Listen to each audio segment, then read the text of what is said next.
Chapter 94, Stars Surrounded, Entering Vocational College, Crisis Moment Now. Qin Jiang looked at the situation outside with a serious expression. If a stampede occurs, it will definitely be a fatal blow to the Heilong night market, so the crowd must be evacuated as soon as possible. Zhu Zhang also had a serious expression. Even he, who was devoted to socializing, knew the seriousness of today's incident. Sijio looked at the two of them. I'll go down and help.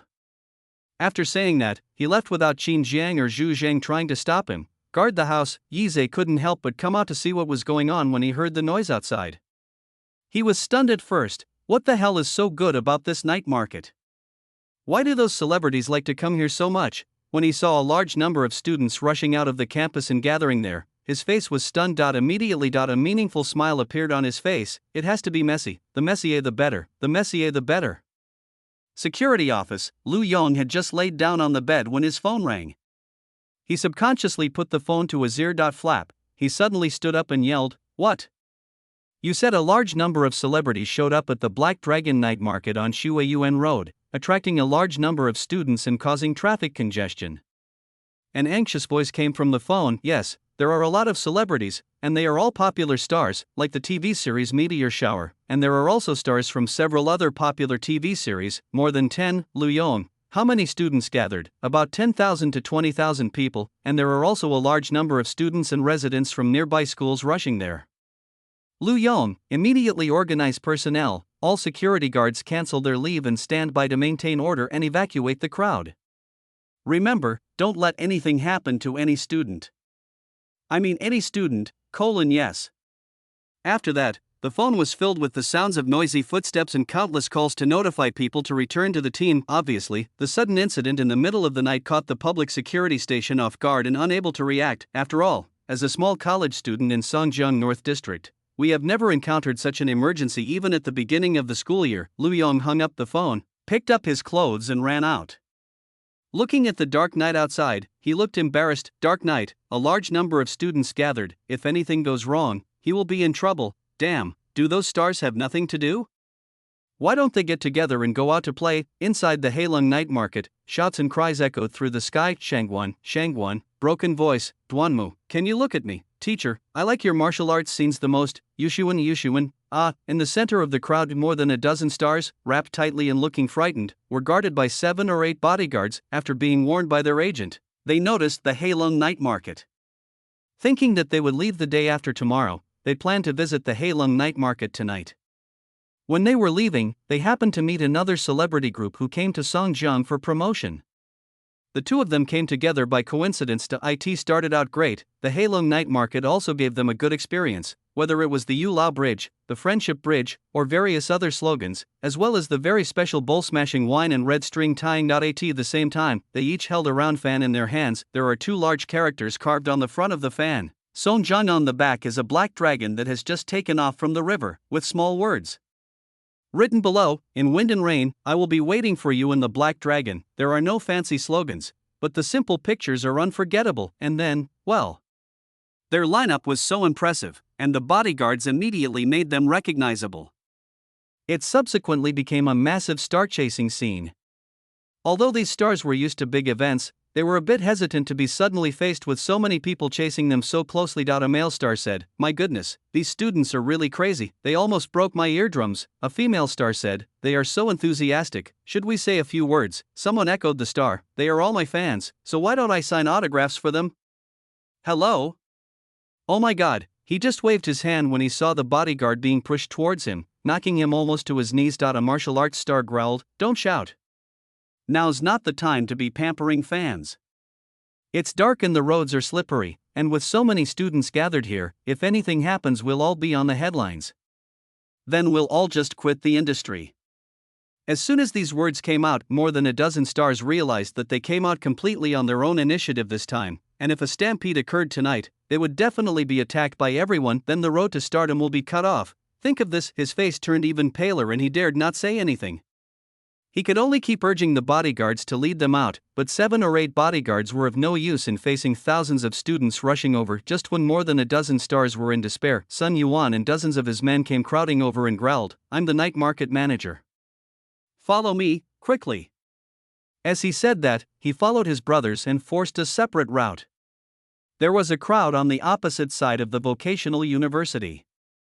Seeing this, the stars did not dare to hesitate and hurried to catch up. Outside, a dozen brothers didn't squeeze over. What should we do?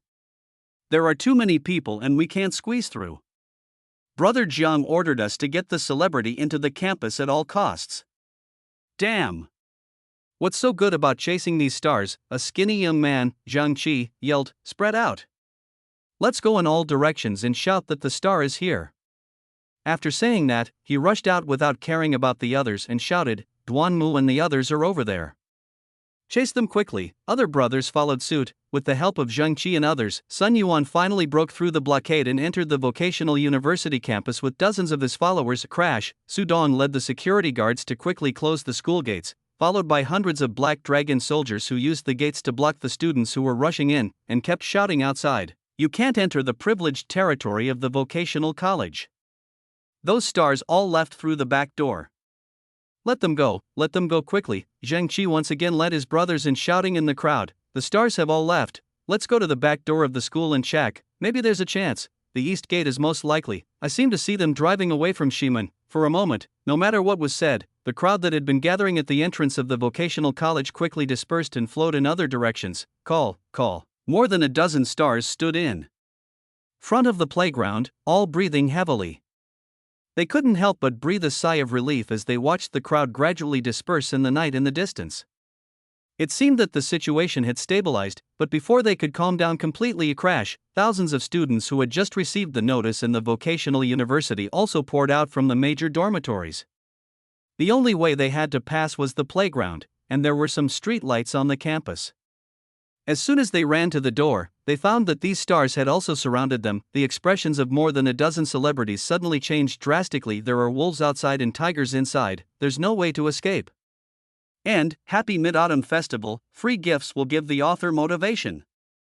Chapter 95 Chaos, the school can't control it. No, both the Black Dragon brothers and their bodyguards were blocking those crazy students in front of the school to prevent them from rushing into the campus.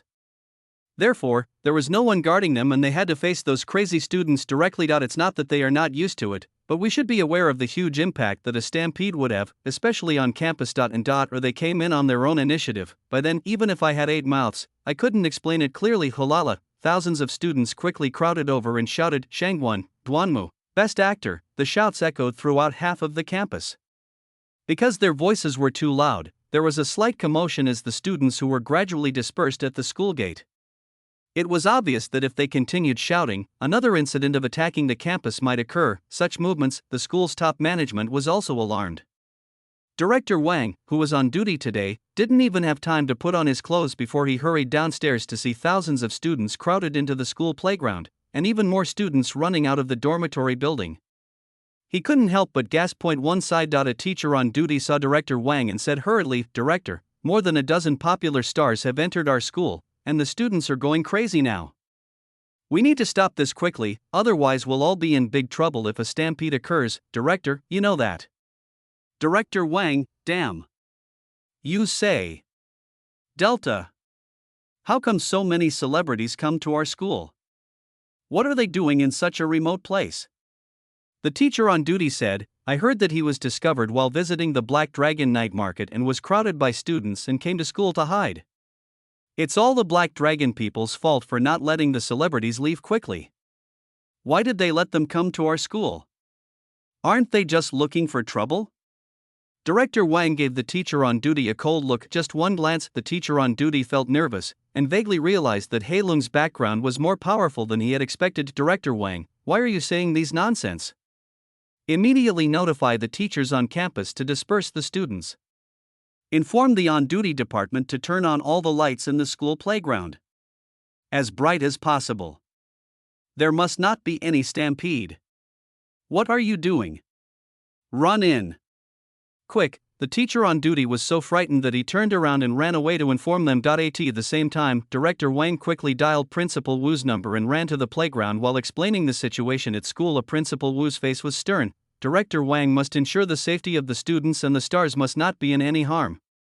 Remember, it's all about the students. I'll be there soon. Finished. He put on his clothes and rushed downstairs. His college transformation plan was undergoing drastic reforms and must not be ruined here. Soon those stars were surrounded by countless students in 3 layers inside and 3 layers outside. Fortunately, several bodyguards saw that something was wrong and rushed over again to protect these stars from being affected. Director Wang rushed into the crowd and tried to squeeze in, shouting, "Get out of the way, everyone, get out of the way, let me in." No students paid any attention to him. There were even burly students who grabbed him by the scruff of the neck and dragged him to the back. "Little Gadoozy, you're quite adventurous. First come, first served, do you understand? Go to the back." "Director Wang, do you know who I am?" "Student, who cares? You are such a chicken." "Director Wang, I am Director Wang from the school's academic affairs office." "Student, yeah. That's what they say." Just now, there was someone who said that his principal was rushing in. No one is stupid enough to go to a junior college. They think that making up an identity will get them all. It's useless. "Director Wang, look at me. Look at me carefully." The student's expression changed slightly when he took a closer look. It was dark and he couldn't see clearly, but when he took a closer look, he suddenly realized that something was wrong with Director Wang. The other person was obviously not a student, and judging by his attire, it was very likely that he was Director Wang. "Director Wang, did you see clearly?" "Student, Director Wang, right? Do you know who I am?" "Director Wang, who are you? Which class are you from?" "Student, I don't know if you were just pretending." After saying that, he pushed Director Wang back hard. Ouch. Director Wang was pushed back several steps and left the circle of students. He then heard a faint voice from the front, "Mechanical Class 3, Yu Yunlong," the name of his rival, Director Wang. "Yu Yunlong, okay? I'll fucking remember you." Yu Yunlong, who was constantly squeezing in, sneezed twice subconsciously. "Damn it, who the hell is plotting against me?"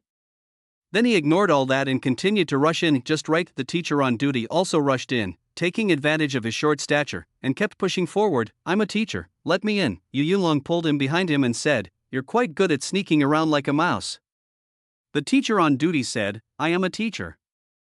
I am here to maintain order.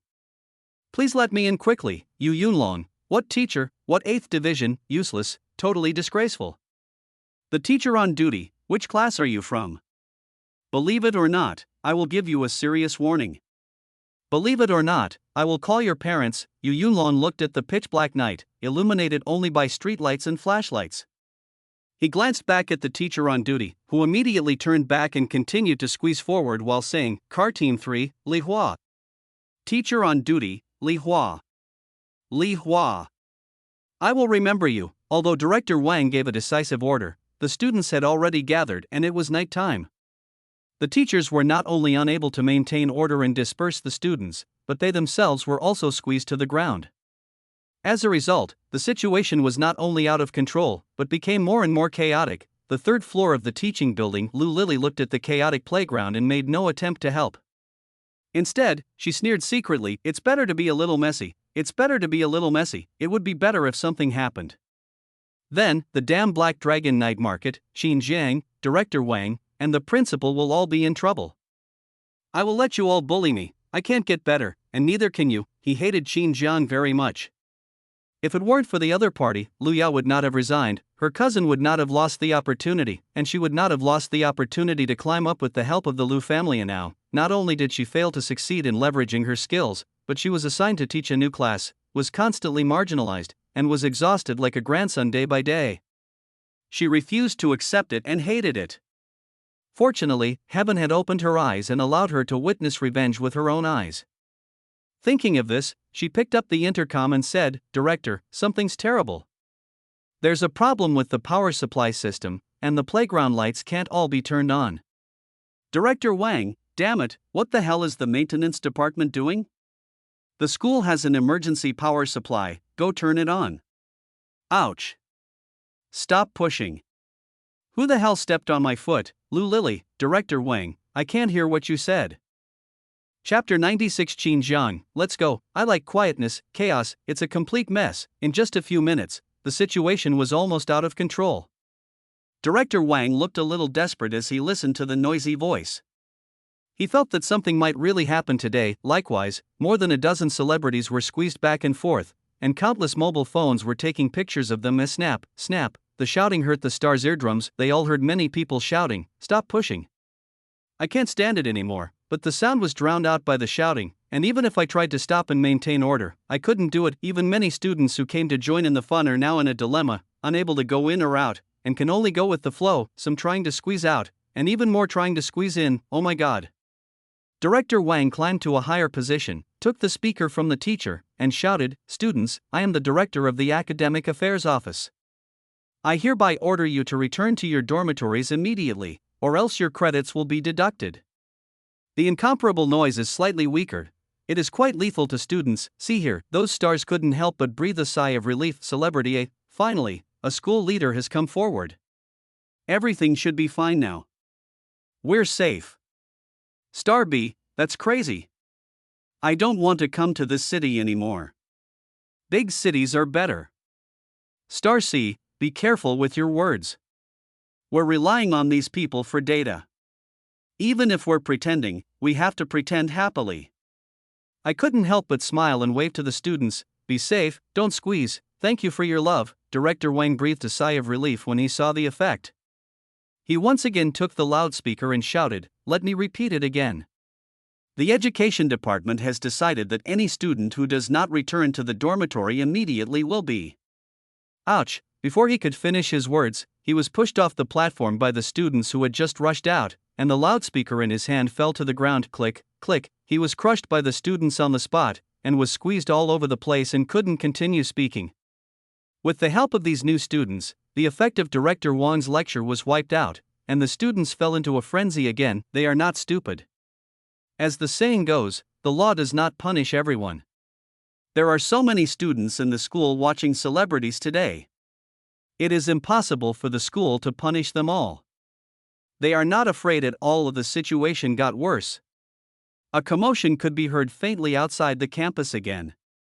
Just as the stars were worried, Director Wang was desperate, and Lu Lily was rampant. I saw Sijo carrying a huge spotlight and placing it on the ground, pressing the button to turn it on. Bang! A dazzling beam of light appeared. It was extremely dazzling in the pitch-black night, immediately attracting everyone's attention. Whether it was the stars, the crowded students, or even Director Wang, everyone looked in the direction of the light and saw that it fell on the top floor of the Black Dragon Company, where there was a floor-to-ceiling window. In front of the floor-to-ceiling window, a young man in formal attire stood upright as if admiring the scene below. It's Qin Jiang. Bang! A younger brother stepped forward, opened the window, and then stepped back again, so that the light only covered Qin Jiang's body. This moment, Qin Jiang became the focus of the whole audience. His appearance was truly too dazzling. Even a little blinding. The only beam of light in the darkness. Qin Jiang stood in the center of the beam of light, looking so cool and so different. This is Qin Jiang. Below, the students who were close by recognized Qin Jiang's identity. After all, Qin Jiang is definitely a big shot in the university. Number 1. It's normal for you not to know the president, but it's abnormal not to know Qin Jiang.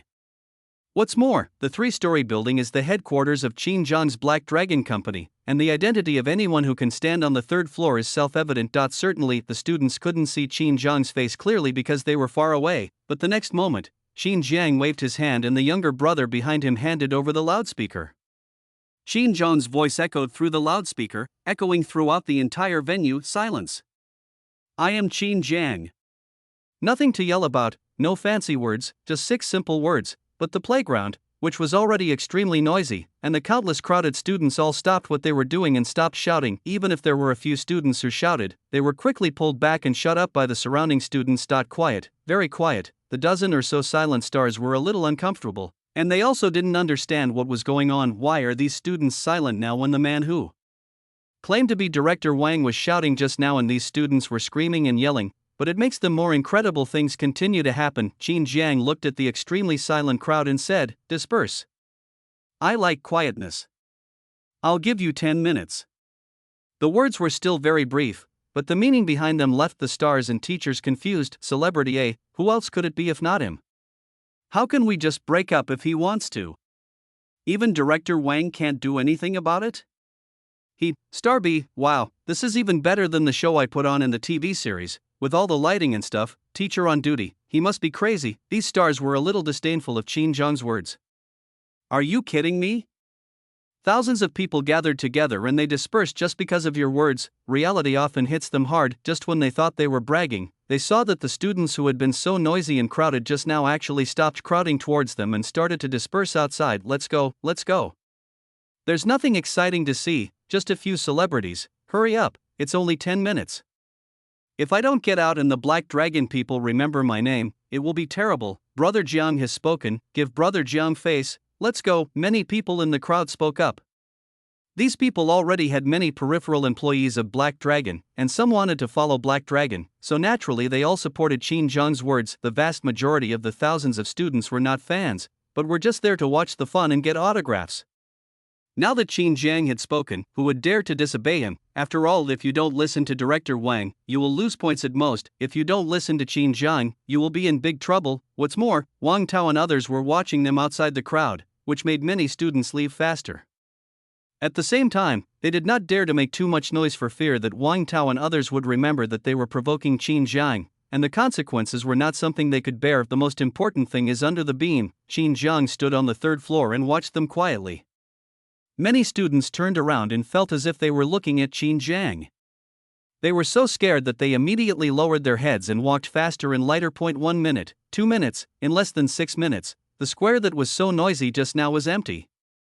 Only Wang Tao, the Black Dragon employees, a dozen celebrities, Director Wang, and others were left. Now a dozen celebrities and Director Wang looked at the playground, which was noisy just now but now empty and quiet, and at the thousands of students who left without hesitation with wide eyes. This is all gone. Time and space seemed to be confused. Everyone's worldview was refreshed again.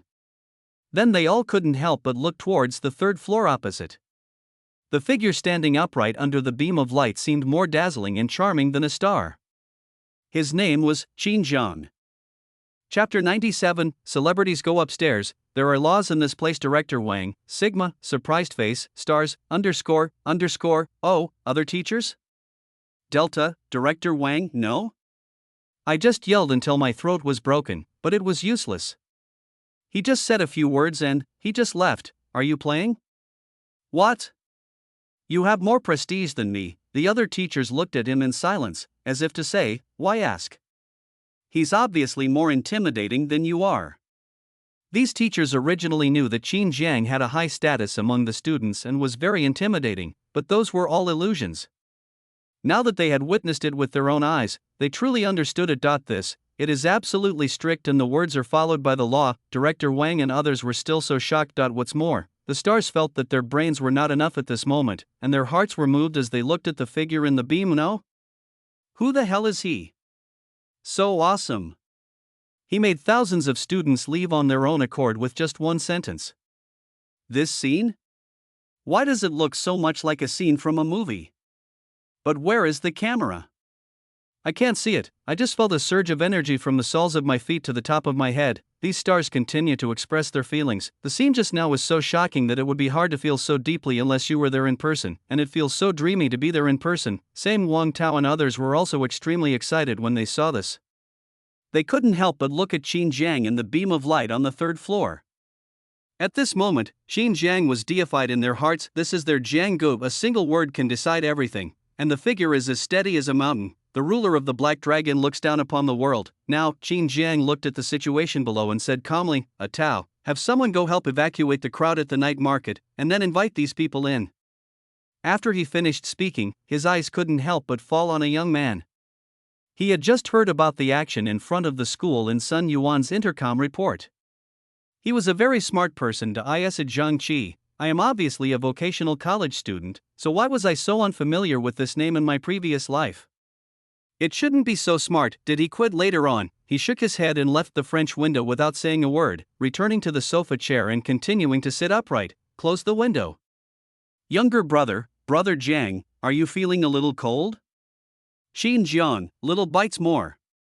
Younger brother, Qin Zhang, go get some folding fans and some writing brushes and ink. Even waste can be reused, especially for celebrities. Younger brother, okay. Outside, Wang Tao nodded towards the third floor and said directly, all of you go out and help evacuate the crowd. You, and that Zhang Qi, right, each lead a team in command. He pointed at the sweaty young man. He just noticed that Brother Jiang was looking at him. Since Brother Jiang valued him, he had to make use of him.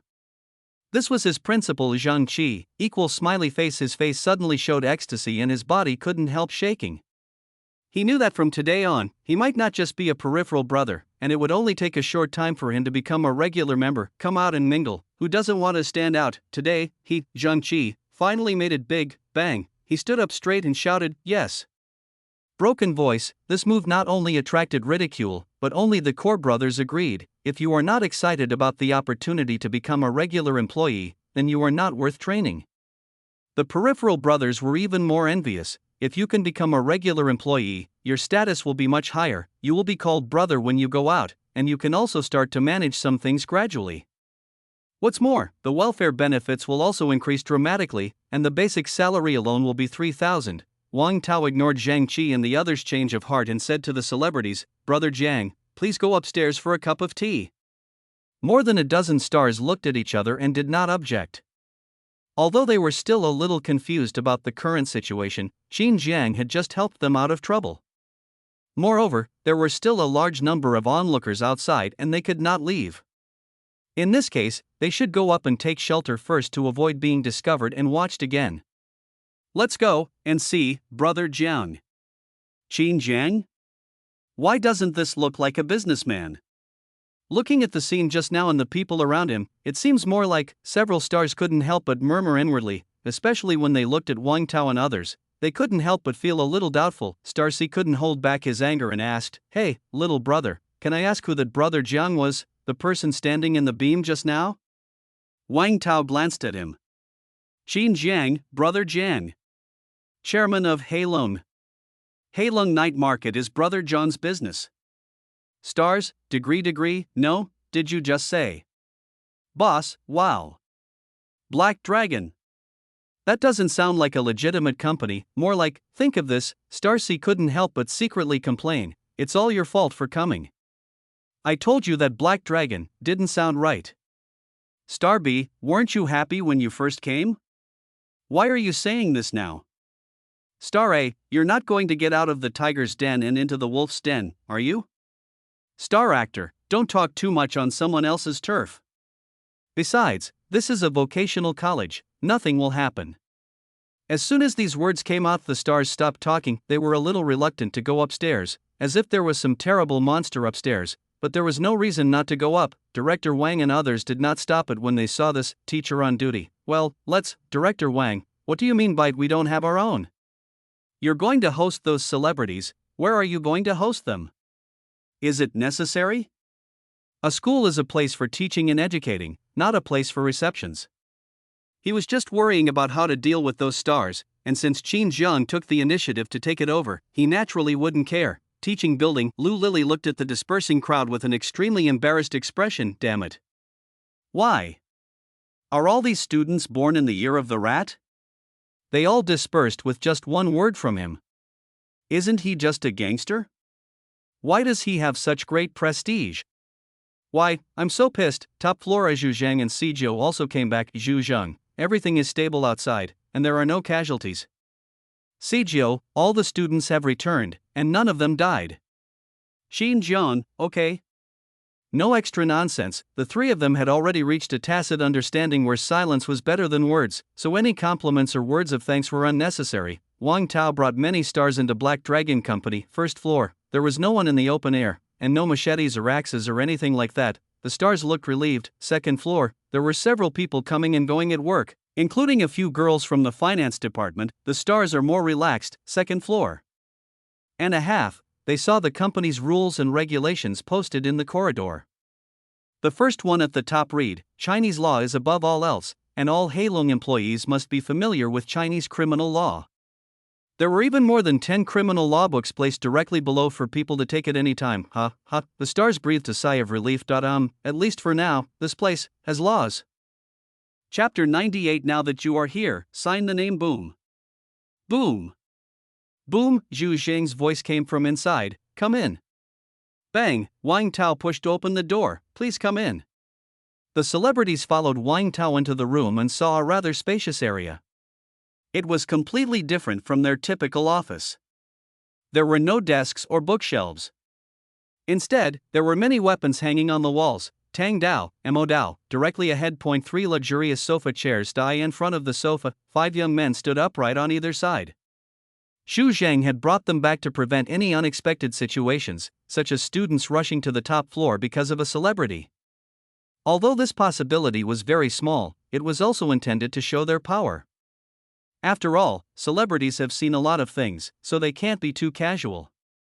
On the left, Xu Zhang with pigtails is waving a folding fan, while on the right, Sijia was still spinning 2 iron balls. Qin Jiang was half lying on the central sofa chair, tapping the seat with his fingers. The wall behind him did not show any images of tranquility and far-reaching achievements, or of hard work being rewarded. Instead, he saw a black dragon that had just taken off from the river. The black dragon had a majestic face, and its head looked down at everyone with contempt for everything. In the eyes of the stars, the image of the black dragon and Qin Jiang were perfectly integrated, and an invisible aura was pressing down on them. Gulp, they all swallowed their saliva in unison, and their hearts, which had been at ease, were lifted up again. In fact, everyone would have had a bad guess after seeing the scene in front of them. Is Heilong a legitimate company? Sit. Qin Jiang looked at the stars and waved calmly, and immediately his younger brothers brought out more than 10 chairs from the corner. The stars looked at each other and sat down. One of the stars said, "You must be Mr. Qin. We are so grateful for your help in evacuating the students today. Otherwise, we don't know what we would do. I'd also like to trouble you to send someone to watch outside. We'll leave as soon as the students have dispersed, so as not to disturb Mr. Qin." The other stars did not refute. They could also see that Qin Jiang was different from the others. Even Wang Tao had some strange expressions when he looked at the others, just like ordinary people seeing a star, but both Xu Zhang and Sijou's expressions were too calm, especially Qin Jiang, whose eyes were full of indifference, and it was not the kind of pretense, it was just like looking at a cat or a dog. Coupled with the layout of this office and the support of 10 straight Black Dragon employees on both sides, they lost their star pride and sense of superiority. Walk, Qin Jiang suddenly smiled. The smile made the movie star's face change slightly. His intuition from years of filming told him that something bad was going to happen. He seemed to see the look of a gangster in a Hong Kong movie when he was about to do something bad. Qin Jiang pointed outside and said, "Because you came uninvited, the Black Dragon Night Market almost had a stampede, and the Black Dragon Night Market had to be evacuated at the beginning of the day. Do you think it's appropriate to just leave like this?" The stars wanted to refute, but they didn't know where to start. After all, what Qin Jiang said was all true. But in the past, when they went to some commercial markets or other places, they were all ecstatic and arranged people to clear the areas in advance. Now that Qin Jiang was not only not happy but also blamed them, it was a bit difficult to deal with. Moreover, they usually have their agents to handle their affairs, and today's incident was so sudden that they were completely confused. Final, the star actor continued, "Well, it was our fault for not notifying you in advance that this situation occurred. We can compensate you for any financial losses you suffered." Qin Jiang, "No compensation is necessary, but I still have to explain to my subordinates the economic losses. Leave a photo and sign your name." Group photo was signed. The stars suddenly looked stunned and looked strange. "Good guy, it's been so scary for half a day, it's just taking photos and signing autographs." It was just the simplest thing for these stars, and the way they looked at Qin Jiang also changed. "I thought he was such a big shot. The result is this, just this." Hee. Stara muttered, "It's a small place after all. They'll just be dismissed with a few autographs." Starby, taking a photo, "It seems like you're also my fan." They nodded and said, "Isn't it just signing autographs and taking photos?" "No problem, sign as many as you want, Boss Qin. How about a group photo?" But the next moment they were all dumbfounded. See you. Qin Jiang did not take a photo with them. One side as Xu Zhang clapped his hands. Clap. Clap. 7 or 8 more Black Dragon brothers came in, some holding cameras, and the rest carrying several large boxes. Moment, the stars had a bad feeling. Wow, when the Heilong employees opened the box, they found a large number of exquisite fans used to promote the Heilong night market, as well as many delicious foods. Qin Jiang said calmly, "Let's agree and sign it." Stars, damn it. You call this a little bit? College Road, click. Lu Yong braked and stopped by the side of the road. He got out and shouted anxiously, "Where are the people? Where are the security team members? They won't let them all gather. Oh shit. This isn't right." He stopped mid-shouting. He found that although there were not as many security guards maintaining order as he had expected, there was no large-scale congestion as he had expected. Although there were still a large number of students shuttling back and forth, it was far from causing congestion or trampling. What's going on? Didn't they say that more than 10 celebrities were coming? Why so quiet? He knows the power of celebrity, especially the explosive star plus student combination. Director, a security guard saw Lu Yong running over quickly and saluted. Lu Yong, what's going on? Aren't there tens of thousands of students gathered here? Where are the celebrities? The security guard said, Captain, we just received news that it is indeed what you described. However, by the time we arrived, the situation had eased considerably. It was the Black Dragon Company that promptly mobilized personnel to bring the celebrity to the vocational university, publicized their departure, and dispersed the crowd. It'll basically be like this when we get there, Lu Yong. There wasn't a stampede, was there? Security guard, no. Lu Yong breathed a sigh of relief. As long as there were no casualties, it would be fine. He couldn't help but look at the people in formal attire who were maintaining order in the crowd. There was no doubt that they were Black Dragon's men. Black Dragon is still responsible and has a sense of responsibility. Lu Yong murmured. He's much better than those people who bully classmates, extort money, and fight when they want to be the boss of the school. The university town can't accommodate those people, but these people can. It's just that the name Black Dragon. It's a headache. Shake your head, then he asked again, have those stars left now? Security guard, they are all in the Black Dragon Company. Lu Yong, okay, I'll go take a look. Just entered school. Lu Yong met the principal Wu Yu, who was running back with sweat all over his face. The other party also had a look of relief on his face. The two of them smiled and said a few simple and subtle words. A director of the security station in his early 30s and a principal in his early 30s both had bright futures. Afterwards, they went to the Black Dragon Company together and, led by an employee, headed straight to the top floor. When they stepped onto the top floor, they were stunned. I only saw. Chapter 99, The Star Leaves. Lu Yong, you know the law too well. Just see, several veteran stars are constantly posing for photos, of course not for group photos but with snacks in their hands of grilled cold noodles, pancakes, octopus balls, northeastern skewers, etc. On the other side, 7 or 8 newly popular stars were hunched over a table, writing furiously on a series of fans. One star couldn't help but mutter, oh my god, when is the sign-in time? How could I have promised so much? This, Principal Wu, Sigma, surprise face, Director Lu, see, what's going on? These stars shouldn't be so busy or making constant phone calls to contact the outside world. It feels like being kidnapped now. This moment, both of them felt a little nervous. Could it be that Qin Jiang really used violence to coerce these celebrities into taking nude photos and signing some kind of indenture? No way, no way. This is a society ruled by law. This is mainland China. A place with laws. Hong Kong movie, you don't really watch that much. Lu Yong's face turned redder. If a large number of stars were coerced in his territory, he would be finished. Fortunately, the two quickly realized something was wrong. First of all, the door to the top floor was not locked and they came in easily. Secondly, the stars were not taking nude photos and they were not signing any indentures. Although there was bitterness all over, it was mostly out of helplessness and there was no sign of being coerced. The two of them couldn't help but look towards the center of the room. They also saw Qin Jiang and the other two sitting upright, and behind them was a domineering painting, Black Dragon soaring picture. They were stunned again. I couldn't help but look at those celebrities again. Damn! Could it be that I just made a mistake and was really being coerced? Qin Jiang said at this time. Old Lu, you're here. Wu Yu, I heard that a celebrity was visiting the school. I'm planning to come back to check on the situation. Heilung handled it very well this time, avoiding any major consequences. The school will commend him at the meeting. Old Lu, what Lao Lu? Who's called Lao Lu? I'm only 30 years old, okay, Lu Yong internally complained, but seeing Wu Yu remain silent, he calmed down. The Black Dragon night market handled this incident very appropriately, nipping the large-scale stampede in the bud. On behalf of the Public Security Bureau, I want to express my gratitude. Qin Jiang, no banner or something? Like a public security cooperation unit, North District Safe Night Market, or something like that. Lu Yong, equal smiley face. Well, I'll apply to you when I get back. Will you change the subject? This is. He pointed at the busy stars with some confusion and nothing. Qin Jiang said calmly, they think that not notifying the Black Dragon night market has caused a lot of trouble, so as an apology, they plan to take some photos and get some autographs as compensation.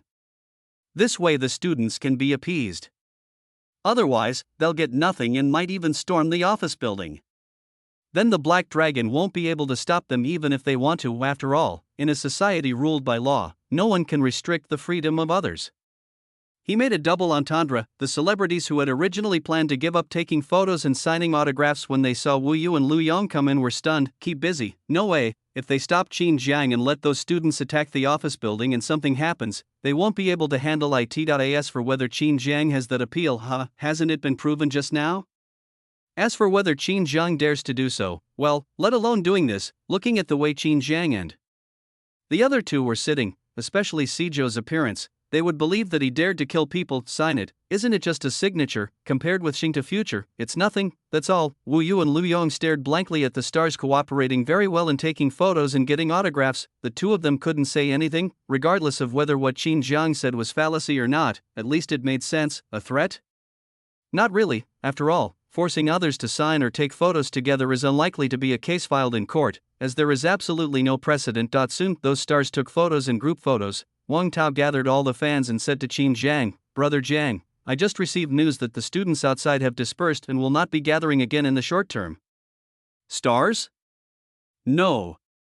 Did you just get the news? What kind of news did you get? You didn't even leave the house? You didn't even answer the phone? Even if this was a play, could you please act it out completely? We are all actors. We are not fools. Qin Jiang waved his hand and said, You are all very busy people. I won't keep you here.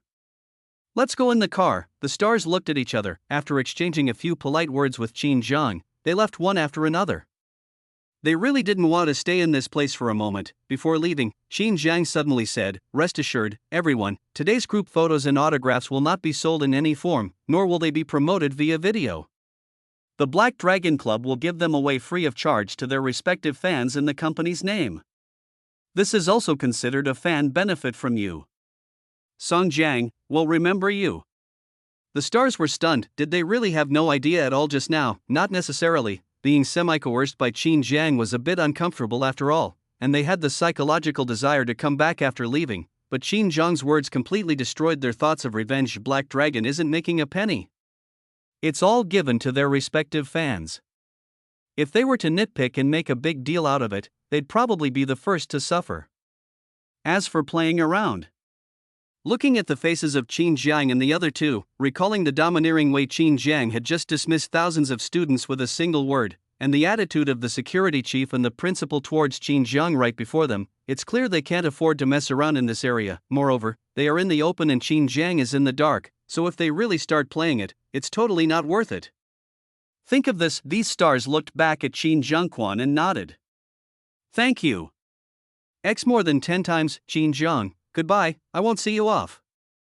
Bang, the attic door closed again. Wu Yu and Lu Yong looked at the departing star, then at Qin Jiang, both of them with complicated expressions, especially Lu Yong. After all, he was a member of the public security, procuratorial, and judicial departments. He was very sensitive to the law. Qin Jiang's words just now made him look at Qin Jiang with even greater respect. There weren't many people who were so well versed in the law these days. One sentence, it nipped the danger in the bud and forced the stars to say, thank you. Before leaving, what can I say? Awesome class. Why Rue good, Qin Jiang, what are you two here for? Wu Yu and Lu Yong hesitated to speak. They had come here with a lot to say, but after seeing what had just happened, they were left speechless. Say what? You said you did a great job. You saved our clothes, Wu Yu, it's nothing else, so I'll leave now. The school will fully support the development of the Heilong night market. Lu Yong also waved his hand and left. Before leaving, he looked at Qin Jiang and said, the university town is cracking down on unstable and bad students on campus. Forget it. You know the law better than I do. Just do what you need to do. Chapter 100 Promotion Upgrade, Various Hot Searches, Daily Sales Surge. Lu Yong shook his head as he spoke. He remembered that while Qin Jiang still operated in the style of the underworld, his methods and procedures were legal and compliant. This was clearly demonstrated in his interactions, and it wasn't just him, his subordinates also kept repeating, Chinese law, article of the criminal code. With this kind of team, they wouldn't have any trouble facing a security raid. It was also because he had never considered Qin Jiang in his plan when he was in charge of the work, and he had no control over it. Smiley face, Qin Jiang's eyes narrowed slightly when he heard Lu Yong's words. He remembered that the mopping up operation in his previous life was scheduled for next year. It seems, my rebirth has already brought about a butterfly effect. I can't just rely on memories from the last century to do anything from now on. Immediately he looked at Lu Yong and said, thanks, old Lu. Lu Yong's mouth twitched twice and he left without saying anything. Soon only Qin Jiang and 3 others were left on the top floor of Zhu Zhang. Although these celebrities came uninvited and caused some trouble, they also created a lot of buzz. Their previous publicity was ambiguous and they didn't dare to name names, but after today's incident, it will be much easier to promote. Besides, they have seen too many celebrity students tonight, so even if Heilong doesn't promote it, they will help promote it. Besides, his eyes fell on the box filled with autographed photos. It's hard not to be famous with this box of autographed photos. Qin Jiang drummed his fingers on the sofa. Increase publicity for celebrity events, add in some plot twists, like the celebrities are here for a certain snack, or they're here to seek marriage, whatever. Just make it up as outrageous as you can, all they want is to generate buzz. Zhu Zhang nodded, okay. Qin Jiang continued, tomorrow, notify the TV station to come again and promote the upcoming North District School Beauty Contest at the Black Dragon Night Market. They'll ultimately select the top 10 school beauties in the North District. All of the top beauties will receive a 50,000 yuan scholarship sponsored by the Black Dragon Company. They'll also receive awards and publicity from the TV station. Zhu Zhang's eyes lit up again. This is good. It seems like the cost of selecting a campus beauty pageant is 500,000 yuan, and the potential traffic is enormous. But is it a free selection? Does it necessarily require voting? How does one vote? Who is eligible to vote? There's a lot of room for maneuvering here. Sure enough, Qin Jiang said, find some college students and have them create a voting website. Make it about the same size as a forum. In the future, every dollar spent at the Black Dragon Night Market will earn you 1 vote, with no upper limit. Zhu Zhang was a little confused. Brother Jiang, it's hard to tell who consumed and who didn't. Qin Jiang, didn't I ask you to order the ticket machine? From now on, Black Dragon vendors must have 1 each. Every time 1 unit is sold, a receipt is required, and the receipt number can be used as proof of voting. In the future, tickets can also be accumulated as points. When the points reach a certain level, they can be redeemed for Black Dragon Platinum or Black Dragon Gold membership. All members will enjoy different benefits. For example, they will have priority access to various concerts and dances held at the Black Dragon Night Market, and they can occupy front row seats, etc. In short, we need to motivate them. It will also prevent those stalls from making false accounts. Of course, these cannot be achieved overnight. They need to be developed bit by bit so that others cannot imitate them quickly. Zhu Zhang was stunned. His brain quickly analyzed Qin Jiang's plan, and the more he analyzed, the more shocked he became. The plan was really too awesome. As long as the plan is completed, even if those vendors want to hide their income, it will be difficult to do so in the future. Not to mention whether they can hide it from the cameras, they cannot lie about the receipts alone. Receipts can also play a big role. Online voting, redemption of points, and membership benefits can encourage students to ask for them. At the same time, increase customer stickiness. It's simply killing 2 birds with 1 stone. A long time Zhu Zhang looked at Qin Jiang and squeezed out a sentence. Brother Jiang is wise. Qin Jiang, degree V, 49. That night, the Black Dragon team added fuel to the fire. Forums and Weibo were all buzzing about the Songjiang section, and even the top of Weibo's regional popularity list to number 1, a celebrity actor eats water at a night market and his wife, an actress, looks resentful behind his back. The 2 are suspected of getting a divorce. Explosive, number 2, Duanmu and Shangguan looked at each other affectionately at the night market and ate a bowl of grilled cold noodles together. Explosive, number 3, Star had a private meeting with a hot beauty tonight, and the latest clarification is that they are just friends. No. For the beautiful scenery of the Snow City in the north, Heilong Night Market in Songjiang, among countless gossip news, the Black Dragon Night Market appears very frequently. Even that night, several celebrities, for unknown reasons, posted fans from the Black Dragon Night Market on Weibo, caption a very special night market. The words Halong Night Market became a huge hit and even climbed up the national hot search list. Although it only went up for a short while and then fell back, it still represented its popularity. People from other areas just watch it for fun, but people in Songjiang won't, because the Halong Night Market is right in Songjiang, and who can miss that catchy slogan? Various forums exploded, Halong Night Market, I just didn't know there is such a night market in Songjiang. Even celebrities check in, but I've never been there. Go tomorrow. My boyfriend agreed to let me accompany him and his boyfriend to the Black Dragon Night Market. I was so happy. Isn't it upstairs? Your boyfriend also has a boyfriend? What kind of complicated relationship is this? This time it became popular not only in the student circle, but also in other circles, making the Halong Night Market famous overnight. The next day, as soon as the Halong Night Market opened at 2 p.m., the number of visitors far exceeded that of the previous few days, 20,000, and the number of people is still rising, 5 o'clock. The host of Songjiang TV's Entertainment Online reported on the scene in person and continued to interview passers-by and vendors. The lineup was impressive, featuring some of Songjiang's most famous entertainment hosts. Clearly, there's more to it than just money involved. The popularity of the Halong Night Market has also garnered the attention of television stations. During an interview with a vendor selling bowl-smashing liquor, the owner, watching the long line of students smacking bowls and drinking with such enthusiasm, said with equal enthusiasm, "The Black Dragon Night Market is awesome, it's incredibly profitable. I don't hide it either. I make 3,000 a day, 90,000 a month, and $1 million a year." Ahem, the woman couldn't help coughing softly as she pulled him. The boss of the bowl-breaking wine shop said, "Even if you cough, it's still worth $1 million. The vendors on both sides looked at the owner of the bowl-breaking wine shop with great envy. The bowl-breaking wine stall is definitely the most popular one at the Halong Night Market. Almost everyone who goes to the Friendship Bridge to hang locks drinks bowl-breaking wine, and there are many other people who join in the fun and drink as well. Money, it's coming with a real bang. Who cannot be envious, who cannot be excited? But I also heard that this vendor couple has a background, seems to have strong connections in society, and their son is quite awesome." Then he didn't bother to think about it anymore and continued to sell. There were too many people coming today and he was too busy to handle it. He couldn't stop smiling as he saw the money in his hands increasing. It's not clear at all tonight, there is a Black Dragon Hongmen banquet waiting for them. Chapter 101. The gang leaders gathered and called Brother Jiang. The night market continues to be popular outside. Qin Jiang, who had just returned, sat in his luxurious Mercedes-Benz C, looking towards the night market with a calm expression and no surprise at all. Zhu Jingdao said, "Sure enough, the star effect is very effective. More than half of the people here today just follow the trend.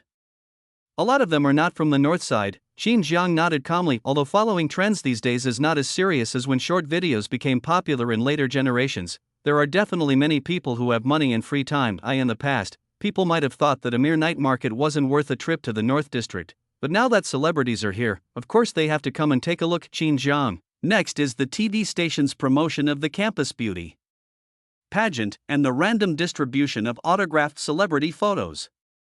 Xu Zhang, I understand. I'll make the arrangements. Qin Jiang, how are the vendors arranged? Xu Zhang, we will notify these vendors tonight, and the plan is going according to plan without any accidents. Qin Jiang, it doesn't matter if there are accidents. As long as the night market is booming, Black Dragon will take the initiative and no one can shake it. Tonight, they have to agree or not. Xu Zheng agreed. The other vendors have also been contacted. The popularity of Halong has already spread throughout the Songjiang night market circle, and countless vendors have long wanted to join. Coupled with the arrival of celebrities at the Halong night market yesterday, it can be said that countless vendors are planning to join the Halong night market. Even many tourists in the night market are here to inspect the vendors. Qin Jiang nodded ahead. Wang Tao was just about to shift gears and step on the accelerator to drive towards the school when suddenly several cars drove up in the darkness ahead and blocked his way. A bang! Bang! Bang! The car doors opened and many young men got out of each car. They all had arrogant and proud looks, and their hairstyles were colorful. They didn't look like good people. Bang! The door of the SUV behind Qin Jiang also opened. Sijio came down with 5 or 6 strong men carrying baseball bats and appeared in front of the Mercedes-Benz C-car with extremely cold expressions. At the same time, Wang Tao put his hands in his arms and prepared to turn on the walkie-talkie. At Qin Jiang, Zhu Zhang, and others, or Wang Tao and other younger brothers, none of them showed any worry or fear. You must understand that at the entrance of Jiji University and next to the Heilong night market, as long as the intercom rings, hundreds of young men will rush out, and the dozen or so people in front of you are nothing. Soon those people had already arrived in front of the Mercedes-Benz C-car. Lone Wolf? Air Tuzi? 3 Knives? Red Stick? Wang Tao looked at the people in front of him and blurted out several names. Qin Jiang, Zhu Zhang, and others also recognized the people in front of them. They were the other well-known gangsters in Shuiyuan Road except the Black Dragon team. Each of them had many younger brothers under them. Many of them had fought against Black Dragon when he first rose to power, and of course they were all suppressed by Black Dragon. Wang Tao, why are they here? So many of them? What? They want to clash with our Black Dragon? Zhu Zhang, no. If they want to fight, these people won't show up in person. At least they will bring their subordinates with them. Black Dragon has long ceased to participate in the various struggles for interests on Shuiyuan Road. We have no conflict of interest with them. Even if they are crazy or stupid, they won't come to touch us. Wang Tao, then what are you doing here? As he spoke, he held the walkie-talkie in his hand, ready to be prepared for any emergency at any time. Only Qin Jiang looked at Chen He, Lone Wolf, and others who were approaching with his eyes flickering, and he felt a little suspicious in his heart. It seems, it's related to the raid Lu Yong mentioned. Really? As Chen He and the others arrived, someone looked at Sijio, who was standing in front of the Benzi with a cold expression and looking at them, and hurriedly said, "Brother Sijio, we are not here to cause trouble."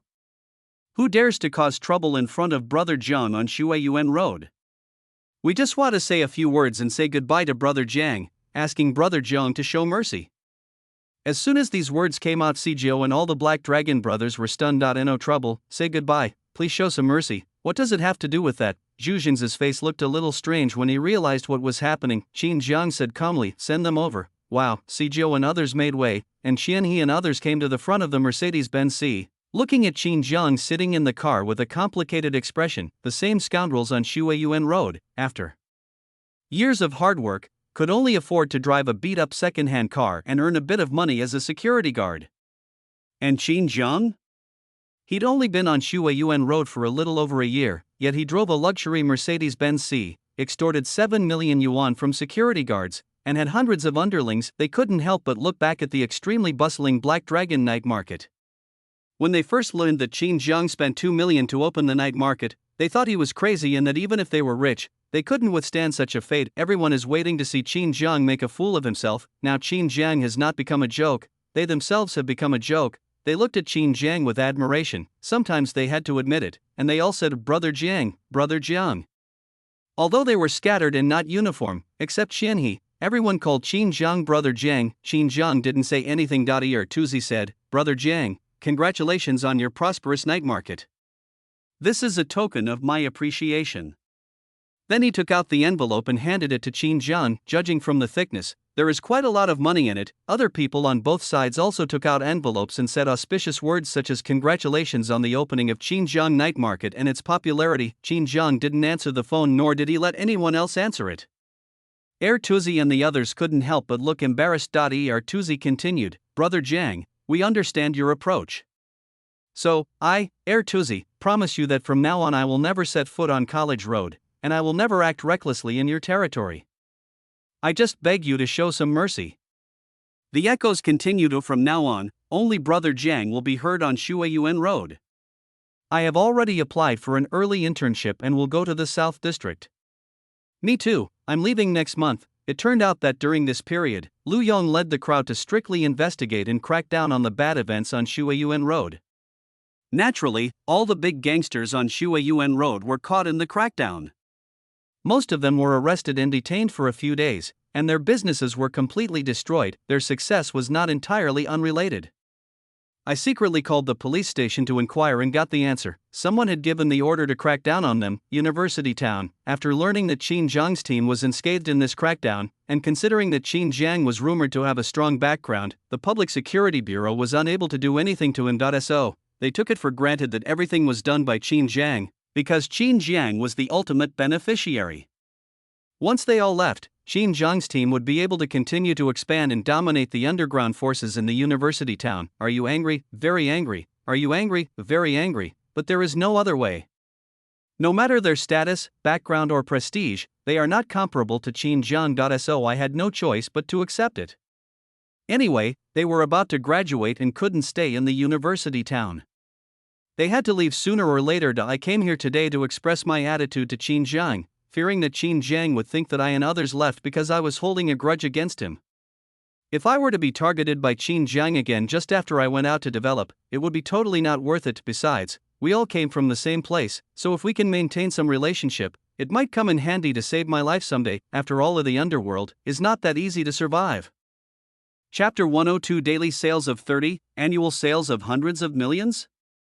Zhang Ji's decision. Now, Qin Jiang looked at the expressions of the people in front of him and could not help but guess what they were thinking.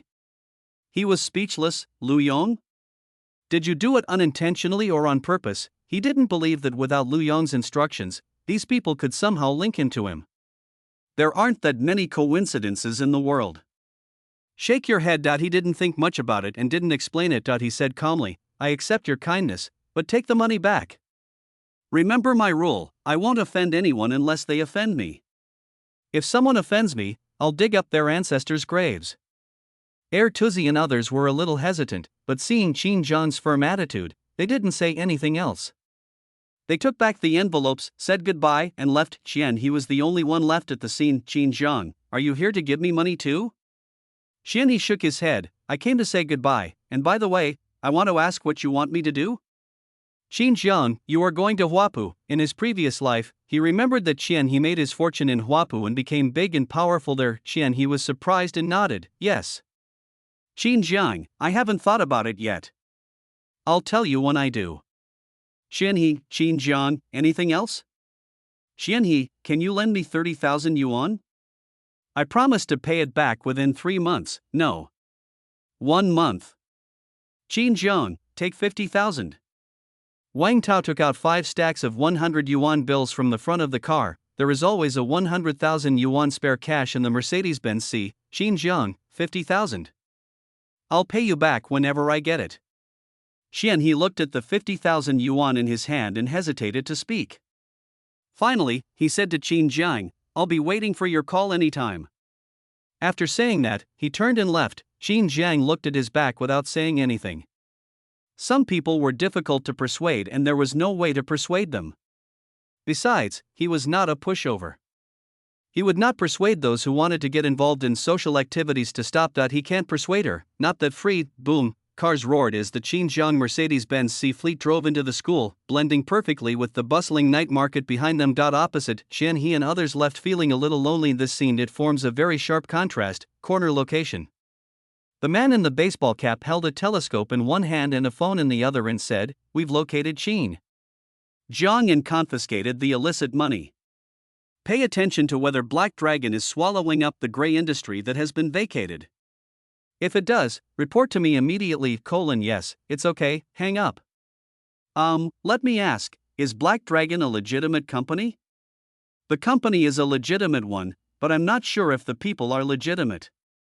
That night, while the Heilong night market has not been closed, many interested parties have received 2 pieces of related information. Heilong night market attendance exceeded 30,000, Heilong night market daily sales exceeded 300,000, traffic volume of 30,000, 300,000 in sales per day. What concept, to be precise, in 2010, this was unprecedented in Songjiang. Even though there might be some exaggeration in it, it made other night markets and some commercial entities envious. Even many large shopping malls are a little envious and are wondering if they can replicate the popularity of the Heilong night market. Guard the house. Yize looked at the news headline that his website had just pushed out. Black Dragon night market daily sales of 300,000, daily sales of 30. Yize muttered, doesn't that mean 9 million a month, and hundreds of millions a year? Damn! A night market with over 100 million in annual sales? Are you kidding me? He doesn't believe it. Moisture, definitely hydrated, exaggerate, absolutely exaggerated, but he can see it with his vision. Even if there is some water or exaggeration, how much can it be? Is half enough? Half of that is 150,000. Even if it's 100,000, based on annual sales, it's over 30 million, which would rank first among all the major night markets in Songjiang. A monthly rent of 1,000 per stall is not too much. Even if the Heilong night market has 200 to 300 stalls, the monthly rent alone can be 300,000, which means an annual revenue of over 3 million. 3 million. This was another number that made Yi Zhe extremely angry. After all, the company he had spent so much effort on was valued at less than 1 million. Yi Zhe was extremely angry. Why does he do that? A night market can achieve such a level. Why is God helping him? Why don't those celebrities come to my website forum? Bang, the door was pushed open. The programmer was extremely surprised and said, Boss Yi, our advertising budget has exceeded 1,000 today, and that Black Dragon night market contributed 600 of that. They're definitely a major sponsor. Should we give them a special cover promotion? Yi Zhe, degree, get out. Get out. Tianhua night market, deserted. A large number of vendors looked sad at the sparse number of people coming in. They had clearly said that business would get better and better, but now almost everyone has left and there is no business at all. One vendor said directly, have you heard? The newly opened Black Dragon night market is so popular, there are so many people that it's hard to push them away. My daughter also went there and said there were long queues in front of every stall. How many thousands of dollars does each stall sell in a day? Isn't that just picking up money? I heard there are still a lot of empty stalls there. As soon as these words came out, the eyes of many vendors changed, then a large number of vendors closed their stalls. Since no one had any goods to sell, they might as well go to Heilong to have a look. The same scene was also happening in other night markets, with many vendors in the southern district flocking to Heilong these days. Vendors are very mobile, and many unpopular night market stalls are rented on a monthly or daily basis. Let's go. It doesn't cost much. Inside a hotel, several middle-aged men drank and cursed. Damn it. The Black Dragon night market has taken away all our traffic, and my Tianhua night market has the biggest impact. Who do you think you are? 1/3 of my night market stalls are not selling. I'm afraid I'm worried. I heard that Black Dragon's daily sales are as high as 300,000. That's bullshit. They are the persons in charge of several night markets in the North District. Naturally, they feel a sense of crisis as a large number of people have been lured away by the Black Dragon night market, so they gathered here today to discuss countermeasures. Don't worry. A voice suddenly sounded. Brush. Several middle-aged men looked at the young man in a suit and tie sitting in the corner. It was Lu Bo. He has shares in several night markets, and he has connections, rich women, and money-making channels, money laundering, which makes several night market managers pay great attention to him. What do you think? Lu Bo calmly and pretentiously said, I watched him build a tall building, and I watched it collapse. His night market looked like it was bustling with activity, but it was all fake. It was gained through massive publicity, celebrity effect, and free copper locks, but the celebrity effect won't last long. Extensive publicity costs money, free copper locks also cost money, maintaining law and order costs money. When he collects the stall fees next month, I think he can just maintain a balance between income and expenditure at best. By then, he might only have tens of thousands of yuan left a month, and he won't be able to make back his investment in 3 years. Such a big fuss for a mere night market. What a waste, just a superficial show. As soon as these words came out, several night market managers laughed at the same time. Come, drink, brother Lu Bo, intellectuals are different. No wonder Mrs. Wang likes you so much. 10 o'clock, Heilong night market is closed. Although the stall owners were exhausted and sweating, they were extremely excited. They earned more money today than they did in the previous half month. At this time, get out of the way, get out of the way. Chapter 103. Pay? Don't pay? The stall owners go to Black Dragon to protest what's going on. To Brush. The vendors all looked into the distance. Just see, more than 20 Black Dragon personnel in formal attire came over, led by a young man who looked high-spirited and beaming. It was the one who had just been promoted, Zhang Qi. Today he was recognized by Qin Jiang at the door, and Qin Jiang personally ordered him to come and do the work. This let Zhang Qi be more excited than ever before. Come to the center of the vendors. Zhang. She took the microphone from the back and looked at the vendors, then cleared his throat. Ahem. Listen up, everyone in Jianggu has decided that from today onwards, Heilong Night Market will be under unified management. All stalls are prohibited from selling any problematic goods. Otherwise, they will be expelled from the Heilong Night Market and handed over to the relevant departments for accountability. The vendors nodded subconsciously. Although there were not many safety and hygiene requirements these days, the quality of food sold by street vendors was mostly acceptable and much better than in later generations. As long as the raw materials were good, they would not harm people. Li Zhangqi continued. Hygiene issues. After the market closes every day, the stalls must maintain a clean and hygienic environment. Any stalls that are dirty or fail to meet standards will be subject to different levels of punishment. Those who repeatedly fail to change will be expelled from the Black Dragon Night Market. Attitude problem, stall problem, product price. Zhangqi asked 7 or 8 questions, and at the end of each sentence he would add, violators, expelled from the Black Dragon Night Market. Although the vendors were a little reluctant and disliked the many rules of the Black Dragon Night Market, they all kept silent and chose to comply when they thought about the flow of people today and the revenue it would bring, until Zhangqi said, from today on, Heilong Night Market will undergo reforms. In order to maintain the healthy development of the night market, 30% of the stall sales will be collected as operating and management fees. What? All vendors, Sigma, Surprised Face, Delta, collect 30% of the turnover? Are you kidding me? Aren't you just going to take their profits? Although the cost of various snacks in the night market is not high, they at least account for about 30% to 40% of the turnover. Only a very small number of special ones can reduce the cost of raw materials to 20%, that means their profit is only 60% to 70%. The Black Dragon opened its mouth and asked for 30%. It was almost splitting them in half, simply digging out their flesh. Why? The owner of the bull-breaking liquor stall, Lao Wang, was the first to rush out and shout, we've contributed our manpower, our capital, and how dare you take only 30%? Do you know how much effort it takes me to transport these drinks to the night market every day? Do you know how much energy it takes for my husband and I to hawk these drinks here for 8 hours a day? You want 30% of the sales? No way. Other vendors responded, that's right. Why do you want 30% of our sales? Isn't this robbery? This is not what people do. What did you say when you asked me to set up the stall? Didn't you say the stall fee was waived? Now you want money? You're going back on your word? Is there any way you do business like that? No. I can't possibly make friends. Whoever wants to make friends can make friends. The shouting was louder than the last. They were actually prepared for the Black Dragon fee. Who's stupid? It's a night market. They spent a fortune building it, and then they spent a fortune building 2 bridges. It's impossible not to recoup the costs, but who doesn't have a lucky streak? Besides, they figured that even if they did charge, they'd start with the subsequent stalls, and now they are asking for it first, and who can accept 30% of the turnover right from the start? What's more, they just saw the money, and the daily turnover was thousands or even tens of thousands, but they had to give 30% to Heilong, and they also had to pay a 1-month deposit to Heilong, which was simply beyond their bottom line. The owner of the bull-breaking wine stall shouted, no. Other stall owners followed suit and shouted no. No. Waves of cheers echoed throughout the night market as Zhangqi's face was icy.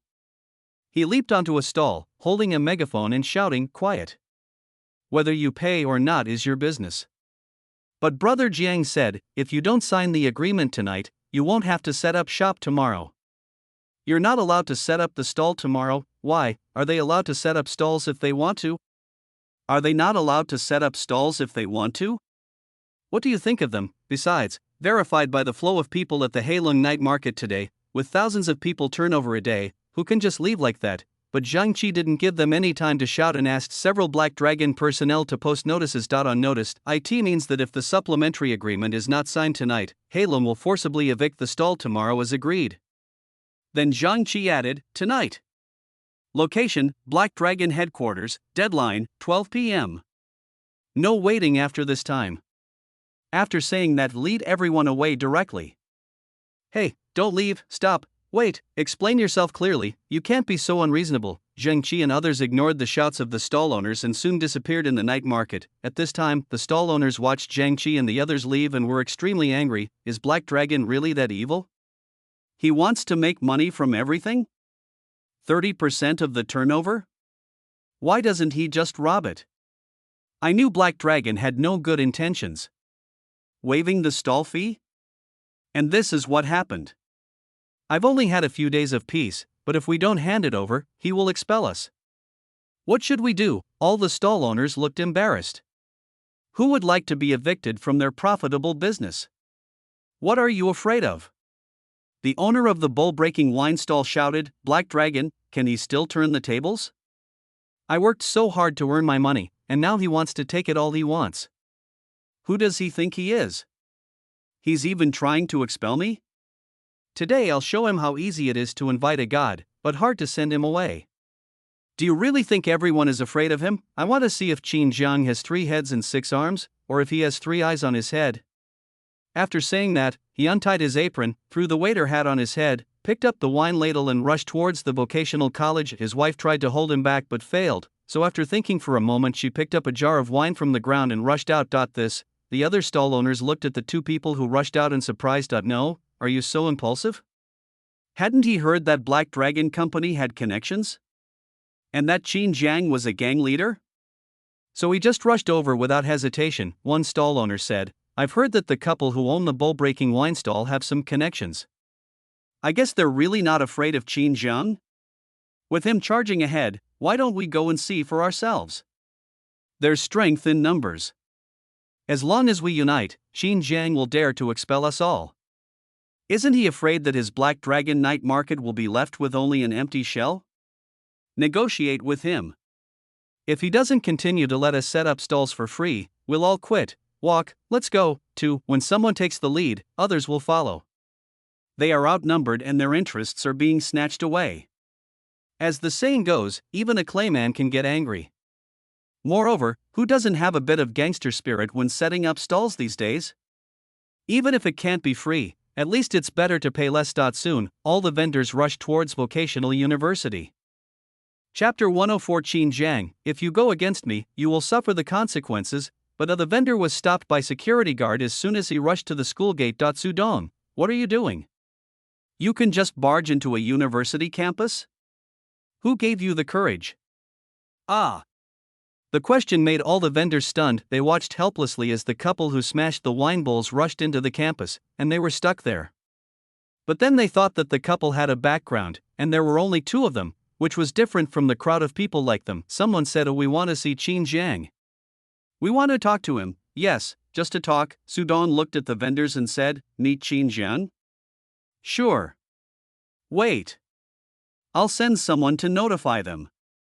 Although the vendors were dissatisfied, they could do nothing about it as they did not have the courage to attack the university campus. More than 10 minutes later, the vendors who had gathered there were filled with indignation and were a little depressed. They just sat quietly in the dark. Azila, a voice came from the intercom, let them in. Security guard Lao Wang opened the campus gate and said to the vendors, go in. Turn left and the first 3-story building is the Black Dragon Company's office. Remember, this is a university campus, so don't make any noise. Crash, the vendors poured into the vocational university and headed towards the Black Dragon Company. Their expressions changed slightly as they arrived at the door. Just see in front of the 3rd floor, hundreds of young men in formal attire were leaning against the wall, smoking, and many of them were holding baseball bats in their hands. They looked at him and others coldly. A gulp. The vendors all swallowed subconsciously and naturally. They had heard about the stalls they were setting up opposite the vocational university. Qin Jiang was known as a gangster on Shuiyuan Road, with hundreds of subordinates. Seeing so many people holding baseball bats downstairs, his inner momentum couldn't help but weaken again. Arguing, clamor, curse, everything came to a sudden stop. No one spoke, no one even took a step forward until Wang Tao walked out of the office building and looked at the vendors. Brother Jiang lets you go in. The vendors were speechless and motionless. Wang Tao's eyes were cold and gloomy. I'll say it again, Brother Jiang wants you to go in. If you don't want to go in, you don't have to set up a stall tomorrow. The vendors' expressions changed. They looked at each other and rushed into the office building with trepidation. This moment, it feels like a sheep falling into the tiger's mouth. The office building has 3 floors in total. Wang Tao led the vendors to the top floor. Boom. Boom. Brother Jiang, all the vendors are here. The top floor door was opened directly from the inside. and Wang Tao led more than 100 vendors into the top floor office. Just came in and the vendors were shocked. As far as the eye can see, there are 10 young men in formal attire standing upright on each side of the empty office. Right in the center, 3 sofa chairs. Qin Jiang, Zhu Zhang, and Si Jiu were sitting in a shape of opinion, eating from the copper hot pot, without even looking up at them, with the help of the picture of the fierce dragon emerging from the river behind him. He felt the momentum coming towards him and others. What surprised them the most was that they did not see the couple who rushed in first and smashed the wine bowls. Where are the people? Weren't they the first ones to rush in? Wrong location. Although the vendors had countless questions in their hearts, no one spoke first and they all stood there quietly for a moment. The air on the top floor is a bit depressing, only the sound of Qin Jiang and the other two eating hot pot was left. Fortunately, the space on the top floor is large enough, and although it is crowded, more than 100 vendors can still stand inside. Depressed, very depressing. Many vendors kept exchanging glances as if to say, "You speak first, you speak, why should I speak first, you speak first, there's nothing we can do." These stall owners, who come from all the night markets, have no organization or discipline at all. With their petty bourgeois mentality, it's hard for them to be the first to take the lead. Everyone knows that the first bird to stick its head out gets shot. Time passes. After a few minutes, the vendors felt that the days were passing by very slowly and they were a little uneasy. A stall owner couldn't help but speak sudden, it hurts, oh, it hurts." Faint screams reached their ears. All the stall owners' hair stood on end as they looked towards the closed door of a certain suite. The screams were coming from there, and they instantly knew who was behind the noise. It was the owner of the wine bowl smashing stall, right? The unique duck voice definitely shows that he is the owner of the bowl breaking wine stall. Besides, they didn't see each other when they just came in. Combined with the faint screams, who couldn't help but guess that the couple who ran the wine stall and smashed the bowls first were in the closed suite. So, why are they screaming? The stall owners were all speculating. Did the couple who smashed the bowl of wine come to Qin Jiang to say they didn't agree to pay the management fee? And were they exposing their own background? They were even threatening to get physical with Qin Jiang. As a result, Qin Jiang had him dragged into the suite to be beaten up, and from the faint screams he made, it was obvious that he was already out of breath and was probably about to be beaten to death. How could it be possible? Didn't the wine-smashing vendor have connections? Did he know some powerful figure in society? Did his son also have status in society? Why didn't Qin Jiang give him any respect at all? Or is it that this person's status is much higher than that of the couple who sell wine bowls, and their background doesn't matter at all? For a moment, they felt that their brains were not enough. Bang! The door of the suite was suddenly slammed down, and many vendors subconsciously stretched their necks to look but saw nothing. I just felt like there was something red on the ground. What is it? Is it blood? Has so much blood already been shed? What kind of fight would that be? Sun Yuan walked out of the suite, holding a contract in his hand. He said, "Brother Jiang and the Wang couple have decided not to continue setting up stalls at the Black Dragon night market and have transferred the bowl-breaking wine business to Black Dragon. Here's the contract."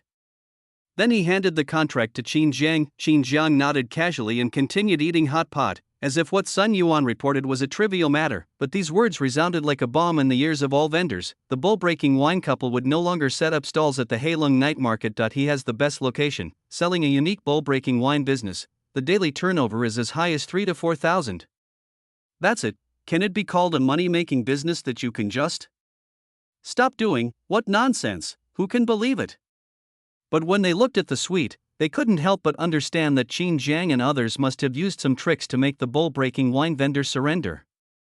How ruthless must they have been to force the couple to leave and even sign the transfer agreement? The vendors felt a chill running from the soles of their feet straight up to the top of their heads. All their spirit and temper disappeared, leaving only panic, fear, and uneasiness. Snap! Snap! Snap! Qin Jiang and the other two slowly put down their bowls and chopsticks. Wang Tao stepped forward to offer some fruit, and at the same time directed his men to bring in a few boxes of fruit from outside. He then said to the vendors, "Brother Jiang, please have some fruit."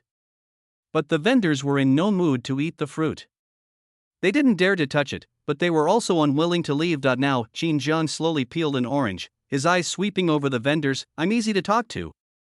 Cooperate with me, and I will make him suffer. If you go against me, I will make you suffer the consequences." Chapter 105, Those Who Don't Sign, Get Out. Vendor, what about the guarantee you promised? Gulp, all the vendors were shocked again. and many of them subconsciously glanced towards the sweet. Fear, worry, all kinds of emotions continued to spread in their hearts. How could they not hear the threat in Qin Jiang's words? As a lesson to them, the couple who broke the bowl and went against Qin Jiang even transferred their stall, and now they might be dealt with in a very bad way. A bang, Sijou slammed the table and shouted, "Brother Jiang is treating you to some fruit, why don't you eat it?" His extremely scary face swept across the whole place, scaring all the vendors into shuddering.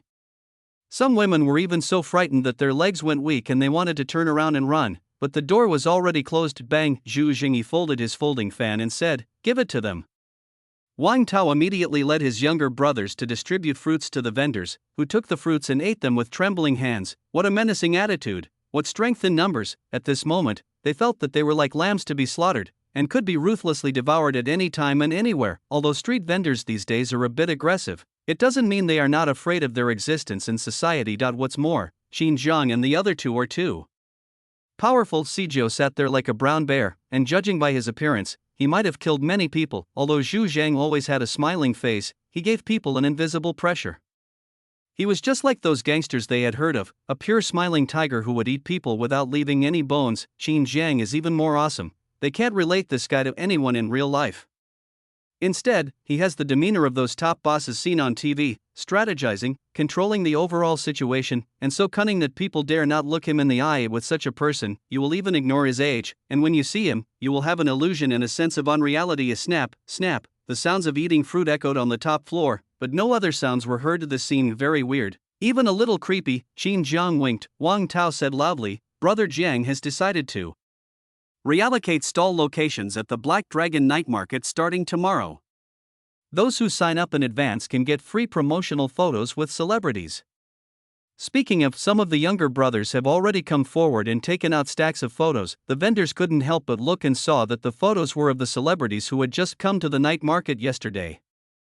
These celebrities were holding various snacks and smiling very happily. Many vendors' eyes lit up. They were not stupid and knew that as long as they hung this photo in front of their stalls, it would definitely make the stalls more popular. Those celebrities had just been here not long ago, and most of the people who came to the Heilong Night Market recently were followers. These followers could come to the Heilong Night Market and naturally check out the snacks that the celebrities had eaten. Who could be more convincing than taking photos with celebrities? This was the perfect selling point. Wang Tao continued, "Starting tomorrow, the Black Dragon Night Market will upgrade to include a new large-scale event, co-hosted with a television station, and the cost will be included in the management fee." Upon hearing this, the vendors were even more shocked. The Heilong Night Market has too many activities, and it has been heavily promoted since the beginning, with things like Yulao Bridge, Friendship Bridge, etc. There are also celebrities who bring in a large number of people.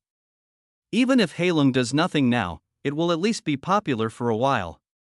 Normally, it should not come up with new methods after digesting this wave of traffic, but Heilong Night Market does the opposite. They were completely confused, but there was no time for them to understand. Qin Jiang finished his orange, took the wet wipes handed to him by Wang Tao, and calmly wiped his hands while looking at the vendors. He said, "Don't worry. Black Dragon is a legitimate company. Those who want to cooperate with Black Dragon, stand to the left.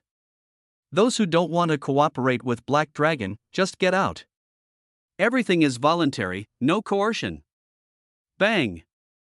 Bang! The two younger brothers at the back opened the door, and Wang Tao instructed his younger brothers to take out a large number of contracts. The vendors looked strange. Is Heilong a formal company? Damn it! Which legitimate company has hundreds of underlings in formal attire? Which legitimate company is called Black Dragon? Which legitimate company dares to punish someone so badly that he has to give up his purely lucrative business and scream in pain, and told us to get out? That's it. You also said that we should do it voluntarily. How do we volunteer? They are hesitating and no one wants to leave. Not to mention whether they can leave, the profits from the Heilong Night Market alone make them reluctant to leave. Since ancient times, profits have been the most tempting. Wang Tao placed a stack of photos in front of the contract. Whoever signs the contract first will get the photos first. First come, first served. The deadline is up. The booths will also be redistributed. First come, first served. Gulp, many vendors swallowed their saliva, and some vendors couldn't help but take a step forward. Seeing this, more than a dozen vendors rushed forward at the same time. "I'll sign. I'll sign too. They no longer have the mentality of uniting to fight as when they first arrived. Instead, they are hostile to each other and are afraid that the other party will get there first, especially the vendors selling the same type of snacks.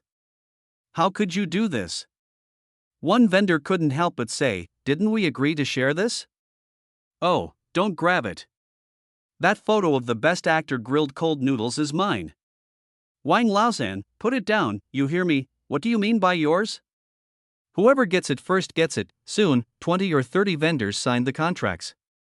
After only 20 or 30 vendors signed the contracts, the remaining vendors became a little hesitant. At this moment, a younger brother's voice came from outside. "Brother Jiang, the 600 or so vendors we agreed to meet have arrived."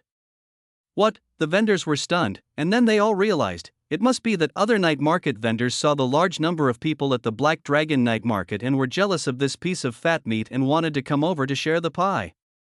After all, the number of people at the Black Dragon night market is completely disproportionate to the number of stalls. Although the Black Dragon night market is very shady and dares to directly ask for 30% of the turnover, it does not ask for any rent, which means that those vendors do not need to spend any money to set up stalls in the Black Dragon.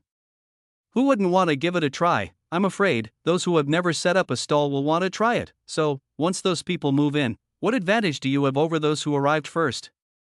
Delicious. Bullshit. Every place tastes pretty much the same, only location matters. Think of this, they were still hesitating and rushed forward. "Give me the contract quickly, I want a stall near Yulao Bridge. Damn, no one can compete with me, I want the position at the intersection." For a while, the vendors almost got into a fight. Fortunately, there were Black Dragon personnel on both sides to maintain order. The stall owners did not dare to fight or make loud noises. They just quarreled in a low voice until their faces turned red and their necks became thick, and they signed quickly. In a short while, 80 vendors had signed the contract. The remaining vendors were more or less hesitant. It was not that they did not intend to sign the contract, but they wanted to ask Qin Jiang about the guarantee. A vendor looked at the unsigned contract and kept searching for the minimum guarantee clause, but he didn't find it. He looked at Qin Jiang hesitantly and asked, "Boss Qin, that guarantee?" Chapter 106, 580 vendors, Bai's father investigates. Wang Tao, Dad, Munqin Jiang, guaranteed, there's no guarantee. Stall owner, Sigma, surprised face, what? No idea? Before he could say anything, Wang Tao grabbed the contract from his hand and said, "You don't have to sign it? You don't understand what Brother Jiang is saying, right? Get out." Stall owner, what do you mean? Wang Tao, literally? You lose your license to set up a stall at the Black Dragon night market. You have until midnight tomorrow to remove all your personal belongings from your stall. If you do, they will all be thrown into the trash. Vendor, I'm not moving, I'm just asking. Wang Tao, kick him out. Immediately, 2 of his men pulled him out. The vendor kept struggling and begging, "You can't do this. I want to open a stall. I want to sign a contract. Is it okay if I don't ask? Don't pull me, I want to set up a stall." Of course, his actions had no effect, and 2 burly Black Dragon employees easily pulled him out. Wang Tao looked at the remaining 20 or so vendors. "Do you have any other questions?" The vendors hurriedly shook their heads and no, everything is done according to what Mr. Qin said. I am Boss Qin's soldier. I will do whatever Boss Qin says. Soon these vendors signed the contract, and Wang Tao asked them to leave and let the vendors below continue to come up. After all the vendors went downstairs and saw hundreds of vendors gathered downstairs, they were extremely relieved. If they had not signed the contract, they were afraid that the stalls would be occupied by these people. It was because Black Dragon had the initiative. I felt especially relieved when I saw the stall owner who was talking to Qin Jiang about the guaranteed price crying at the school gate. Is bad luck nothing these days, as long as there is someone more unlucky than you, it's good. Of course, I still felt a little uncomfortable when I thought about having to hand over 30% of the turnover, and I looked worried when I left the school gate. Money, it's all my own money wasted. Outside, the young man in the peaked cap saw this scene with his eyes flashing, and picked up the phone. "I found something, so fast." "What did you find?" "Just now, there seemed to be some disturbance at the Black Dragon night market. A stall owner and his wife rushed into the Black Dragon company. Hundreds of stall owners followed suit and threatened to rush into the Black Dragon company, then what? Just now, these vendors came out, and I saw they all looked very unhappy." One of them was squatting at the door crying, and the couple who went in first haven't come out yet. There's a problem. Can you check the details? Clear. High Court building. Father Bai sat on a sun lounger and looked at the sun. Xiao Sun hung up the phone and said, "Boss, I just got a clue, but I can't confirm the situation at the moment." Father Bai closed his eyes and nodded. Not long ago, he ordered the rectification of university security, which had obvious effects in eliminating many evil gangs on campus and made many university leaders praise their good work. Mr. Bai was very satisfied with this. The only thing he was not satisfied with was that Qin Jiang did not appear on the list of companies to be cleared. The response from the other side was that Heilong was a formal company and that they had not bullied students, collected protection fees, etc. Everything was reasonable and legal. Father Bai naturally didn't believe it. He thought there might be some mysterious umbrella behind Qin Jiang. Father Bai, how's the investigation going? Xiao Sun, Qin Jiang was born in Lianhua Township, Mu County. His parents were ordinary farmers, and none of his relatives held official positions. However, when he was on Shuayuan Road, some underworld figures gave him face. Even the vocational university president Wu Yu thought highly of him and even confronted a security guard on his behalf. Father Bai pondered for a moment. Wu Yu, it seems he's the one behind this. They must be giving him face. He's really going back on his word. His career is almost over, yet he's still supporting some shady faction. Isn't he afraid of backlash? No matter his reasons, Bai Lu must not be implicated. Besides, university is a place for learning and cannot be corrupted. If you find any problems with Qin Jiang, report them to me immediately. Wu Yu touched his nose. Damn it, who the hell is thinking about me? Boom. Boom, but Director Wang knocked on the door and came in. Principal, this is the contract that Heilong just finalized for the stall owners. Wu Yu, contract? Lease contract. Director Wang looked strange. It's not a lease contract, it's a management contract? Management contract? Wu Yu took the contract with a bit of doubt, his expression becoming increasingly complex the more he read it. After reading it, he looked at Director Wang and asked, how much did the Black Dragon night market sales revenue look like today? Director Wang, 300,000. Wu Yu, 300,000. That 30% is 90,000, which is 2,700,000 a month. 32,400,000 a year. Over 30 million. Over 30 million in profit. He's going to go public. Wu Yu's eyes sparkled with excitement. Director Wang, Principal, Heilong Company is a company supported by our school, but our school does not hold any shares. Wu Yu's face turned cold. Shut up. He studied finance in school and understood too well the importance of shares in corporate development. Letting the school get involved would definitely not be a good thing for the company and might even cause management chaos. What the vocational college lacks is development. What he wants is to achieve something, not just to make money. Old Wang. Wu Yu said bluntly, remember. We're in the education business, not obsessed with money. As long as the Black Dragon night market can maintain its popularity and reach an annual profit of 30 million, no. As long as it's 10 million. Then Qin Jiang will definitely be one of the top 10 young entrepreneurs in Northern Province this year. By then, the vocational college will stand out among the many junior colleges and may even be able to be directly promoted to a bachelor's degree. Only then will you and I have real opportunities for development. Don't be short-sighted. Director Wang nodded. The principal should consider the long term. Wu Yu calmed down for a moment and said, have your subordinates do a good job of preparing the resumes for Qin Jiang and the Black Dragon executives. Especially Qin Jiang, give him more certificates of honor and commendations. Didn't he just donate money to the school cafeteria a while ago? Things like this should be praised and rewarded. Things like 3 good students, advanced individual, outstanding league member, outstanding contribution award, all arranged. Director Wang, clear. Black Dragon Company, the vendors who came later also finalized their contracts. One night, Heilong added 451 new vendors. There are 580 vendors in Heilong. In the suite, the 2 younger brothers were cleaning up the broken dragon fruit flesh on the ground. Sun Yuan stopped massaging the middle-aged man on the sofa bed in front. Uncle. There's something wrong with your waist. The middle-aged man rubbed his waist and sat up. It was Lao Wang, the wine vendor at the bowl-breaking wine stall. I was tired from working hard in my early years. The woman next to him wept. Over the years, we've spent so much money on my son's grandfather's medical treatment and to pay off the debt owed to him. Old Wang has done all the hard work. Lao Wang, why are you saying that? It's almost there, and with what I'll earn in the next few days, I can pay it all off. Your son is promising, and you're still crying and holding it back. Wipe away your tears. Bang. The door of the suite opened, and Wang Tao walked in. He looked at Mrs. Wang and smiled. Dad, Mom. Chapter 107. Wang Tao's inner thoughts. The night market is booming, and the turnover is increasing. That's right, the couple who smashed the wine bowls were Wang Tao's parents. It turned out that Qin Jiang had guessed that he would encounter obstacles when he forced the promotion of 30% turnover management fee, so he arranged in advance for Wang Tao's parents to come to the city to perform a play, so as to scare and worry the vendors and dampen their accumulated momentum. Apparently very effective. At the same time, Qin Jiang also knew that Wang Tao's family was not wealthy and his parents had a lot of foreign debts. He only found out about this much later in his previous life.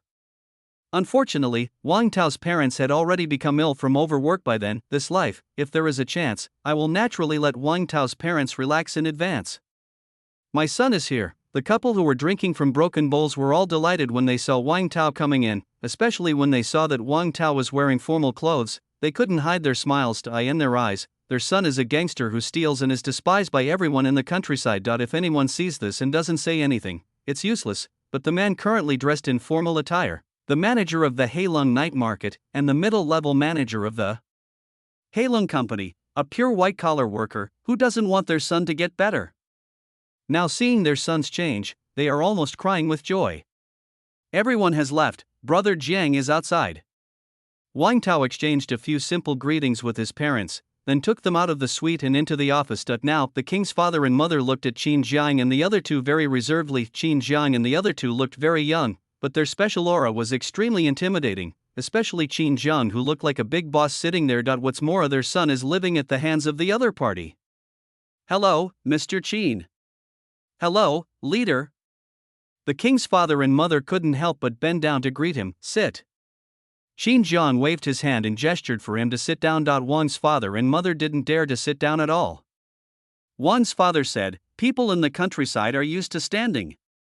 Xu Zhang, a Tao, bring a chair for your parents. Wang Tao found 2 chairs for his parents to sit on, and his father and mother only sat on half of their buttocks. Qin Jiang and the other two exchanged a few simple greetings with Wang's father and mother, with Qin Jiang and the other two doing the main talking. The king's father and mother were just responding. Qin Jiang, can the family debt be paid off? Wang's father said, it's basically no problem. These days, we're making 20,000 to 30,000 yuan just from selling Shuiwen wine. It's pure profit with almost no costs. Shuiwen wine is a blend of alcohol and water, and its alcohol content is incredibly low. You drink it for the atmosphere and the feeling. Qin Jiang, take another 10,000. Xu Zhang took out another 10,000 yuan from the drawer and handed it to Wang's father. Father Wang, no. I can't accept it. I really can't accept it. Qin Jiang, Wang Tao is one of my most valued employees. I admire him and will focus on training him. This little money is a gift from the younger generation to your uncle and aunt. Tao will give you 2 days off. You can spend 2 days with your parents in Songjiang and have a good time. The expenses will be paid to the company account. Wang Tao, thank you, Brother Jiang. Wang's father and mother stood up excitedly, holding the money. Wang's father pulled Wang Tao over and said to Qin Jiang, Boss Qin, my boy is lucky to be valued by you. From now on, if he does anything wrong, you must beat him to death. Then he looked at Wang Tao and said, if you dare not listen to Mr. Qin, I will beat you to death. Wang Tao, equals smiley face dad. I know, I will definitely listen. Wang Tao led his parents to say goodbye to Qin Jiang and leave. Wang's father and mother did not stay in Songjiang and went back to their hometown directly and told Wang Tao to listen to Qin Jiang. When he saw his parents off and watched them wave goodbye to him, his faces were filled with joy and he couldn't help but feel excited. He couldn't remember the last time he felt this kind of fatherly love and filial piety. It seemed that ever since he ranked last in the exam, dyed his hair yellow, and started to get involved in society, his parents had never smiled at him again and always sighed when they saw him. He could see the disappointment in his parents' eyes, but he could do nothing about it. Studying.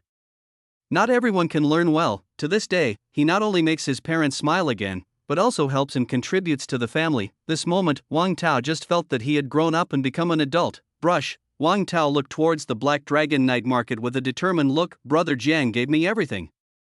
I exist only because of Brother Jiang. Whoever dares to go against Brother Jiang, I will kill him.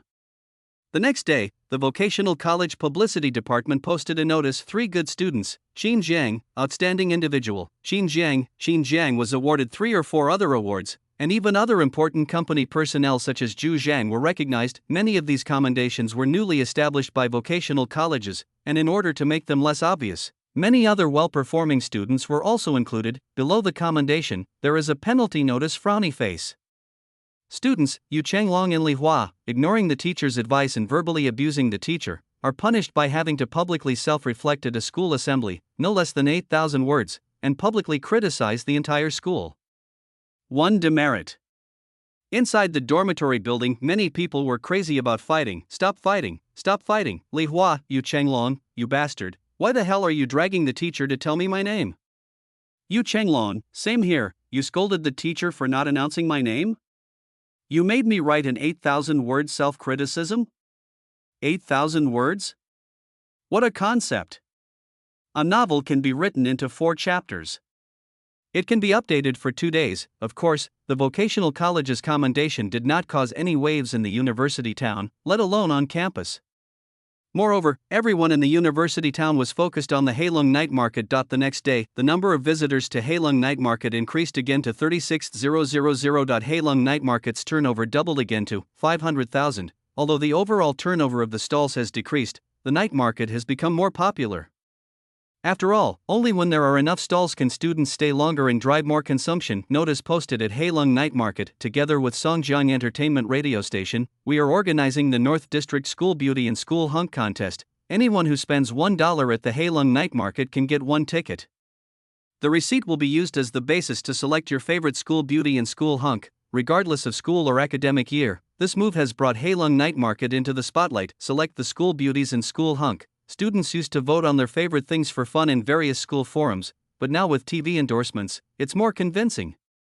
Therefore, whether out of curiosity or other reasons, more students are flocking to the Black Dragon night market, and the number of people visiting the market is increasing every day. 38,000, 39,000. It did not stagnate until it reached 42,000 or 43,000.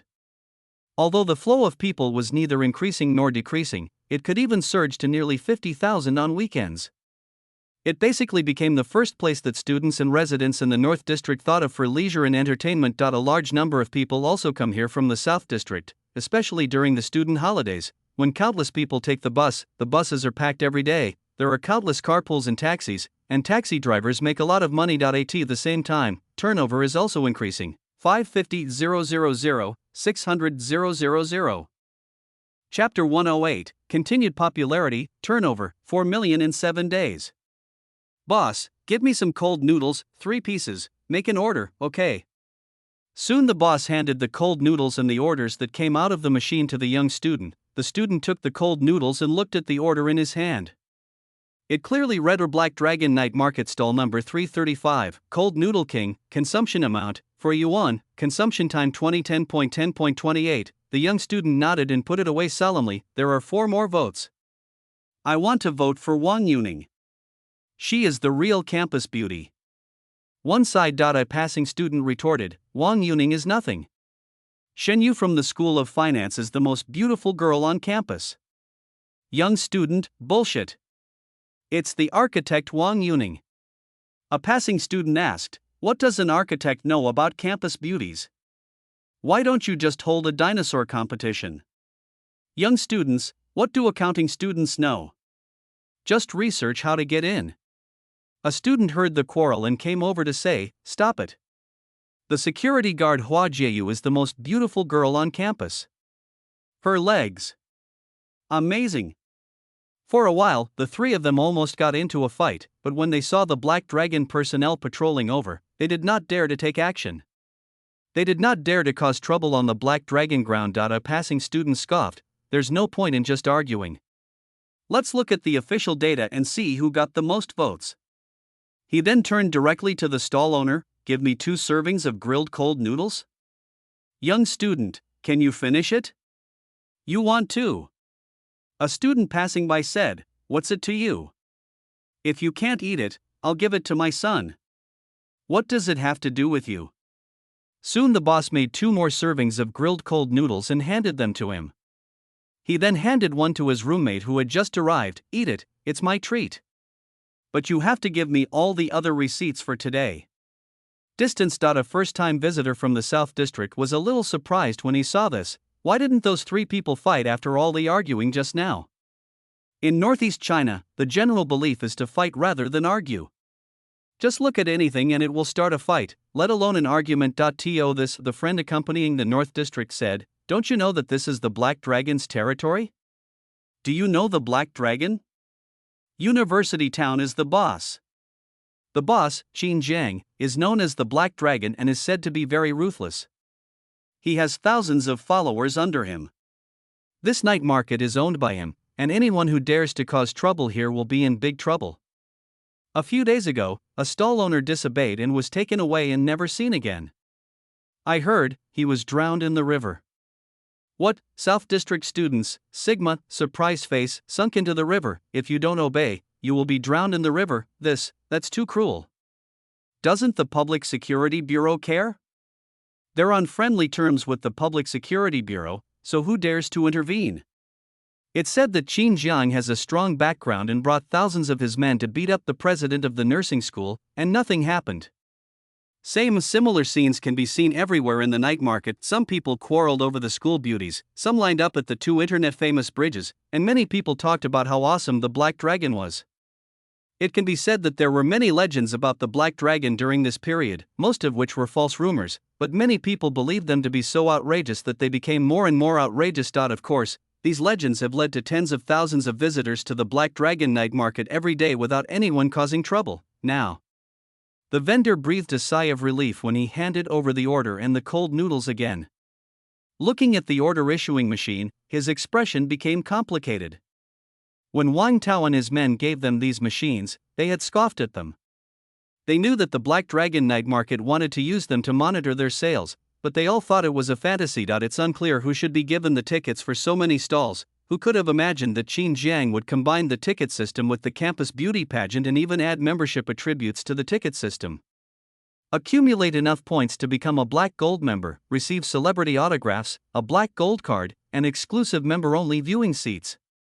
Black Dragon has posted a notice and will soon be performing on the central stage.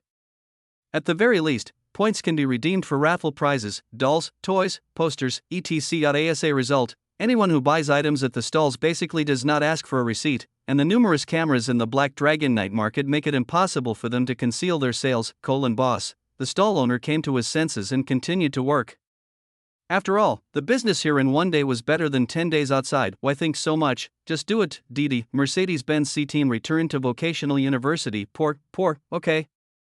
After giving the order to reverse, Zhang Qi went to open the side door where Zhu Zhang was.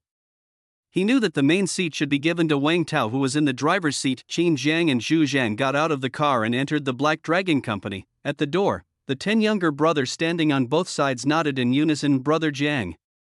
Snap. Wang Tao handed the key to Zhang Qi. Zhang Qi took the key and quickly took out a towel to start wiping the car.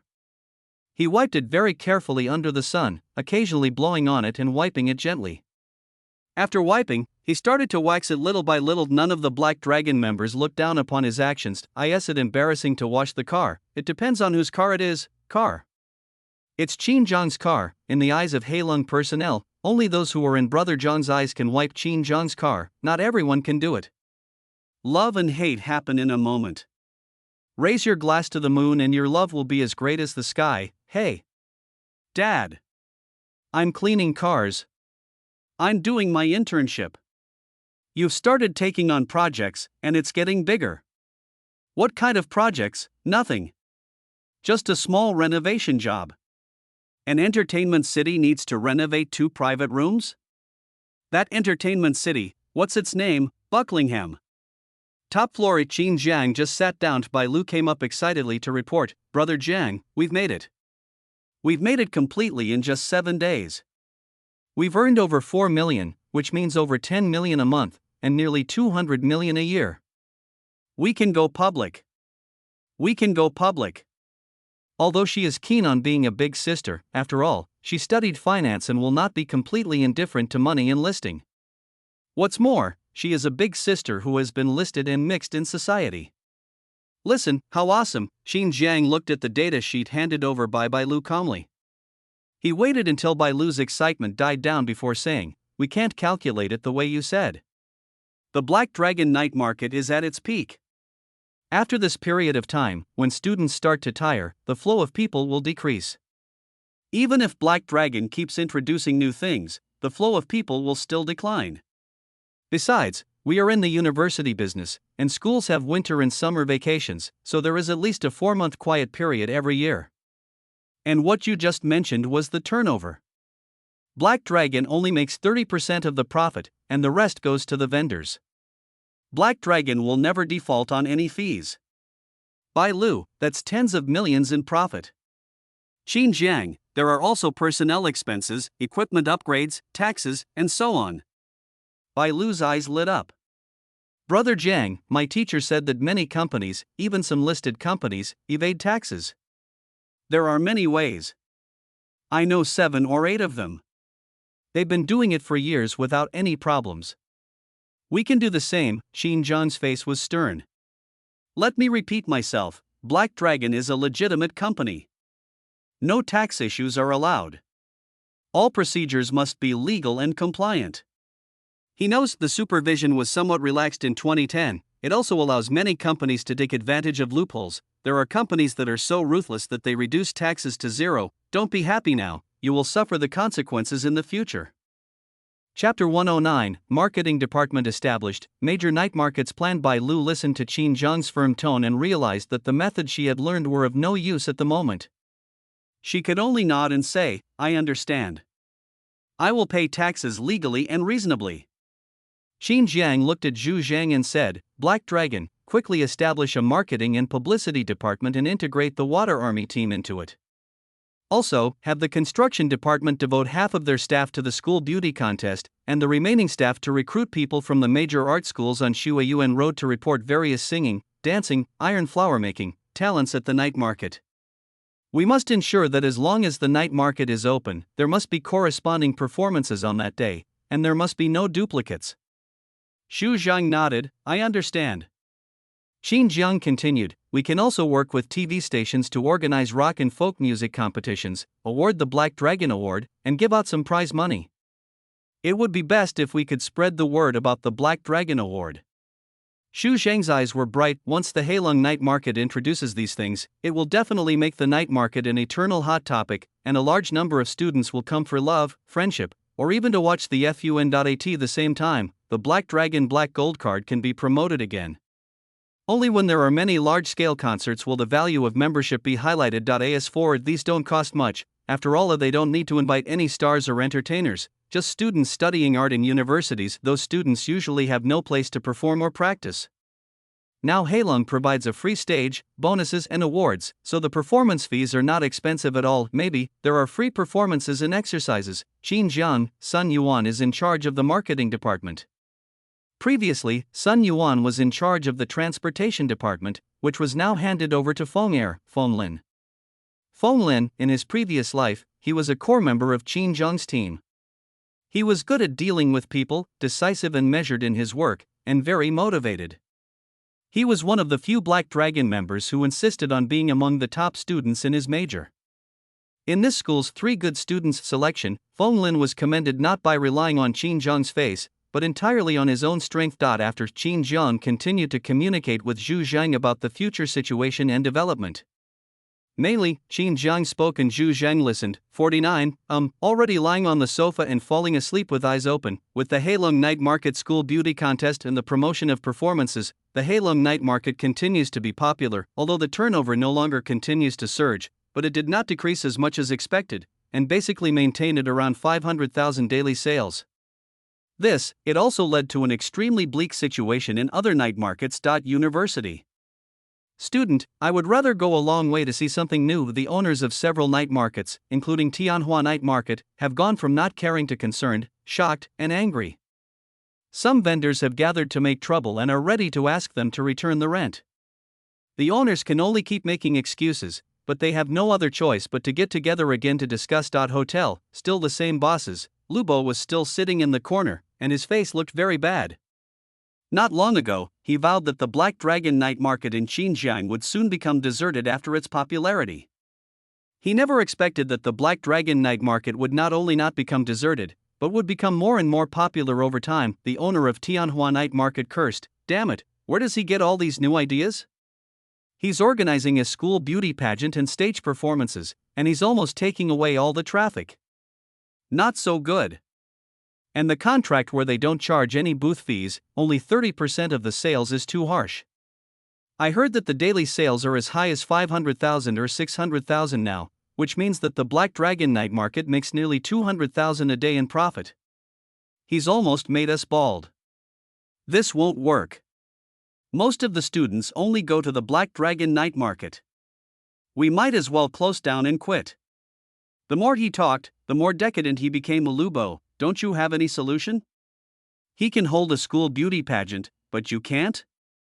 If he can perform, why don't you perform too? Tianhua boss, that's easy to say, but where's the money? Where does it come from? We only make a few dollars a year. Besides, even if we imitate it, we still don't know how many people we can really attract. The risk is too great. Lubo knew that some of the bosses were indecisive, afraid of spending a lot of money on imitation without getting a reasonable return. He looked down on such people, but these night markets were his main source of income and he couldn't give them up. There is no other way. Such a big night market has been running for such a long time, and there can't be any trouble. Brush. Several bosses looked at Lubo with contempt. Lubo, Sigma, surprised face, what's going on? What are you looking at? Do you think I'm a jerk? Do you think I'm resorting to some unsavory tactics? What's up? Why are you pretending to be such a good person? Boss Tianhua shook his head. We understand what you mean. We've tried some of these tactics before, but Xinjiang is so famous on Shuiyuan Road that no one dares to go against him. He and his gang have all been driven out of the university town by Xinjiang. The current university town, Xinjiang, has absolute control over everything. He pointed at the bald boss on his left and said, a few days ago, he recruited some thugs from the South District to cause trouble in Heilongjiang and was arrested on the spot by the police. They almost gave him away, and my brother-in-law took the blame and went to jail. Lubo, smiley face. Black and white are both good. Is Xinjiang so powerful? He subconsciously thought of the first time he met Xinjiang, which left a very deep impression on him. Several night market owners all looked at Lubo, and one of them said, Boss Lu, you have a lot of connections among us. Can you find someone to take care of Xinjiang? We really have no other choice. If we continue like this, it doesn't matter if we can't run the night market, but we're worried it will affect you. Grass. Lubo's face couldn't help but look ugly. He discovered that these night market owners not only did not want to spend money to learn the Black Dragon Night Market, but even planned to let him work for free. But could he refuse? Cannot. After all, this is also his business. Only in the night market can he connect with that group of people and make money. Only then can he complete his initial accumulation sooner. Once he has accumulated enough, he can start his own business and become his own boss, no longer having to be bullied by anyone. I'll go find someone first. Lubo stood up and left. Later, several bosses kept speaking flattering words, but after Lubo left, several bosses looked disdainful. In their eyes, Lubo was just a gigolo who had hooked up with a rich woman. As for the fact that he had gotten involved in the money laundering business, they really thought it was exclusive. How could they not be completely unaware of who they were laundering money for after such a long time? The reason they didn't kick Lubo out was for two reasons. First, it would make negotiations easier with a middleman, and they could let the middleman handle any issues directly. Second, if the truth ever came to light, they could let Lubo take the blame. Outside. As soon as Lubo got into the car, he took out the recorder from his arms and turned it off. This is his habit. He would record every meal he had with these bosses. He has too much evidence in his hands over the years, and no matter who dares to treat him as a pawn, he would let them know what it means.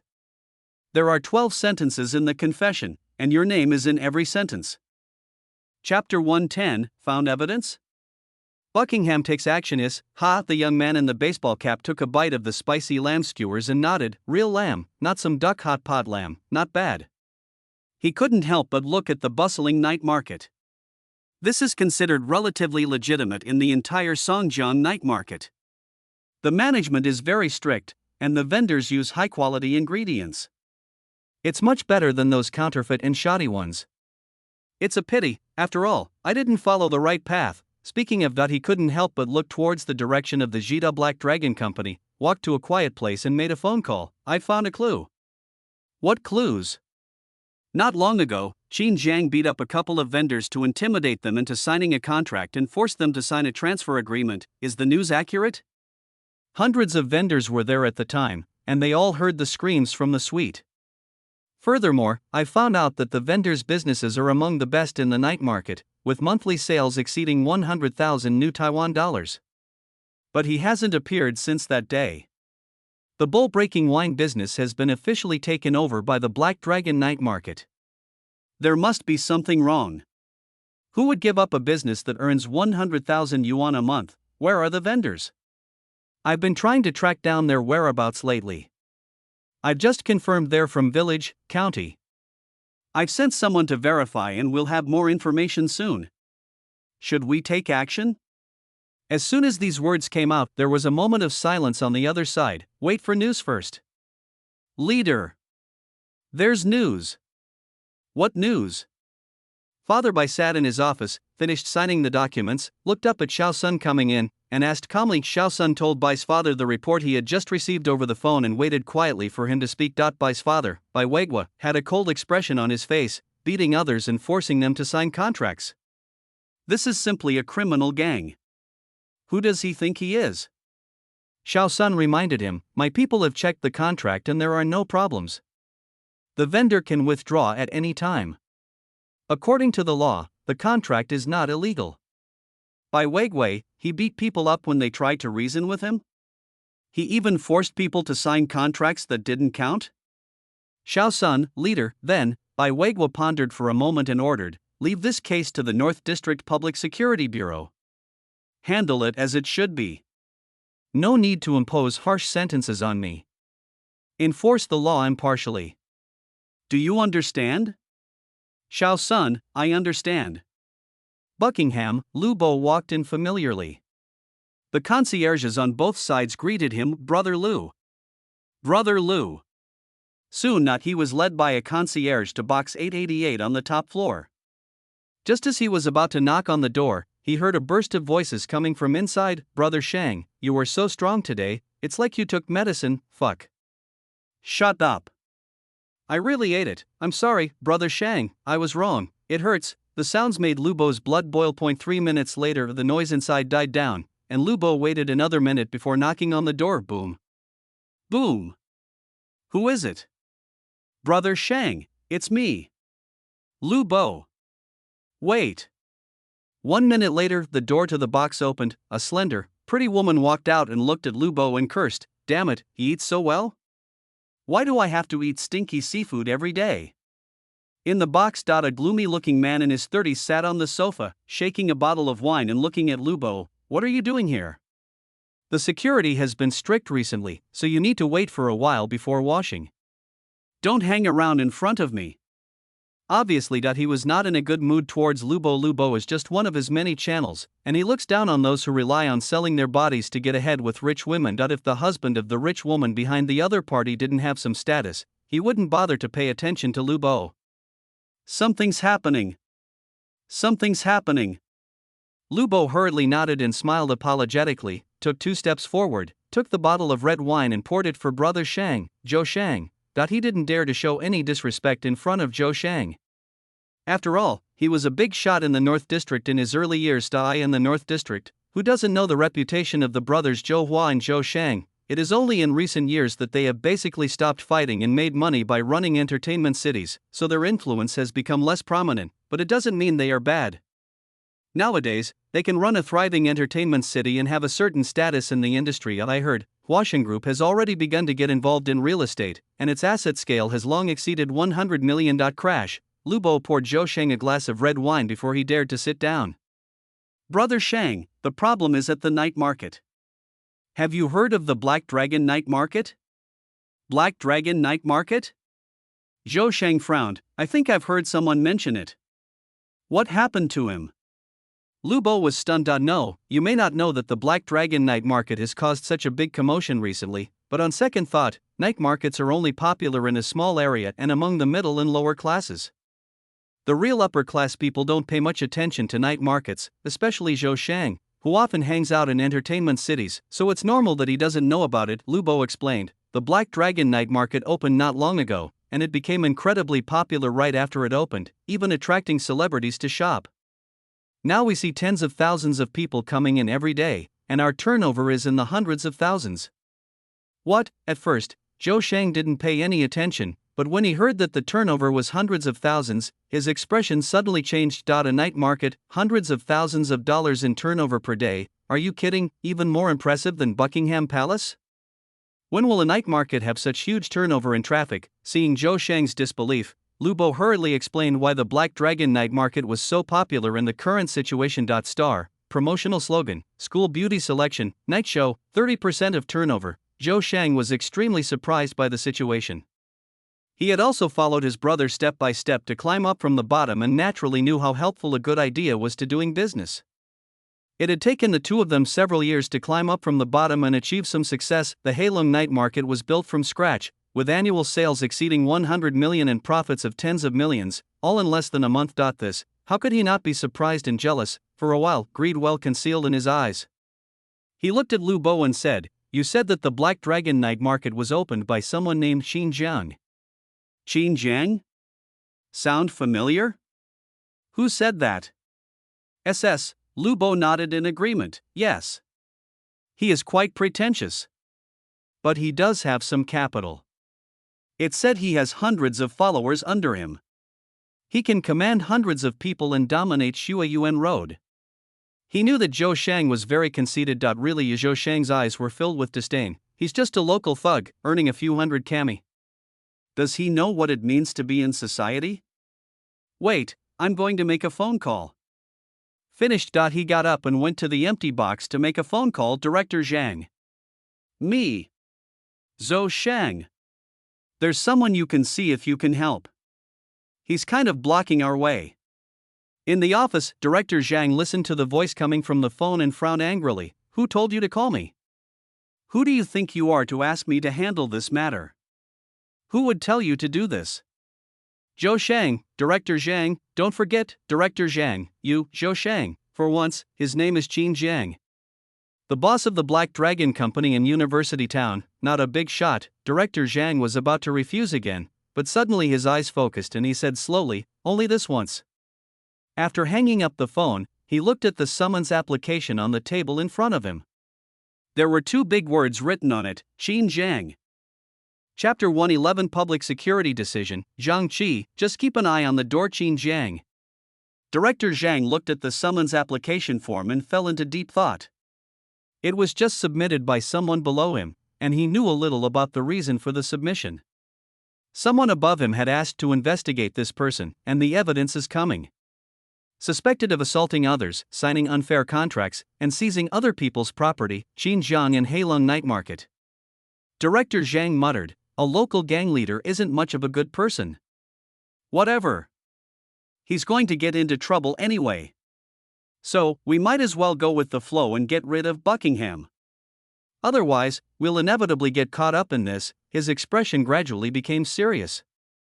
At this moment, a voice came from outside, Director Zhang, the meeting will begin immediately, anew. Director Zhang nodded, stood up, packed his clothes, and before leaving, he signed the summons application form and handed it to the security guard on duty outside. After Director Zhang left, the security officer just walked over to the deputy captain of the third team, Wang Hu, with the summons application form. Captain Wang. This is the summons form your team requested. Director Zhang has already signed it. Wang Hu took the summons and nodded. He remembered that his captain had applied for it, and it was said that someone from above had asked him to do it. In addition, he had heard that the person involved was a well-known gangster in the university town, and it seemed that he had some connections in their bureau, so the local security office did not care at all. When he returned to the office and found that the captain was not there, he led several security guards and drove straight to the vocational university, Buckingham. Zhou Shang hung up the phone with a smug look on his face. Done. As for whether this call would lose the important connection with Director Zhang, he didn't care at all. As long as he was on the boat, there was no reason to get off. He would do one thing or 10 things. He returned to the box and looked at Lu Bo sternly, saying, "It can be done. I can find someone to deal with Qin Jiang. But it'll cost a fortune, $1 million. So I'll have to use your channels. Buckingham will pay half and you half." Lu Bo's expression changed slightly. "I'll go make a phone call." Soon he called back and agreed to pay 500,000. Apparently, several night market owners thought that 500,000 was worth it to get Qin Jiang. Lu Bo left the box feeling very satisfied. Firstly, he thought he was very capable of getting along with everyone, and secondly, he felt that Qin Jiang was about to get into trouble, so he couldn't help but get excited. "Qin Jiang, how dare you snatch Lu Yao from me? If I can't have her, neither can you. I'm going to make you suffer. Then I'll see if Lu Yao will regret having only you in her eyes and not me." Walking out, he saw that the 2 boxes were closed and there were bursts of crackling and knocking sounds coming from inside. "Lu Bo, what's this for?" "Waiter, a few days ago, a few groups of people got drunk and started fighting, leaving these 2 private rooms in a mess. Brother Sheng hired a renovation team to come and do the work." In the box, Zhou Shang hummed a little tune. He felt that he was very powerful.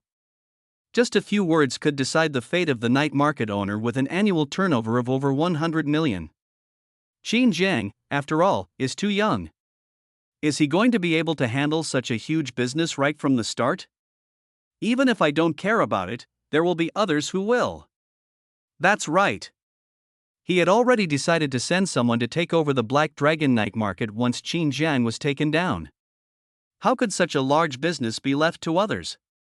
Moreover, with such a huge turnover, their group would be able to launder money much more easily in the future. Perfect. Heilong Company, top floor. Qin Jiang stood in front of the floor-to-ceiling window and looked at the sunny sky. Rear Wang Tao said, "Brother Jiang, the local police want to question my parents and have told them to say whatever they need to say." Zhu Zhang said coldly, "It seems someone has set their sights on us." "Brother Jiang, you were right. Profits are blinding. And they arrived faster than expected. Who was able to find Wang Tao's parents in such a short time? How many other night markets? Qin Jiang, they don't have the ability to do that. It's impossible for them to find out in such a short time just by reporting it to the police. It's highly likely that a larger force has intervened, not necessarily to steal his business, but perhaps to take ours." "Zhu Zhang, Brother Jiang, what are you going to do?" "Qin Jiang, if an enemy comes, we will fight him. If a flood comes, we will block it with earth. If anyone dares to raise his hand, we will break his claws." He had the confidence to say this. Black Dragon's development in this life was completely legal and compliant, and the procedures were as complete as possible. All the means seemed a bit non-commercial, but they were all business disputes and did not involve anything else. Unfair contract, whose bully contract doesn't even include a penalty for breach of contract. All the vendors can just leave if they want to. How can they be called bullies, downstairs, before running to see? Zhang Qi was wiping diligently when security guard Feng Zhao came over and said, "Zhang Qi, I have something to talk to you about. Black Dragon might not be a good career path. Your academic performance is not bad. I heard that you are one of the best in the class. As long as you focus on your studies, you may be able to get a bachelor's degree. After graduating from a bachelor's degree, you can find a regular job." Zhang Qi stopped to clean the car, took out his glasses from his pocket and put them on. "I didn't hear you clearly just now, what did you say?" Feng Zhao, Sigma, surprised face, "No? Are you nearsighted or deaf? Can you still not hear me clearly without my glasses?" "Zhang Qi, I really can't hear clearly without my glasses." Feng Zhao could only repeat what he had just said, which made Zhang Qi look extremely embarrassed. "Zhang Qi, from a junior college to a bachelor's degree? Even if you get a bachelor's degree, what good will it do? The salary after graduation is only a little over 2,000 yuan. Really big companies all require higher education, and my grades won't get me a good bachelor's degree. I've now been officially hired and my base salary is 3,000 yuan a month, plus overtime pay and bonuses. I'm very satisfied. He pointed to the Black Dragon night market across from the vocational university and said, "Besides, can't you see that the Black Dragon company has great development prospects? Brother Jiang is no ordinary person and is destined to rise to a high position. Only by following him can you have a future." Feng Zhao, I admit that the Black Dragon night market is very successful, and I also admit that Qin Jiang is very capable. He had no choice but to admit it. It only took 2 months for the Black Dragon company to go from being unknown to earning millions a month today, and for Qin Jiang to go from being a thug who could only make money by running a simple warehouse on campus to becoming a popular and powerful boss in the university town. But Feng Zhao couldn't help but say, Qin Jiang's methods are too extreme. Aren't you aware that he beat up the wine vendor who broke the bowl? Aren't you aware that he forced others to sign the contract? What he did was illegal. People like him will meet with bad consequences sooner or later. There's no need for you to get involved in this. It's not too late to regret now. Zhang Qi almost laughed out loud after hearing this. He was about to say something when Qin Jiang, Zhu Zhang, and Si Zhou came out and said directly, "What I want to do is none of your business. Just keep an eye on the school gate. Besides, Brother Jiang just received the honor of being a 3-good student at school. If you dare to say anything bad about Brother Jiang again, humph." After saying that, he ignored Feng Zhao's reaction and quickly ran to the back door of the Mercedes-Benz C, opened it and covered the roof with one hand. Chapter 112. Father Wang explains the situation. Wang Hu, Qin Jiang, please come with us in front of the night market. A woman squatted on the ground crying, and the young man in the peaked cap came forward to comfort her. "What's wrong with you?" "Woman, there's a boy who has a crush on me. I want to see him, but his friends won't let me and even beat me up." The young man in the peaked cap, "What? They're going to hit you in broad daylight? Who's so brazen?" "Woman, they." She pointed in the direction of the night market security. The young man in the peaked cap looked over and said, I know them. They're all Black Dragons, and the leader is none other than Sun Yuan." "Wait, are they going to beat you up?" the young man in the baseball cap asked. "Who has a crush on you?" "Girl, Qin Jiang." "Qin Jiang," the young man in the baseball cap looked the woman up and down with a complicated expression. "Are you sure?" The woman just sobbed quietly and began to say that she was not good enough and that she was too ugly. The young man in the baseball cap kept comforting her. "You're not ugly? You just don't know how to dress up? And the real beauty is the inner beauty, woman, really?" Young man in a baseball cap, "Really?" The woman looked at the young man in the baseball cap and asked, "Do you have a crush on me?" Young man in a baseball cap, "Fuck, you shouldn't repay kindness with hatred." Looking at the murderous look in the woman's eyes, he also had the urge to hit her, so he turned and walked away, and the girl got up and chased after him. Damn, sometimes the security guards really want to report the security guards. As soon as he ran to the corner of the night market, he saw the gate of the vocational university open and Qin Jiang's convoy appeared. The young man in the baseball cap shook his head and did not follow the plan. During this period of time, he had planned to track Qin Jiang's whereabouts, but later found that Qin Jiang had a particularly strong anti-reconnaissance awareness. He has no fixed area for eating or moving around, so it is difficult to judge his whereabouts based on his preferences. The young man in the peaked cap sighed with emotion. After so many years of investigating, there aren't many people as alert as you. There's definitely something fishy about a guy like that, otherwise it wouldn't be like this. As long as we send back the information to confirm the evidence and arrest Qin Jiang, we can find out what else he's hiding. His intuition told him Qin Jiang is not a simple, unusual person. Just as he was about to look away, he suddenly saw another security car speeding towards the street. "Security car, the car from the North District Police Station. What are you doing here?" "Arresting him. Qin Jiang. He's guilty. The news has come back that there's solid evidence. That's not right. Why didn't you notify me?" The young man in the baseball cap was puzzled and was about to pick up his phone to call, but before he could finish the call, the phone rang. "Call, it is County Public Security Brigade. Let me explain this in 2 ways. In County Village, the 2 security guards were communicating with Wang's father and mother. Security guard A, The Municipal Bureau has already told us about your situation. Please feel free to speak up. Father and mother, security guard B, don't worry. No matter how powerful they are still above the law. China is a society ruled by law. Anyone who breaks the law will be punished, and no one will be spared. Father and mother, security guard A, if you have any concerns, please tell me. He looked at Wang's father and mother and felt something was wrong. There were no obvious injuries on their bodies, but Wang's mother's legs were not in good condition. Qin Jiang couldn't be so cruel as to break her legs of Father Wang. I don't know what you were talking about. Security guard B, you set up a stall at the Heilong Night Market in Songjiang North District and sold bull-breaking wine, right? Wang's father, yes, I have sold it. Security guard A, they're going to sign a tyrannical contract at the Black Dragon Night Market. Do you disagree and go argue? Father, no, security guard B, and then they told you. Wait, you said no, you didn't go to the Black Dragon headquarters. Wang's father, I went, but not to argue, I went to get a massage. Security guard A, massage? What kind of massage? How did they massage you?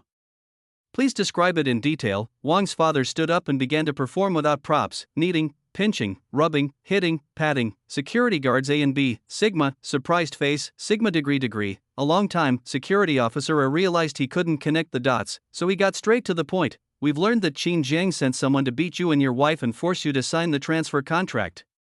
We are ready to take action. I promise you that as long as you come forward, we can immediately defeat this gang.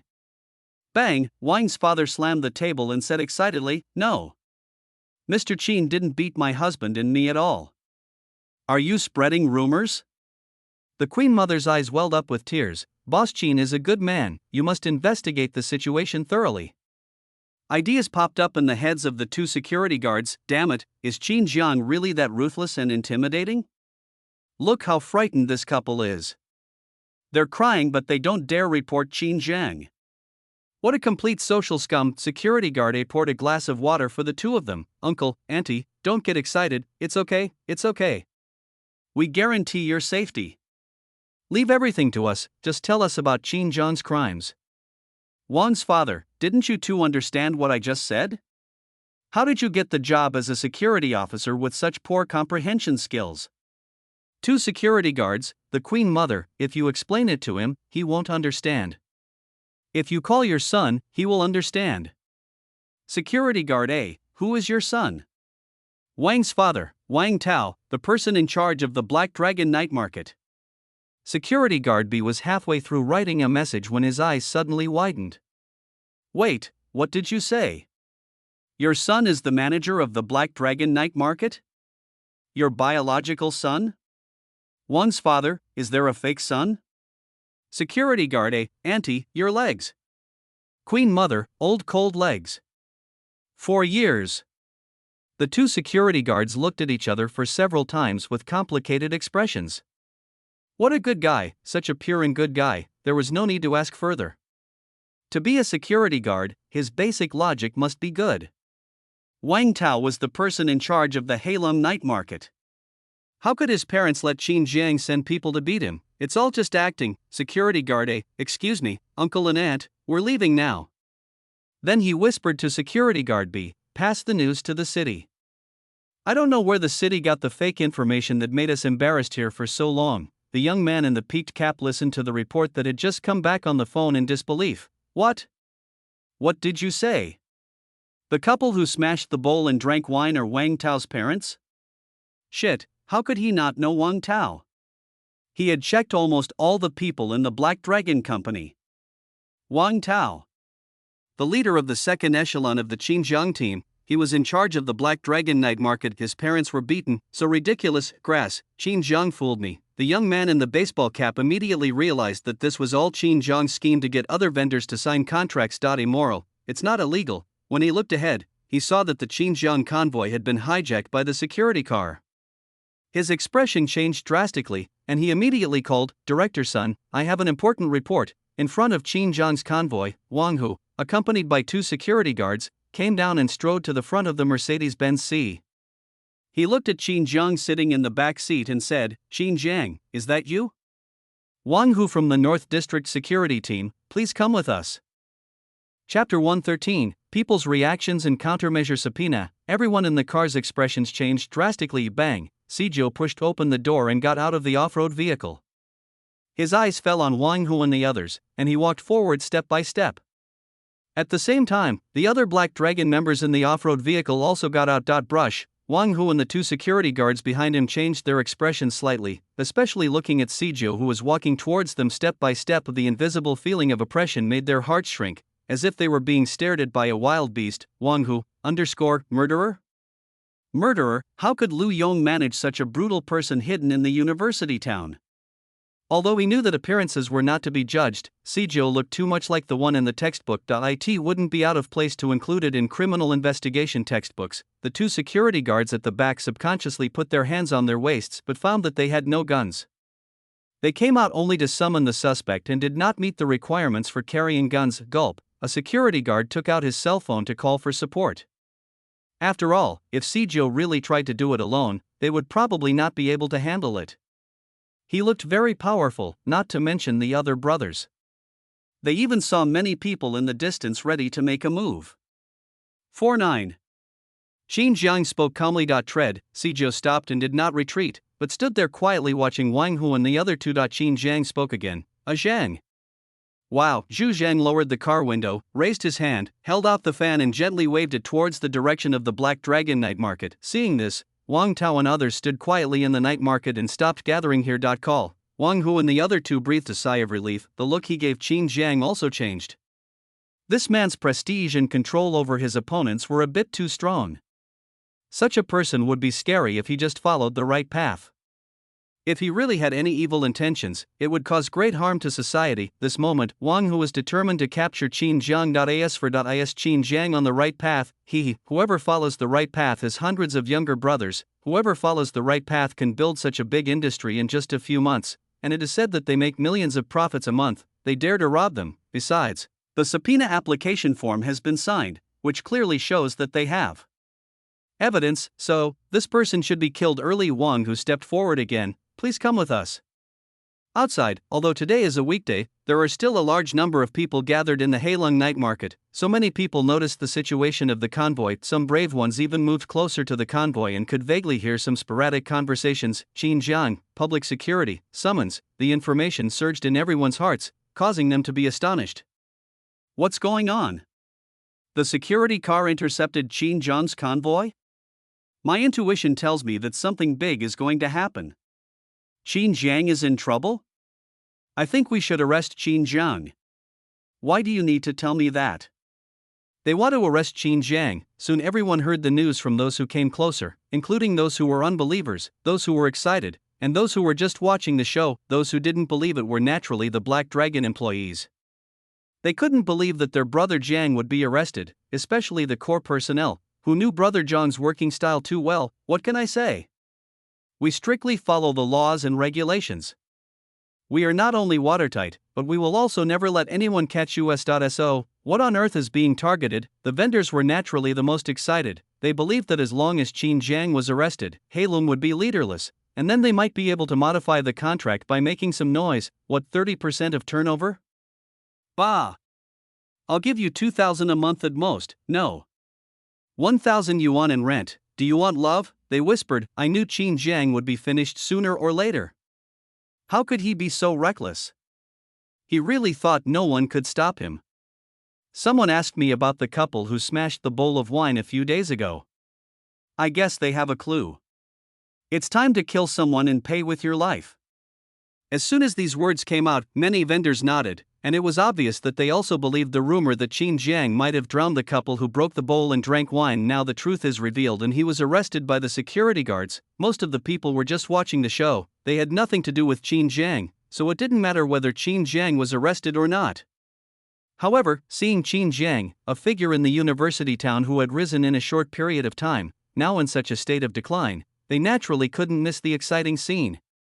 This would be a topic for bragging after dinner. Brush, someone took out their phone to take a picture. In the night market, seeing this, the man with the birthmark on his face said, "Oh. Arrest scene. We should arrest a big boss. He has earned such a fortune at such a young age and can't control it. Let's go and take a look, the older man said. What are you looking at? There are no security guards there. Take advantage of the chaos to get some money and leave quickly. The man with the dogskin hat said, Big Brother is right. The man with the birthmark said, It's okay. It's been so many years, who would even remember us three brothers? We don't even look like the ones on the wanted posters anymore, so what are you afraid of? Speaking of Dot, he walked over regardless of the older people's obstruction. Oh, don't go. The man in the dogskin hat chased after him, South District, an office. What?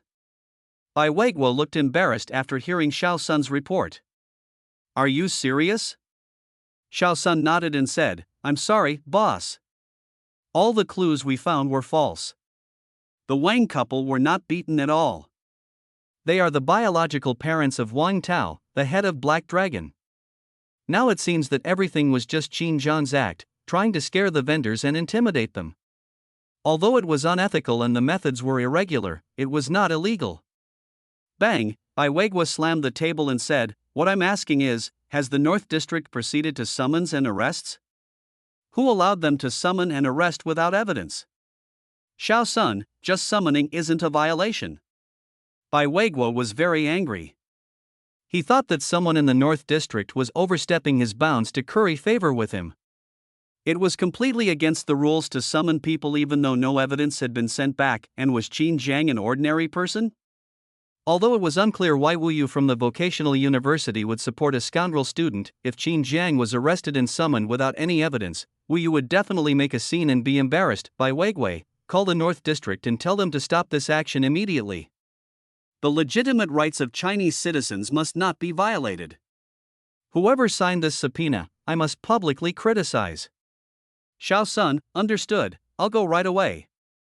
Vocational College. Wu Yu's face turned grim when he heard Director Wang's report. A security guard intercepted Qin Zhang's convoy at the school gate. Qin Zhang is in trouble. He was the school's newly nominated star student, and was already preparing materials for Qin Zhang to submit for this year's top 10 young entrepreneurs in Northern Province. And with the booming sales at the Black Dragon night market, Qin Zhang had a good chance of making it into the top 10. How could Qin Zhang be in trouble now? Since the security guards came to arrest him, they must have obtained evidence. What happened? For a while, Wu Yu paced back and forth in the office, picking up the phone, putting it down, picking it up again, and putting it down again. Chapter 114, One phone call to fix it. Qin Zhang, what are you looking at? What? Lu Yon's expression changed slightly when he heard the report. Quick! Everyone, follow me out. Then he rushed out quickly. He didn't know how someone like Qin Zhang, who acted strictly according to the law, could have committed a crime, but he was afraid that if he arrested Qin Zhang, his subordinates would. Even if the possibility was small, he was still afraid. In the car, Qin Zhang looked at Wang Hu and the summons in the other party's hand with a calm expression.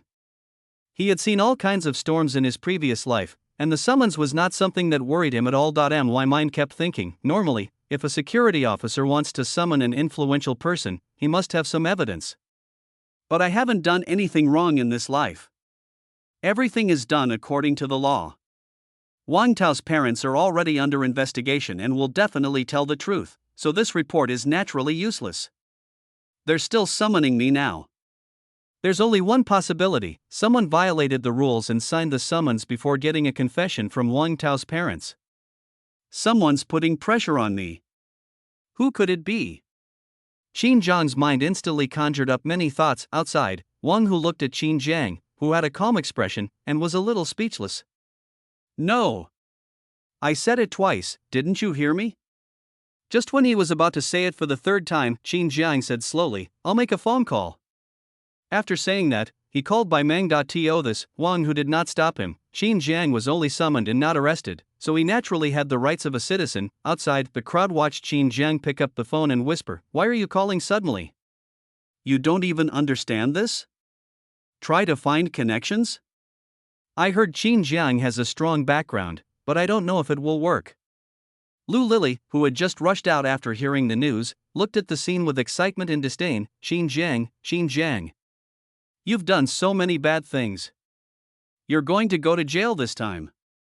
Well, this is what happens when you offend me. Who do you think you are when you're calling? The police station is owned by your family, so it's no use trying to find someone. Moment, Qin Jiang put down his phone, and everyone was looking forward to waiting for Qin Jiang to be arrested right at this moment. Ding ding ding, the phone in Wang Hu's pocket rang. He took it out and answered it. Director Zhang, I understand. Okay. Okay. Okay. Say 3 good words in a row. Hang up the phone. Wang Hu slowly put away the summons and said to Qin Jiang, Boss Qin, sorry to bother you. This is an oversight on our part. Stop the summons. If you have any objections, you can report it to the bureau and we will give you a satisfactory response. After saying that, he waved his hand and said, Team up. The 2 security guards were incredulous. What? Disband? Who else did he call? Disband with just 1 phone call. Wang Hu's eyes flickered. He was closest to Qin Jiang and saw that the other party's phone was busy but did not go through. Director Zhang just called him and said, the evidence is wrong, Qin Jiang's crime of assaulting others is not established at all, and asked him to withdraw his team immediately. He understood that there was a high probability of error in the procedures, and he would not explain such things to the 2 security guards. Immediately Wang Hu turned and left with 2 security guards. Outside, everyone watched Wang Hu and the other 2 leave, their faces bewildered. What was going on? Weren't they here to arrest Qin Jiang? Why did Qin Jiang call him? And he just answered the phone and left. For a moment, they looked at Qin Jiangquan with a bit of awe. Even if they didn't think too much about this scene, it would be hard not to believe that there was no trickery involved. It was too similar to what was played in the movie. Call. Wang Tao and the other Black Dragon personnel breathed a sigh of relief upon seeing this. They knew the law and understood that the fact that Jiang hadn't been taken away proved that he was fine. They also felt for the first time that the importance of violating the criminal law was important. No matter how bad the security guards were, what could they do? They could have just rushed out and confronted the security guards. But they couldn't. If they did that, according to Chinese law, everything would be null and void. Everything is within the law. As long as they don't break the law, no one can do anything to them. All stall owners, Sigma, surprised face, underscore, is Qin Jiang really so powerful? Even though everyone is here, he just makes a phone call and sends them away. What's the background? What? No one can manage the university town. Just stop forcing them all. They must have their reasons for being so arrogant. They have a deep background. If you upset me that day, I'll sink you all into Songjiang. Don't mess with me, just do business honestly. As they talked, several stall owners even took out the tickets they had secretly kept for fear of being discovered. At that time, not to mention sinking them into the river, even raising the management fee would be unacceptable. At the same time, closer to Wang Tao and other Black Dragon personnel, brother son, do you want some cold noodles? I'll make you one. There's nothing to worry about with so many people. I'll make it for you first. You've worked so hard managing the night market and maintaining peace. We're all counting on you. Eat and drink a little, and there won't be any problems. Of course, the Black Dragon staff didn't eat it at all. They also have their own rules, and they are very strict. In Zhu Zhang's words, a group can only achieve great things if it strictly abides by the established rules. Lu Lily, why? No, I want to file a complaint. I want to report them for abuse of power and abuse of power. She's about to go offline. Lu Yong and others who had just arrived saw this scene, and someone couldn't help but say, Brother Lu, you are right, he has an extraordinary background. Bang, Lu Yong hit him. They walk upright and sit straight. Everyone nodded, yes. Yes. Yes, of course, believing it or not is one thing. In the principal's office. Wu Yu finally picked up the phone and prepared to call. No matter what the situation was, he had to find out exactly what Qin Jiang had done. Anyway, Qin Jiang is a vocational college student, so he cannot escape the responsibility whether he asks or not. Moreover, he has some understanding of Qin Jiang after contacting him for some time. Although this person still acts like a gangster and his style is not very upright, he is extremely cautious about the law, even to the point of being abnormal. He will evade anything that violates the law. What kind of crime can such a person commit? Suddenly Director Wang came back to report that Qin Jiang had called and the team had already withdrawn. Wu Yu, did you pack up? He put away his phone and fell into deep thoughts. Qin Jiang is calling. Wang Hu receives a call and calls off the team. So, Qin Jiang's hidden background, it seems that this student needs more training, but I don't know whether the vocational college can keep its position in the crowd. A man with birthmark, fuck. These rich sons of bitches, I have to hide everywhere when something happens to me, but they can solve it with just one phone call, fuck. Fuck. Fuck. He uttered the word fuck 3 times in a row, and was obviously very dissatisfied with the situation. At the same time, his eyes turned very cold when he looked at Qin Jiang, and he was planning something in his heart. Qin Jiang, the next target is him. Inside the car, Qin Jiang was stunned. His past life experience told him that someone wanted to kill him and was staring at him. After scanning the crowd, he locked onto a man in a hoodie. The man subconsciously turned his head to avoid his sight and prepared to leave the crowd. Grass, combining his instincts from his past life and this life, Qin Jiang shouted, "The guy in the hoodie, what are you looking at?" Chapter 115, What are you looking at? Arrest on the spot, Brush. The man with the birthmark on the hoodie subconsciously raised his head to meet Qin Jiang's gaze and retorted, "What's wrong with you looking at me?" The man on his left pulled him quickly a few times, and the man with the birthmark subconsciously tilted his head to the side again. "See here," Qin Jiang's eyes narrowed slightly. His past life experience told him, for someone with such a bad temper and murderous intent, who acts in a secretive manner, there is only one possibility: he has committed a crime, and is most likely wanted, otherwise, he would never have such an attitude. He quickly imagined the other person's appearance in his mind and shouted to Wang Hu, "Wang'an." Wang Hu heard the noise before Qin Jiang called him and turned around subconsciously. Because of the angle, he just happened to see the face of the man with the birthmark. Just one glance. Just one glance. The moment Wang Hu saw the man with the birthmark, his eyes focused, and without any hesitation he turned and pounced. No shouting, no yelling whatsoever. How can a security guard give people a warning when he is arresting them? Bang! He grabbed the man with the birthmark and pinned him to the ground. The man's face turned pale and he said, "What are you doing?" Wang Hu shouted, "Don't move, security officer." The man with the birthmark struggled frantically, reached for his waist, pulled out a dagger, and stabbed it backwards. Wang Hu was faster than him. He grabbed the stabbing palm with one hand and broke it hard. Crack, a slight bone cracking sound was heard. Ding dong, the dagger fell to the ground. At this moment, the man with the birthmark and the man in the hoodie also reacted. He drew out a dagger and stabbed Wang Hu. At the same time, the man with the birthmark who was pinned down endured the pain in his hand and struggled to fight back. Once, Wang Hu was about to let go of the man with birthmark in order to avoid the dagger. With the skills the man with birthmark had just shown, he would definitely be able to break free. So, it is very likely that they will escape due to the large crowd of onlookers. There is a large night market nearby. Whether the two of them escape or kidnap students, the consequences will be very serious. Can't relax. Wang Hu turned around to avoid the dagger and instantly untied the handcuffs around his waist, handcuffing the man with the birthmark together with himself. The dagger still stabbed Wang Hu, but fortunately he dodged in time and it was not in a vital spot. The attack missed. The man picked up the dagger that had just fallen on the ground as quickly as possible and stabbed Wang Hu again. This time the attack went straight to the heart.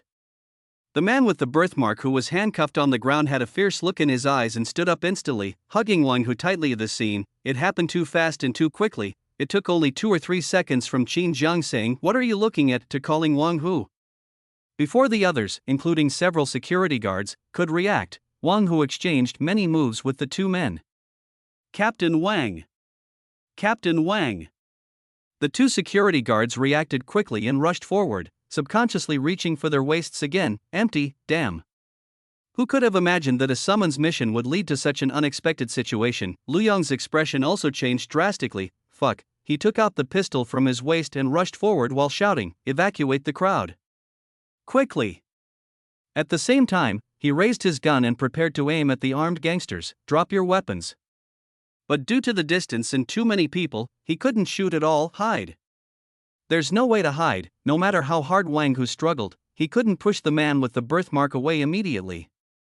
He could only watch the dagger getting closer and closer. Damn, I should have worn a bulletproof vest earlier. He tried his best to move to one side, stretching his legs as far as possible, planning to use inertia to pull the man in the hoodie the moment the dagger pierced his body, so that his colleagues would definitely be able to catch him. Gangster, if he sees the criminal, he must not escape. At the critical moment, Qin Jiang shouted, "49, brush." The moment Qin Jiang finished speaking, Sijio raised his hand and threw it.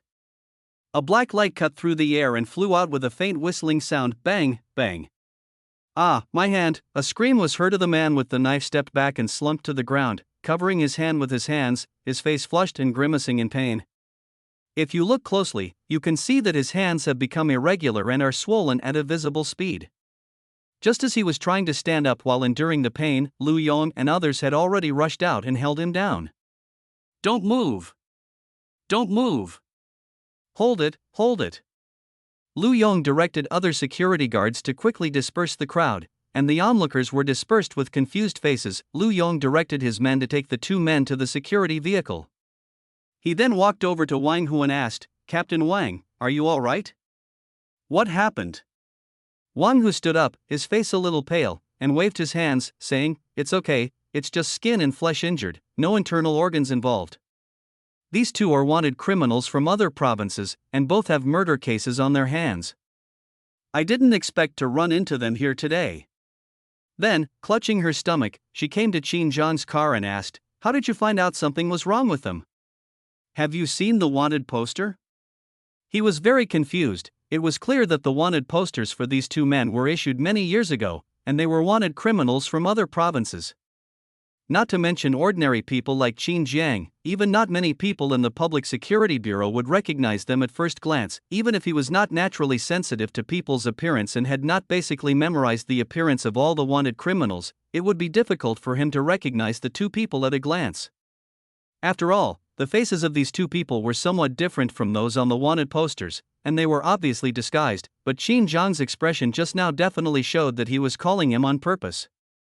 How could he recognize the two of them? Could it be, what is the connection? Qin Jiang said calmly, "Intuition." He didn't explain much and just relied on his experience from his previous life.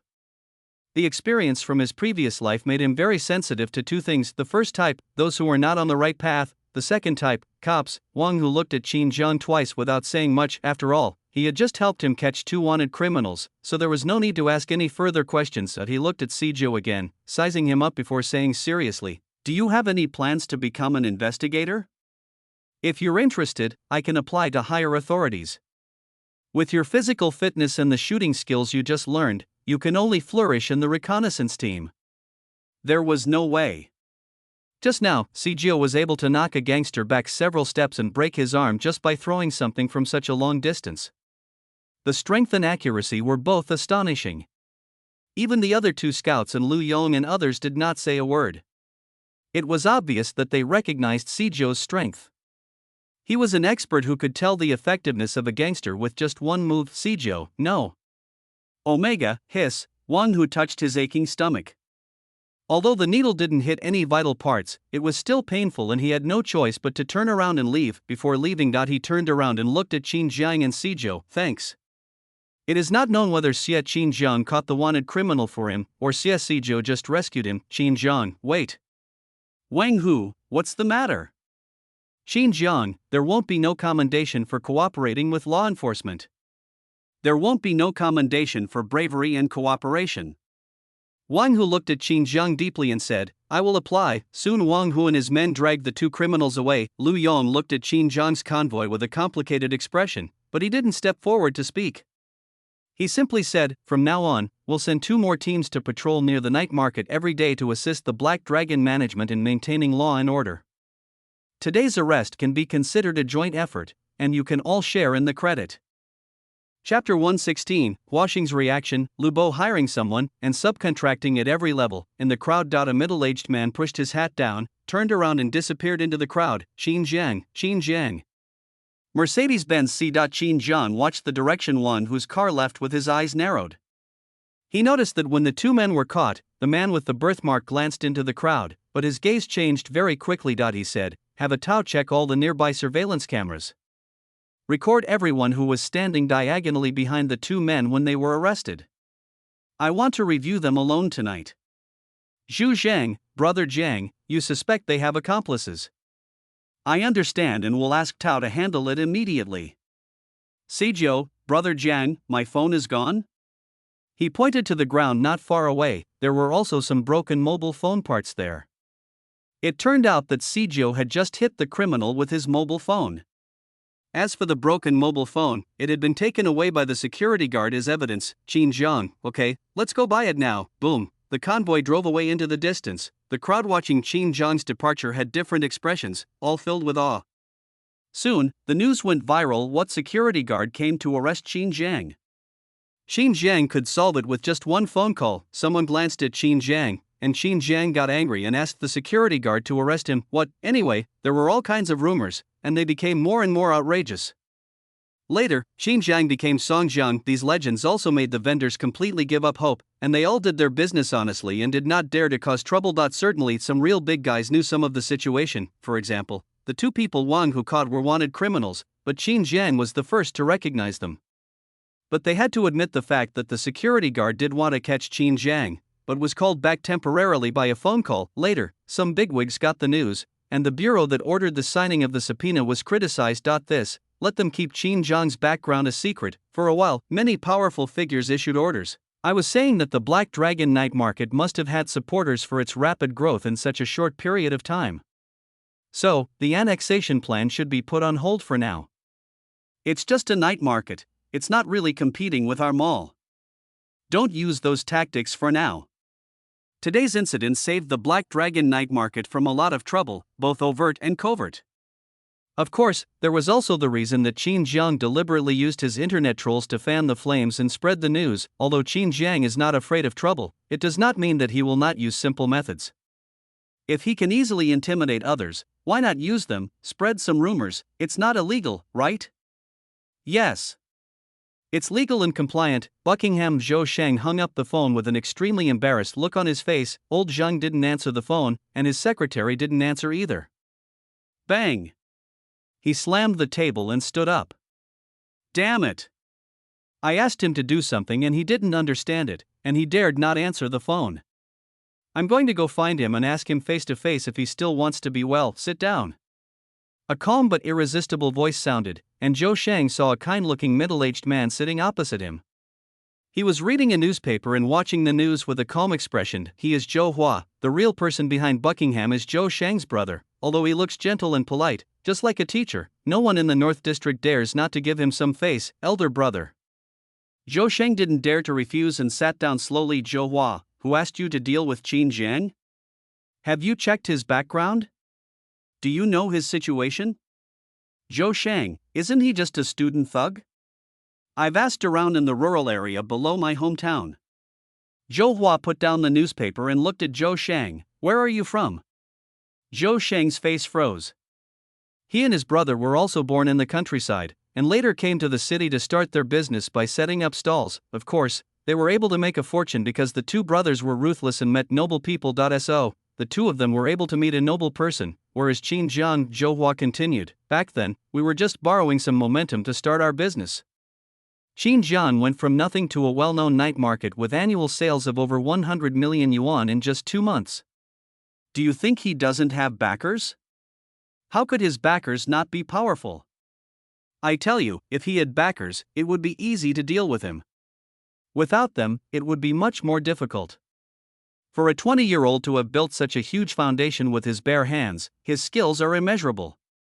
You either make friends with such people or ignore them. You can't offend them, or it will be a disaster. Zhou Sheng, but, Zhou Hua interrupted him, I know you've offended him. Since you've offended him, there are only two solutions, either get rid of him, or pull him aboard. Zhou Sheng, brother, you mean, Zhou Hua? Yes. We've caught a few big fish. We need to widen the channel to catch them all. The Black Dragon night market has such a huge flow of people, a turnover of 100 million is not a small amount, and 200 million is not outrageous either. If we bring him in, we can give him a larger share of the profits. Zhou Sheng, why do we always distribute channels? Wouldn't it be better if we could build our own channels? Buckingham should open a few more branches, add some gold shops, or even open a night market. Why share all the profits? They're just red cash madness. Zhou Hua cursed, can money be earned by one person? Only by getting more people on board can we be safe. Remember to have a good talk with Qin Jiang. There are no eternal enemies in this world, only eternal interests. You haven't caused him any specific harm. Give him money when it's due, and speak nicely. Let's go after a while. If we go now, the other party will definitely be angry and many things will be difficult to discuss. Zhou Shang was a little unwilling. It's him, a 20-year-old boy. Why should I be so servile when I'm almost 30 and already a successful person? But seeing Zhou Hua's increasingly serious gaze, he could only nod. Brother, I'll go. Just say a few words and leave. As soon as I came out, I heard bursts of noise from renovations outside and cursed, fuck, the renovations are so loud that they scared away the customers. Let them pay for it. Anyway, all forces have quieted down. The Heilong night market continues to be popular, and although the daily turnover is declining, it can be maintained at more than 300,000 or 400,000 yuan, and occasionally it can increase dramatically on special days. However, the night markets in other places were getting worse and worse, so Lu Bo had no choice but to find a solution. Lu Bo found an online channel and assured several night market managers that Heilong would suffer losses. Lu Bo, are you sure 500,000 yuan is enough to bring down the Black Dragon night market? On the phone, don't worry, I can't make the night market popular, but it's easy to bring it down. But to get 500,000 yuan, I can only use the following means, not official means, you know. Lu Bo, I understand. As long as we can bring it down, it doesn't matter what means we use. On the phone, the money is transferred first. Hey! Here's a job. Set up a night market. The employer is very generous and will give you 300,000 yuan as hard work fee. There's a job for 150,000. It's a job, and I'll give you 20,000. It's a lot, 5,000. Chapter 117, Huang Mao is looking for his younger brother. Target, Black Dragon? Younger brother, a few $100s for me to risk my life. Labor Street, located in the development zone of the Northern District. It is called Labor Street because this place is full of workers who look for work here, work on construction sites, move bricks, do demolition, and other miscellaneous tasks. Therefore, there are also many restaurants stationed here. Of course, the labor business is very slow. The workers want affordability, and no one will eat here if the price is too high. Therefore, the profits of restaurants here are very low, and they can only be considered to earn hard-earned money. Come to the restaurant often. Bang! A man wearing a hat pushed open the door and went in directly from the back door. There was a burst of chaos inside. Hey, Brother Han is back. I'm leaving now. A middle-aged bald man ran out from the room, hurriedly holding up his pants and with his bare chest. He nodded to the man in the hat, Han Yu, and turned to run out. Immediately, a disheveled young woman came out of the house and saw the man in the hat, Han Yu. She didn't panic at all, but grabbed a handful of melon seeds from the table and started eating them. Poo. Lao Wang. Come again next time. The bald man didn't dare to answer and just ran away. Grass. Han Yu slammed the table, took 2 steps forward, grabbed the young woman by the collar, and dragged her in front of him, cursing, "You're fucking rocking car, anyone can put in a coin and rock it for a while?" The young woman slowly spat out the melon seed shells and said, "I won't shake it. You 3 brothers, but I won't shake it. What are you eating? If you ask me, you should run away. Those 2 guys might betray you at any time, and then you'll be in trouble. There's money in the drawer in the house, take it yourself if you want to run away." After saying that, he broke free from Han Yu's hand and went to the front room. "I'm going to clean up and get ready to open for business." Han Yu stood there, clenching and unclenching his fists repeatedly, and finally he could only sit dejectedly on the chair. He was the one who was recognized by Qin Jiang and arrested the 2 criminal bosses. He also has a murder case on his hands. During his escape, he encountered many life-or-death situations and met 2 brothers. The 3 of them relied on each other until they escaped to Songjiang. Since there was little evidence of his crimes and the wanted poster photo did not look like him, he found a job as a security guard and met a prostitute. What follows is a common plot. The prostitute falls in love with the criminals and takes the initiative to protect the 3 of them. Later, they joined forces to open a restaurant, but since all 3 of them were wanted, they didn't dare to go out for long, so all expenses had to be put on the restaurant, so they were naturally very frugal. Until half a year ago, the couple needed money after giving birth to their child who fell ill, and soon spent all their savings, so the 3 of them went to the recently popular Black Dragon night market to see if they could make some money. He never expected to run into Qin Jiang, who directly killed 2 of his brothers, leaving him the only one who escaped. He knew that his 2 brothers were useless and would basically be sentenced to death, but he also believed that his brothers would not betray him, but he wants revenge. Originally, he planned to find an opportunity to kill Qin Jiang, but he knew that Qin Jiang might not be able to escape, and even if he could escape, he would have to embark on a journey of escape. So, what should I do with my daughter? No. Han Yu murmured, I must get some money as soon as possible, and then go find Qin Jiang for revenge. But how can I get the money? He kept thinking about how to make money, which was certainly not the right way. After all, there were few businesses that could make a lot of money in a short period of time without breaking the law. Besides, he was planning to kill Qin Jiang, so how could he care whether the means were legal or not? At this moment, he heard a series of low voices coming from outside. What's up, Huang Mao? Have you made a fortune? You can even hire us to take care of you. Looking at how proud you are, I'm sure you've made a fortune. So I won't be polite today, brothers. What's there to be afraid of? The boss will prepare a small hot pot with free soup base, 2 pounds of mutton, don't settle for scraps, some free cabbage, a pound of loose vegetables, and, yes, 2 free side dishes. The boss lady said, I'll give it to you for free. Huang Mao, that's great, get me 2 steamed buns. I see you have 2 ready-made ones. The boss lady, get lost. Front Huang Mao was sitting with 2 young thugs. The 2 young hooligans couldn't help but curl their lips when they heard what Huang Mao ordered. Damn. It seems that they didn't make much money. Soon, the 3 of them clinked glasses as the hot pot and food came. Half an hour later, the drunk Huang Mao started to brag. I'm not bragging to you, I am now a mixed bag. In the South District, on Fenghua Road, anyone who sees me will call me Brother Huang Mao, and I have a lot of followers under my command. Girls, they are all tender and moist. The 2 young thugs agreed vaguely and ignored him. They didn't take Huang Mao's words seriously at all. Grass, who the hell could have such a good dish? What, I just like eating for free. See here, Huang Mao was immediately unhappy. Why, you don't believe me? I can get you more than 10 girls with just 1 phone call. Trust, trust, trust. The 2 young thugs nodded hurriedly. This was not enough to eat. If more than 10 girls came, they would have to eat only free pickled vegetables. Thinking of this, the 2 men started to eat the remaining meat frantically. Belch, Huang Mao burped and continued, isn't it just some meat? I'm telling you, I'm really rich now, and I've got a big order. Don't say I don't take care of you too, so if you 2 work with me, I'll give you 500 yuan each for this order. 500, the 2 young thugs' eyes lit up quite a lot. It should be clear that they are just low-level thugs. Not only do they have little food to eat, but their pockets are cleaner than their faces. If you save a little, 500 yuan can last you more than a month, and you can easily pick up a few young girls with this amount of money. Gotta eat, absolutely must eat. They all said, let's do it, Brother Huang Mao, just tell me how to do it, we'll do whoever you say. Good. Huang Mao also looked excited. The person behind him told him that he would be given 5,000 yuan after completing this order, and he would be able to work with that person in the future. That person was the boss of Fenghua Street.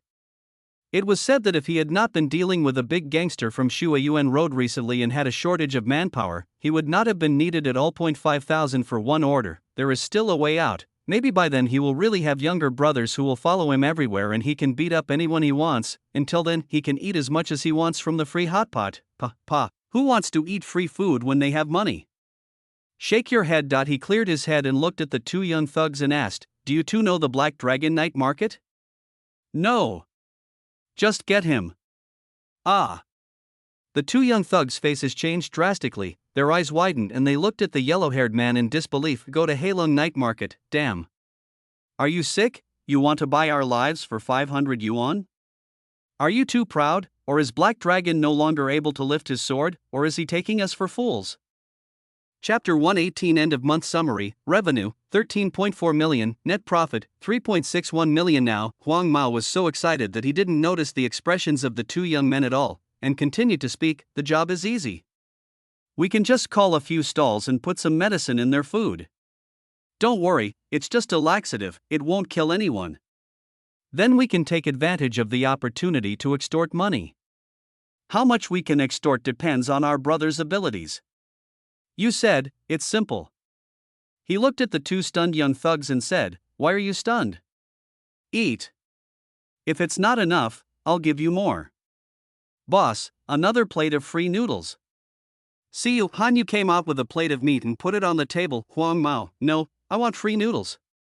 So, your mutton is free too, Han Yu, since you're a regular customer, it's my treat. Have a drink. Huang Mao, that would be great. Sit down. Han Yu first looked at the two dazed young hooligans in surprise, and then drank with Huang Mao. He was very good at asking questions, and Huang Mao was a little drunk, so he asked a lot of questions in a few words and found out that someone in the North District wanted to deal with Qin Jiang. After a moment, he stood up and went back to the back again, his eyes flashing coldly. It seems that someone has set their sights on Qin Jiang.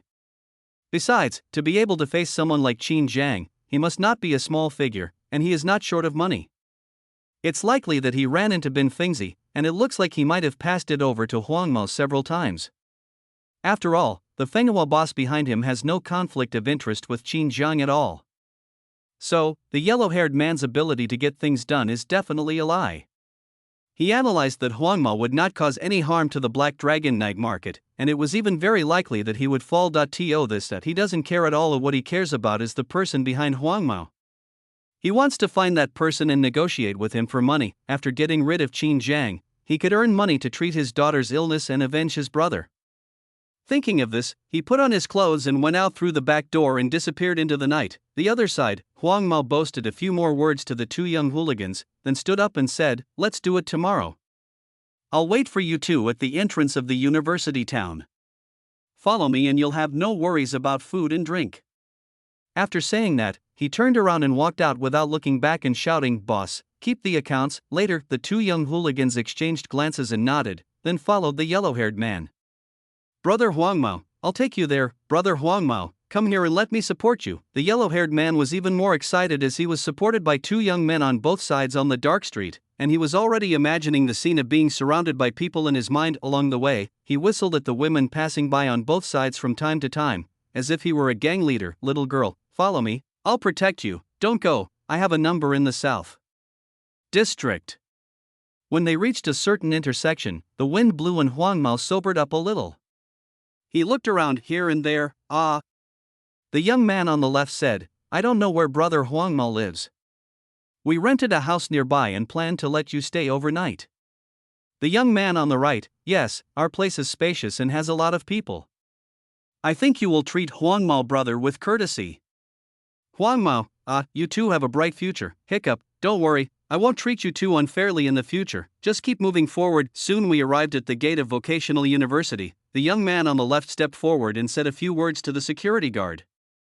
The security guard went in to convey the message, and a few minutes later the school gate opened, and two young men with yellow hair stepped into the campus. As soon as he entered the campus, Huang Mao saw many young men in black formal suits staring at him fiercely, and he felt a chill in his body. What's going on? Where is this? Xiaojiu, this. Huang Mao also noticed something was wrong and asked.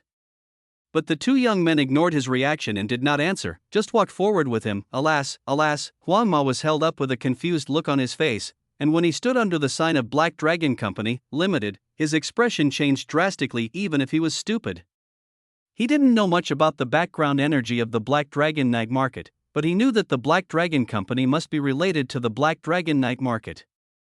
Now he was brought here. Brush, he turned around and tried to run, but the two young men held him tightly. "Brother Huang Mao, where are you going?"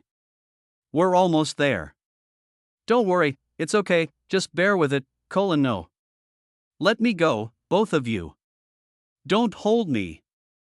"What are you doing, in broad daylight?"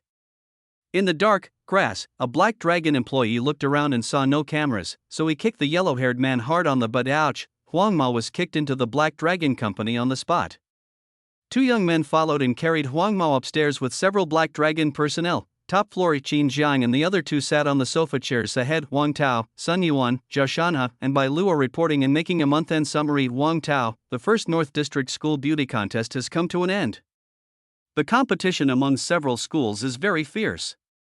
In the past few days, both the number of visitors and daily sales have shown an upward trend. Sun Yuan, the propaganda department website, is constantly being improved. Due to the popularity of the campus beauty pageant, the number of website registrations has skyrocketed. The total number of registered users has now exceeded 150,000, and is still increasing rapidly. The two finished their report. Qin Jiang tapped his fingers on the chair. The Black Dragon Night Market will be planning an ice and snow theme starting next month, and will be creating some ice sculptures. We have set up a last place elimination system. The 5 stalls that rank at the bottom for an average of 2 months will lose their Black Dragon stall qualification. Wang Tao, understood. Qin Jiang, all the performances of the marketing department will be online. After the school beauty pageant is over, the daily performance selection will be online. Order doll costumes and recruit students to work part-time to liven up the night market atmosphere. It would be best if we could add a Black Dragon theme. We're continuing to plan the website, expanding it to include other communication sections and adding course schedules. We're striving to integrate all the course schedules from major universities into the website, so anyone can find the course schedules online. We don't need to consider any profits in the early stages of the website, we only need to increase registrations. Sun Yuan, understood. As the head of the marketing department, he is currently in charge of operating the school beauty selection website. He naturally knows how much buzz the website has brought to the Heilong night market. It can be said that in addition to Qin Jiang's planning, the website has played a vital role in the continued popularity of the Heilong night market for such a long time. Of Fonglin, the transportation department has been established, and the procurement department has also been set up. The overall cost of large volume procurement has been reduced. I believe the procurement department will be able to continue to reduce procurement costs in the future. Qin Jiang, remember, quality comes first. You know what will happen if any quality problems arise. Fonglin, I understand. Anyone who dares to embezzle the 3 knives and 6 holes, I, as the manager, will personally destroy him. Qin Jiang, Bai Lu reported, as of last night, the Black Dragon night market management contract was officially signed. In January, the total turnover of the night market, 13.4 million, and the total profit from the Black Dragon management fee, 4.02 million. Heilong Transport's total profit, 600,000, total profit of the marketing department, 0, among them, Heilong personnel expenses, marketing expenses, purchase expenses, other expenses. Excluding all expenses, the total profit is 3.61 million. Chapter 119 establishes 5 major departments, appoints positions, and applies for the Black Dragon 9 Suns trademark. Gulp. The sound of swallowing saliva was heard. Now, even Wang Tao, Sun Yuan, and others looked shocked. Although I knew that the Black Dragon night market had a high turnover, I still couldn't remain calm when I heard the total amount at the end of the month. Total revenue, 4.62 million. Total revenue, 3.61 million. This, just 1 month's net profit, so, the annual revenue must be more than 40 million, half 100 million, 100 million. How unfamiliar this word sounded. Just 3 months ago, 10,000 was a huge word for them. 100,000. Even if they hollowed out the Black Dragon, they might not be able to produce ITI in just over 2 months. Heilong must first receive 400,000 yuan as startup capital, received 7 million in demolition compensation, now, even create a night market that can earn millions a month. Who can really remain calm? Both sides, the eyes of several Black Dragon personnel standing guard were shrinking continuously.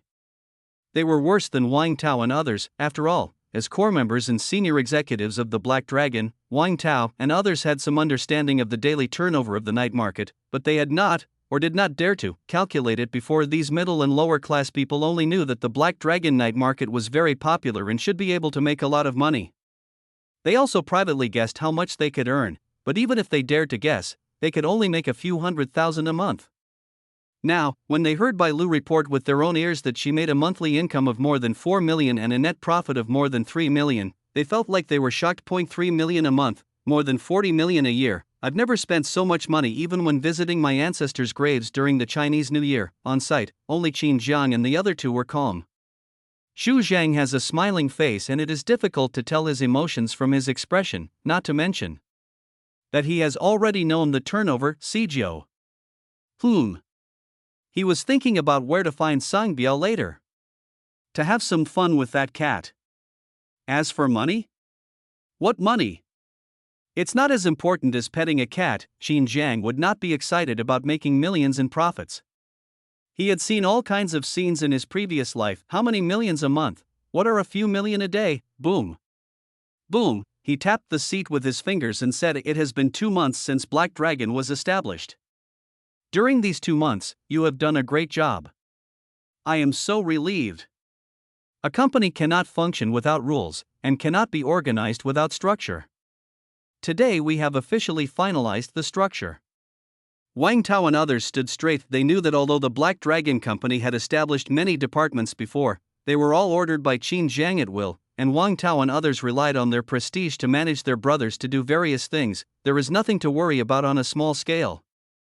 As the Black Dragon Company grows, chaos has occurred and people are often missing. Determining the structure can also differentiate levels. As for brothers, do you want to differentiate levels? Yes. You must. What's the point of being out here? To get ahead, of course. It makes no difference how you get ahead, brother. Moreover, within the same faction, there is no distinction between how brothers act. Who orders whom to act? Who manages whom? This point, it may seem fine in the short term, but it will definitely cause problems in the long run.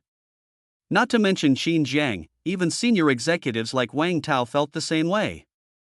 They relied on their prestige to tell their subordinates to do things, but when facing Qin Jiang, they dared not say anything and could only wait. The Black Dragon personnel on both sides were also alert and pricked up their ears. Qin Jiang said calmly, Black Dragon has established 5 departments: Night Market Management Department, Marketing Department, Transportation Department, Finance Department, and Security Department.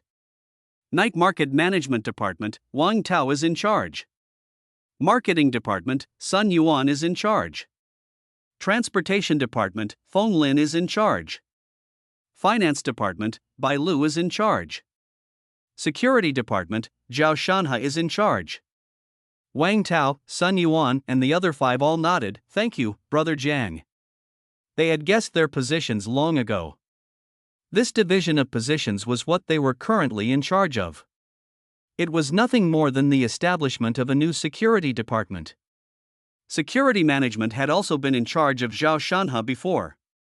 Now it was nothing more than confirming his department, but they still couldn't help but feel a little excited. It means that Brother Jiang recognizes their abilities. Both sides, the Black Dragon personnel also had calm expressions. After all, Wang Tao, Sun Yuan, Zhao Shanhe, and Feng Lin were the core members of Qin Jiang's team, and the only ones who could afford to share a dormitory with Qin Jiang and the other 2. Why 7 people in an 8-person dormitory? Ugh. Sijio had to take up 2 bunks. Qin Jiang continued, he named several names in a row, all of whom were people who had been tested in their previous lives and were made deputies in various departments. Wait for Wang Tao and others to write it all down. Qin Jiang said again. Heilong has 1 general manager and 2 deputy general managers. I will be the general manager, and Zhu Zhang and Wei Biao will serve as deputy general managers. Zhu Zhang will be responsible for marketing, the night market, and transportation, while Wei Biao will be responsible for security. Both of them will only report to me. Clear? Wang Tao and others nodded in unison again. Zhu Zhengzi nodded with a smile, and Wei Biao chuckled, obviously not caring about the appointment. Anyway, are the 3 of them the iron triangle in the group? Qin Jiang, how many people are there in Black Dragon? Zhu Zhang, currently, there are 76 core personnel on the register, 157 peripheral personnel on the register, and hundreds of others not on the register, including some from other schools. Although there aren't thousands as rumored, it's still a lot. It's clear how many seemingly awesome companies only have a few dozen employees, with the rest being outsourced.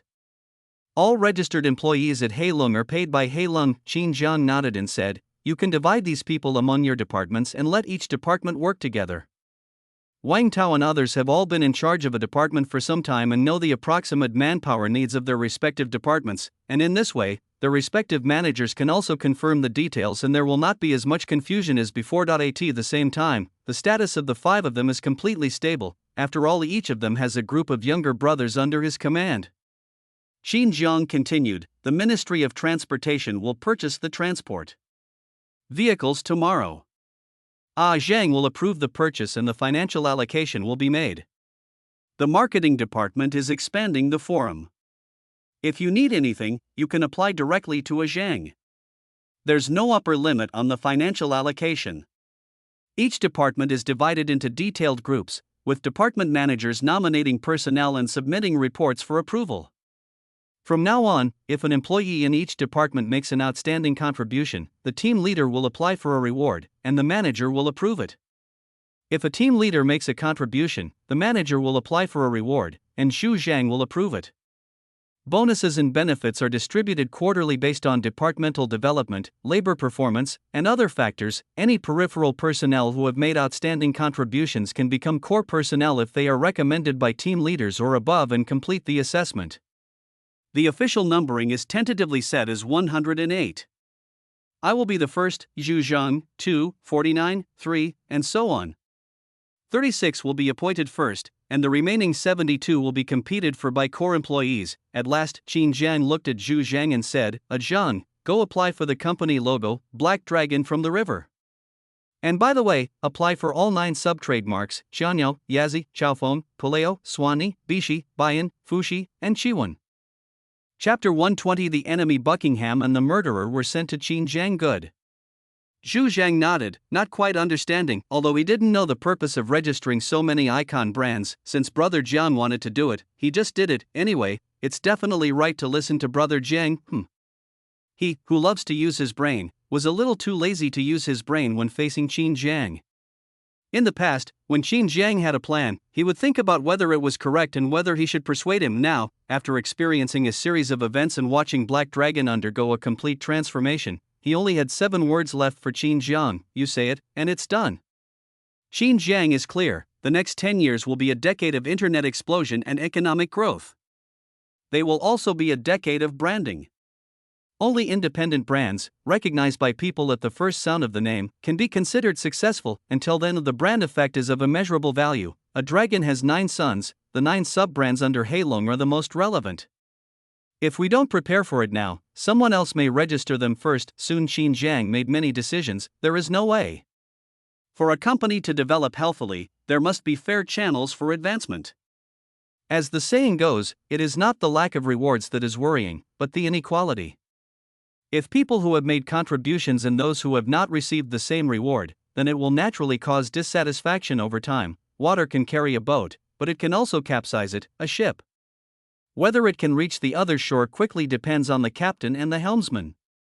Whether it can sail safely and avoid capsizing midway depends even more on the harmony of the crew. Half an hour later, Wang Tao and others left the top floor quickly and got busy. Several departments have been formally established, and a group of middle-level backbones will be promoted in a short period of time, and there are many things to prepare. Outside. As the news spread, the Black Dragon staff became extremely excited, celebrating, and the core members spread the word to each other. I heard that Black Dragon's total revenue last month was 5 to 6 million. Brother Jiang personally ordered the establishment of 5 departments, and each department must promote a group of mid-level backbones.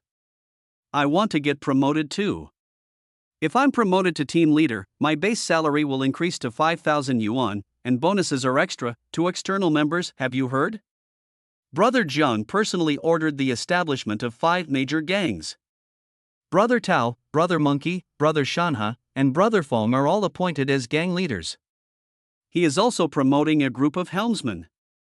Follow Brother Jiang. You'll eat 9 meals in 3 days, and every meal will be different. Just do it. Become a regular employee, must become a regular employee. Anyway, once the news got out, the entire Black Dragon Company staff became completely active, and their already excited state was like being injected with chicken blood. At the same time, Qin Jiang's prestige is also growing day by day.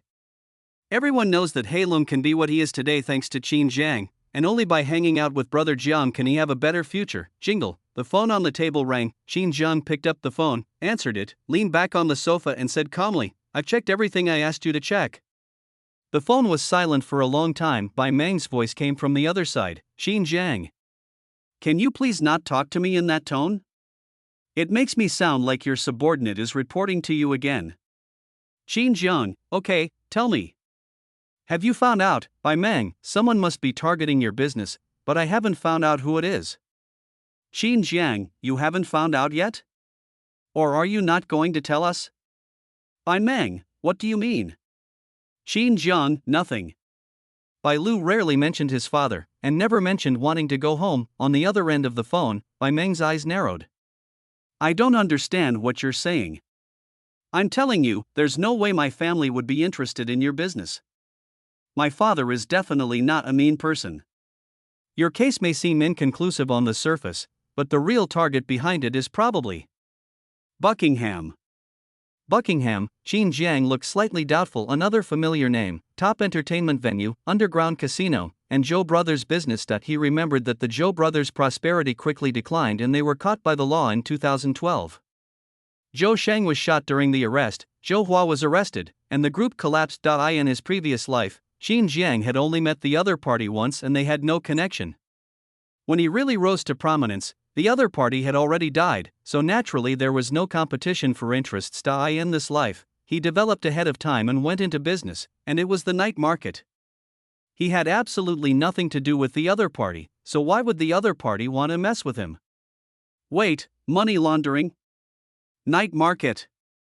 Qin Jiang seemed to have thought of something. In his previous life, he remembered that the Zhou brothers were charged with money laundering, and a lot of money disappeared. The night market had a large flow of people and sufficient money flow, making it a good way to launder money. So, it is possible that other night markets in the North District have connections with Buckingham, and his rise has blocked the other party's way of money laundering. Buckingham has set his sights on the Black Dragon night market and intends to take it over. Hello, talk, my phone has no signal again. Hello? Qin Jiang, you big, I'm listening, ahem. That's all I wanted to say. The Zhou Group should be interested in your industry. He wants to launder money. How do you know? Don't ask about the things on the road. Don't get involved with him, and don't think about revenge. The higher-ups have noticed him and will take action soon. Qin Jiang did not continue talking about this topic. Although the above noticed that the Zhou brothers were also very cautious and there were other reasons, otherwise they would not have collapsed 2 years later in the previous life. How's the investigation into the wanted criminal going? Those two who killed 2 people at the same time a few years ago have no accomplices. They have already confessed everything. Are you sure they don't have any accomplices? What about those who are harboring the criminal? If they had no one to protect them, how could they survive in Songjiang without being discovered? The surveillance has not yet tracked their whereabouts. Okay. Call me if you have any questions. Qin Jiang hung up the phone. Not so tough, no way. When dealing with a straightforward person like Bai Meng, the more pretentious you are, the less he will like you. However, when he thought about the look the 2 wanted criminals exchanged when they were captured, he always felt that there was a third person. This feeling of being in the light while the other party is in the dark is not very good. He would rather nip the danger in the bud. Unfortunately, the surveillance camera did not capture any useful footage, only a side view of the back. Beep. Beep. Hearing the busy tone on the phone, Bai Meng was stunned. Fuck. Inhumane guy. But there was no anger on his face. Ever since Qin Jiang kidnapped his sister, he had been particularly concerned about her. He might know more about Black Dragon than anyone else inside the organization. The more I learned about it, the more surprised I was. Qin Jiang, who was called a gangster by outsiders, was very measured in his actions and always acted within the legal scope. He seemed to have a dark appearance, but a clean heart. Several sweeps left nothing unscathed. Not long ago, he assisted in the capture of a wanted criminal, and Wang Hu, an upright person, applied for commendation for him. In addition, he knew that the raid on the university town was related to his grandfather, which made him feel even more guilty towards Qin Jiang. At this time, heavy snow fell from the sky. Bai Meng was stunned. It's snowing. Looks like the transportation department will be busy again tonight. It's snowing. Sijou ran into the top floor holding the trembling Sang Biao and said. Qin Jiang and Zhu Zhan looked out the floor-to-ceiling window. Heavy snow fell from the sky. The first snow this year came a little later than usual. Boom. Boom, there was a knock on the door. Brother Jiang. 2 thugs caught a man and said he was ordered to kill Brother Jiang. Please support, free gifts, 5-star reviews, and follow the author. Chapter 121. The first snow. Lu Lily stops. Bang. Zhu Jingyi closed his folding fan and said, "Come in." Bang. The door opened, and 2 young thugs walked in, carrying a struggling yellow-haired man. 10 uniformed Black Dragon personnel followed behind them. This was a rule Zhu Zhang had established. Whenever someone came, there had to be 10 people present. Firstly, to prevent any unexpected situations, and secondly, to deter others. Yeah. It worked. Let me go, what are you going to do? Wang Mao stopped shouting halfway. He happened to see Qin Jiang and the other 2 sitting opposite him. He was so scared by Sijo's appearance that his legs went limp and he forgot to struggle. It was as if he was being stared at by a wild beast in the mountains. At this moment, let alone Huang Mao, even the two young thugs were frightened. It was the first time for them to face Qin Jiang and others. They had only seen Qin Jiang from afar before and knew of his reputation in the university town. The young man on the left was a bit more alert. Even in the dull atmosphere, he immediately bowed his head and said, "Hello, hello, Brother Jiang. Hello, Brother Zhang, hello, Brother Sijo. My name is Wang Bing, and his name is Xiaozhou. We used to hang out with Brother Baldi." The young man on the right, no. Why am I only worthy of the name Xiaozhou?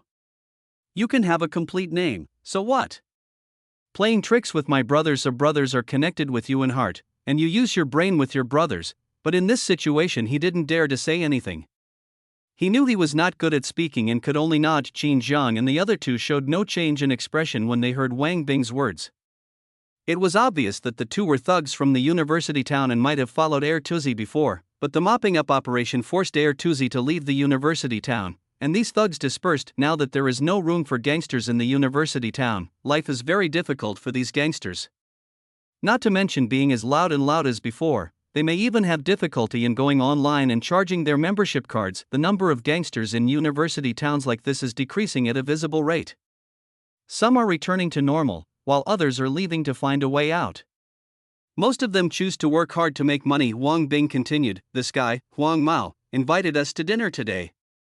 He said, this jerk dared to set his sights on Brother Jiang. Isn't he courting death?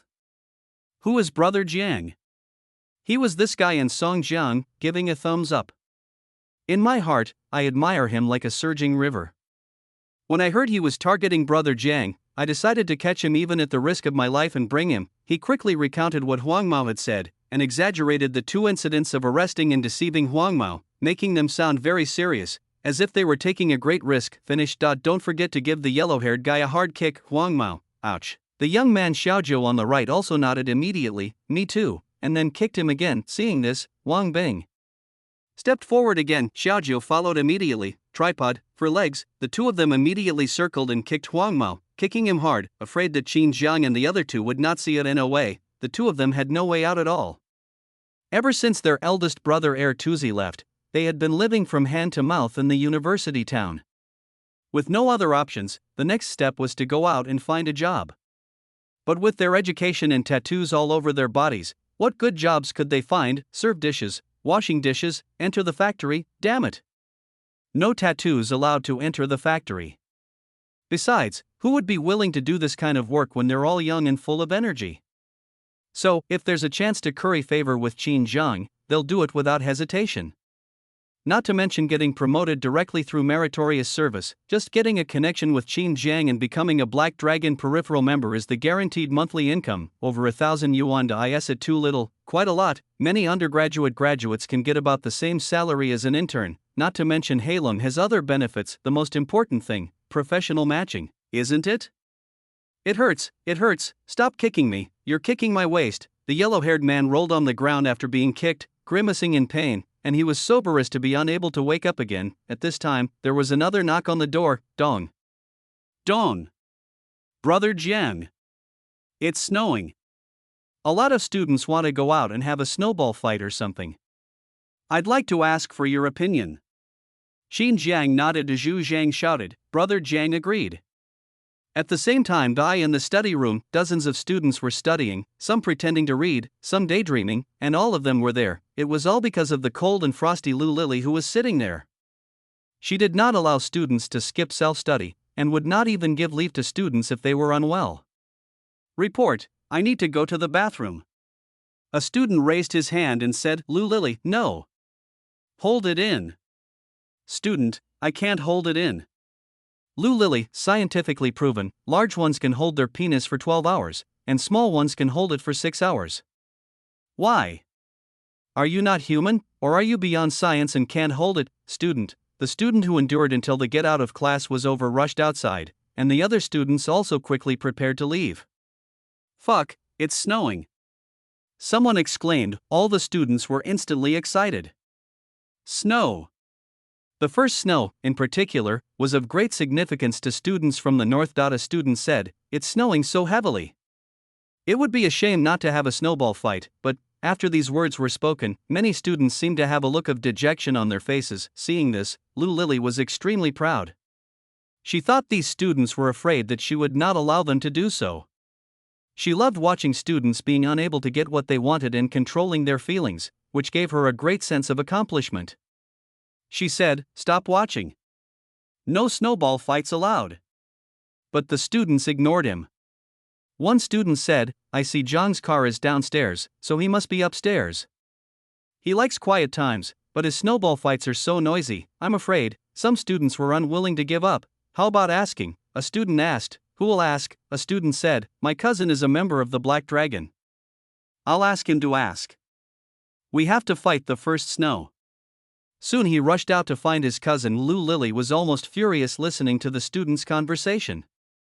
What was going on? Were these students not hitting Qin Jiang because they were afraid she wouldn't let them? It was because Qin Jiang liked quiet. It's outrageous to open the door to outrageousness. It's outrageous to the extreme. Liu Lily, what are you doing? Why are you asking about Qin Jiang? He's just a problem student. What can he do? Didn't I tell you to leave after class? Leave now. Snowball fights are not allowed. I said. The students couldn't help but secretly criticize. As a trainee teacher, the possibility of becoming a full-time teacher is very slim. I am just an undergraduate student. What are you so proud of? At this moment, shouts came from outside. Brother Jiang agreed. Let's go out and play snowballs. Let's go. Let's go. What? Agreed. Crash. A large number of students rushed out frantically. Lou Lily, what are you doing? Stop. Stop immediately? You are not allowed to go out and fight. She was extremely angry and wanted to stop him, but how could she stop him? When he ran out of the classroom, she found that thousands of students in the building were rushing to the playground. The scene made her feel desperate. Why on earth? Chapter 122. Don't tell me who gave you the instructions? Then don't tell me. Soon, there was a burst of noise coming from the playground outside, and thousands of students were cheering and playing under the fluttering flags. Thousands of people playing snowball fights, a romance unique to the North. If you go to school in the North and don't participate in a war of 1v1000, your life will be incomplete. I am the third class. Who dares to fight me? Squad 9 leads 40 people to fight you. Fuck, no moral ethics. The circle kick on the rooftop continues as Zhu Zhang raised his fan. A member of the Black Dragon team stepped forward to pull Wang Bing and the other two apart. Huang Mao endured the pain and stood up to Qin Jiang, and the other two pushed through. Shu__, sure he wasn't stupid. Even though he wasn't in the North District, he had never heard of the Black Dragon or the White Dragon, but just looking at the large number of young men in formal attire downstairs, the imposing appearance of the three people in front of him, and the brother Jiang Wang Bing had just called him, no matter how dumb he was, he knew that the person in front of him was his target, Qin Jiang. The person in charge of the Black Dragon night market. Damn, my eldest brother doesn't say anything, he just runs a small night market, he has no background, and he can blackmail people by just giving them some drugs. Huang Mao cursed inwardly, but this is just a small night market? I saw at least 100 guys in formal attire downstairs alone. And these three guys in front of me are definitely the big bosses of the North District? Big brother, you want me to deal with him? What are you thinking? 5,000 yuan. I'm risking my life. He kept complaining in his heart. At the same time, he cried bitterly to Qin Jiang. Jiang, brother Jiang, your name is well known to me, but it is like a thorn in my throat. Anyway, I have heard of your name for a long time. It's all a misunderstanding, don't listen to their nonsense. I just drank some horse urine and said that. I definitely didn't mean anything else. Grass. Wang Bing stepped forward and kicked him again. Damn it. You dare to insult me just because you drank some horse urine? I'll give you a lesson. Bang, the yellow-haired man was kicked and fell to the ground, but he didn't care about the pain in his back at all. A cold voice rang in his ears. Qin Jiang looked at him coldly and said, "Who told you to do this? Tell me and you'll be spared." Huang Mao felt his hair stand on end, and he knelt on the ground in fear and kowtowed. Brother Jiang, brother Jiang. No one ordered me to do this, really no one, I was just drunk and talking nonsense. He didn't dare to say it, he was afraid that if he said it, his elder brother would not forgive him, so he still tried to argue with the hope of getting away with it. Boom. Boom, Qin Jiang tapped his fingers. If you don't want to talk about it, then don't talk about it. Black Dragon is a legitimate company and we never force anyone. Xu Zheng said to Wang Bing and the other man, look at how badly you two have been kicked. Your clothes are covered in footprints. Can you still wear them? Xiaojiu was confused. Although Wang Bing didn't understand, he immediately stepped forward and took off Huang Mao's clothes. Xiaojiu followed him stiffly. Soon, all the thick clothes on Huang Mao's body were stripped off as Xu Zhang looked at the confused yellow-haired man and said, if you don't want to talk, just leave. You haven't been to college, and the vocational college students are playing snowballs outside. I believe that with their hospitality, they won't leave you with any regrets. Yellow hair, Sigma, surprise face, what's the meaning? Why I don't quite understand. Xu Zhang waved his hand and said, send him out. Let the vocational college students be enthusiastic and enthusiastic. Immediately, a younger brother came forward and dragged the yellow-haired man out. Alas, alas, I can walk by myself. Huang Ma thought Qin Jiang and the other two believed him and would let him go, and even kept shouting, thank you, brother Jiang. Xiaojiu, no. Why did you let him go? He was obviously lying just now. What about drunken talk? Is that bullshit? Wang Bing, shut up. If you don't understand, talk less. Brother Zhang certainly has his reasons for doing things.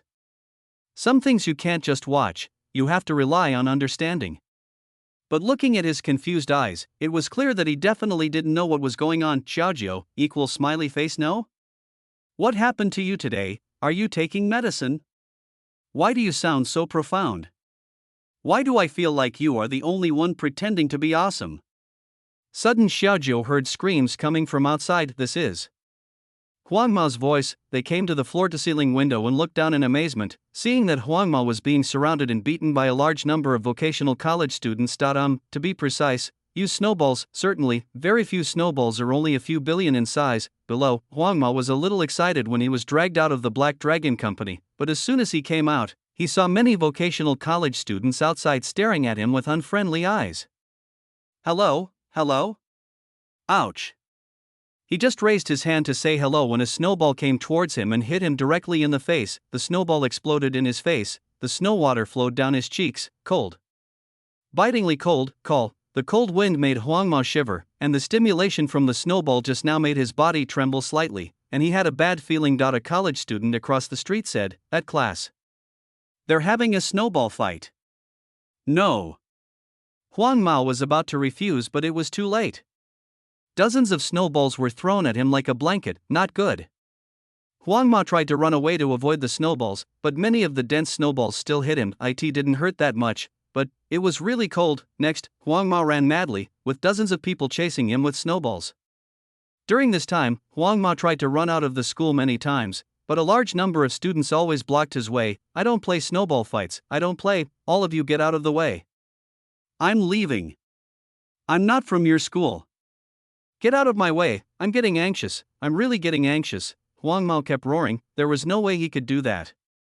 Wang Bing and Xiaojiu had already stripped off his warm outer coat, and the only piece of clothing he had left was hit by a large number of snowballs, making him feel cold all over. He couldn't tell how much snow was in his clothes. Anyway, he could hardly feel the temperature on his body, and he couldn't even clench his hands. He raised his foot and kicked the student who was blocking his way. His eyes were wide and bloodshot, and he looked like a madman. Get out of here. Fuck you. The boy in front looked disdainful and kicked the yellow-haired guy the moment he jumped into the air. Bang, the yellow-haired guy was kicked into the snow pile on the spot. He was completely defeated for trying to show off. What greeted him immediately was a large number of snowballs that quickly turned Huang Mao into a snowman. He roared, screamed, and begged for mercy inside. Stop it. Stop it, I'm freezing to death, I was wrong. Please forgive me. I really can't take it anymore.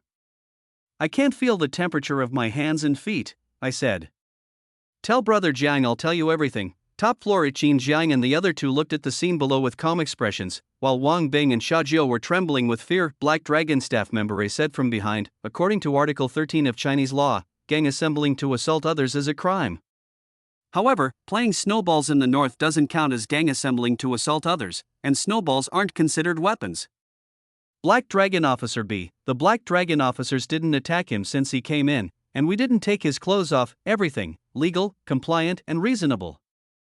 Wang Bing, Xiao Jiao, Chapter 123. The phone call was threatening. Zhu Zhang, did we call? Now. Qin Jiang waved his hand as Zhu Zhang picked up the intercom. Get him out. Soon, the Black Dragon personnel went up and pulled the yellow-haired boy, who was almost speechless due to the cold, out of the snow pile. Oh. He is not from our school. Stop fighting. Are you okay? Why don't you shout louder so that we can come to rescue you sooner? Yellow hair, sigma degree, my throat is about to break from shouting? You guys didn't come over, Black Dragon personnel. Do you want to go upstairs to see Brother Jiang or leave? Huang Mao, I'm leaving. The Black Dragon member instantly let go and looked up at the sky. I don't see anything. It's time for dinner. Time to go eat. Huang Mao, see Brother Jiang. I want to see Brother Jiang. Black Dragon staff, you took the initiative. Since you're so proactive, let's go. Huang Mao, how the hell do I dare not take the initiative? If you leave, can I leave? I'm afraid there will be more snowmen here tomorrow. Top floor Qin Jiang and the other two were eating oranges. It was the season for tangerines, and how could people in the north not eat them? 10 men in formal attire stood on both sides. Wang Bing and Xiao Jiao were extremely nervous, and the room was extremely quiet. Only the yellow-haired man below was shivering in his blanket, his upper and lower teeth chattering back and forth. Thump. Thump. Thump. Gulp. Qin Jiang finished swallowing the orange, leaned back on the sofa, looked at the yellow-haired man and said calmly, "Speak." Huang Mao didn't dare to argue anymore and said hurriedly, "It was Brother Hu, Zhu Tiehu, the boss of Sanping Avenue in the South District. He said he would give me 5,000 yuan to run the Black Dragon night market and teach Qin, Brother Jiang, a lesson. It was me who didn't recognize the great man. I was bewitched and blinded by money. Brother Jiang, I've told you everything, please forgive me." After saying this, he trembled all over. 5,000 yuan. Wang Bing and Xiao Jiao looked at Huang Mao with great anger. Damn it, you gave us 500 each for a 5,000 yuan job? Are you kidding me? Who are you looking down on? You're keeping it all for yourself. It's no wonder Huang Mao took the risk. 5,000 yuan. It's a lot. It's 2 or 3 months' salary for many white-collar workers. Qin Jiang's expression was calm. 5,000, bullshit. Qin Jiang wasn't bragging, but with his current status and position, there were probably many people who wanted to get rid of him, but it definitely wouldn't be just 5,000. What kind of tricks could someone hired for 5,000 have? Despicable. He'd even mess with Qin Jiang. It was completely unacceptable and would only backfire. It can be said that if Wang Bing and the other man had not caught Huang Mao today, Huang Mao would not have been able to do anything big. If he had gone to the night market to cause trouble, he would most likely have been suppressed by Wang Tao in an instant. Then there is only one possibility: the person behind Huang Mao took a kickback. It is very likely that Zhu Tiehu, the person behind Huang Mao, is also just a middleman. There are still people at the top who are taking kickbacks. This kind of thing is not uncommon. Qin Jiang and Zhu Zhang exchanged glances.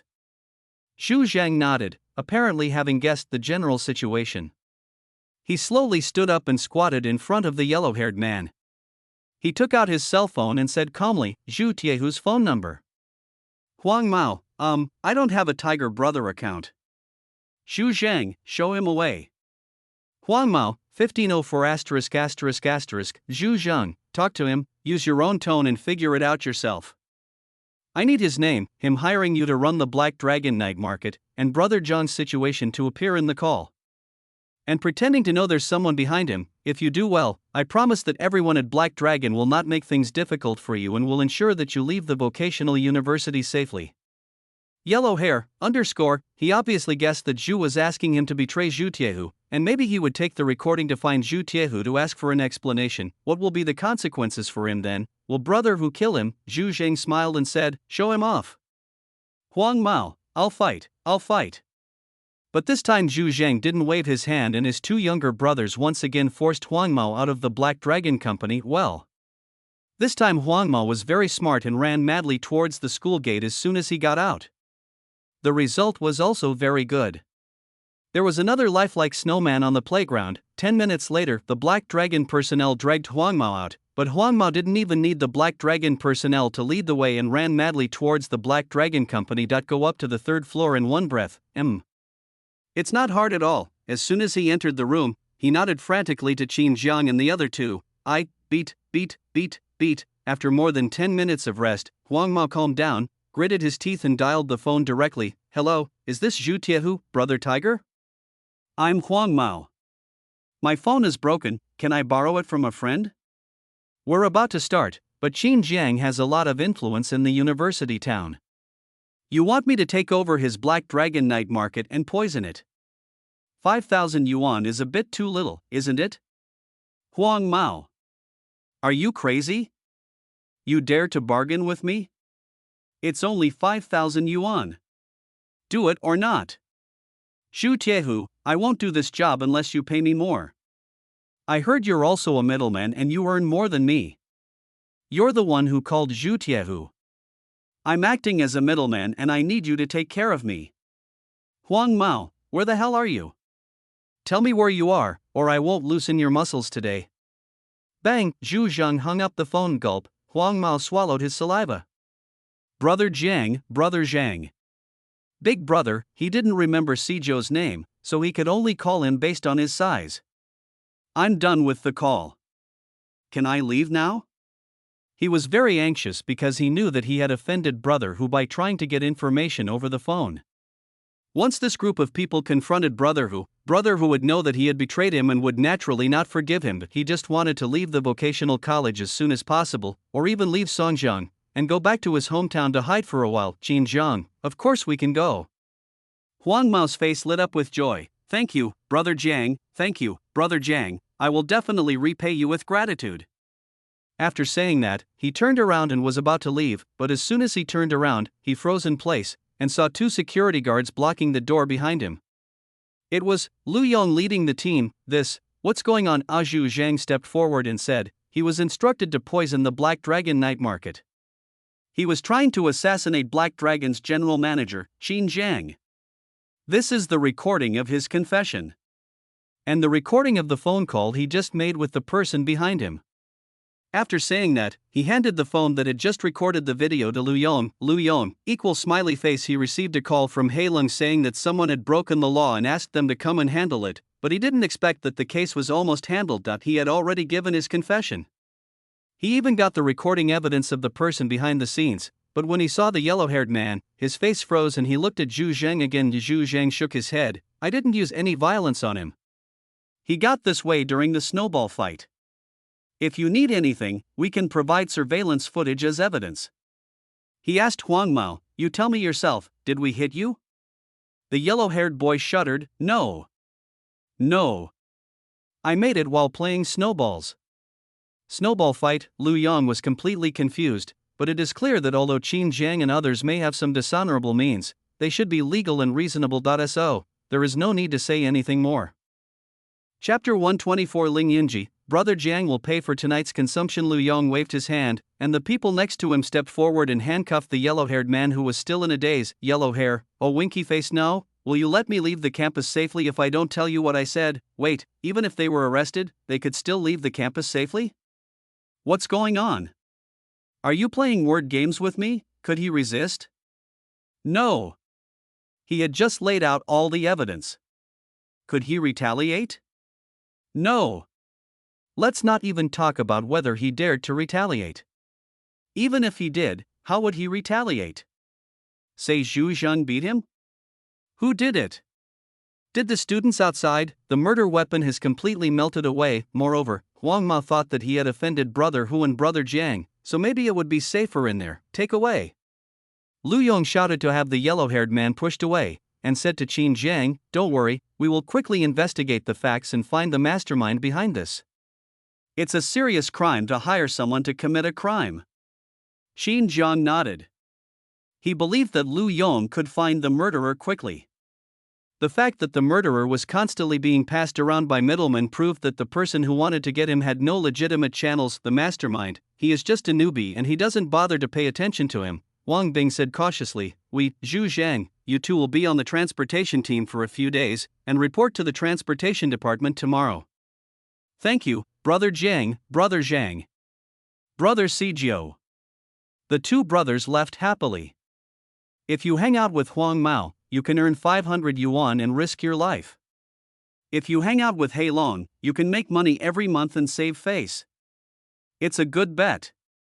Qin Jiang, Zhu Zhang, and Sijio were looking at the spectacular scene below from the French windows. Snowball fight for thousands of people. Countless snowballs are covering the sky. A student brought out a huge speaker and played some exciting music. Hey! Hey! Lu Lily stood in front of the playground, shouting, "Stop! Stop!" But no one cared. Who did she think she was? A trainee teacher? Everyone hated her existence. Seeing she couldn't stop the snowball fight, Lu Lily grew even more furious.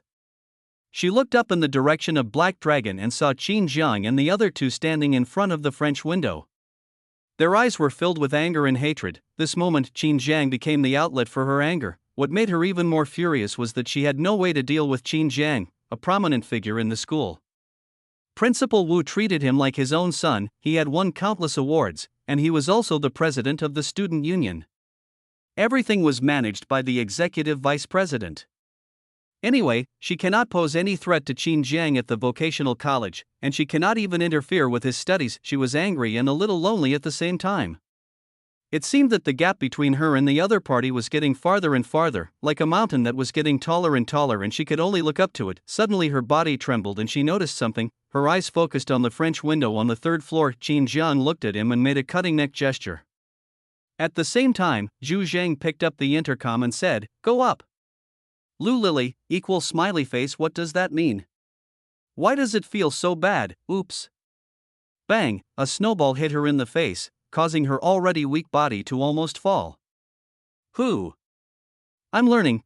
Before Lu Lily could finish her words, a snowball hit her mouth, stopping her from speaking any further.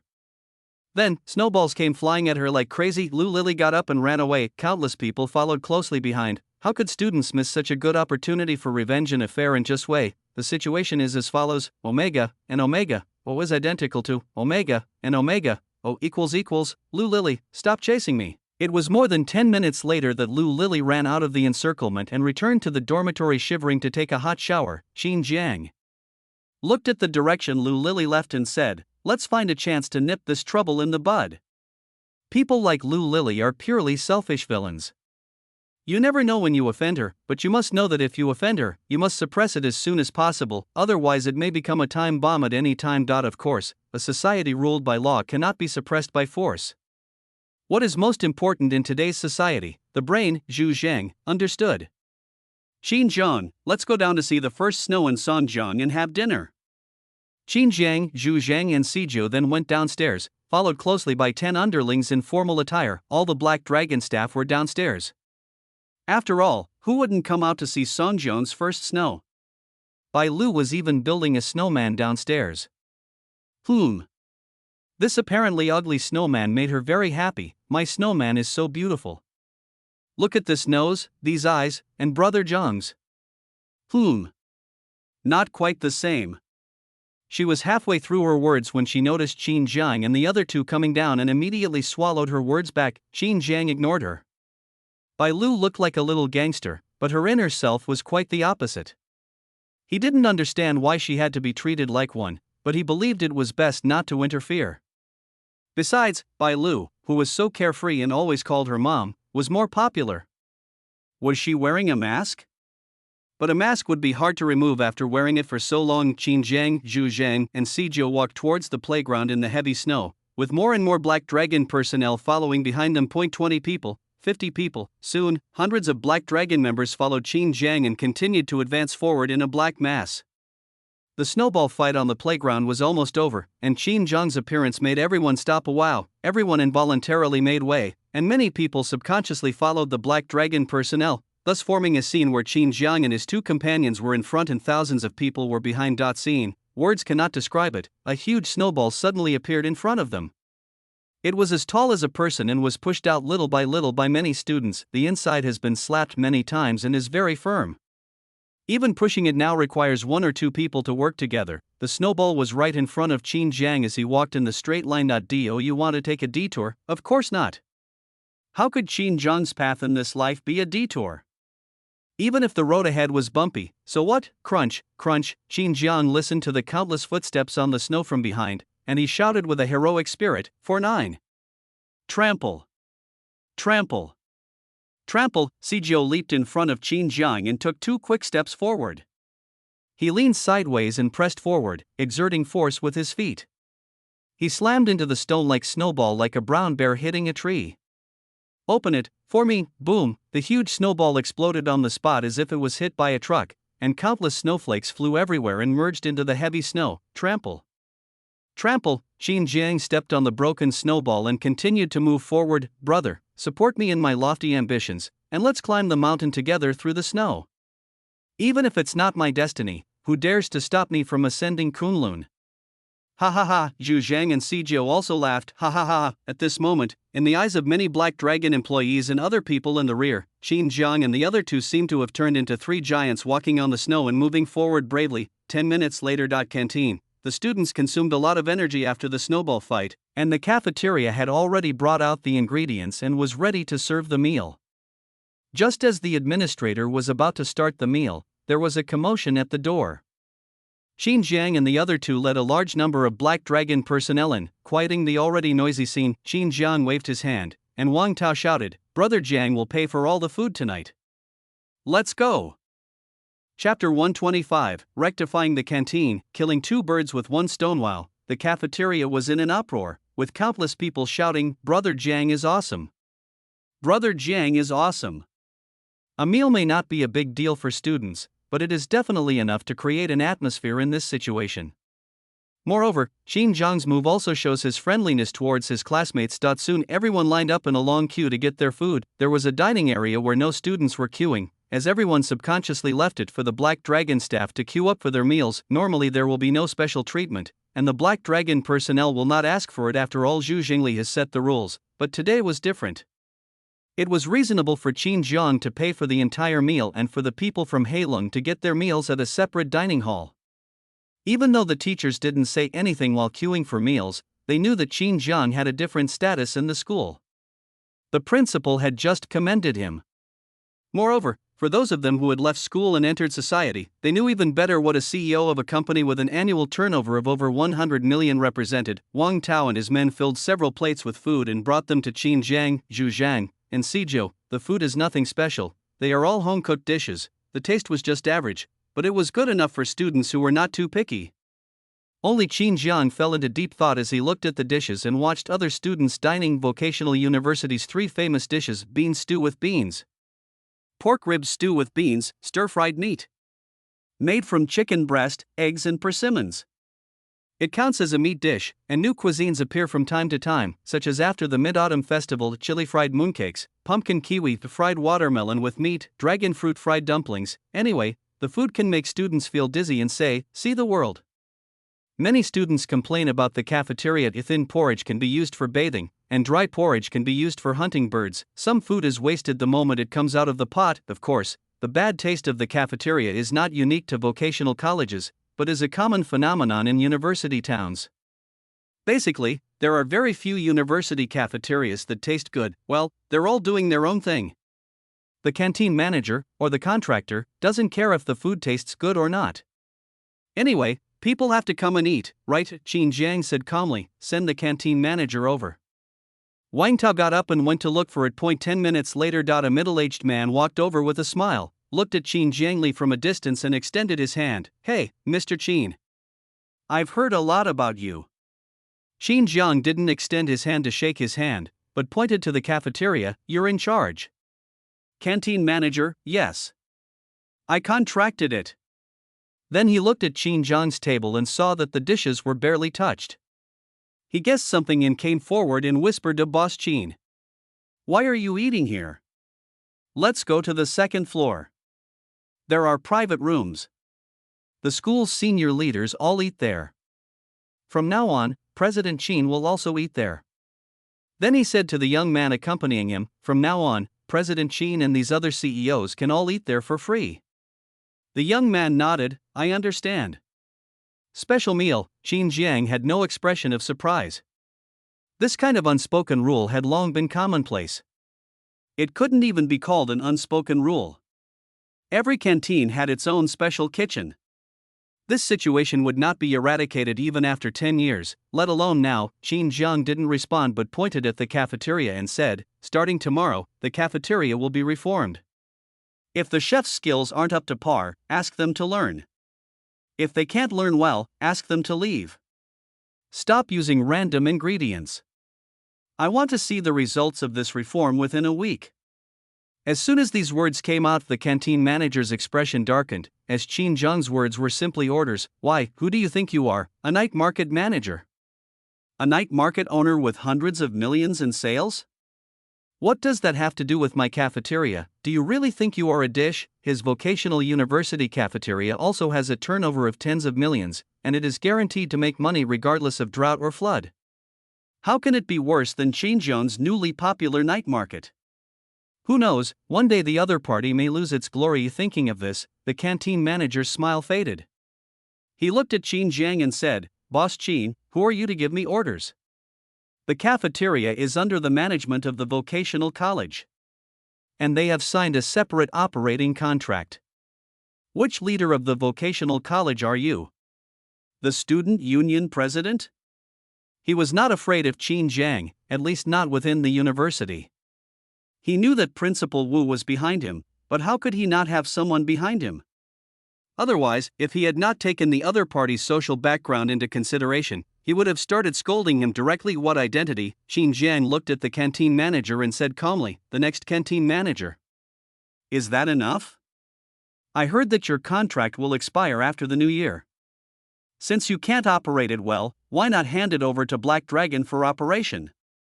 I'll have the principal conduct a student survey to canvass votes. I believe Black Dragon will be more popular." "Canteen manager, you," his expression kept changing and he was in great confusion. He had not expected Qin Jiang to do this. His contract would expire next semester and the new contract had not been finalized. He had the background and the confidence to continue the contract, but without anyone intervening. Once Qin Jiang joined the competition, he would have no chance of winning based on his background in conducting student selection and research. The smile that had just faded from his face reappeared. "How can we not listen to President Qin's instructions? Change it. Change it immediately. It will be changed tomorrow. Don't worry, the food in the cafeteria will be absolutely fine from now on, I guarantee it." He patted his chest and promised. He then yelled at the young man next to him, "Look at how you managed the cafeteria. Beans stewed with pork ribs? The pork ribs were lost? Youth, oh winky face, didn't they all go to your house?" "Qin Jiang, what I want is not a guarantee, but the fact. I will come again next time." Then he stood up and led Zhu Zhang, Sijio and others away. The canteen manager shouted from behind, "Don't worry, President Qin is welcome to inspect. We promise to reform it tonight." Many students were secretly shocked when they saw this scene. They had complained many times in the past but to no avail. The cafeteria manager told them to complain wherever they wanted. But today, Qin Jiang's words scared the cafeteria manager so much that he nodded and promised to correct it tonight. This was more effective than the words of the school leaders. "Kitchen young man, boss, do you really want to change it?" The cafeteria manager said, "This nonsense will definitely be corrected. We will rectify it immediately. Starting tomorrow, we will ensure the quality and quantity." "Young man, when will it be changed?" The canteen manager said, "Let's wait until the new contract is signed, and then we can save the money." "Young man, I understand." The canteen manager called and said, "The next canteen contract must be finalized immediately." Outside the cafeteria, Zhu Zhang, "I guess the cafeteria can be changed, but it will only be changed until his contract is approved." Who is afraid that he will be busy getting a new contract recently? "Qin Jiang, I will tell old Wu that we must be the ones to contract the next canteen. He is not a saint, it's not meddling." First, Are you fulfilling your promise to the school by contracting the canteen to provide extra meals to students? Second, the cafeteria will make students feel a sense of belonging, thereby allowing the reputation of Heilongjiang to continue to spread among thousands of students. Kill two birds with one stone. Chapter 126. Lu Lili was arrested. A rotten shrimp is not worthy of the dragon's attention. The next day, the food in the cafeteria has undergone tremendous changes. The news of Qin Jiang scolding the cafeteria manager spread quickly, and the rumors began to become outrageous. Brother Jiang complained about the food and slapped the canteen manager twice, forcing him to kneel down. Why did the food get better? It's because Brother Jiang said if the food keeps getting worse, he'll have the canteen manager buried in the river. The canteen manager is so scared he's pissed his pants. How dare he not improve? Of course, no one sympathized with the cafeteria manager, and no one thought that Qin Jiang was wrong. Instead, they thought that it had to be this way. They also changed their views on Qin Jiang and Heilong. They didn't care whether Qin Jiang was a big shot in society or not. Anyway, Qin Jiang didn't bully them but brought them convenience, so he was worthy of support. At the school gate, Qin Jiang drove towards the C-bus, and the students on both sides willingly gave way. After Qin Jiang got off the bus, many brave students raised their hands and nodded to greet him. Hello, Brother Jiang. Hello, Brother Jiang. Even the girls were well-intentioned, and there were certainly some who wanted to be the eldest sister-in-law and flirted with her. Only Lu Lili was looking at Qin Jiang in the corner with a gloomy face. She hated, was angry, and was unwilling to accept. She looked down on Qin Jiang for being able to build such a large industry in such a short period of time and being loved by students. Is it God who was blind, or are the students blind? Just as she was feeling angry and resentful, she suddenly heard whispers coming from the back door of the Black Dragon Company. Let's go, let's eat. No. I have to look after the archives.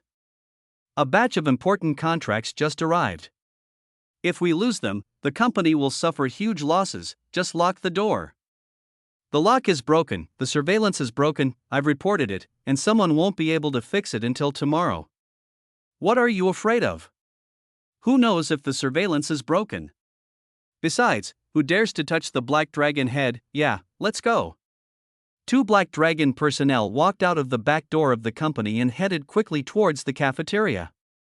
Lu Lili stood under the shade of a tree with her eyes shining. She looked up and saw that there was no one around. After all, everyone knew that this was the Black Dragon territory and no one would come here easily. God-given opportunity. Lu Lili looked excited.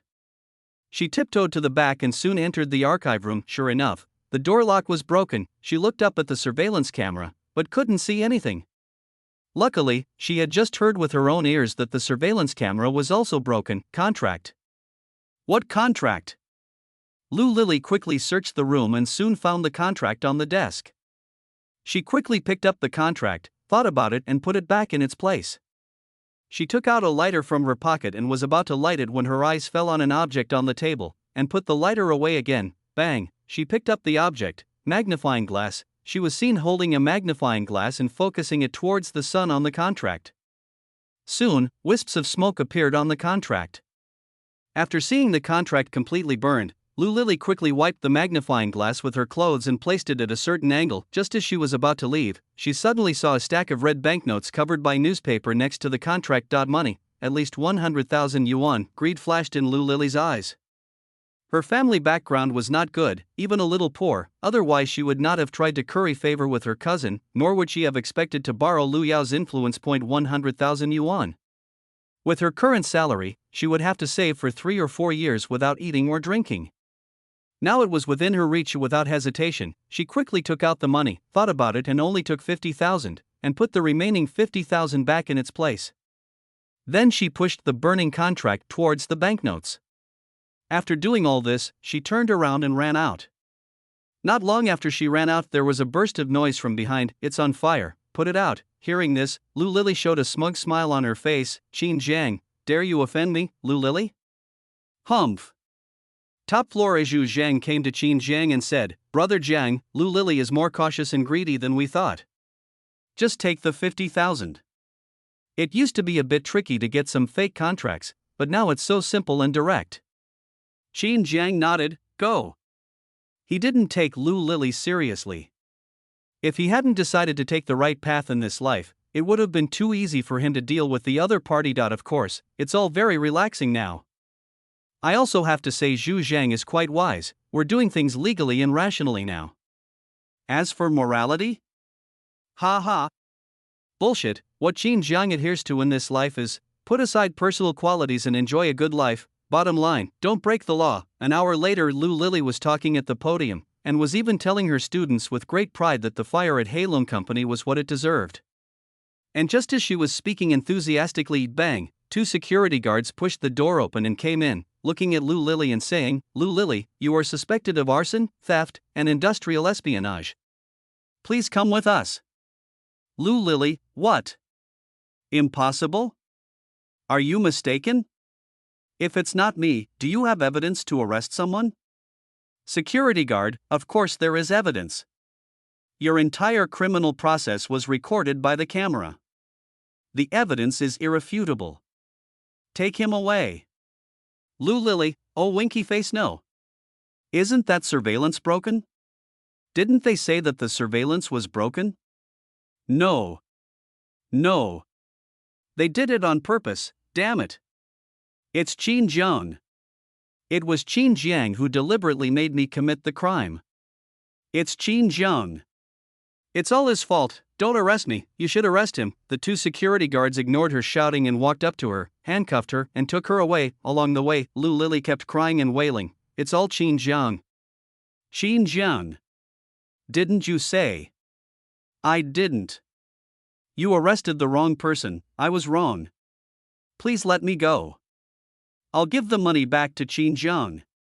"Don't arrest me, I didn't dare spend a single cent of that money." Countless students outside were shocked when they saw Lu Lili being handcuffed and taken out of the school, not knowing what was going on. Of course, many students were a little gloating, because Lu Lili had a very bad reputation in school. Many vendors on the opposite side also noticed this scene, but they didn't care and just watched casually as it was lively.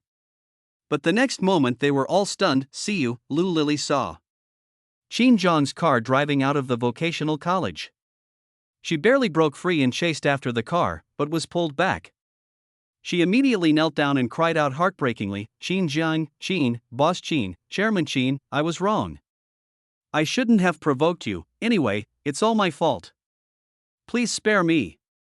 I'm the only child in my family. I don't want to go to jail. I'm only 22. She burst into tears and begged for mercy. She was afraid. She knew what would happen if she was taken away, imprisonment. And it would last for many years. She can't go to jail. She still has a bright future, she is the pride of her parents, and she still wants to live a good life. Wow, the rear window was half lowered, and Qin Jiang's signature cold face appeared. But he didn't even look at Lu Lili. Disregard, total indifference. How can rotten fish and shrimp be worthy of the dragon's attention? Chapter 127. Lu Bo is arrested and his cousin arrives. No, Lu Lili was screaming heart-wrenchingly behind her. "Little girl, you're not tall, but you're quite strong. Take her away." The security officer shouted softly and lifted Lu Lili onto the security car, leaving her no chance of escape. Didi, the security car drove away into the distance and out of everyone's sight. Only people with shocked faces were left standing there. They looked at Lu Lili and Qin Jiang's convoy being taken away with complicated expressions. Is there anyone who dares to offend Qin Jiang in the university town? This guy is so powerful and omnipotent? How dare you dare to touch him? Sigh, they can send us to jail with just one word. We must be obedient and don't have any bad intentions in the future. It's so dark. Obviously, the Lu Lili incident further deepened everyone's awe of Qin Jiang and added to various legends about Qin Jiang. South District, inside a luxury hotel, Lu Bo's face was full of despair, while the rich woman opposite him was full of joy. Lu Bo, His body was trembling a little, and he obviously knew what was going to happen next. He was very frightened, but he didn't dare to show it and could only pretend to be calm and smile. There was no other way. He could only rely on his connections with wealthy women to get things done.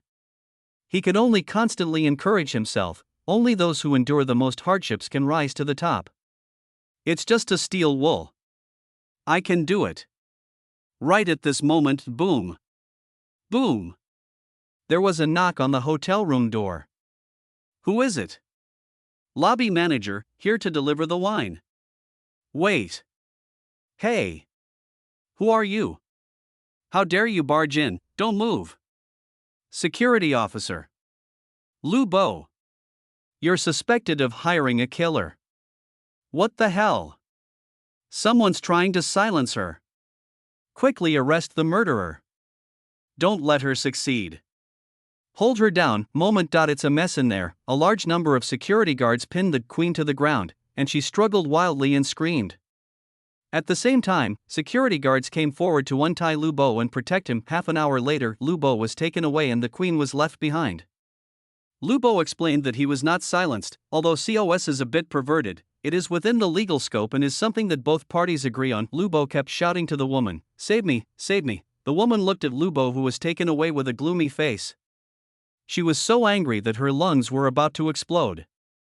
Today, she was pressed to the ground like a wild boar in front of so many service staff who were watching the fun. Someone even said that she was harder to press than a pig. I'm just a little plump, right? I'm a fairy, but I'm being humiliated in public like this. How can this be? Lu Bo. It's all your fault, it's all your fault. Obviously, she blamed everything on Lu Bo. Saving Lu Bo was not even within her consideration. A criminal suspected of hiring a killer was not worthy of her love at all. In this day and age, as long as the money is in place, anything is possible. Mercedes-Benz C. Bang. Xu Zhang hung up the phone and said to Qin Jiang, "Brother Jiang, Lu Yong called and the person behind the yellow-haired man has been caught. It's Lu Bo." Lu Bo, Qin Jiang nodded without surprise. This kind of despicable and unpresentable means could only be done by a small figure like Lu Bo. He would not take such a thing to heart, but asked, "How is the situation at the auction?" Xu Zhang nodded. "I've already found out. There's a large-scale antique auction taking place in the North District in half a month. I've already applied. The invitation has been sent back, so we can go when the time comes." Qin Jiang nodded. If he remembered correctly, in his previous life, a Ming Dynasty vase was to be auctioned at this auction. The vase is not important. What is important is that the vase comes with a sterling silver base. To be more precise, there is a ring inside the sterling silver base. The ring wasn't the main point. The main thing was the young man auctioning the vase. His name was Meng Yu, an overseas Chinese. A descendant of a prominent overseas family, he was now in dire straits, having struggled abroad and been repeatedly defrauded upon returning to China, leaving him with little money left.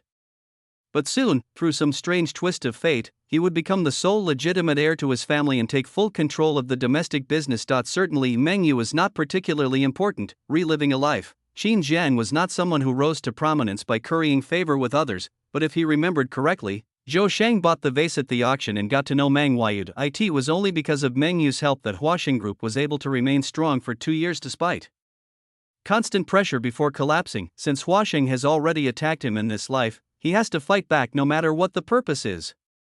Besides, it is not a bad thing to make friends with the heir of a multi-billion-dollar group. Ding ding. Ding ding, the phone rang again. Zhang Qi, who was driving in front, felt in his pocket and found that it was not his phone. Xu Zhang, who was driving behind him, also looked down at his phone and it was not his either. Only Qin Jiang remained calm, his eyes closed for a long moment before he realized what was happening and, with a forced air of composure, pulled his phone from his pocket. It couldn't be helped. After all, his phone hadn't rung since he'd blocked Lu Ruyan, so naturally, he'd almost forgotten it existed. Besides, phones didn't have much entertainment these days. "Incoming call, father," Qin Jiang answered. "Dad. What's going on?" Ever since he failed the college entrance examination and had a bad reputation in his hometown, the relationship between father and son has been in a delicate state. Every time he went home, his father would hesitate to speak to him, and eventually just sigh and say nothing. He also called home a few months after returning, but it was always to Qin's mother's silence. "Father Qin, you are doing well recently?" Qin Jiang, "Yeah. Very good." Bang, Mother Qin grabbed the phone from the other end. "Xiao Jiang, is it snowing where you are?" "It's cold. You need to wear more clothes. Your hands have been frozen before in winter. Remember to keep warm." Besides, Mother Qin kept talking about various precautions. In his previous life, Qin Jiang had a bad temper and would hang up the phone early because he was annoyed. But in this life, he had no intention of hanging up the phone. Of course, it was not because he liked to hear it, but because he had learned to daydream. Anyway, it was enough to know that his mother cared about him. Mother Qin, hello, there's something wrong with your signal. Qin Jiang, Mom. I remember everything you said. Mother Qin, so what are the things I just said that you should pay attention to? Qin Jiang, Father Qin, that's enough, just keep talking about useless things. How old is he? How could he not know these things? You're still worried about him getting wronged. If you need to give him some advice, remind him more often not to bully others, to argue instead of getting physical, and to fight instead of hitting. Mother Qin nags a few more words. Of Father Qin grabbed the phone and said, that's all. Calling again will only waste your phone bill. Qin Jiang. Your cousin Qin Qing secretly went to Songjiang today. See if you can contact her. This child has been stubborn since she was young. I'm afraid she'll be deceived. Her parents are also stubborn with her. There's nothing I can do. Qin's mother continued, it's so dangerous for a girl like her in Songjiang. She has no education. Everyone in the family is worried sick. She doesn't even answer the phone. This child. Chapter 128. Qin Cheng arrives. Qin Jiang, go to the train station. Inside the security office, Lu Lily desperately pleaded for help, like a fish on land. I didn't start the fire, the magnifying glass did. I didn't take the money. I took it out in advance because I saw it was about to be burned. I can return it. Security guard, stop struggling. It's useless. Your crime has been recorded in its entirety. I would have forgotten if you hadn't mentioned it. Your crime includes intentional damage to banknotes, which is an aggravated offense. Show her the video. Soon after watching the video, Lu Lily collapsed in her chair in despair. Why? The records are so complete. So clear. Qin Jiang. It must be Qin Jiang who harmed me and deliberately seduced me. You need to investigate thoroughly. It's not my fault. He was the one who plotted against me. It was Qin Jiang. You need to investigate him. Security guard, regardless of whether it was intentional or not, at least no one did anything illegal, and the evidence of Lu Lily's crime is conclusive. Seeing that she could not escape the blame, Lu Lily became even more panicked, and she began to desperately think of what other solutions she could use. Soon she thought of her only connection, cousin Lu Bo. She immediately said, I want to make a phone call. Security guard, I'm sorry, you don't have the authority? Lu Lily, why? Qin Jiang can call every time but I can't. You're treating me differently. Let me tell you, my cousin is a senior executive at a large corporation. He knows a lot of great people. He can just make a phone call and, she stopped talking halfway because a man with a depressed look on his face was being handcuffed on the other side of the glass window. This, Lu Lily, Sigma, surprised face, security guard, know him? Lu Lily, my cousin. Security guard, your cousin is really powerful. He came here without you even calling him. Lu Lily, bang. She slumped down on the iron chair, like an animal with its cervical vertebrae pulled out, her eyes dull and lifeless, mumbling, completion, I regret, why did I go against him, why, I regret, Lu Lily is offline. Opposite, Lu Bo also saw the surprise in the eyes of the imprisoned Lu Lily, but he didn't react anymore, just thinking about his current situation, hiring a killer. This is a serious crime, if it's confirmed, he'll be in trouble. He has to find a way. But that fat woman probably won't save him. Lu Bo's eyes were focused. It seemed he had no choice but to use his trump card. If those people dared not save him, they would blame him for being desperate. He shouted loudly, I want to see a lawyer. Inside the car, Qin Jiang listened to his parents' conversation on the phone for a long moment before realizing what was happening. Qin Chang, the daughter of his third uncle, Qin's father's third brother, and the same grandfather as Qin Jiang. Of course, their relationship was ordinary.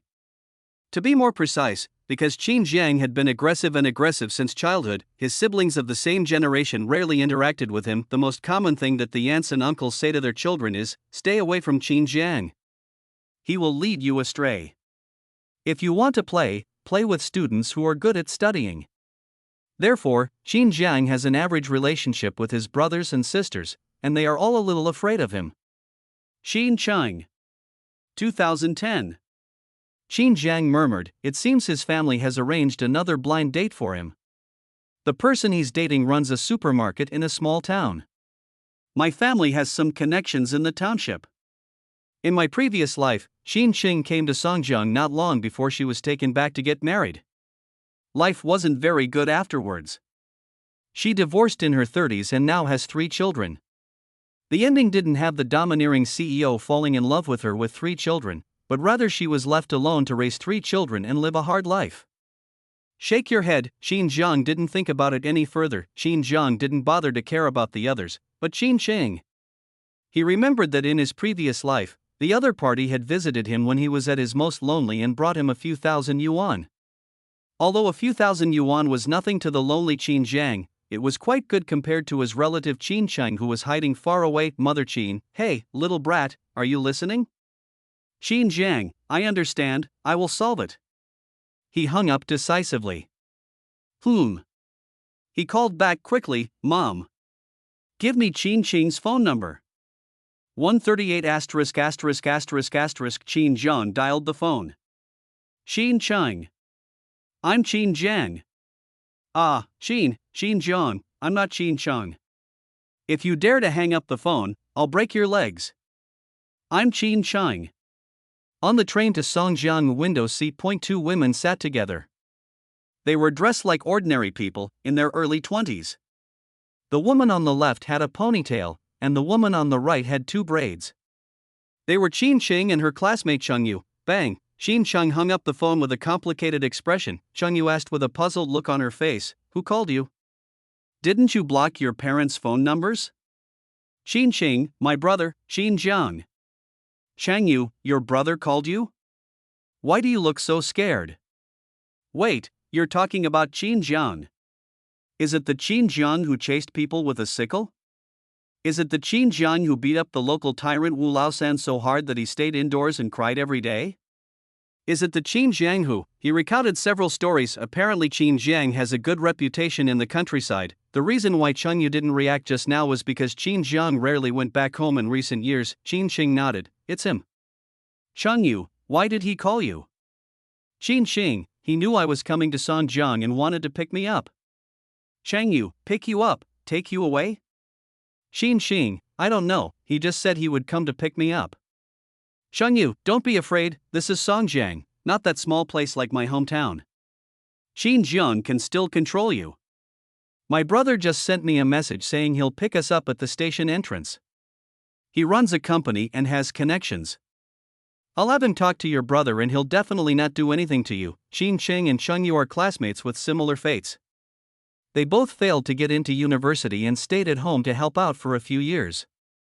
According to the situation in their rural areas, they were ready to get married. Cheng Yu was unwilling. She contacted her cousin who worked in Songjiang, and her cousin said they could find a job as long as they came. So Cheng Yu communicated with Qin Qing, who was also unwilling to give up, and the 2 of them resolutely boarded the train to Songjiang. Qin Qing nodded woodenly. The series of fatal incidents committed by her parents did not cause her much psychological change, but Qin Zhang's phone call made her panic. Qin Zhang, it was a taboo name in the Qin family. Not to mention the brothers and sisters of the same generation, even the elders were afraid of it. Cheng Yu continued to comfort him. Don't worry, my cousin said that he will find us a job that pays less than 2,000 yuan a month. Then we can settle down in Songjiang.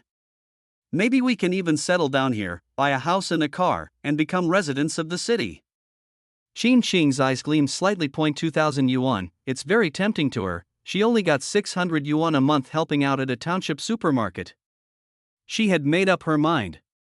Even if Qin Zhang came to pick her up, she wouldn't go with him.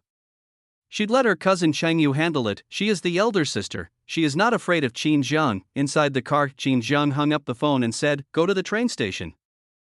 Chapter 129, Qin Qing arrives at Songjiang Station. Songjiang Railway Station, people come and go, and as a provincial capital, the railway station is never short of people. Songjiang is like a giant monster that constantly devours the population of other nearby prefecture-level cities and county towns. At the same time, Songjiang is also like a cowardly parent whose population is constantly plundered by other first-tier cities. It's the population siphon effect. In front of the train station, many people held up signs with various names and work units written on them. They were all there to pick someone up. One young man held up a sign that read, Chungyu. At this time, among the crowded crowd just out of the train station, two girls were walking out a little timidly and confusedly. Exactly, Xin Cheng and Chungyu, girls in their early 20s have little social experience. In addition, there was no influence of short videos in those days, so ordinary people still had awe of big cities. Xin Cheng and Chungyu just left the train station. Many people shouted at them as they Wang. Suburban Songjiang, are you leaving? Wang Guang Tung. Suburban Songjiang, are you going? Little sister, do you want to stay in the hotel? It's quite cheap right here. Come and work. Let's find a place to settle down first. The bursts of noise made Xin Cheng and Chungyu extremely flustered and confused, and they were obviously a little confused about the situation. Seeing that the two little girls didn't say anything, those people continued to persuade them, and some even went straight to help carry their luggage. No need. Xin Cheng hurriedly pulled the luggage over. There was still nearly 1,000 yuan in her luggage. That was what she had saved with great difficulty. As for the money she earned in the supermarket over the years, most of it was kept by her parents. Those hotels that solicit guests continue to persuade. Several groups of people near the train station also noticed Xin Cheng and Chungyu, their eyes sparkling. Train stations weren't exactly safe places these days, and several young men approached them. One said, "Are you here to work? We're from company, and the monthly salary is 2,500. Room and board included. We only have a few spots left. Are you going or not? If you miss this opportunity, you'll miss this shop. The car next to it has already hired a few people." Chengyu's eyes lit up. 2005? What kind of job? Young man, a big hotel. Of course I can offer 2,500, but there are also requirements. I have to work 12 hours a day. Great hotel, 2005. Chungyu was secretly shocked.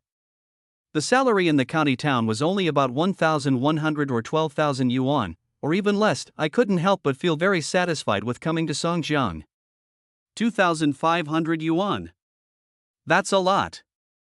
30,000 yuan a year. It's enough for my parents to harvest in a year. As for working 12 hours a day, for them, coming from a rural background and with little education, it's not a big deal. These days, being hardworking, capable, and honest isn't a bad word. Seeing Chengyu's interest, the young man hurriedly said, "There are so many people here. Let's go to the car and talk. I'll talk to you about the benefits and then you can decide whether to go or not. It all depends on your own opinion." He said he would take Chungyu and Xin Cheng away. Xin Cheng always felt something was wrong but didn't know what was wrong. Chengyu nodded subconsciously at Xin Cheng. "Didn't you say your brother was coming to pick us up?" Chengyu, "Yes. But you can also find out about the benefits first." Xin Cheng, "Then, okay then." Just as the young man was about to go forward and grab the luggage with a smug look on his face, a man holding a sign came running from a distance. "Xiao Yu. Xiao Yu." Chungyu looked over and saw the man holding the sign rushing towards him. He couldn't help but say happily, "Brother." He said to Xin Cheng, "He is my cousin Chang Lu. He has been in Songjiang for 7 or 8 years. He runs his own business and has taken good care of me since I was a child." Xin Cheng nodded. Chang Lu rushed over and stood in front of them without saying a word. He looked at the young man and said, "You are Chungyu, he's here to recruit workers? 2,500 a month." Young man, "Yes. I'm here to recruit workers." Changlu's face was serious. "I'm sorry, my two sisters have found jobs and don't need you anymore." Then he said to Chungyu and Xin Cheng, "Let's go." Although Chungyu was a little unwilling to accept a salary of more than 2,000 yuan, he didn't dare to say anything and pulled Xin Cheng to follow. The young man looked at the three people leaving with a cold look in his eyes. "Damn. Just a little bit, just a little bit. Chengyu, brother. How big is your company? How much money can you make?" Chang Lu, "The company has 7 or 8 employees. We're still in the early stages, and we make about 30,000 to 40,000 yuan a month." 30 or 40,000, that's more than 400,000 yuan a year. Chungyu and Xin Cheng were shocked. This was such a huge sum of money. Many families in the countryside couldn't even earn that much in their lifetime. Chang Lu can do it in 1 year. Chengyu, brother, you are the big boss. Take us in. I don't want much, 2005 will be fine. Shanglu patted her head and said, you think money is easy to make, and you can easily earn 2,500. Let me tell you, the average salary in Songjiang is only around 1,500 now. How can you be paid so high when you just entered the society? Either there is a problem with the salary, or there is a problem with the company. You can't go. 2005. You wish. Chengyu equals smiley face brother. You mean that person might be lying to me? Chenglu, it's not possible, it's just a lie. There's no such thing as a free lunch. You're not a relative of some big shot, so if there's a good job, it won't be your turn. Remember, Songjiang is a big city. There are big developments but also big pitfalls. You should stay with me for 2 years first. Then he looked at Qin Sheng and said, Qin Sheng, right? Qin Sheng nodded, hello, brother Lu. Shang Lu, well, I'll give you 2 options. First, I'll find you a reliable job in the catering industry, which will pay you 1,500 to 1,800 a month. But this kind of job doesn't have much future. The advantage is that it's stable. It provides food and shelter. You can save whatever you earn. The second one is my company. However, since you two are only interns, you'll only get 1,000 a month. I'll make you full-time employees after the company expands a bit. I won't provide food or housing, but I can find a place for you two to stay. Chengyu, only 1,000 yuan. Shang Lu, it's a lot. And you two can learn a lot. Even if you wait on dishes for 10 years, it doesn't count as experience.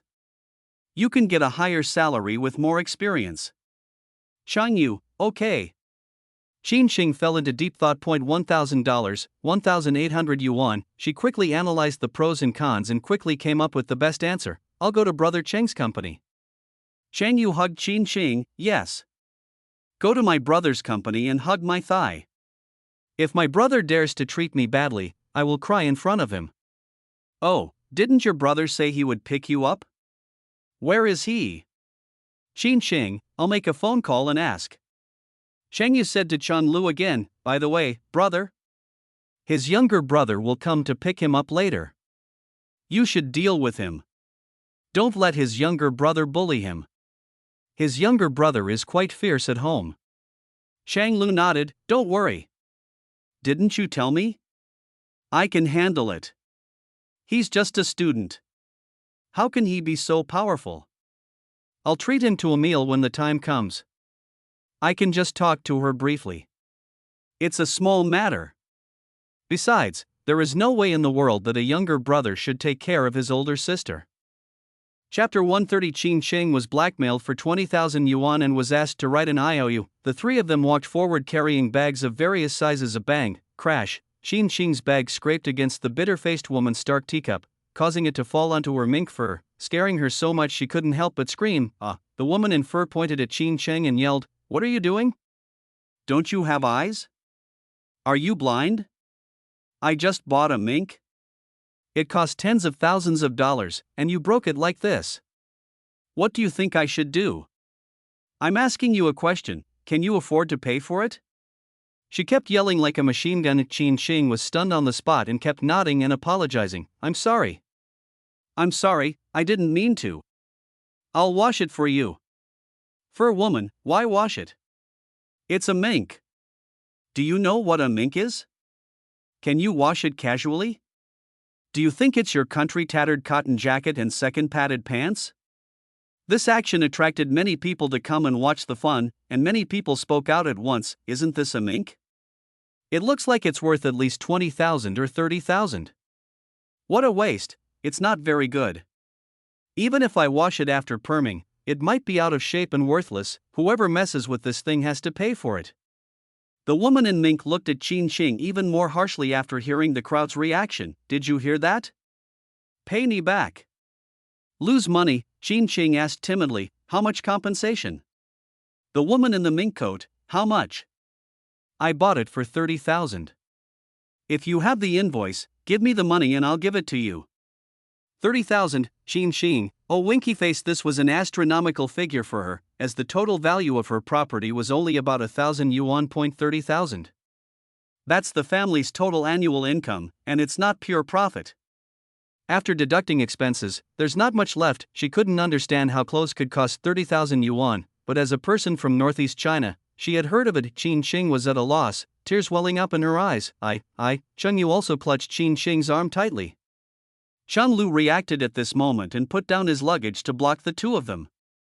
He looked at the arrogant woman and said, "You said you had an invoice? Where is the invoice?"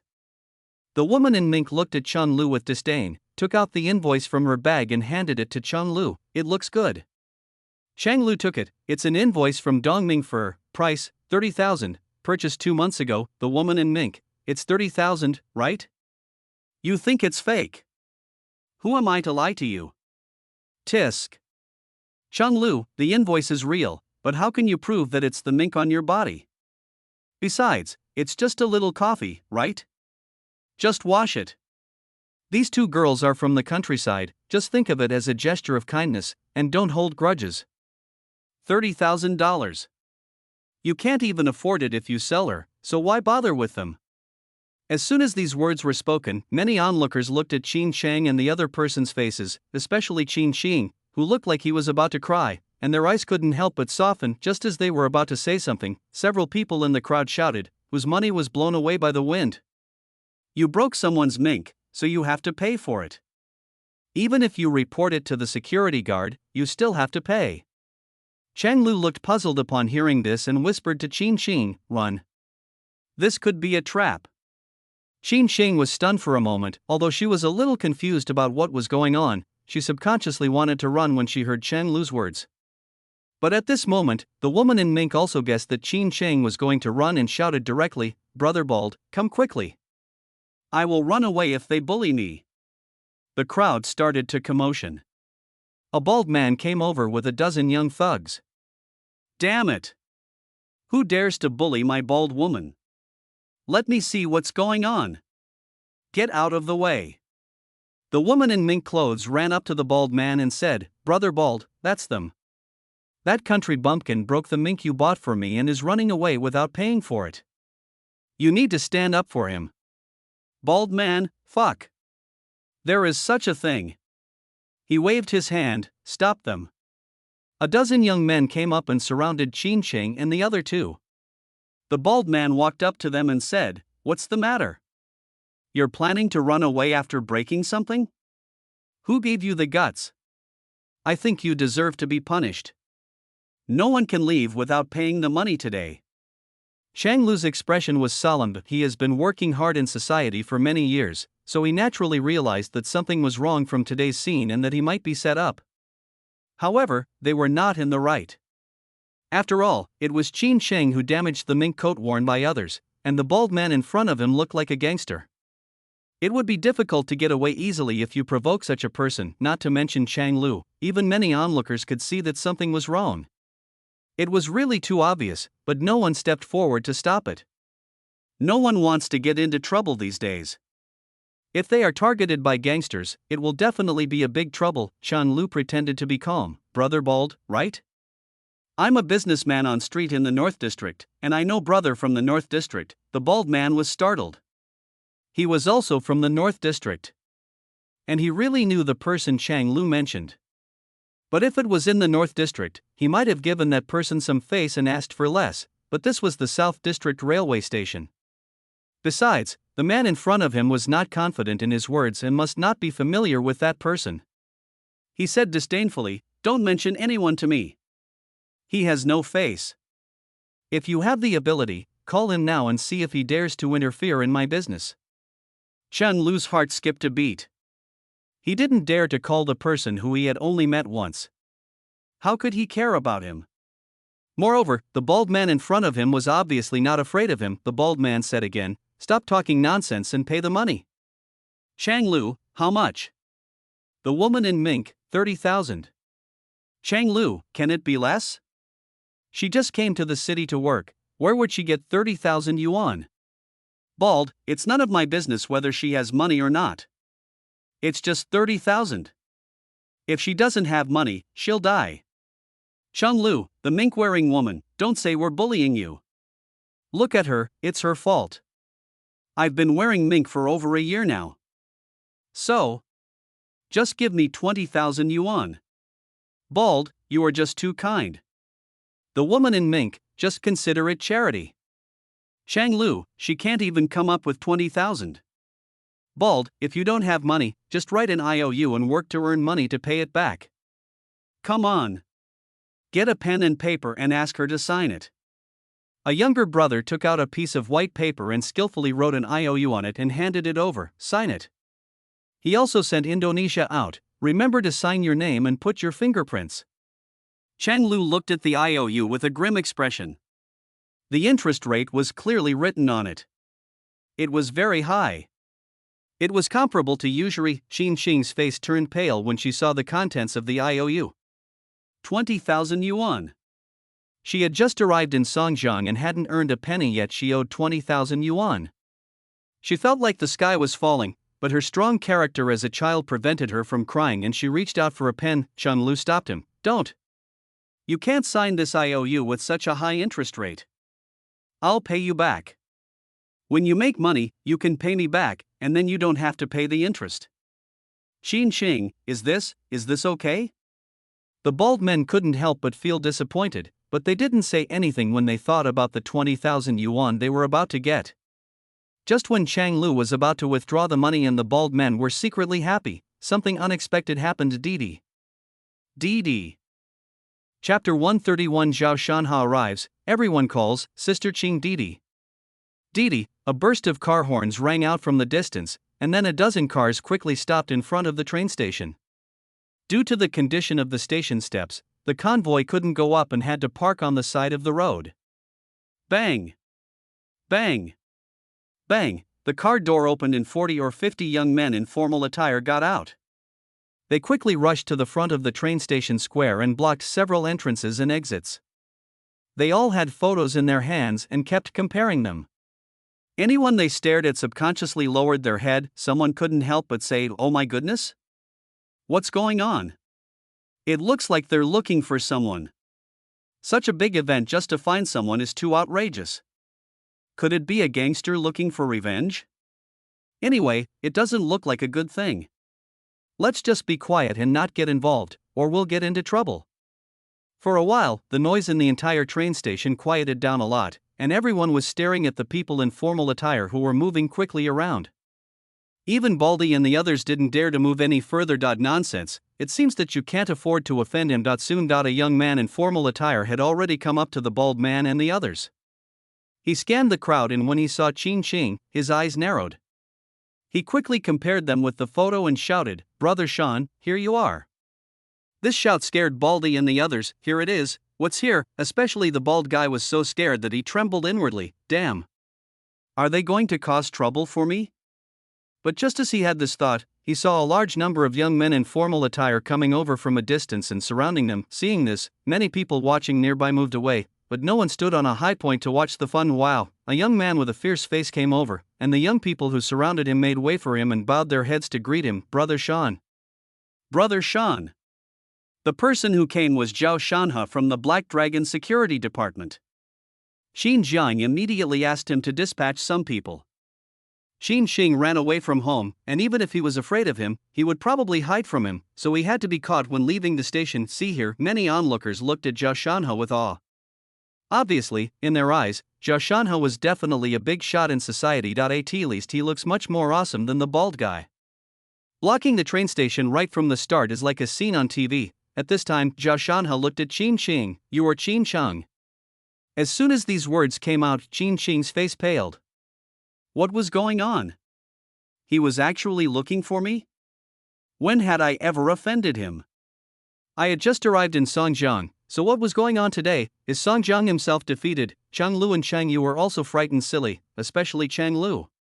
If it was Baldy, he would have dared to speak up, but when he saw these people in front of him, he didn't even dare to stand up and speak. Opposite, the bald man was stunned. Aren't you here to find me? That's good. And who did he recognize? It was someone he knew. Zhao Shanha, a double-flowered red stick under Qin Jiang in the North District, the two had met several times before.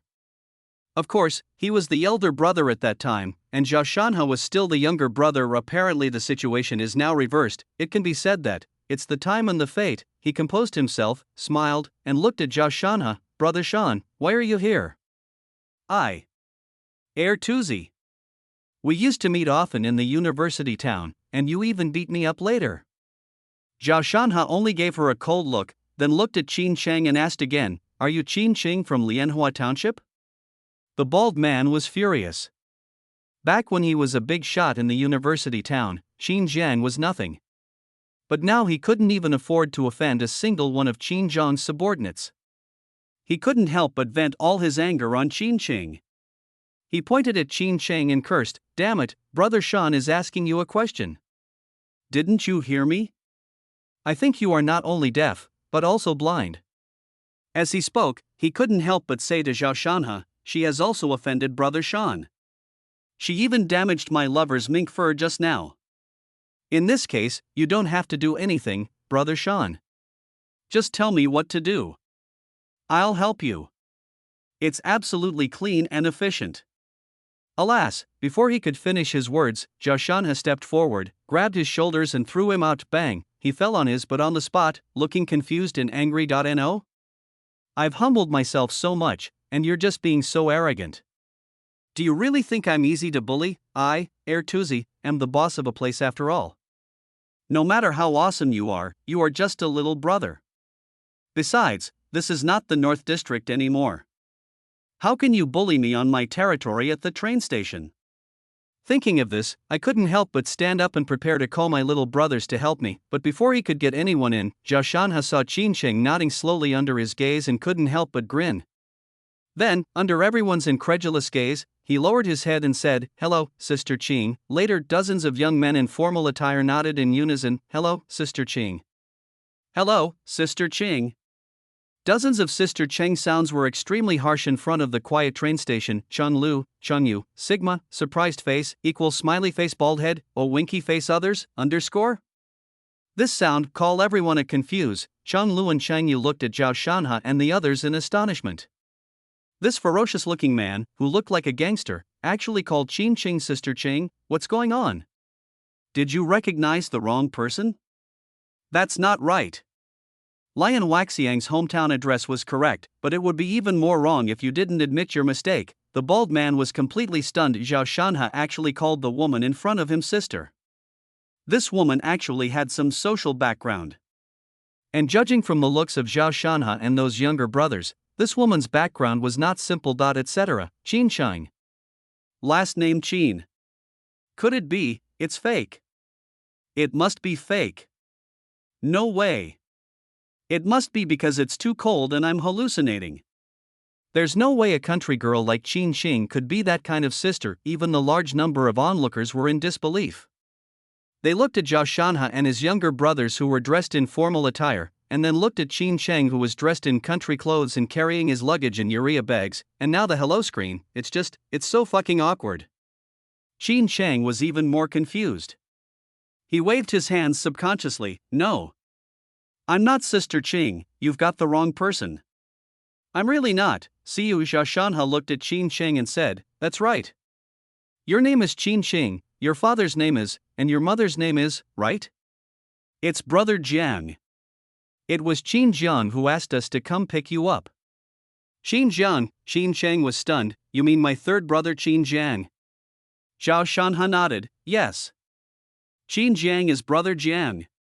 He will be here soon, and we found you here in advance. Speaking of, he looked at Cheng Yu and Chang Lu. These two, Cheng Lu and Cheng Yu, trembled with fear. Qin Ching also sensed something was wrong and said hurriedly, she is my best friend and I came to Songjiang to work together. That was her brother who came to pick us up. Zhao Shanha looked at Tuzi and the others again. These people are also your friends, Qin Ching. No. They are. Chapter 132, The Second Baldi's Fear in Qin Jiang's Power. What? Qin Ching is actually Qin Jiang's biological sister. I actually wanted to blackmail Qin Jiang's sister. Damn it. Why am I so unlucky? Tuzi felt his hair stand on end. and before Qin Shing could continue, he raised his hand and slapped him hard. Bang! The mink-clad woman was knocked to the ground, falling flat on her face. She covered her swollen face and looked at Tuzi in disbelief. The bald man ignored her gaze and cursed, "Are you fucking blind? Didn't you even look where you were going? Didn't you know you bumped into someone? Apologize."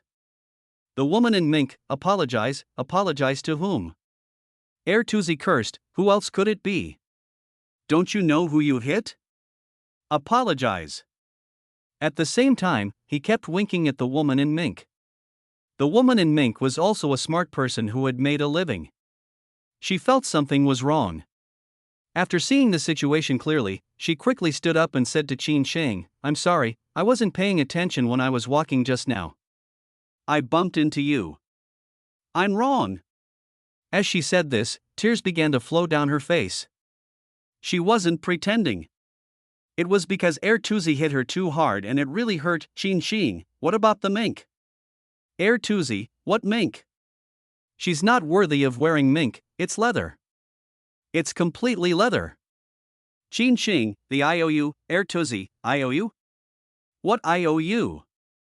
Tuzi winked at the younger brother, and the younger brother was very smart and turned around and forced himself to swallow the IOU, choking and rolling his eyes. Qin Shing, she was completely stunned and had no idea why Tuzi had changed so drastically in just a few minutes. He had just been swearing at her and forcing her to pay money, but now he was smiling like a chrysanthemum and never mentioned money again. He even said that Dia was robbed and beat that mean woman to make her apologize. She was stunned. Tuzi thought that she was dissatisfied, especially when he saw Zhao Shanha and the others looking at him. He was shocked. Then, with a fierce look on his face, he directly picked up the woman from the ground and said, "Damn it, your apology is really insincere. Do you know who you hit? That was Brother John's sister. How could you hit her? Who are you? Who are she? Are you looking for death? Ah! Apologize. Apologize quickly." As he spoke, he attacked left and right. Snap! Snap! Snap, snap, snap. The woman in mink was beaten so hard that she couldn't open her mouth, couldn't see, and couldn't even beg for mercy. After a while, blood appeared at the corner of her mouth and she was furious. She asked, "Why the hell did you give me a chance to apologize?" The bald man didn't throw the woman in mink to the ground until his hands hurt. The woman in mink didn't dare to hesitate, and was afraid that the bald man would continue to beat her. She quickly got up and cried to Qin Shing, "It's my fault that I didn't recognize the real talent. I shouldn't have hit you, I was wrong, you are a big man and don't bear grudges. I am just a little girl. Just treat me like a fart." She cried like a pear blossom with tears in her eyes. Seeing her miserable appearance, Qin Shing hurriedly said, "It's okay. I bumped into you first, sister, I should apologize to you."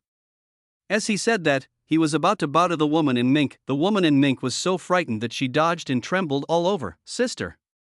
Mom! Grandma! I was wrong, I was really wrong.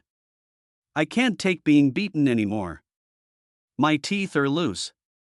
It hurts so much." Qin Shing was at a loss. Tuzi immediately pulled out 2,000 yuan from his pocket and stuffed it into Qin Shing's hand. "This is compensation for the mental damage she just hit you. Use it to drink some tea and calm your nerves. We're all family, it's a misunderstanding. It's a complete misunderstanding. Brother Jiang and I have been friends for many years. If you have any problems at the train station, it will definitely be helpful if you mention me. I just said a few words to you as a confused brother, don't take it to heart." Speaking of don't forget to slap yourself in the face a few times. Qin Shing was stunned holding the 2,000 yuan. No matter how stupid she was, she understood that the bald man in front of her was afraid of her younger brother, and his actions just now were entirely for her younger brother's sake. Thinking of this, she looked at Zhao Shanha. "Zhao Shanha, take it. Consider it as compensation for his mental damage, otherwise he won't be able to sleep, afraid that Brother Jiang will drown him in the river." Listen to this. The second bald man's face turned pale and he smiled awkwardly twice. Qin Shing didn't continue to pay back the money. Tuzi breathed a sigh of relief, knowing that he had barely made it through today. He didn't dare to stay any longer and said to Zhao Shanha, "Brother Shan, I have something else to do, so I'll be leaving first." I'll be there whenever you need me from now on. After saying this, he left in disgrace with his little brother, and the woman in mink coat stood up in embarrassment and ran after them. This scene, many onlookers were amazed. There's always a mountain higher than the other. Even the bald guy at the train station gets scared sometimes. Who on earth is that Brother Jiang? He actually scared Brother Baldy so much with just one of his men. It seems that we can no longer bully country folks at will. Who knows if there are any relatives of big bosses behind them? Chang Lu and Chang Yu were also stunned, especially when they saw Air Tuzi leaving in disgrace. They all had the same question: how powerful is Qin Jiang to be able to scare such a ferocious gangster into this state? Is he really Qin Qing's younger brother? Right at this moment, Didi, a series of horns blew. Countless people at the train station looked in a certain direction and saw a luxury convoy coming. 2 cars led the way in front of the convoy, followed by several off-road vehicles and several large trucks, and in the middle was a luxury Mercedes-Benz C. Obviously there is a big shot sitting in the luxurious Mercedes-Benz C. The convoy drove to the front of the train station. Wow! The rear window glass slowly dropped halfway, and Qin Jiang, holding a newspaper, appeared in the sight of countless people. Young. It can't even be described as young. He may be only about 20 years old, but his young face is full of dominance and aura that makes people unable to look directly at him. Combined with the Mercedes-Benz C-Class team, people dare not even look at him, let alone look down on him. This person is too extraordinary. Seeing this, Zhao Shan has said to Qin Qing, "It's Brother Zhang's car. Let's go." He asked his younger brother to go forward and get the luggage, and brought Qin Qing, who was confused, to the front of the convoy. Qin Qing looked at Qin Jiang's complicated expression in the car. She couldn't connect the man in front of her with the Qin Jiang she remembered. Although they looked the same, their auras were completely different. Qin Jiang's eyes did not leave the newspaper. "Get in the car." Qin Qing, that, Qin Jiang, I don't want to say it a second time. Qin Qing didn't dare to say anything more and got into the passenger seat directly when his younger brother opened the car door. Bang! The Heilong staff immediately closed the car door. Boom! The convoy roared away into the distance. Cheng Yu looked at Qin Qing, who was being dragged away, and then looked at Cheng Lu. "Brother, can you solve it without telling me?" Cheng Yu suddenly ran forward and caught up with the SUVs behind. Take me with you. I came to Songjiang with her. Now that she's leaving with you, you can't leave me alone at the train station. Zhao Shanhe, come up." Boom! The convoy roared away under the attention of everyone. Ahead, Zheng Qi glanced in the rearview mirror. Qin Jiang's gaze was fixed on the financial newspaper. He slowly rolled up the rear window. Qin Jiang's eyes never left the newspaper, yet the aura of his presence was unforgettable to countless people at the train station. Chapter 133. Qin Cheng and Chang Yu were shocked. More awesome than the richest man in the township now, Cheng Lu, who stayed there, was carrying his luggage with a confused look on his face. "Aren't you all leaving? Why don't you take me with you? I want to go too." He seemed to see a bright road moving away from him, and an important figure was waiting for him to make friends with him. "Let my sister go explore the way first." He shook his head and left with his luggage with difficulty. The crowd of onlookers dispersed, and they had enough time to exaggerate what happened today and talk about it for a long time. Corner location. The young men who had just spoken to Qin Cheng looked at Air Tuzi and his men approaching and walked over. "Brother Baldy. Who is that? What's going on with you?" They were all still frightened. They had just planned to trick Qin Cheng away and send him to the rumble in the Bronx. Air Tuzi's face turned serious and he said, "I'll tell you this and scare you to death. Big brother of the North District, Boss Black Dragon, with thousands of subordinates under his command, managing assets worth hundreds of millions, and a powerful background. Anyone in the North District who dares not give Brother Jiang face will be sunk that very night." What? The expressions of several young men changed drastically when they first saw the scene. They were very confused as to why Air Tuzi was so servile. But after listening to Air Tuzi's description, they finally understood that some people would suffer the most if they offended others, while others might even lose their lives. Thinking of this, they looked at each other. They then left one after another, and the gang that had been rampant at the train station and cheated people disappeared and was never seen again. The other side, Qin Jiang's motorcade drove to the vocational university. Bang! Bang! The security guards at the gate saluted and quickly opened the gate to let the convoy pass unhindered. The students inside also made way for him. Unlike before when they were afraid, they were now willing to do so. After Qin Jiang's renovation not long ago, The cafeteria was improved and countless students benefited from it. It can be said that Qin Zhang's reputation in the school is currently unmatched. Click. The convoy stopped in front of the office building. Bang! Zhang Qi immediately got out of the car, walked to the back seat, opened the door and covered the ceiling with one hand. Qin Zhang slowly got out of the car. The 10 men in formal attire in front of the door nodded in unison. Brother Jiang. X10, gulp. As soon as Qin Sheng and Cheng Yu got off the car, they couldn't help swallowing their saliva and looked at each other. Seeing shock in each other's eyes, Qin Zhang looked at Qin Sheng and Cheng Yu and waved without saying a word. Xu Zhang said calmly, "Take them around first." Zhang Qi nodded, understood. Qin Jiang, Xu Zhang, and others went upstairs directly. As the company was expanding, the Heilong Night Market was especially planning to purchase a lot of ice stones for the Northern Pacific Ice Sculpture exhibition. There are many ice sculpture masters waiting upstairs. They need to provide drawings for Qin Zhang to decide what pattern to carve, and there are many contracts waiting for Qin Zhang to sign. Those idle and domineering CEOs in TV dramas are pure nonsense. At least Qin Zhang is not that idle. Of course, for someone like Qin Zhang, there is no difference between work and rest. As for Qin Sheng, to Qin Zhang, she was nothing more than an incident. He could do his best to save her for the sake of family ties, but asking him to wholeheartedly arrange the rest of her life was, impossible. Relatives, clansmen? Qin Zhang couldn't help but shake his head as he was going upstairs. They were all unreliable in my previous life, let alone in this life. Those relatives can only be considered strangers with a little affection. It's not that he's heartless. We must understand that in the northern region, the overall concept of family is not strong in historical issues, unlike the large families in the south where one person thrives and drives the entire family. In the north, one person leads the family in business. Ha ha. Most people get cheated. Zhang Qi handed the car keys to the young man guarding the car and said, "You should take the time to clean the car. Remember to rinse the dust with a little water first to prevent damage to the paint. Waxing must be done in a clockwise direction. If you don't have time, just wait until I get back." The young gatekeeper smiled and nodded. "What are you talking about? You are busy. We can do this." Nonsense. Who is Zhang Qi? Even though he is just a new core staff member and his job is not important, he just drives a car, but it also depends on who he is driving for. Brother Jiang, Black Dragon number 1, who was the last person to drive for Brother Jiang. Wang Tao.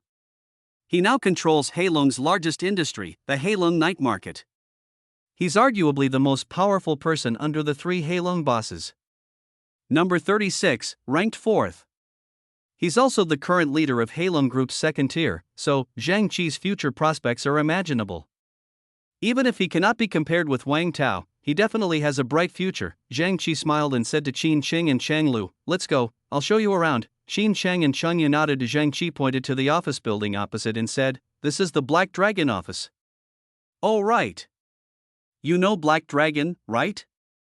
Songjiang Black Dragon Company, Limited. Brother Zhang's company." Qin Sheng and Cheng Yu looked at the magnificent 3-story building with horror. 3 floors. This is all the Black Dragon Company's office space. How big is this company? How could Qin Jiang own such a large company? Zhang Qi ignored the 2 people's surprise. As Qin Zhang's driver, he naturally knew more than others. He understood that these 2 people had always lived in the countryside and their understanding of the outside world came entirely from TV. It was normal for this situation to happen. Of course, Zhang Qi did not look down on them. Not to mention that Qin Qing was Qin Zhang's sister, he was also from the countryside and no one was better than the other. Zhang Qi led Qin Sheng and Cheng Yu into the office building. The guards outside are from the company's security department. The first floor is the office lobby, where people who come to Black Dragon sign contracts, discuss business, and hold regular meetings. It is also Heilongjiang's comprehensive office area, where all major departments have reception areas. Then he took the 2 of them to the second floor. The core office area on the second floor, besides the finance office, there are only a few department managers' offices here. There's no reason why others can't come up here. There are also several core meeting rooms used by various departments for meetings. That one is the finance office, and outsiders are not allowed to approach. Zhang Qi pointed to an office area. Brush, Qin Sheng and Cheng Yu looked over and saw many girls hurrying back and forth, very busy. They also saw many money detectors placed inside, and each of them was running wow wow wow. The sound of counting banknotes reached their ears. Money, all the banknotes in sight, hear the sound of money. Both Qin Sheng and Cheng Yu had a question in their minds. How much money was there? Cheng Yu whispered, Ching, I saw a lot of piles of banknotes, all of which were 100 yuan bills. There were more of them than in the village bank. How much money are there in them? Qin Sheng nodded, yes, there are more than in a bank, and the scene is much more spectacular than in a bank.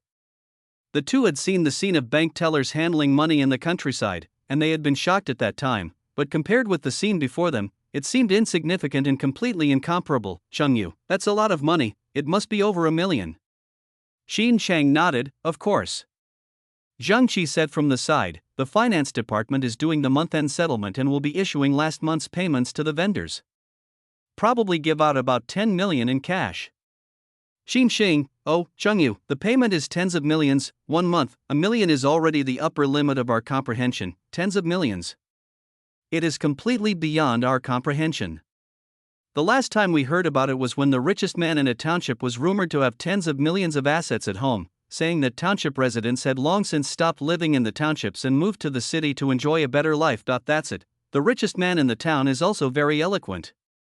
Every time he goes home to worship his ancestors, the scene is grand. He even married 2 wives, one from the village and one from the county, without interfering with each other. Zhang Qi said that Heilong Company pays tens of millions of dollars every month, which makes it even more impressive than the richest man in the village. Qin Jiang, you can't compete with good people. Chapter 134, if you don't listen to Qin Jiang, you will be shot as a wanted criminal. Hurry, hurry, a voice came from the finance office. This is the most important battle for the finance department. There must be no mistakes with all the money. I've double-checked all the data. As long as there aren't any mistakes, I promise to apply for a bonus from Brother Jiang. If anyone makes a mistake, I won't give you the bonus, but don't blame me for turning my back on you. Bai Lu was seen sitting at the desk, with one foot on the office chair, lecturing more than a dozen financial staff. Sister Lu. Don't worry. Sister Lu. I will never embarrass you. Sister Lu. Wealth will win. Zhang Qi said, Bai Lu. She's the head of Black Dragon's finance department and controls the financial power of Black Dragon. She likes people to call her Sister Lu. So young, Qin Sheng and Cheng Yu looked at Bai Lu, who was younger than them, and they couldn't believe it. A girl in her early 20s was in charge of the tens of millions of monthly turnover. Are girls from big cities so powerful? At this moment, I couldn't help but think that I was about the same age and had no say at home, and could not control my own marriage, but others at the same age could manage a department, coordinate tens of millions of assets, and get everyone's support at their command. Is the gap really that big? At the same time, I became more determined to stay in the big city, because only here can I take control of my own life. Zhang Qi, with Qin Sheng and Cheng Yu, preoccupied, continued to tour. That's where the marketing department is based. They're responsible for the company's marketing and creating forum websites. They currently have over 10 employees and dozens of peripheral staff. That's the security department office. That's the Department of Transportation office. Soon Zhang Qi led the two to visit the second floor. The second floor is mainly composed of offices, many of which are closed and cannot be entered, but from the fact that Qin Sheng and Cheng Yu could hardly close their mouths, one could tell how shocked they were. Zhang Qi pointed to the third floor and said, the third floor is the core area of Black Dragon Company. Usually, only Brother Jiang, Brother Zhang, and Brother Sijio work there. Others are not allowed to approach at will. I won't take you on a tour. Qin Sheng and Cheng Yu nodded woodenly as Zhang Qi continued, let's go. I'll take you to see the main industries of Black Dragon Company. Zhang Qi then led Qin Sheng and Cheng Yu downstairs and out of the vocational university campus. He pointed at the Black Dragon Night Market across the street and said, Black Dragon Night Market. Songjian's #1 night market. It's also owned by the Black Dragon Company. Every stall and vendor in sight is working for Brother Jiang. The entire night market's daily turnover is in the hundreds of thousands, and the Black Dragon Society charges a 30% management fee. The people in formal attire inside are employees of the night market management department. The large trucks over there belong to the Black Dragon Company, which is under the coordination of the Transportation Department. The rest of the people are here to visit the night market. Qin Sheng and Chengyu stared at the luxurious night market with wide eyes. Big, there is no end in sight, 6 horizontal and 12 vertical. There seemed to be hundreds of stalls, and the crowds inside were so dense they were impossible to count. The noise filled their ears, but the only thing they could think of was, these people are all working for Qin Jiang. Qin Sheng pointed at the night market and said, "You said? These people are working for my brother Qin Jiang." Zhang Qi nodded, "Yes. To be precise, all those in formal attire are Brother Zhang's direct subordinates, numbering about 100 to 200. Those who are not in formal attire are considered affiliated subordinates, numbering several hundred. The vendors can only be called cooperative subordinates." Zhang Qi explained it in what he thought were concise words, but it made Qin Sheng and Chengyu even more confused. Direct subordinate, subordinate younger brother, cooperation brother. Why does this name sound weird? Ding ding ding. Zhang Qi's phone rang in his arms. He glanced at the caller ID and said to Qin Sheng and the others, "I'll take a call. You two can go to the night market first. I'll catch up with you in a while." "Ah. Okay." Qin Sheng and the other person nodded and walked towards the night market hand in hand. "Mom." "What? You said my dad has been drinking every day lately. What's wrong? What happened?" "I don't know. He didn't tell me when I asked." "Your father's bad temper lately seems to be related to the contract project." "Project? Is it the project to renovate the entertainment city?" "Grilled cold noodles, the same grilled cold noodles that the movie star ate. Who can avoid eating candied haws when coming to the north? Authentic lamb skewers. If they're not authentic, you won't be charged. As soon as Qin Sheng and Chengyu stepped into the night market, they felt the hustle and bustle and the smell of fireworks. Looking at the large night market that was much grander than any other rural market, the two of them almost forgot the shock of today. The two also joined in the night market search for delicious food. Of course, they only shopped for a few and only chose the cheap ones. Moment, the two of them each held a portion of grilled cold noodles and stood in the corner eating. "Chengyu, things are so expensive in this city. A serving of grilled cold noodles costs 4 yuan for just a few bites. Qin Sheng, so many people are buying it.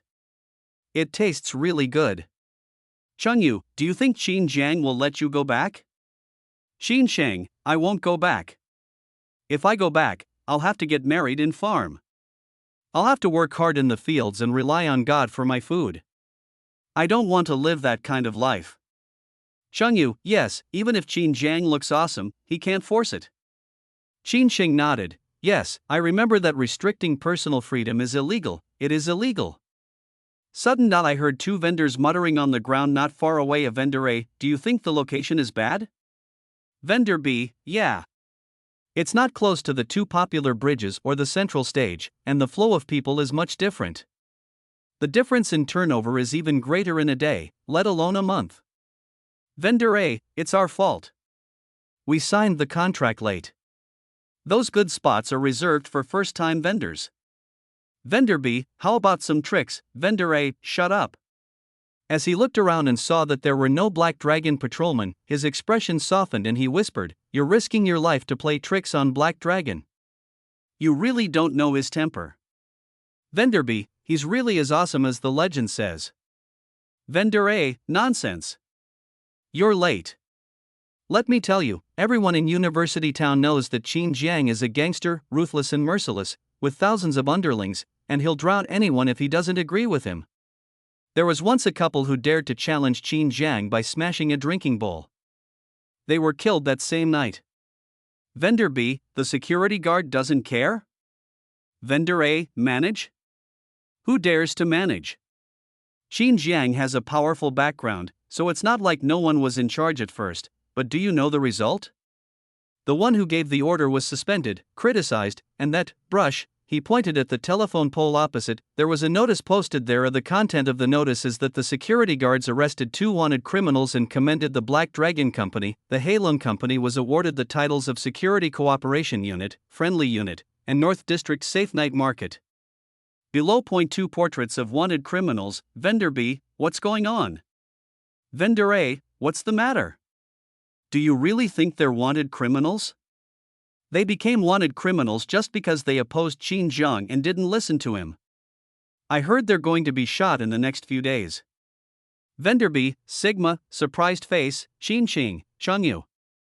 Chapter 135, Trademark completed, Qin Cheng arranged brush. The Black Dragon Patrol came over. Vendor B, who hadn't seen anything, was still shocked and asked, "Is this true? Qin Jiang is so cruel. Can a man in his early 20s really be so powerful? He can just shoot someone with just one sentence? Lao Jia. Why don't you say anything? Lao Jia. What are you looking at?" Suddenly, he subconsciously looked towards the front of the stall and saw several Black Dragon staff members staring at him. Oh my god. It's over. Black Dragon staff, it sounds like you are not satisfied with Brother Jiang? Vendor B, I don't have it. If you don't believe me, ask him. Vendor A, I don't know. I was just selling pancakes. I don't know anything else. Vendor B, Sigma degree, brothers are always so kind to each other, and you don't care about what happens to your brothers. Vendor A, degree V, brotherhood is thicker than blood.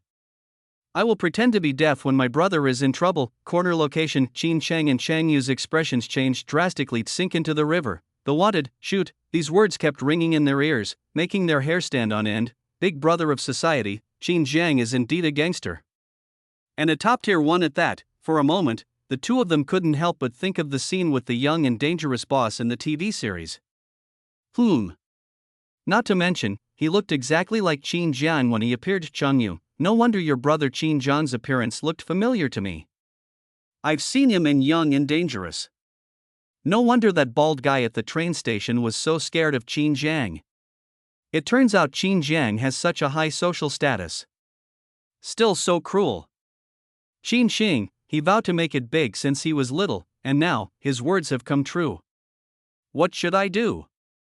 When the two were confused, Zhang Qi came back after making a phone call, looked at them and said, "You two have almost finished shopping, I will take you to see Brother Jiang."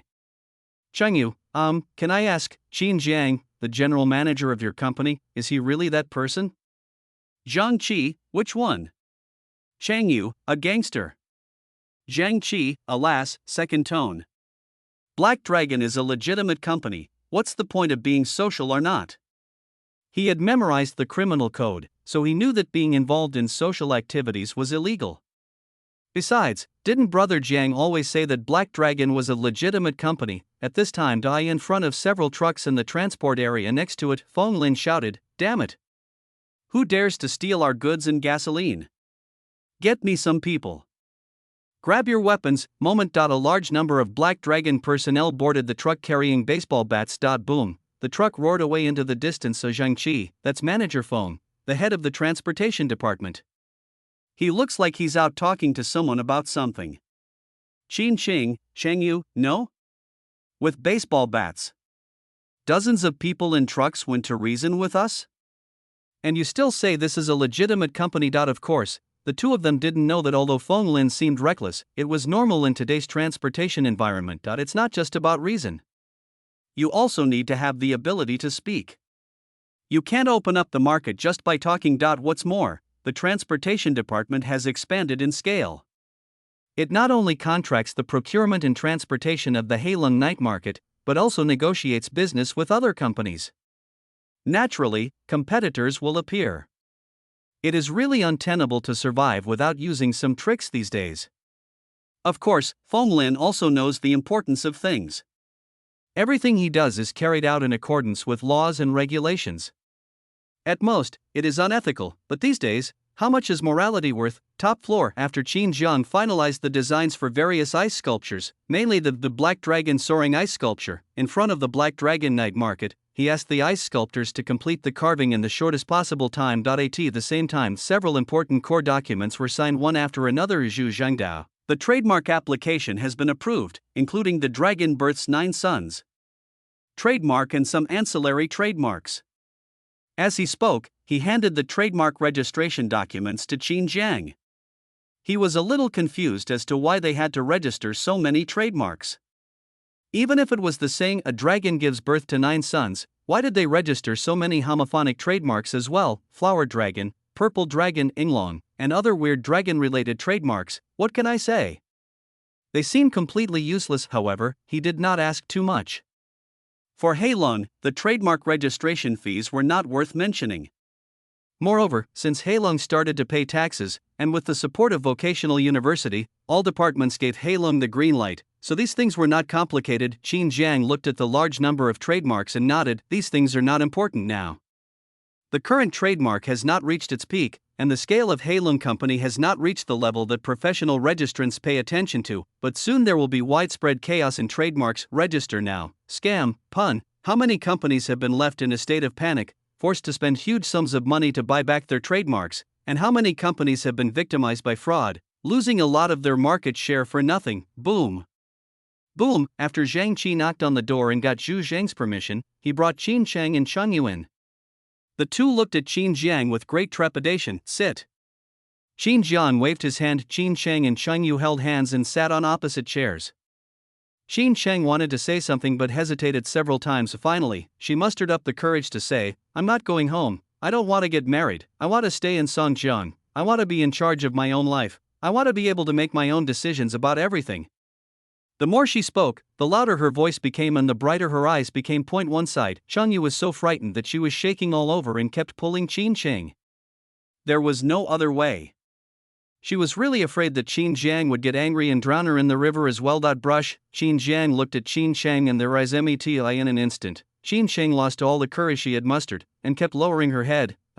You can make the decision, but can I not get married?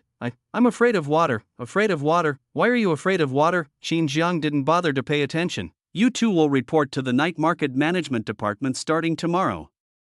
Everything will be mainly about internship. Also consider adult undergraduate programs or night colleges. Eat in the cafeteria and live in the dormitories of the university. I'll have someone arrange it. Go ahead. After saying that, he waved his hand. He didn't have too many feelings for Qin Cheng. Since he had come to see him once in his previous life, he would help him to the best of his ability, but he would not be his right-hand man. Qin Cheng looked ecstatic. What? Qin Jiang had no intention of letting him go home, nor did he throw him into the river for speaking loudly. Very good. For a moment he couldn't help crying with joy. Cheng Yu's eyes were also tearful. She was completely frightened. When Qin Jiang didn't speak just now, she was thinking about what posture would be better when she drowned in the river so that she could die more beautifully. Qin Jiang frowned. If you want to cry, go outside and cry. Jie. Qin Cheng held his breath and followed Cheng Yu away. Qin Jiang said, tell Atao not to spoil Qin Cheng too much. Just let her do what she needs to do. If she dares to interfere, fire her immediately. She should just study hard in school and get an adult education until she graduates. He didn't remember Qin Cheng's specific personality in his previous life. Moreover, many people's personalities were disguised and would change due to changes in the external environment. Qin Jiang would never allow his relatives to do anything in the company in his name. Moreover, he did not plan to let Qin Cheng stay in Heilong Company forever. He would let her leave the company after she had a diploma and experience, otherwise it would be easy for problems to arise when she was promoted. After all, Qin Jiang's sister is older. The department manager is still the boss. Who should we listen to if there are disagreements? There are a lot of problems. If she is capable, she can set up a subsidiary company to cooperate with Heilong. If she is not capable, she can just get a sinecure and live a worry-free life. Chapter 136. Zhou Sheng apologizes, Qin Jiang refuses, and they meet at the manor the next day. Vocational University once again welcomed a luxury convoy, and the car in the front was even more luxurious than the Qin Jiang one. The central vehicle was an incredibly flashy red Ferrari L, license plate number, North A *** 911. Seeing this convoy, countless people outside the school couldn't help but point and comment on the red coupe. This is a coupe, right? It looks awesome. Red. Too flashy. Several luxury cars formed a fleet, even more luxurious than Qin Jiang's fleet. Another big shot has arrived in University Town. Do you think there are men or women in there? One stall owner said. It's Huasheng, Mr. Zhou Sheng's car. 911 license plate. It's the only one of its kind in Songjiang. Many vendors also nodded. Naturally, these vendors loved gossip and were familiar with the Buckingham Entertainment City in the North District. What's more, it's a red coupe with license plate 911. Very iconic, not much less iconic than the Qin Jiang racing team. One vendor was puzzled. Why did Buckingham Zhou Sheng come to see Qin Jiang? They have some connections. A vendor chimed in, isn't that normal? They're all bigwigs from the North District, they might have had a drink with each other. A vendor nodded, how can we know the affairs of these big guys? As for whether Zhou Sheng was looking for Qin Jiang, no one doubted it. Nonsense. The motorcade stopped at the entrance of the vocational school, so who else could it be looking for if not Qin Jiang? Besides, in the university town, only Qin Jiang could match Zhou Sheng's status. Equal status refers to social status. Sure enough, the coupe door opened and Zhou Sheng, dressed in colorful and flashy clothes, walked out. On both sides of him were many muscular bodyguards in suits, some of whom were holding gift boxes. Zhou Sheng looked back at the Black Dragon night market, quite prosperous. At 10 p.m., a large number of people came to shop, and they didn't feel cold even in the middle of winter. It can be seen that many aspects of the Black Dragon night market are different from other night markets. Whether it is the layout, the people in doll costumes walking back and forth, or other scenes, it makes people want to go in and take a look. Certainly Zhou Sheng didn't have this impulse. He turned back and looked at the vocational college with a complicated look. He had been delaying an apology ever since his brother asked him to. Not long ago, his brother scolded him again, forcing him to come. He is not stupid to know what is important and what can be put aside for now. Zhou Sheng murmured, Qin Jiang, I'll let you be proud for a few days. Once the money is almost laundered and the storm has passed, I'll show you how I'll deal with you. He headed towards the vocational university campus, followed by many bodyguards. He was moving forward with great momentum, unstoppable and unstoppable. Stopped outside the school gate. Sudong looked at Zhou Sheng and said, isn't it forbidden for outsiders to enter the university's restricted area? Do you have any business here? Zhou Sheng, benefit, me. Zhou Sheng. Everyone else, he looked at Sudong with a somewhat cold gaze, then suppressed his anger when he remembered his elder brother's instructions and said, I'm looking for Qin Jiang. Sudong, looking for Mr. Qin? What's going on? Zhou Sheng said impatiently, why are you talking so much nonsense? Tell Qin Jiang that I, Zhou Sheng, came to see him to discuss a business deal with him. Go quickly.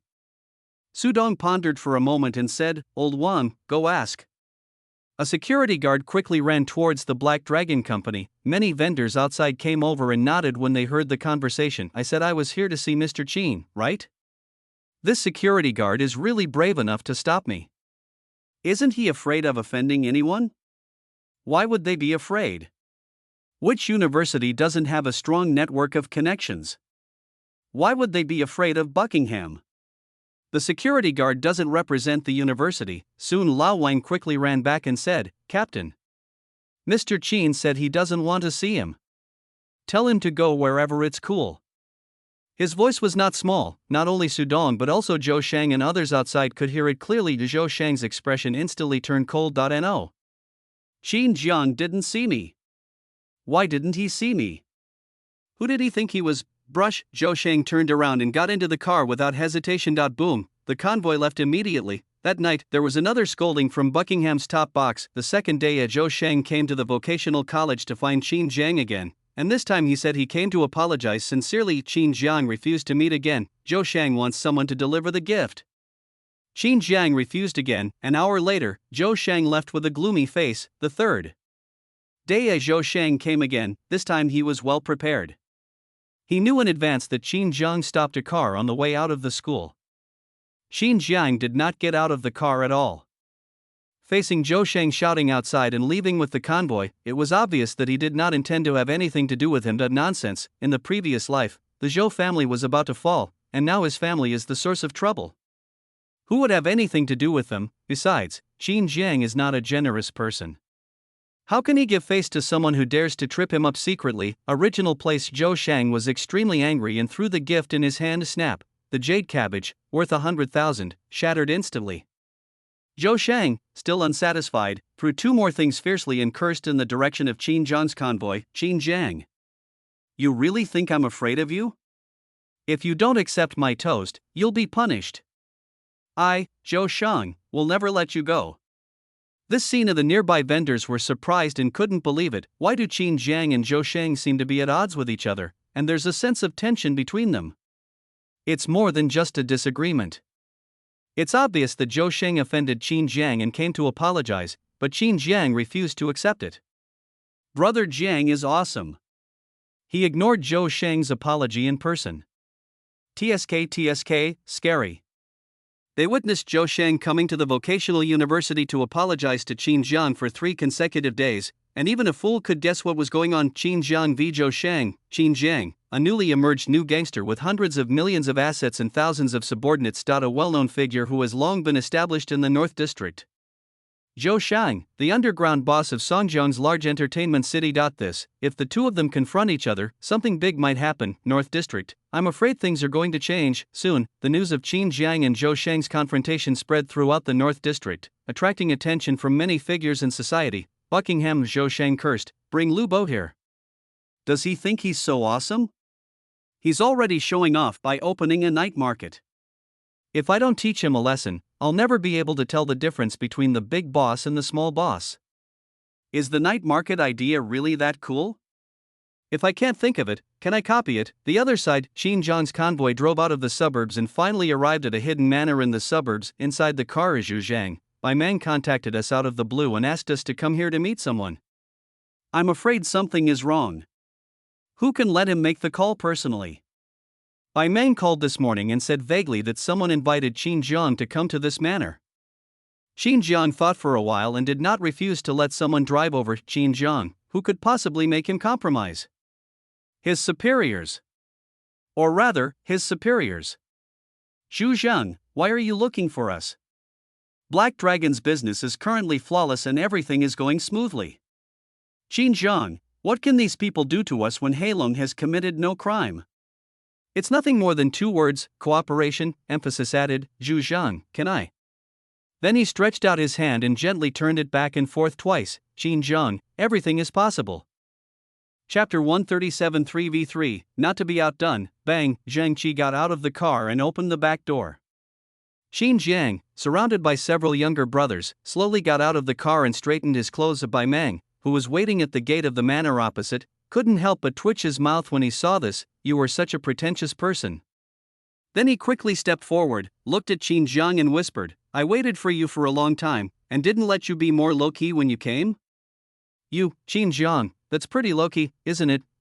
Bai Meng looked at Qin Jiang's convoy and the dozen or so formally dressed younger brothers who got out of the convoy and could not help but be speechless. You call this low-key? But when he thought about checking Qin Jiang's information, he couldn't help but feel that Qin Jiang was quite low-key when he went out and was even escorted by more than 10 motorcycles. Qin Jiang's expression was calm. Keep a low profile. Why keep a low profile? What good could come of having the public security call him out and tell him to keep a low profile? Come and ask for it. But make it clear, his presence here doesn't mean he'll be manipulated. Chinese citizens have their rights. Even if we really cooperate, we must be equal. Bai Meng, let's go. The people inside are waiting for you. Then he looked at the dozen or so young men in formal attire following Qin Jiang and said, there's no need for them to come in. It's safe inside. Qin Jiang nodded to Zhu Zhang, waved his folding fan at trample. The 10 young men in formal attire stopped where they were and didn't move forward, leaving only Zhu Zhang and Sijou following Bai Meng. They, Qin Jiang, brothers in life and death. No need to say more. Finished, without waiting for Bai Meng to say anything more, he walked into the manor. Zhu Zhang and Sijou followed him. Bai Meng was completely confused. No. Why do I feel like you're the owner of this place? Soon Bai Meng caught up with Qin Jiang and asked, why aren't you curious about who's looking for you? Why are you here? This morning, Bai Meng received an order to invite Qin Jiang to the manor. He was completely bewildered, but Qin Jiang, the man himself, showed no emotion from the moment he received the call until he arrived. He offered no explanation. Qin Jiang, what's there to be curious about? Just take me to whichever room your leader is in. Bai Meng, after a while, Bai Meng brought Qin Jiang and the other two to a room in the core area of the manor and knocked on the door gently. Boom. Boom. Enter. Bai Meng pushed the door open and led Qin Jiang and the other two inside. They saw 3 people eating hot pot. In the middle was a man in his 40s or 50s with a serious face. On the left was a man with glasses.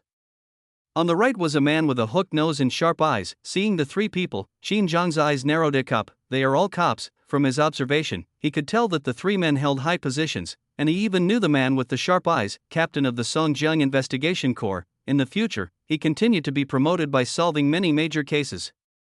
If he remembered correctly, the Washington brothers were arrested by him. Qin Jiang had guessed something. It seems to be related to the Huaxing brothers. I don't know why they dragged me into this life. But Qin Jiang's face was very calm. The three people who were eating hot pot at this time also looked at Qin Jiang.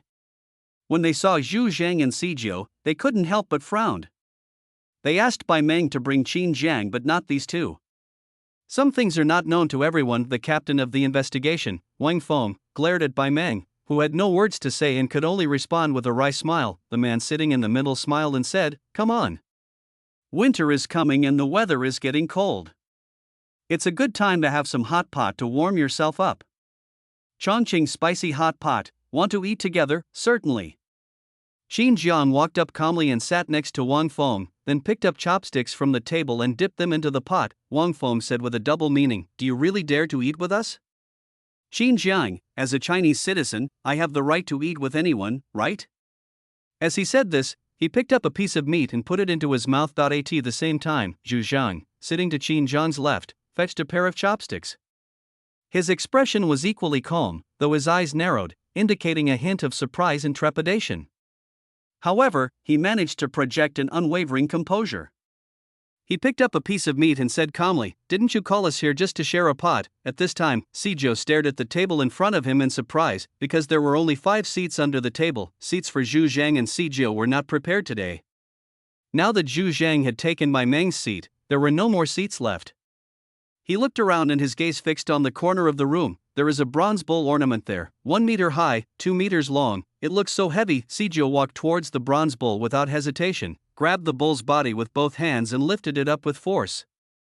The bronze bowl, which seemed to be embedded in the ground, was carried up by him and walked towards the dining table. Boom! Sijiu placed the bronze bowl on the right side of Qin Jiang. The heavy bronze bowl smashed a deep hole in the ground.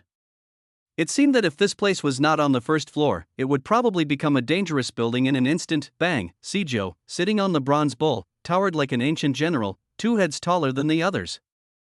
Luckily, he also had long arms. He picked up a pair of chopsticks and dove right into the pot, picking up 7 or 8 pieces of meat and devouring them in one gulp. Shoo! Tasty! More meat! This little bit of meat won't be enough for everyone. I need at least 8 or 10 pounds. This, Wang Feng and the other two were all stunned. They were very surprised by Qin Jiang and Zhu Zhang's calmness and the fact that they revealed their purpose in one sentence. After all, the 2 men looked only in their early 20s, so it was extraordinary that they had such shrewdness and knowledge. As for Sijiu, needless to say, the 3 of them looked at him with wide eyes. They were all from the public security department, so they were naturally more concerned about Sijiu's extraordinary strength and physique. The bronze bowl looked to be at least 300 or 400 pounds, and was very slippery and not easy to catch, but Sijiu easily grabbed it and lifted it over. Such strength was already extremely exaggerated. With a little training, he would be absolutely effective in the combat department, but the 3 men were very cunning and quickly shifted their gaze without saying anything to recruit Sijiu. Top quality meat. Wang Feng said. "Ah. Okay." Bai Meng nodded. There was naturally no service staff in this room, so he had to go to the kitchen to get the meat. Qin Jiang, "I don't eat beef." Zhu Zhang, "Mutton. Lamb. Tender." Sijiu, "Take more at a time, don't be stingy, and take some garlic. If you eat meat without garlic, the taste is half gone." Bai Meng, "No, have you ordered the food yet?" He really treated me as a waiter, but seeing the expressions of Wang Feng and the other 2, he didn't dare to say anything and could only go to the kitchen. After a while, he brought a lot of meat, side dishes and garlic and put them on the dining table, but Bai Meng soon discovered that there was no place for him to sit. Did he have to go out and get a chair? Wang Feng said, "You go out first." "Sijiu Diandian, is this enough?" "I'll call you if it's not enough." As he said that, Cuckoo put the meat in. Bai Meng, "Benefit, eat it." "Daddy.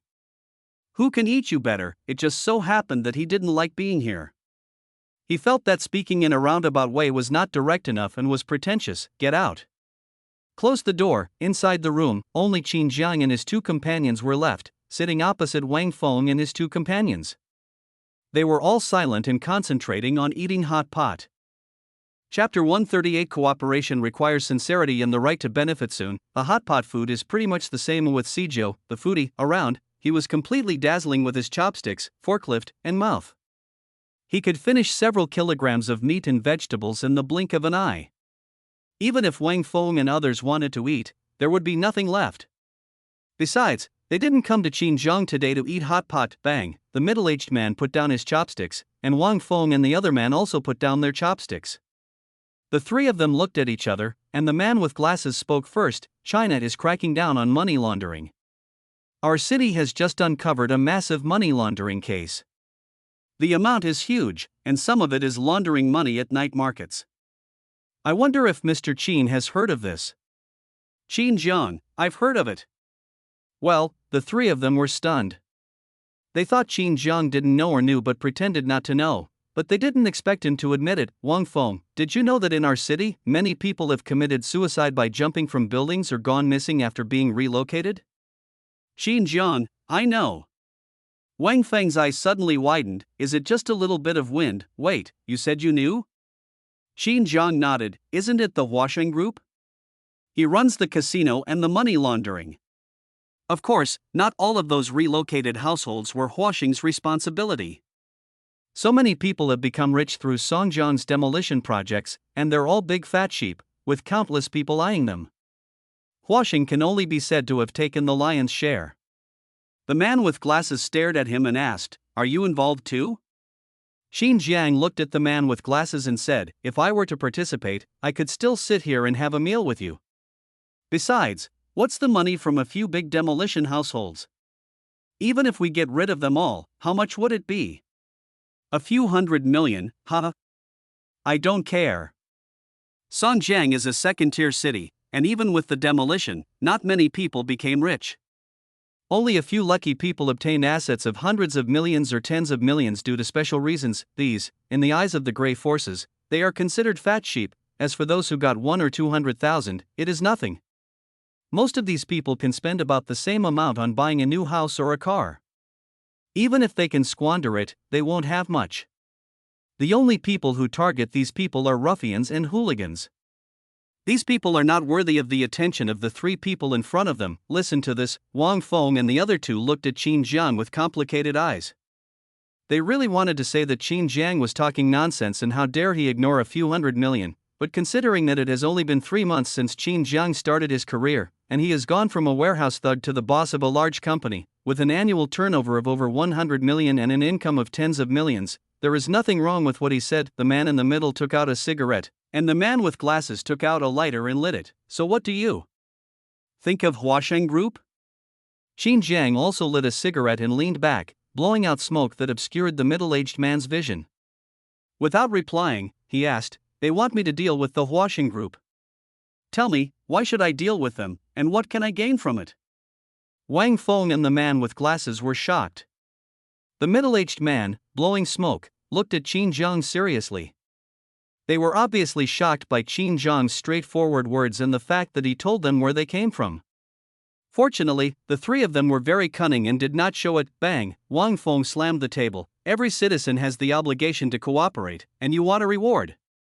Zhu Zhang, Chinese law. Every citizen has the right to protect themselves in dangerous situations. Isn't that right? Wang Feng, what danger? You know there's danger before we even tell you? What's the point of talking about gains and losses? Zhu Zhang, I don't know which law says we can't discuss gains and losses, and I don't know which law says we must cooperate despite the danger. Huasheng Group. If you could deal with it easily without any danger, why would you come to us again? Huasheng Group has no connection or relationship with Heilongjiang, so there is no question of cooperation. You're just walking into a trap and you're not even discussing the pros and cons? We're all adults, so we shouldn't treat them like fools. Wang Feng, you, Zhu Zhang, the two were at loggerheads and neither would give in. Well, the man with glasses stepped forward to dissuade Wang Feng and turned to look at Sijo. the current situation was that Wang Feng was the good cop and he was the bad cop. With Zhu Zhang playing the good cop, it was only natural that Sijio would play the bad cop. This was the only way to continue the discussion. But to his disappointment, Sijio was eating crabs without any intention of dissuading Zhu Zhang. He looked at the man with glasses and said, "Huang Duo, are you going to eat them? If you are, ask him to get a few more." Zhu Zhang was on the verge of a fight, and Wang Feng was also a little confused. He didn't know whether to continue or not. Only Qin Jiang and the middle-aged man looked at each other calmly through the smoke. Just as Wang Feng was about to continue speaking, the middle-aged man spoke directly. "Tell me your conditions." Qin Jiang said slowly, "The right of convenience, any matter will not be pursued before it is concluded. This needs to be formally documented and signed by the three of you, and recorded on video." He listed many demands in one breath. Impossible. Wang Feng refused directly. "What are you thinking? If you were really given this power, you would definitely make a big fuss. If you did something out of line, who would be responsible? This is a joke." The middle-aged man did not stop it. Apart from anything else, the four words "right to take advantage" were beyond his ability. Who knows what the other party will do with this power? Small-scale troubles are nothing, but if something big happens and hurts innocent people, he can't cover it up. Even if an insider is undercover, it won't be completely easy, let alone letting the cooperative enterprise get away with it. Then there's nothing to talk about. Qin Jiang stubbed out his cigarette in the bowl. Citizens are also afraid of death and have to consider their own safety. Everything is legal and reasonable. After saying that, Sijio patted his pad and was about to overturn the table, then turned around and left with Zhu Zhang without any hesitation. Seeing this, Wang Feng and the other two remained silent until Qin Jiang's third brother left the room. The man with glasses said, "I can't believe he's only 20 years old. It seems he didn't intend to get involved in this mess from the beginning." "Wang Feng, that guy named Zhu Zhang is no ordinary guy either. We just acted on impulse, and they couldn't possibly have prepared in advance, yet they coordinated so well and completely guessed what we were going to do. They even memorized the law so well. Seriously, when did these young people become so sophisticated and capable? What to do now? If they refuse to cooperate, I'll have to find someone else or change the plan. I'm afraid if it's delayed, who knows how many families will be ruined, and I don't know where the money will go." The man with glasses said, "It's hard to find them. The money laundering channels they choose are very cautious. Some of the big money laundering channels are questionable companies. Those companies won't cooperate with us. Only Black Dragon is a little special. He has some reputation in Songjiang, and those who exist there all tacitly acknowledge his status. But he is secretly a white man and is not afraid to cooperate with us. His concerns are understandable. I've read his profile and he's very strict with the law. He wouldn't do anything illegal, so it's normal for him to be worried about being involved in this and asking us to provide a certificate. Wang Feng, the idea of a bargain is ridiculous. I don't think he has any intention of negotiating with us." The middle-aged man shook his head. "He has. Otherwise he wouldn't have come. He's just asking for an exorbitant price, Wang Feng. You go and negotiate with him. It's impossible to get a bargain, but as long as it doesn't involve human lives and innocent people, we can talk. We must eradicate this cancer of Washington as soon as possible, otherwise." Outside, Qin Jiang and the other two left the manor and got into the car. "Zhu Zhang, you're not going to ask for a death price, are you?" Qin Jiang shook his head, picked up the phone, and slowly stretched out 3 fingers. 3, 2, ding ding ding. Chapter 139, Insist on Cooperation. Who has all the procedures for the night market caller ID by Meng Bang? Qin Jiang hung up the phone without answering it. A ring again, hang up again, 3 rings, 3 hangs, the phone fell silent and stopped ringing. Qin Jiang fell into deep thought. Very calmly, "Is Zhu Zhang, brother Jiang doesn't plan to cooperate? Qin Jiang, I need to think about it." He had cooperated before in his previous life, but it was not this kind of cooperation.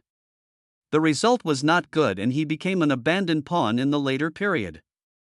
Of course, his partner was also arrested and sang "Tears Behind Bars" together. In the previous life, it was Wang Feng who got Qin Jiang arrested. To be precise, it was his and the group behind him who did the credit die. In this life, Qin Jiang did not intend to get too involved with these people, and he was a little resistant to Wang Feng and others, which led to his behavior just now, but he did not completely refuse.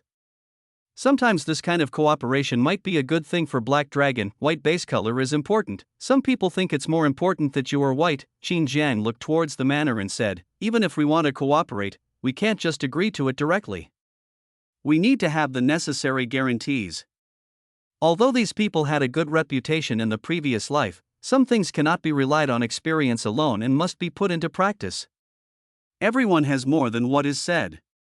He waved. Boom, the convoy roared and left. Inside the manor, Bai Meng called 3 times but was hung up every time. He looked at Wang Feng a little embarrassedly and said, maybe there's something wrong with his phone. Wang Feng, degree V, guess whether I believe it or not. At this moment, a voice came from the intercom. Zizizi, report, Qin Jiang's convoy has left. Wang Feng looked towards the outside of the manor with a complicated expression.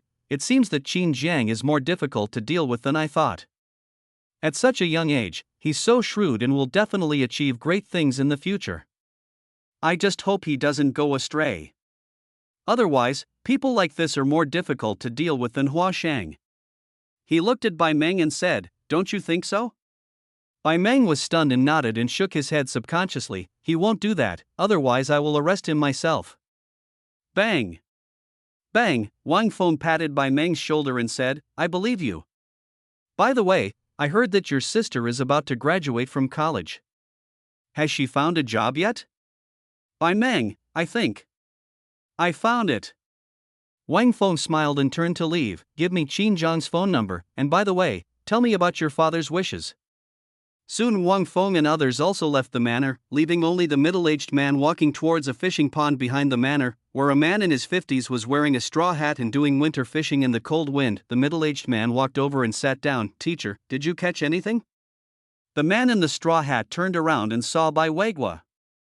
He looked at the middle-aged man shaking the fishing rod in his hand and said, fishing requires leisure and elegance. It doesn't matter whether you catch fish or not.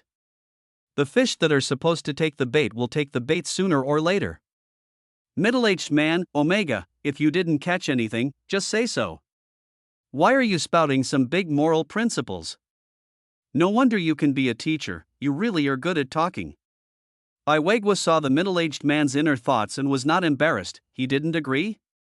Middle-aged man, not really, but he made very demanding demands, and it seems he's very wary of us. Bai Weigua, normal. From his rise to prominence, we can see that he is an extremely cautious person. The strangest thing is that he came from the underworld. He's the only one like him in Northern Province who has a black face but a white heart. It would be a shame not to take advantage of it. Middle-aged man, teacher intends to drive out the wolf and swallow the tiger. Bai Weigua, it's a unique opportunity. Wolves aren't stupid these days and are afraid of being punished later, so it's hard to find a suitable one. There aren't many wolves who are up to the task, who dare to cooperate with us, and who we can truly promise. Hearing this, the middle-aged man nodded. Make up for the crime with merit. It may be a little tempting to those who are caught, but it has no temptation at all to those who are not caught. However, those who are caught are basically of little use to them. The middle-aged man frowned. We don't have much to offer him. After all, we can't go against our principles. Bai Weigua, his approach is somewhat peculiar. Interests cannot be moved, but conflicts will arise on their own. He's just a piece of fat meat now. Even if he wants to stay out of it, others won't allow him. We just need to show up at the right time. The middle-aged man nodded, okay. 10 minutes later, Bai Weigua took back his fishing rod and went to the back of the manor with the very clean fish basket. When Xiao Sun saw Bai Weigua at the back door, he hurried forward to take the fish basket and put it in the back, then opened the car door and let Bai Weigua get in. Leader, are you going home? Bai Weigua shook his head. Go to the market and buy a 3-gene, no. 5-gene fish. Choose a wild one. Xiao Sun, I see, boom. He started the car and drove towards the vegetable market. Bai Weigua closed his eyes and muttered, Xinjiang, night market, whether you can seize the opportunity depends on you. He had a reason for wanting to bring Qin Jiang in. First, Qin Jiang was a perfect fit for the project and would be instrumental in many of Northern Province's future large-scale plans. Second, he was somewhat interested in Qin Jiang, a white man with a black background. Third, Bai Lu. There was no other way. His daughter was in someone else's hands, that's why he wanted to see if he could help Qin Jiang and get Qin Jiang registered there so that he could be completely safe. You can also watch yourself and not go astray. Of course, if Qin Jiang dares to turn black, then he will resolve the situation with lightning speed, no matter what the situation is. Even if Bai Lu is involved, she will be punished accordingly. The Bai family. There can only be white front. Xiao Sun heard his leader mumbling to himself, and the words Qin Jiang and night market lingered in his ears several times. In the vegetable market, Xiao Sun bought a wild fish weighing nearly 7 kilograms. At this moment, the phone in his pocket vibrated and he couldn't help but pick it up. Hello, Director Yang, I have no say in your work. I'm just a secretary. Please don't make things difficult for me. I can only say that this night market needs to be cleaned up recently. There are all kinds of disturbances. Remember to do everything legally and in compliance with regulations. Leaders hate people abusing their power the most. A regulatory office. Director Yang hung up the phone and frowned slightly. Night market, manage, legal and compliant. He picked up the phone and said, check the situation at all the night markets. Report any illegal activity to me immediately. A few days later, information on major night markets was presented. First one, everything was going smoothly at the Heilong night market, completely legal and compliant. He was astonished by the complete procedures. Second one, Tianhua night market. The paperwork is incomplete. Many of the documents have long expired. They're also planning a major construction project, and many of the buildings haven't been approved. The third, the fourth, except for the Heilong night market, the procedures are not fully compliant. In particular, the night markets in the North District are preparing for new projects without any approval and are not legal or compliant at all. Director Yang's eyes were filled with anger. What on earth were the people below him doing? Could it be that their inaction was the reason why he was disliked by his superiors? He picked up the phone and said, prepare for a meeting. Chapter 140 Other night market imitations. Black Dragon sub-brands. Time passes. Buckingham Zhou Shang stood at the bar in the private room and shouted, shake it up. Many slim beauties on both sides were twisting their bodies happily. They all surrounded Zhou Shang with smiles on their faces, but their eyes were also filled with fear and terror. There was a girl shivering in the corner, her body was wet with wine, and there was blood on her face. Apparently she had offended Zhou Shang and was being punished. Boom! Boom! Lu Bo poked his head in and looked at Zhou Shang with a very flattering smile. See him? Zhou Shang waved his hand with a slightly cold expression, and all the dancing women stopped. The view from the box was also closed, and the women left the box as if relieved. The woman in the corner was also pulled out. Sit. Zhou Shang pointed to the seat opposite. Lu Bo didn't dare to sit or stand in front of Zhou Shang. How could I have the courage to do this in front of Brother Shang?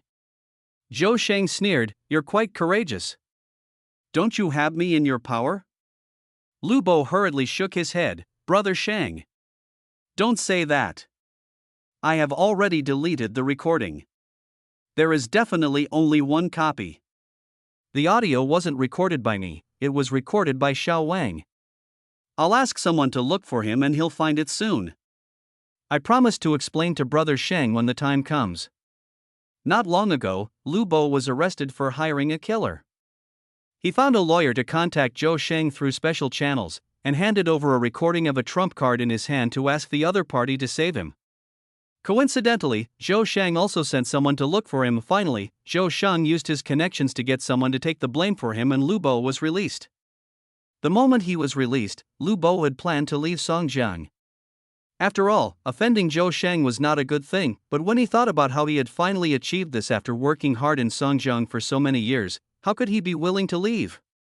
If he continued to stay in Songjiang, he would have lost the protection of the rich woman, and the only person who could help him make money was Zhou Shang. As the saying goes, fortune and honor are sought in danger. Zhou Shang also sent someone to find him and the two of them to cooperate again. Zhou Shang smiled contemptuously. You don't need to look for him, he is no longer in this world. Lu Bo's body trembled slightly. Fortunately, I didn't record it myself. Instead, someone else recorded it and I discovered it secretly. Otherwise, I would probably have died. Zhou Shang, how are the night markets being prepared? Lu Bo, thanks to Brother Chang Shang, several night markets have been completely renovated, completely imitating the Black Dragon night market but incorporating their own ideas. Construction is almost complete now and they will be ready for trial operation in less than 10 days, no, a week at most. Zhou Sheng took a sip of red wine from the glass. Qin Zhang rejected him 3 times and humiliated him. How could he not take revenge for such hatred? When he came back, he asked Lu Bo to contact other night markets, giving them money and resources. Anyway, he wanted to copy the Black Dragon night market, not only to kill Black Dragon, but also to snatch most of his traffic, so that he could feel comfortable. A week is too long. Zhou Sheng held up 3 fingers. 3 days, it must be fully operational in 3 days. I remember there's a Tianlong night market near the university town. I'll have him organize an opening ceremony in 3 days and heavily promote all the discounts. I'll go to the opening ceremony myself, and have him invite Qin Zhang as well. Bang, he put down his wine glass. Who does Qin Zhang think he is? He's just a lucky kid with a little bit of cleverness. I'm going to tell him that if he shamelessly offends my Zhou family, he will pay the price. Lu Bo nodded. I'll arrange it right away. He quickly left the box. He didn't want to have too much contact with Zhou Sheng during this period. Inside the box, Zhou Sheng watched Lu Bo leave and made a phone call. Find out as soon as possible whether he has any other recordings. We can use extraordinary measures if necessary. A message came from the other side. Brother Shang, Brother Hua asked us not to make too much noise recently. Zhou Sheng's face turned cold. Didn't I say I'd only resort to force when necessary? Now I'm asking you to investigate. Isn't that just so you can use my brother to pressure me? If you can't figure it out, get the hell out. Bang! He hung up the phone. Dared to threaten Huasheng. In his eyes, Lu Bo is already dead. If it weren't for his elder brother's request to keep a low profile, he would have tortured Lu Bo to find out the details and then drowned him in Songjiang. Now, it's just waste utilization. 3 days. Zhou Sheng murmured, in 3 days, I want to see if Qin Zhang dares to come and whether he can still act pretentiously. 2 days later, the top floor of Black Dragon Company Izhu Zhang, Brother Jiang, Tianhua Night Market just sent an invitation saying they will hold an opening ceremony tomorrow. Tianhua Night Market has undergone a lot of reforms recently. They copied Julao Bridge, Brothers Bridge, and slogans exactly.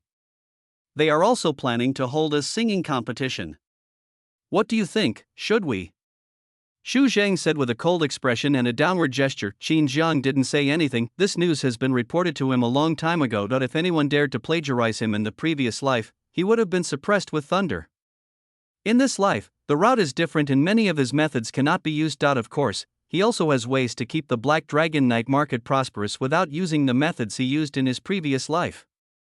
Besides, he has never thought of making the business his own. Monopoly, this is a good time, but the future is not a long-term solution. He also knew that there must be someone behind those night markets to be so bold, and the answer was obvious. Huasheng Group Zhou Shang, the man who was rejected by him 3 times, Qin Zhang. The Heilong Night Market will be upgraded next month and will be introduced according to the previously established plan.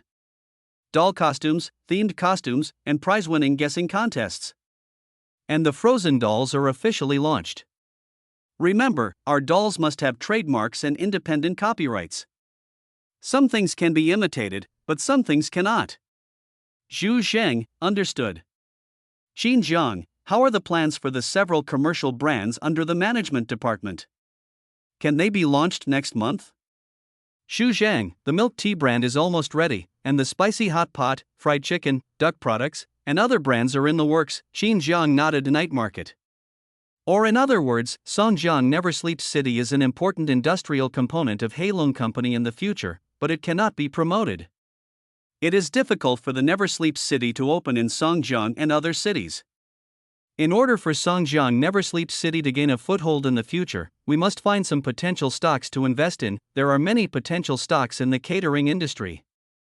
Qin Zhang selected a few, among which milk tea has unlimited potential.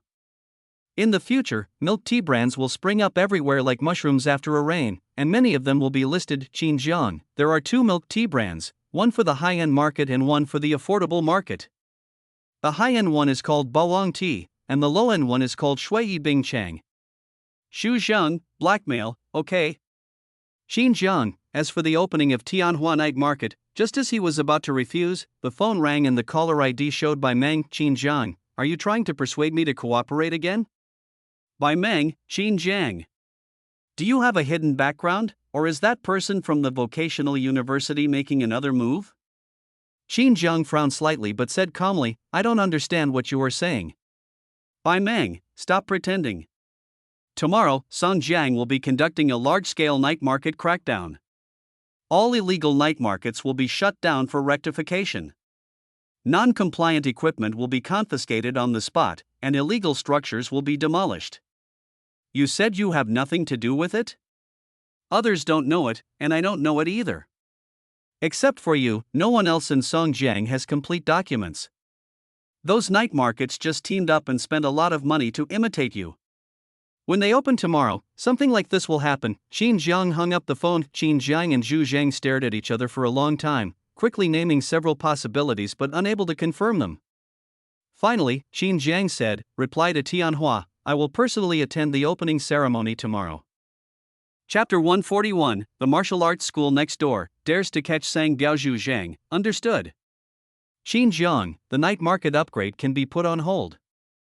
The ice and snow theme will start as soon as possible, and the milk tea will be online soon. Xu Zhang, I'll arrange it. Qin Jiang, what's going on nearby?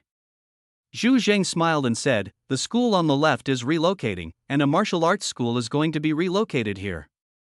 Qin Jiang's expression was calm. He remembered that in his previous life, although this martial arts school was very famous, called the Shaolin Martial Arts School, and there were even rumors that Shaolin monks taught the classes themselves, it had a very loud reputation but it never opened. Certainly, similar situations are not uncommon on Shuayuan Road. With the development of Shuayuan Road, various schools have sprung up like mushrooms after a rain, but many of them have quickly closed down. A large number of them may not be able to survive for a year or two if they do not receive support. Shake your head. Qin Jiang began to think about the city that never sleeps. Once this year's night market is completely stabilized, the city that never sleeps will be launched next year. In this way, he can accumulate a large amount of money in a short period of time and enter the real estate market directly. Otherwise, there is no need to enter the market after a few years of delay when the real estate market is in decline. The next day. Early morning, ha, ha, ha, ha, there were bursts of cheers coming from the martial arts school. 40 or 50 young men wearing short-haired vests were doing boxing in the snow. The leader was a bald monk in his 30s. Opposite, there was a cage on the snow, and in the cage was a shivering cat, which was Sang Biao. It came to the martial arts school cafeteria to find food and was caught by the martial arts school students and locked in a cage. Opposite, there were 100 or 200 people standing at the fence watching the excitement. Martial arts school, it was very strange for many students, especially for someone with the title of a martial monk. So many students came to see the excitement when they heard about the new martial arts school. Instead of stopping him, the monk deliberately led the students to fight near the playground. These students were carefully selected by him in the school, and came to the Songjiang branch to make a name for themselves, so that the branch could open up and recruit students. As the first martial arts coach of the Songjiang branch, he would have great development and even become the first principal. Not to mention anything else, the annual dividends alone would be untold. To think of this, the monk shouted, disperse. Gu Yun, lead them in practicing, call. Dozens of students dispersed. Bang, some students started splitting bricks. Bang. Bang, some students started doing backflips. Boom. Boom.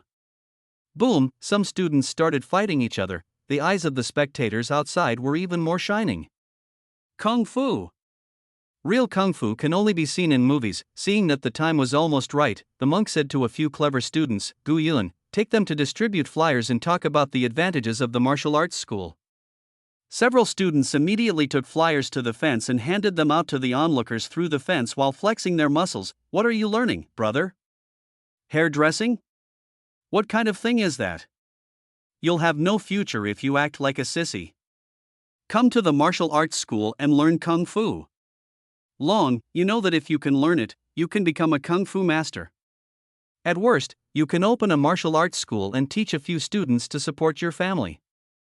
We're a legitimate martial arts school. Have you seen our instructor? He's a true martial arts monk. Splitting gold and stone, climbing walls, and even chopping bricks with his bare hands is no problem at all. These words, combined with the students who were splitting bricks and doing somersaults, moved many of the students who were watching, especially those who had no future at all. They did not go to junior colleges but to technical secondary schools or vocational schools. They had no idea what to do after graduation and were even afraid of graduation. So, if I learn martial arts, can I graduate a few years later? What's more, which teenager doesn't have a dream of martial arts? Which teenager didn't beat the vegetable garden with a wooden stick as shown on TV when he was a kid, until there were no intact leaves left? Which boy? Immediately many people nodded. Hey brother, how much does your martial arts school charge? How many years is it? Brother, do we get diplomas when we graduate from our martial arts school? Do we get martial arts certificates? After a few years of study, you can climb walls and climb rooftops, and even split golden stone. There were all kinds of questions asked at once. See this, the monk nodded in satisfaction. It seems like I made the right choice. Instead of wasting my life in this school, I might as well try my luck out. Even if I fail, what's the big deal? The worst that can happen is, those past few years were wasted. Right at this moment, there was a commotion behind the onlookers, and they automatically dispersed to the sides. Then they saw 20 or 30 young men in formal attire walking towards the fence. The students on both sides couldn't help but show fear on their faces. See this, several martial arts school students looked confused. What's going on? Who is this person? He's young, but dressed very formally. And, what is he doing here? Gu Yun, you are also here to sign up for the martial arts school. As soon as the original person spoke to answer, in the shocked eyes of Gu Yun and others, they saw a man come to the fence and lift up a fence stick. The iron stick was removed and the other one was removed as well. Then Zhang Qi stepped into the martial arts school campus through the gap, followed by other young men in formal attire. All the students of the martial arts school were stunned. Watching the students was quite commonplace. Every school had some hidden entrances and exits. They were standard throughout the entire academy road, and even the most challenging students knew where to find them. It was only the martial arts students who had just arrived who had no idea what was going on at the school. Gu Yun, wait, what are you doing here? The young man in formal attire said calmly, looking for a cat? Gu Yun, looking for a cat? What cat? Wait, how can you easily enter this important place of the martial arts school? The young man in formal attire said, what's the point of this? This place belongs to school. Your martial arts school hasn't completed the formalities yet. Legally speaking, it's not a place for a martial arts school. It's not up to you to decide whether to let us in or not. Having said that, he ignored Gu Yun and walked straight into the school, followed by 20 or 30 young men. Gu Yun couldn't help but feel angry at who was he, as an outstanding student of a prestigious martial arts school, and the #1 student in the transfer from the main school to the branch school. He vowed before coming here to make a name for himself in the university town, and make others tremble in fear when they heard the name Gu Yun. Now, he has just arrived in the university town and has not made a name for himself yet, but he is looked down upon in public by an unknown young man. How could he accept it? He couldn't help but growl, stop right there. Yes, the young men in formal attire completely ignored his shouts and searched the campus, their eyes locked on the snowy area of the playground. They just happened to see Sang Biao trapped in a cage, and their faces turned slightly cold. Not to mention that Sang Biao is Sijo's favorite pet. He is also a well-known senior in the vocational university and has good relationships with many students, but now he is locked in a cage on the snow. Young man in formal attire, how ridiculous is Gu Yun, how can this be possible? Brush. The young man in formal attire turned around and looked at Gu Yun. They both said in unison, who gave you the courage to arrest Sang Biao, to enter the martial arts school? Immediately once again in unison, it seems that someone is treating our martial arts school as a soft persimmon. Junior brothers, grab your weapons. It seems that someone doesn't take us black dragons seriously. Brothers, grab your weapons. Chapter 142, Sijo arrives, monk accepts disciples? Not interested now. Just as 4 or 5 martial arts students were getting into position, they saw baseball bats slipping out of the sleeves of 20 or 30 young men in formal attire. They stood in a triangle position with grim expressions. The 4 or 5 martial arts school students couldn't help but swallow their saliva. Even if they were being arrogant, they couldn't tell what was wrong. Who would carry a baseball bat when going out? And it seems that these 20 or so people look arrogant and fearless at all. Even Gu Yun saw eagerness in these people's eyes, as if they were looking forward to him and others taking action. He was not wrong. The Black Dragon brothers had been itching to fight for a long time.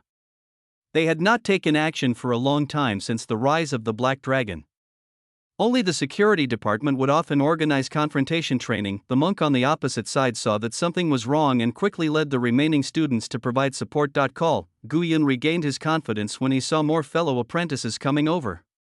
The number of people was a bit large just now, but now he has more people on his side, and all of them are martial arts masters. They think so. However, the monk was stunned to find that these people in front of him were not afraid at all, but rather very contemptuous. You must know that martial arts schools have branches in many places, and these branches, apart from other things, the students still have a certain deterrent power in their respective areas. Even some gangsters dare not provoke them easily, but these people in front of him looked young and had no fear at all. He noticed that the students watching also looked at them strangely, and looked at them with astonishment. What's going on? Guiyun was so close that he could even hear the conversation between the people outside of Fuck. These martial arts students are so brave that they dare to go against the Black Dragon. They are really like calves who are not afraid of tigers. He's a student from a martial arts school. What if he's really awesome? No matter how awesome you are, you can't be more awesome than Black Dragon. If you go against Brother Jiang, don't even mention this martial arts school student. The martial arts school will be crushed by him. As soon as these words were spoken, many students nodded, obviously agreeing with this truth. Guiyun was completely confused to Black Dragon. Are they too courageous? Flatten the martial arts school, what does it have to do with that? But the next moment they understood, and saw the formally dressed young man in the lead with a cold expression. What? Are we going to outnumber them? A Black Dragon member put 2 fingers in his mouth and blew hard, and a loud whistle sounded. Hulala. Across the street, dozens of young men in formal attire and hundreds of miscellaneous young men rushed here quickly from the Black Dragon night market. Soon more than 100 people rushed to the fence and poured directly into the martial arts school to surround Guiyun and others again.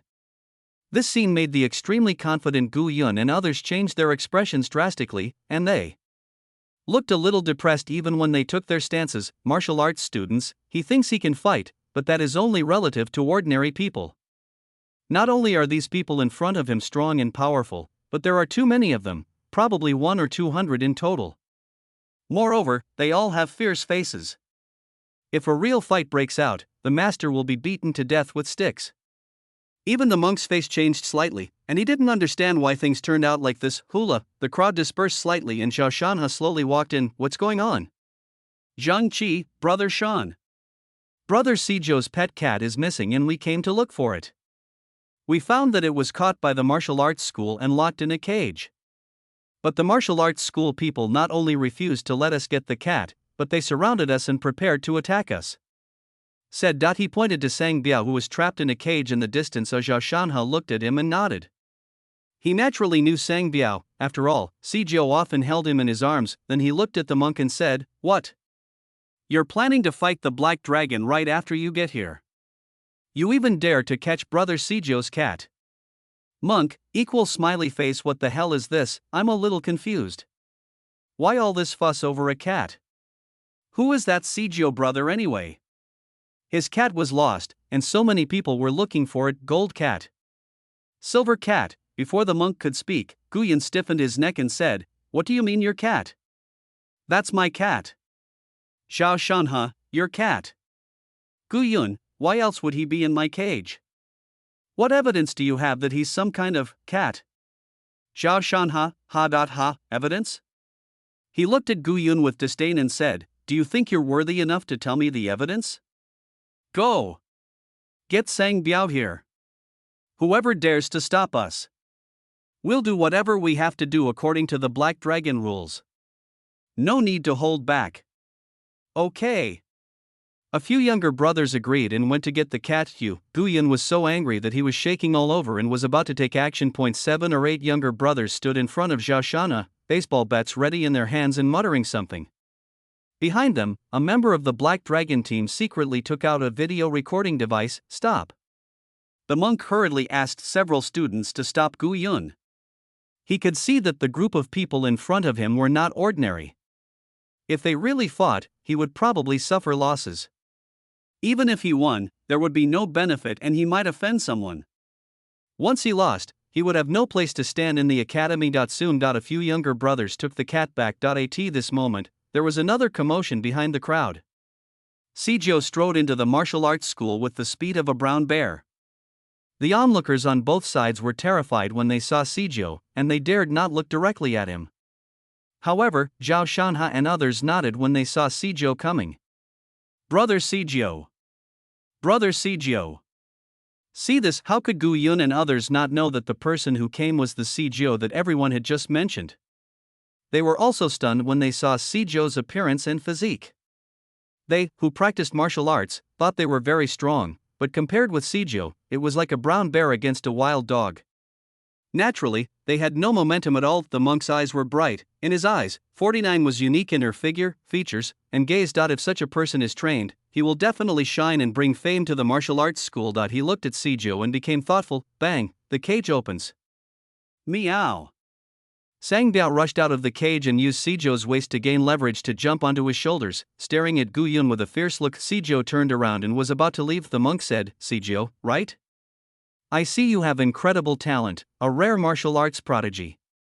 Would you like to join a martial arts school and learn authentic kung fu?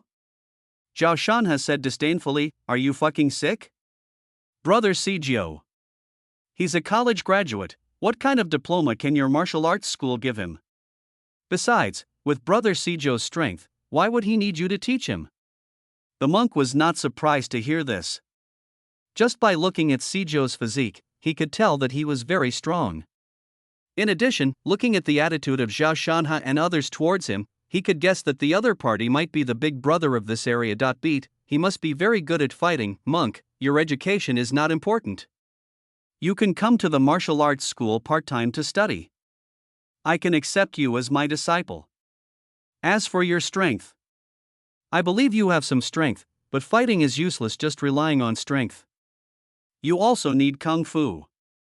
As the saying goes, a little force can move a lot. He talked about a lot of martial arts techniques, saying how his techniques were so advanced that he could easily defeat someone who was stronger than him. Seeing Zhao Shanha didn't believe him, the monk pointed at Sijio and said confidently, let me demonstrate.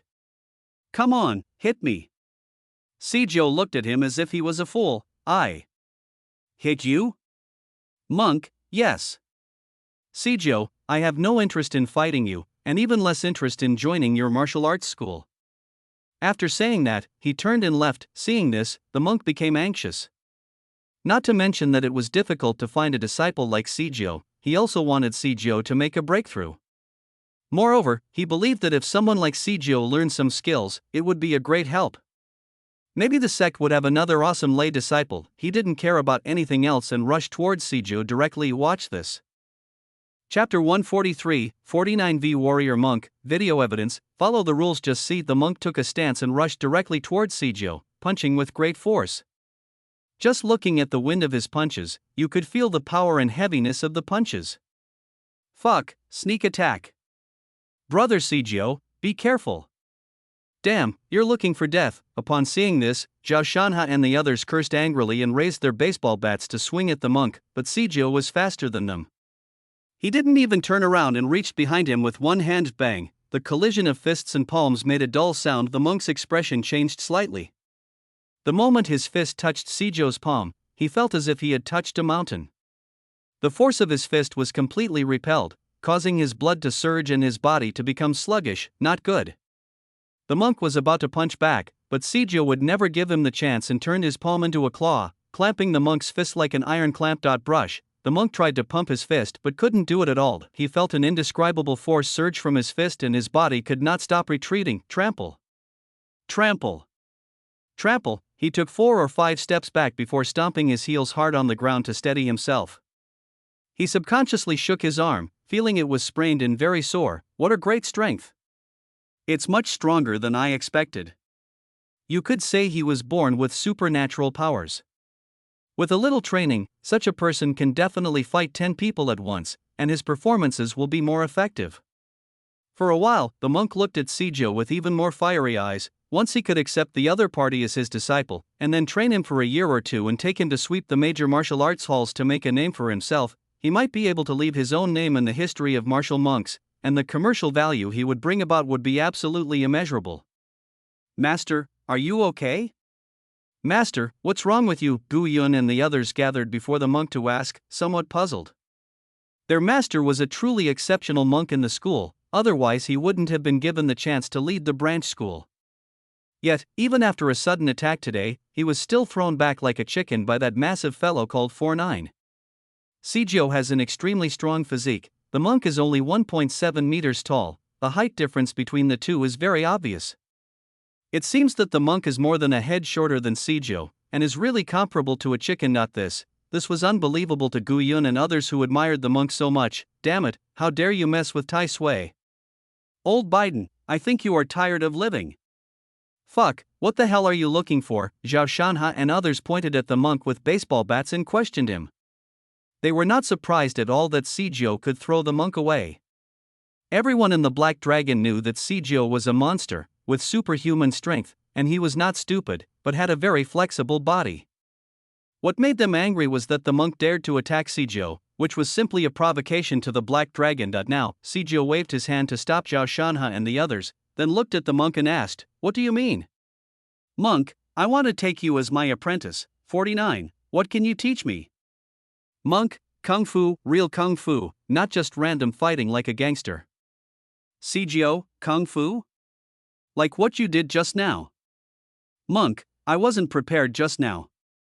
"I admit you're very strong, but sometimes strength is useless. You need to use technique. As the saying goes, a little effort can move a great object. Have you ever experienced the feeling of your fist hitting cotton? Have you ever experienced the feeling of being unable to exert your strength? Skills are very important." Sijio's eyes flickered as he listened to the monk's words, and he was obviously a little moved. After all, they were all young people, who would not care about martial arts at all. Of course, he remembered what Qin Jiang told him: most of the existing martial arts are just fancy tricks. "Martial arts, a flower stand," Sijio said calmly. "Are you sure you know martial arts and not just fancy tricks?" "Monk, I am a regular monk from the TH batch. I have been working at the martial arts school for 10 years. Many of my students have won medals in national martial arts competitions. If you don't believe me, I can show you their photos." "Sijio, it's useless to say all that." "Monk, how do you prove it?" "I was just testing you, not using my real skills. If you really want to see it, I'll fight you today. I'll show you what real Kung Fu is. After you see it, I'm sure you'll be willing to become my disciple." Sijio nodded calmly. The man in front of him kept talking about real Kung Fu, but he didn't know whether his skills were real or not. Ji Yun, how arrogant! "My master is a nationally certified Kung Fu master with countless certificates. Any one of them can scare you to death. Don't think you're awesome just because you're strong. My master was just letting you off the hook. If you really dare to challenge my master, you won't be afraid of being beaten to death." The monk waved his hand to stop Gu Yun from speaking any further, but of course he still enjoyed Gu Yun's flattery. "A monk, bare hands or weapons?" Sijio carried Sang Biao and said, "Use whatever you are good at. As for me, I don't even need weapons to fight you." "Monk, it's no good for young people to be too arrogant." He really wanted to knock Sijio down with one punch. Sijio was really too pretentious and he couldn't stand it. But thinking of Sijio's strength just now, he didn't dare to be careless. After thinking about it, he took the wooden stick from the weapon rack. The wooden stick was the most suitable thing to use a little force to move a heavy object. As the saying goes, an inch longer is an inch stronger.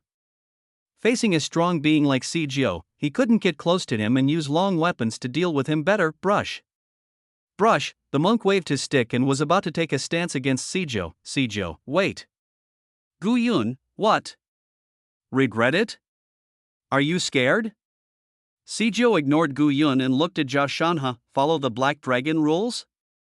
As soon as these words were spoken, the monks and others were completely confused and had no idea what was going on. Zhao Shanha nodded. Two of his subordinates took out video cameras and said to the monk, "Since you have openly challenged our deputy manager and head of security, our deputy general manager, Wei Biao, has agreed to the challenge. We are recording this as evidence to prevent anyone from denying it." "Monk, equal smiley face, what do you mean? Why don't I understand?" After a while, he finally understood a little and looked at Zhao Shanha. "Are you saying you want to sign a life and death agreement?" "Zhao Shanha, that thing has no legal effect, so you just follow what I say. I guarantee that everything from now on will be a fair fight." No matter what injuries either side suffers, it will not be considered a fight, the monk repeated Zhao Shanha's words in front of the video recorder, and his eyes changed when he looked at Zhao Shanha and others. Do you have to be so strict? What, are you afraid we'll blackmail you? Report a fight to the police. Zhao Shanha ignored the monk's thoughts. After confirming the video footage was legitimate, he whispered to Sijou, "Brother Sijou, the legal effect of this thing is only if you haven't seriously injured him. Try to hold back. It's hard to hide things when there are so many people around. If you're really angry, we can find a place without cameras tonight."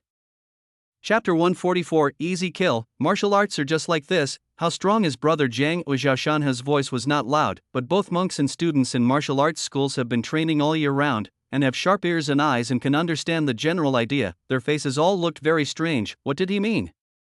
He was told to be more careful? What? He was worried about killing their master monk and breaking the law. Besides, you guys are too rigorous in what you do. It should be understood that it is common for students in these martial arts schools to fight, but after the fight they all go back home. This kind of situation has never happened before, and everyone is a little speechless. The monk felt even more insulted. Good. Very good. It seems like if I don't show off my skills today, I'm going to bring disgrace to the martial arts school.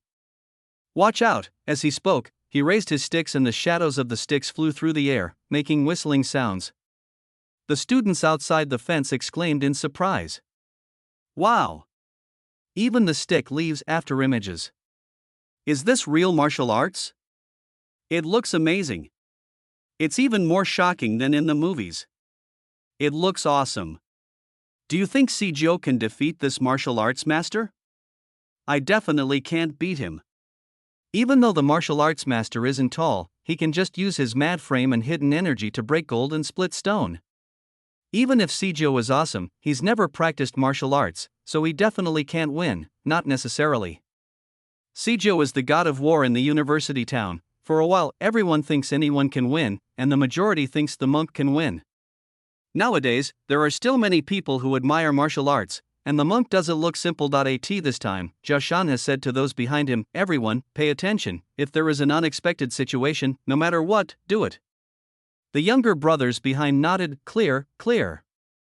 Although they have full confidence in their brother Sijou, the monk's stick shadow looks very imposing, so if something really happens they have to take action. As for bullying the minority by the majority, it is immoral. What Black Dragon has to abide by is the law, not morality. Watch out, stick, the monk roared, striking Sijou with his 1000 stick in a sweeping motion. Sweep the enemy. Bang, Sijou raised his hand and grabbed the stick, then pulled it towards himself fiercely. Brush, the monk felt his body flying towards Sijou with a pale face. He tried to keep his feet steady but couldn't do it at all. He kept moving his hands to try to use the skill of using a small force to move a large object to snatch the stick from Sijou's hand, but it was of no use. He released the stick cleanly and used the momentum of the pull to fiercely raise his leg. Watch out, whip kick, kung fu requires technique. Before the monk could finish his words, he saw Sijou, as if he had anticipated it, raise his leg and kick his leg hard faster than he could. Bang, the powerful collision made the monk's lower body unstable. His half-kicked leg was kicked back forcefully with a faint sound of broken bones. The pain made the monk's eyes bloodshot and he couldn't help but scream. Fortunately, years of martial arts training had cultivated his willpower, allowing him to stifle his screams. Taking advantage of the inertia of his body, he instantly threw a taekwondo punch at Sijou's head. The powerful Vajra fist, fists fly, wind whistles, the sound was deafening and people were shocked, getting closer, closer. When the fist was only an inch away from Sijou's face and could no longer get any closer, the monk subconsciously lowered his head and saw that Sijou did not retract his leg but raised it again and hit him directly in the abdomen with his knee. Blocked by this, he could not move forward and pain in his abdomen surged throughout his body. The next moment, the intangible force erupted from his abdomen, and the monk's vision went dark, leaving only two words in his mind: completion. Whoosh, his whole body flew out like a cannonball and fell heavily on the snow. Bang. Big snowflakes splashing, everyone in the audience was stunned. It seemed like the two had just exchanged several moves, but the speed was so fast that in the eyes of others it was just a monk rushing towards Sijou with a stick, but Sijou snatched the stick and kicked it back. It was so fucking outrageous. I thought it would be a fierce fight between dragons and tigers. Not to mention hundreds of rounds of fighting, I thought it would be a fight of at least a few moves. The result is instant kill. Pure instant kill. Has it started? It's over, Master. Master. Gu Yun and the others rushed forward to support the monk. The monk waved his hands and wanted to say that he was fine, but the excruciating pain in his abdomen made him unable to speak at all. He just opened his mouth and said a puff. Waves of red liquid spit out onto the snow. The egg and persimmon the monks ate for lunch. The scene startled Gu Yun and the others, and shocked the onlookers outside even more. And oh? Is it because the monk is too weak or the 4-9 are too fierce? One kick made him vomit blood. Of course he's a tough one. Didn't you see how the monk looked just now? He must be quite good. Besides, have you ever seen a normal person vomit blood in a fight? What does that mean? It means Brother Sijio is also a martial arts expert. I knew it, otherwise how could Brother Sijio be so awesome? He can fight dozens of people by himself, so he must be an expert. It doesn't look like blood to me, it looks more like vegetables. Someone muttered in a low voice, but no one responded. People only like to see what they want to see. Bang! Sijio stuck his stick in the snow, and did not move his feet from beginning to end, and the zangbiao on his shoulder did not fall off, which was in sharp contrast to the monk opposite who was lying on the snow with his hands and knees spitting out food. Zhao Shanha and others shouted, Brother Sijio is so awesome. Brother Sijio is awesome. God of War, Brother Sijio. Now, Sijio looked at the monk and shook his head. Brother Jiang is right. Martial arts are basically just fancy tricks. They look good but are useless. Just like you. As soon as these words were spoken, the monk, who had finally stopped vomiting, almost vomited blood. He was barely supported by Gu Yun and others, his face slightly distorted. The instant fight just now had injured his left leg, and it looked like his abdomen would need some time to recover. Even if he didn't admit it, he had to admit that there was a big gap between him and Sijio. Sijio was much stronger than he thought, and it wasn't just about strength. The sound of car horns came from the street. The Xinjiang convoy was seen parked in front of the martial arts school. At the same time, the intercom in the hands of Zhao Shanha's younger brother rang. The younger brother said a few words to Zhao Shanha, and Zhao Shanha said to Sijio, Brother Sijio. Brother Jiang is calling you. Good. Sijio nodded and turned to leave. Seeing this, the students outside the fence made way for him and were all filled with awe. It could be said that in their eyes, Sijio was now an unrivaled master, and a ruthless one with many subordinates. Then his eyes couldn't help but look at the convoy, or to be more precise, Qin Zhang's car. It was well known that Sijio was Qin Zhang's #1 thug, but how did Qin Zhang subdue Sijio? How could such a vicious man like Sijio obey Qin Zhang? Could it be, Qin Zhang is also a martial arts master? He is a martial arts master who is more powerful than Sijio. Not only the students outside, but even the monks and martial arts school students like Gu Yun were all looking at the convoy in horror. Sijio had just mentioned something that Brother Jiang had said, and now that Brother Jiang showed up, it seemed that Sijio was his younger brother. Then according to normal logic, this Brother Jiang must be stronger than Sijio. This moment even the monk couldn't help but think, if the younger brothers are so strong, how strong must Brother Jiang, the eldest brother, be? Chapter 145, Kung Fu? Only practice makes perfect. Night market riots. At this time, the monk watched Sijio walk further and further away and couldn't help but shout, What kind of martial arts did you just use? 13-way spring kick, that's not right. Northern leg, that's not right either. It doesn't look like. Obviously, he thought Sijio was skilled in martial arts, otherwise how could he kill him so easily with one move? He planned to ask him where his martial arts skills came from so that he wouldn't lose and disgrace. Ahead, Sijio didn't even turn his head and just uttered 4 words, It's all about practice. It's just a matter of practice? What does it mean? The monk was slightly startled before he understood. It's obvious that if you fight more, you will learn it. How is that possible? Is it true that someone could be so powerful just by fighting so much? It's fake. It's definitely fake. He must not want to tell me. Not only the monks didn't believe it, but even Gu Yun and the others, as well as the onlookers, didn't believe that Sijio didn't know martial arts. In their eyes, they even regarded Qin Zhang as a more powerful martial arts master than Sijio. Of course, they didn't know. Sijio didn't know any kung fu at all, and the series of moves he just used were completely based on his years of fighting experience and super reaction speed. Isn't the monk quick? Yes, he is. But no matter how fast he is still alone. A 49-man fight is always a one-on-one fight, and his reaction speed has been trained to the point of conditioned reflex. Bang! Sijou gets on the off-road vehicle. Inside the car, Qin Jiang remained calm when his younger brother reported the situation. He was very clear about Sijou's strength. In his previous life, Sijou had many opportunities to compete with martial arts masters, and he won all of them without exception. He also planned to let Sijou learn some kung fu to increase his fighting ability, but many martial arts masters concluded that Sijou was not suitable for learning martial arts, or that his conditioned reflex was already a martial art, and it was a martial art that belonged only to him. He did not need to learn anything else, otherwise it would be counterproductive. He just needed to continue to summarize, but, Qin Jiang murmured, Sijou is far from reaching his peak in this life. Even if he doesn't plan to join the underworld in this life, I don't intend to let him continue to be a thug. But he needs to have strength.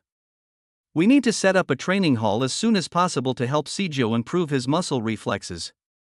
Xu Zhang saw Qin Jiang's expression as if he had guessed something. Are you thinking about Sijou's actual combat skills?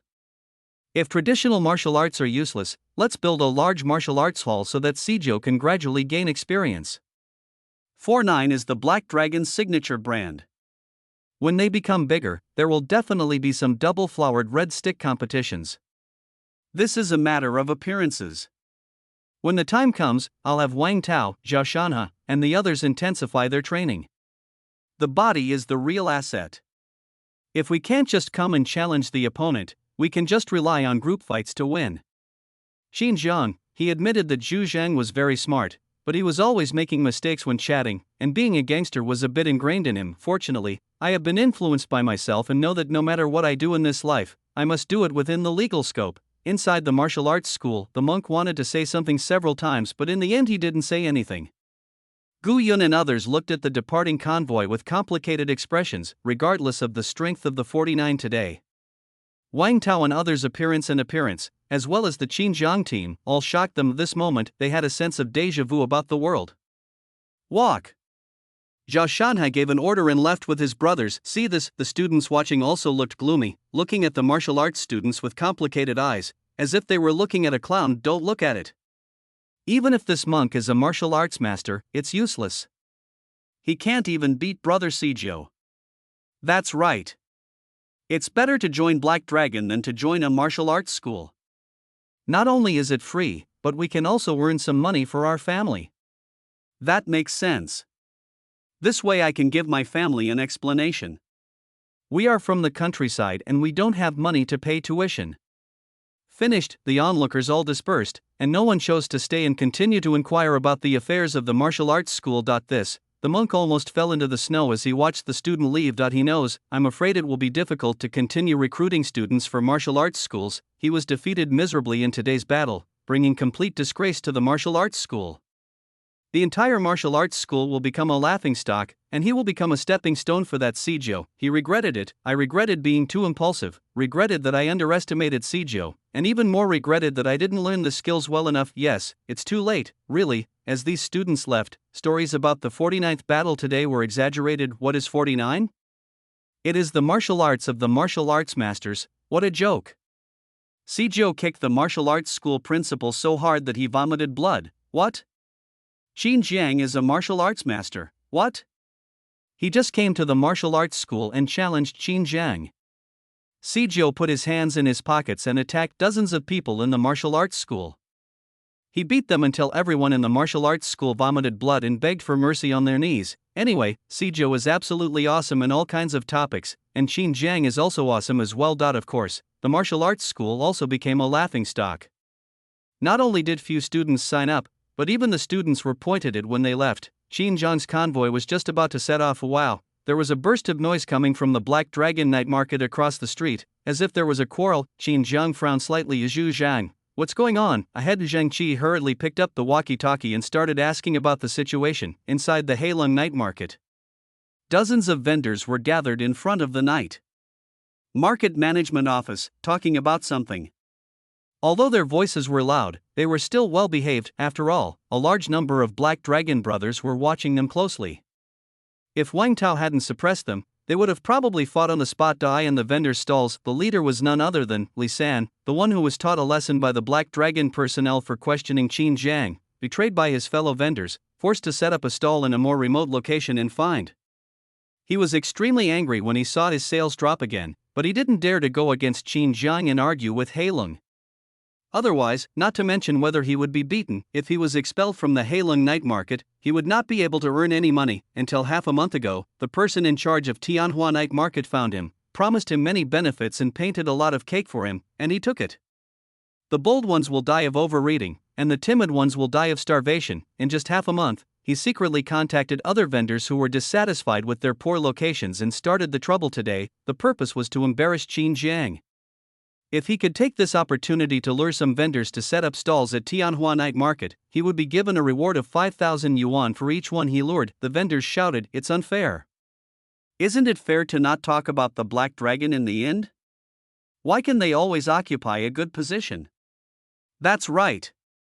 We pay the booth fees in proportion, and they can occupy the good spots. It's not fair at all. We also need a good location.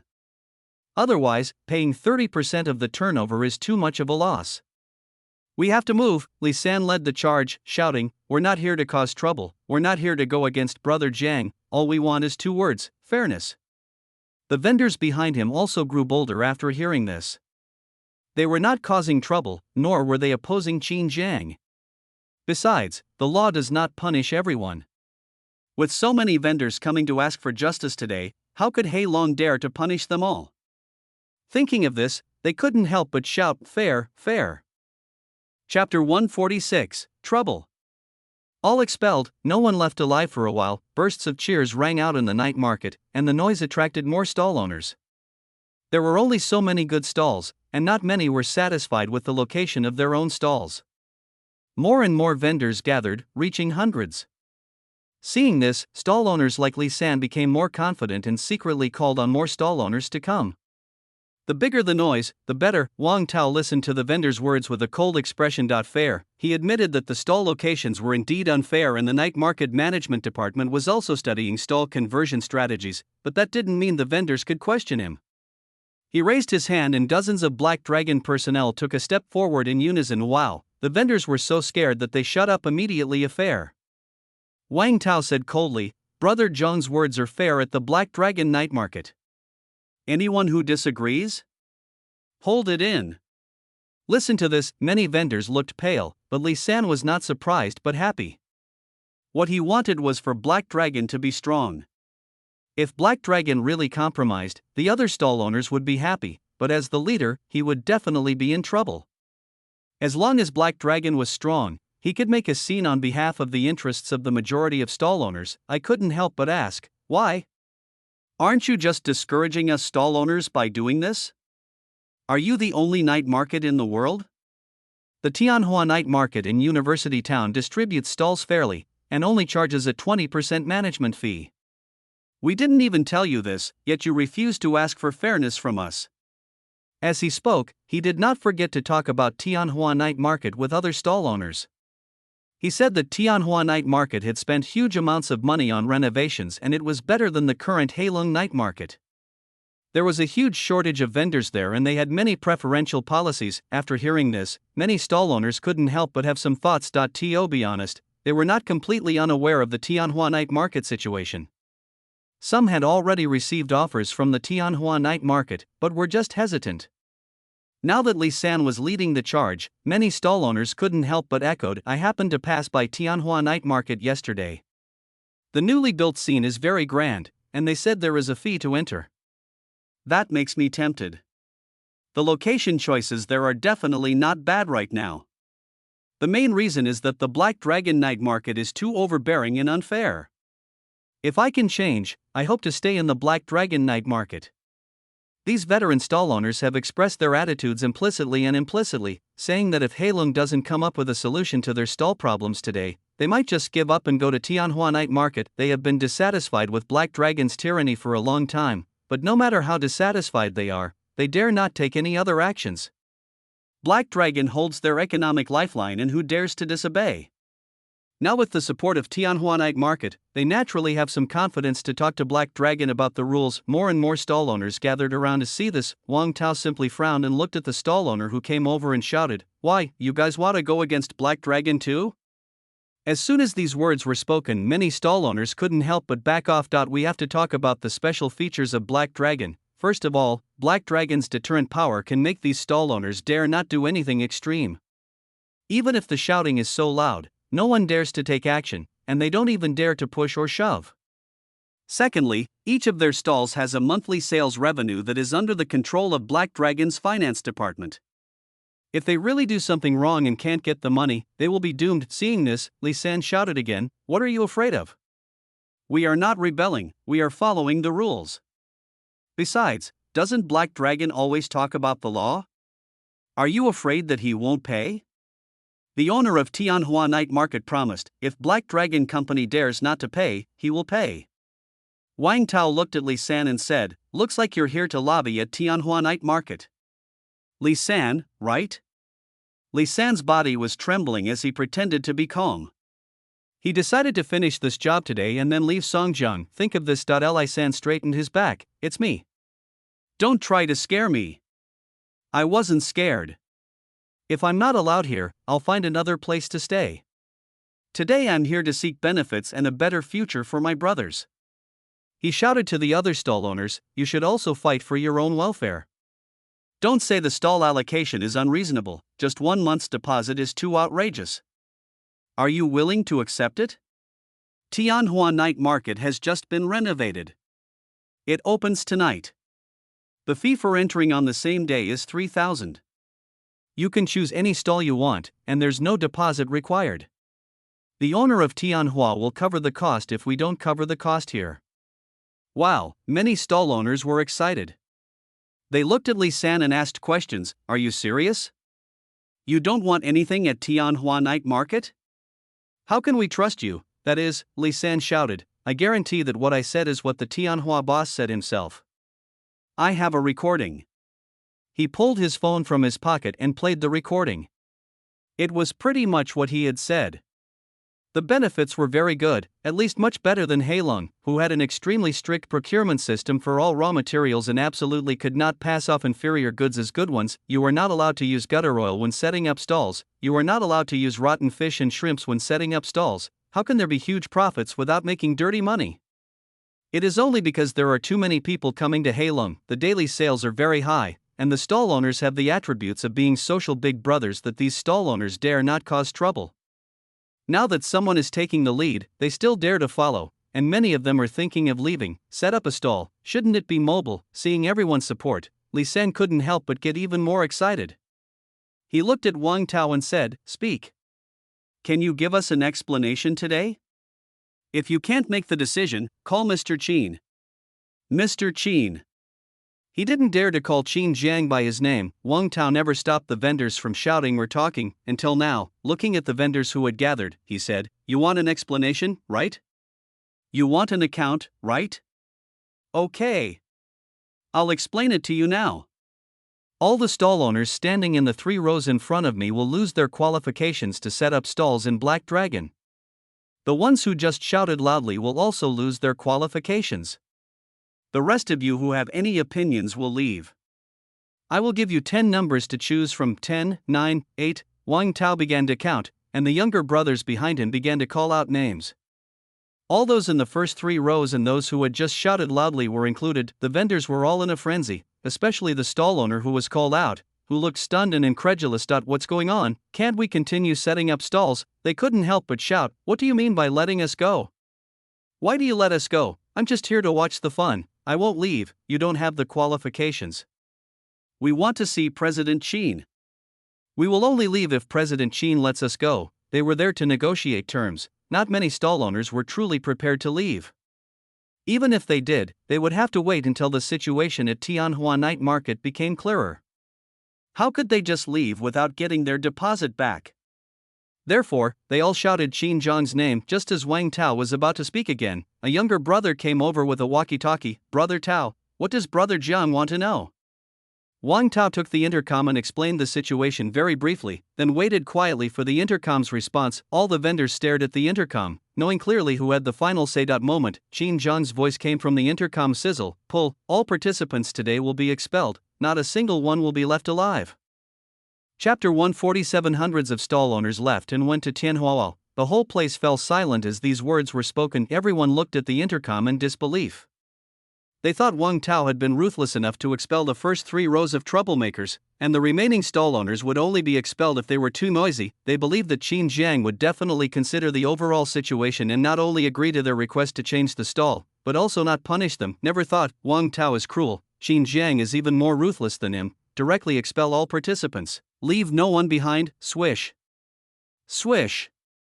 Swish. The stall owners who were watching the fun from the outside turned around and ran without hesitation, and soon all returned to their respective stalls. Nonsense. They didn't want to leave the Black Dragon night market before things became clear. Who knew what the future would be like? There were only 70 or 80 stall owners left at the scene who had gathered to cause trouble. Some of them wanted to escape, but the Black Dragon personnel, under Wang Tao's orders, were faster than them and sealed off the entire venue and surrounded them all. Some Black Dragon personnel even took out video recorders to record everything, so even if they ran away, it would be of no use. Wang Tao replied via intercom. Receive. Immediately he looked at the stall owners coldly and said, Brother Zhang's order. I give you 20 minutes. After 20 minutes, you must all leave the Black Dragon night market. If you don't leave within 20 minutes, all your belongings will be thrown out. The younger brothers in the back nodded one after another, yes. They had long been impatient with these troublesome stall owners. If it weren't for the rules and the fact that these people were just arguing and not fighting, they would have shown these people what it means to be a good person under the stick. What, let's go in 20 minutes. Why not so clean and quick? This is the contract I signed with Heilong. You can't do this. It's a violation of contract law. Yes. We signed a contract, I can't leave.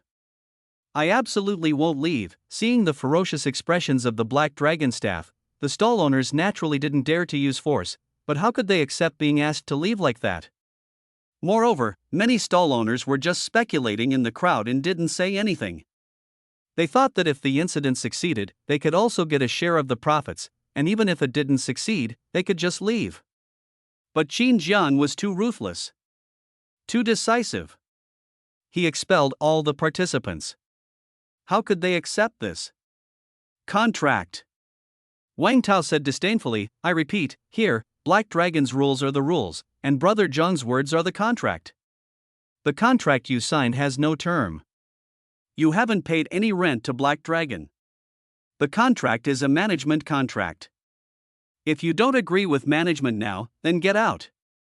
All rights of interpretation belong to Black Dragon. Said point. One of the guys even went back to the office to take out a standard contract and clicked on the bottom of it. Brush. Everyone looked and saw that it was indeed written at the bottom of the contract. The final right of interpretation belongs to Black Dragon. This, one stall owner shouted, the words are too small. You are playing rogue. This is an unfair contract. We don't agree to it. Unfair contract. Bully. Pure bullying. Wang Tao was too lazy to talk nonsense. Talking to these people would only lead to arguments and was totally pointless. Expel them immediately. Following Wang Tao's order, hundreds of Black Dragon personnel forcibly expelled the stall owners. Faced with the extremely powerful Black Dragon personnel, the stall owners could not resist and could only protest verbally, but the Black Dragon personnel didn't care about these.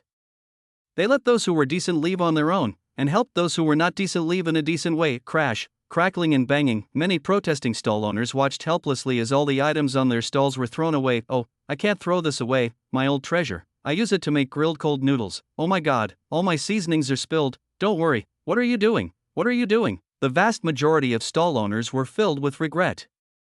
They were unwilling to leave but had no other choice. See this. Li San raised his arms and shouted, don't be afraid. We can go to Tianhua Night Market. I've already contacted them, and all the benefits will remain the same. If we can't stay here, there will be other places for us. There's not only one Black Dragon Night Market in the world. The other stall owners had no better way out, so after hearing Li San's assurance, they all responded and left. For a while. Li San led hundreds of stall owners to the Tianhua Night Market, and was pointed at and commented on by countless people along the way. What a great show, as expected of Black Dragon boss, he's truly awesome. He made hundreds of stall owners leave in disgrace with just one sentence, aren't you afraid of discouraging other stall owners by being so overbearing? What if all the stall owners leave? Obviously, some people think that Qin Jiang went too far in expelling hundreds of stall owners for a disagreement and that it would easily cause a backlash. Now he can only rely on force to suppress the market, and the Heilong night market is very popular. Once there is external pressure, he will easily show a trend of collapse. Soon, under Wang Tao's command, the Heilong night market has returned to order again. The loss of more than 100 stalls has not had much impact.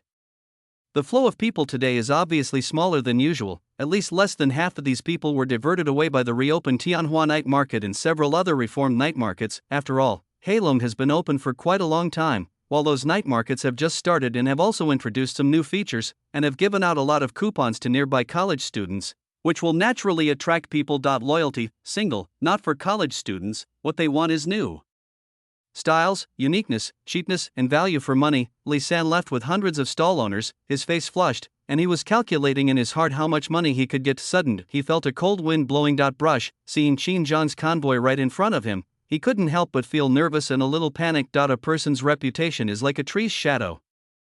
Qin Jiang's reputation in the university town is too fierce and too domineering, so they really don't dare to provoke him.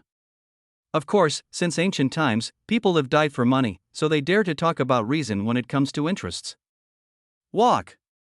Li San lowered his head to avoid the convoy and took a detour through a small path. He didn't dare to pass directly in front of the convoy. The other stall owners did the same and were a little scared and worried. Only when they could no longer see the Qin Jiang convoy did Li San and the others breathe a sigh of relief. However, some stall owners were still worried. After making such a fuss today, I wonder if Qin Jiang will punish me later, or even drown me in the river. Yeah. I heard he's really cruel.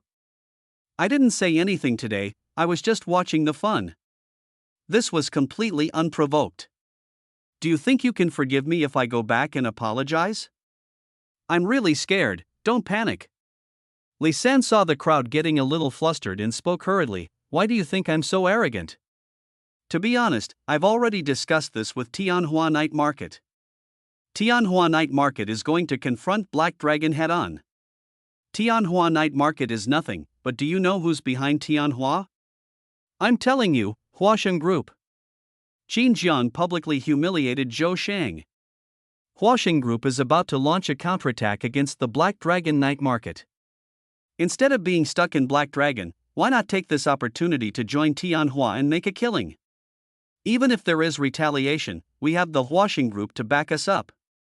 What are we afraid of, Huasheng Group? The vendors felt much more at ease when they heard this name. After all, he was an old-fashioned gangster in the North District and should be able to stop Qin Jiang. Besides, they had no other way out now. Li San breathed a sigh of relief when he saw that things had settled down, and murmured, "Wait until I get paid tomorrow." No. I have to leave Songjiang tonight. Chapter 148 Yizhe Development, Tianhua Opening Countdown, 20 minutes. Guard the yard. Yizhe was radiant and was adjusting his clothes in front of the mirror, humming a song softly. During this period, the website has been developing continuously. The company has grown to more than 30 people, and the number of registered users has exceeded 500,000 and is steadily increasing. He did not completely restrict funny videos at the beginning, which added a lot of vitality to the forum and added new users every day. He also broke through geographical restrictions and expanded to other cities. A finished dressing. He looked at the desktop website report. Looking at this user growth rate, will reach 1 million users in less than a month. Is a million users a lot? Not much. Compared with the tens of millions or even hundreds of millions of users in later generations, it is simply incomparable. But in 2010, mobile internet was not yet fully realized, and the forum basically relied on computers. How many people had computers? So 1 million users was already a lot. The pure advertising revenue alone can reach 100,000 a month, and it's still increasing exponentially. Yizhe murmured, at this rate, an annual income of 10 million won't be far away. He had just recently received an angel investment request from an investment company, and was prepared to invest 1 million yuan for a 20% stake. In other words, his company is already worth 5 million. Of course, he would not be stupid enough to sell his shares for 1 million.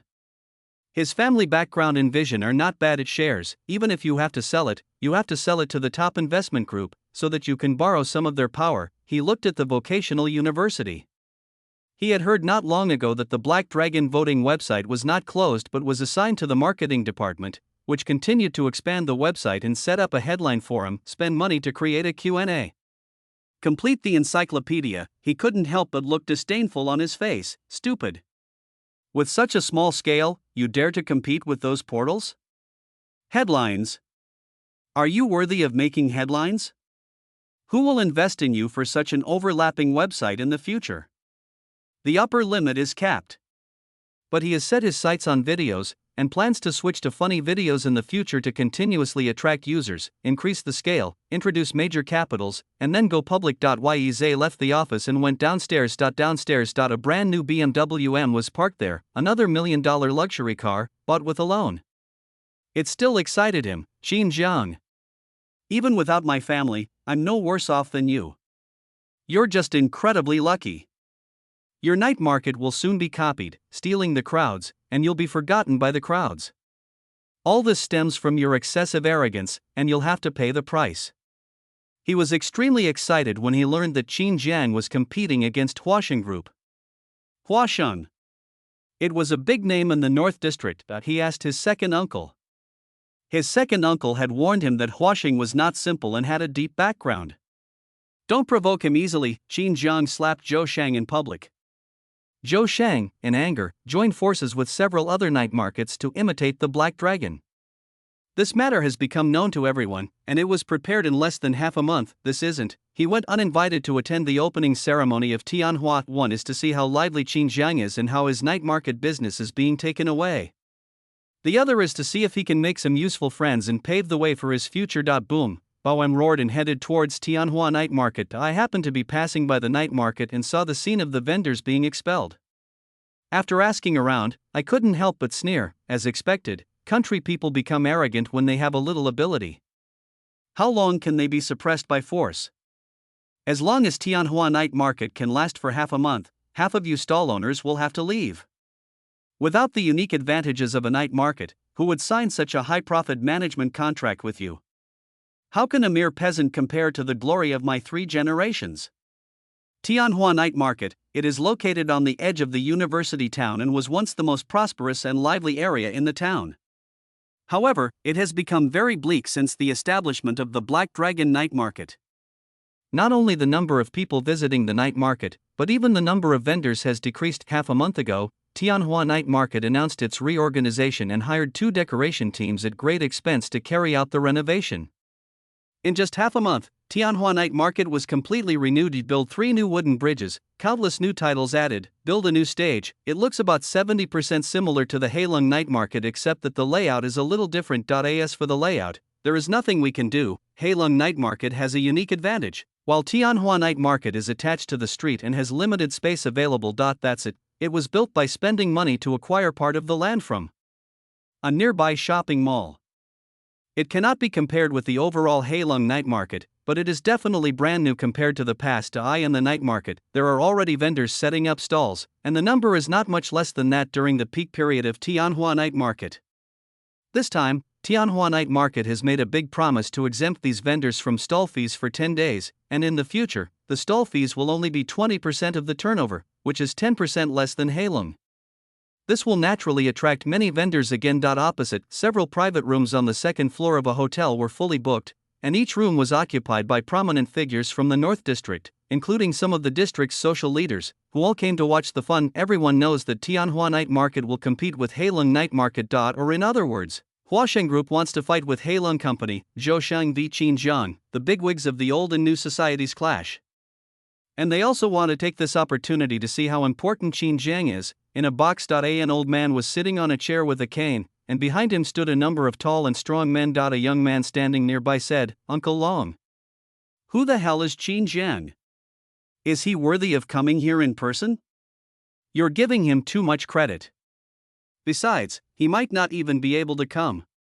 The old man glanced at the young man, frightening him so much that he dared not continue speaking. Then he said calmly, "He's a 20-year-old young man who started from the bottom with nothing. In just over a year, or even a few months, he built a company with annual sales of over 100 million yuan and has hundreds of thousands of people under him. If he's nothing, then what are you? Bastard." The young man lowered his head and dared not refute, muttering inwardly, I am a bastard, my father and my grandfather are bastards. Aren't you a bastard? You are scolding yourself. You are really old and confused. Boom. Boom, the old man tapped his cane with his fingers and continued, and that's just the surface. The most important thing is his background. Who knows who's behind him? Someone like him won't be limited to a small night market. Sooner or later, he'll expand beyond. Maybe one day we'll have a conflict of interest. Now's the perfect time for Huashing to confront him and see for himself. If it's strong, then we have to be careful in the future. If, a cold light flashed in his eyes, obviously. He also has some ideas about the Black Dragon night market. If the Black Dragon night market can withstand the Huashing group, then that's fine. If not, he doesn't mind kicking it when it's down and swallowing a piece of the cake. After all, everyone in their line of work has some dirty money in their hands, and an industry like the Black Dragon night market with high turnover and low costs is a perfect fit. Similarly, the social leaders in the other boxes more or less had the same idea. Society is all about the big fish eating the small fish. It is faster to create a company than to snatch it away. So why bother with society when you want to do business seriously? Uncle Long was playing with a black chess piece in his hand. The chess piece was not depicted with a general, but with the Qin character. Those who are familiar with him know that anyone he values or has a conflict of interest with will appear in the chess game. He looked down at his Rolex 1540. Only 20 minutes left until Tianhua night market opens. Chapter 149, The Stall Owner Surrenders. Zhou Shang becomes rampant. Wow, a young man pointed downstairs and said, look.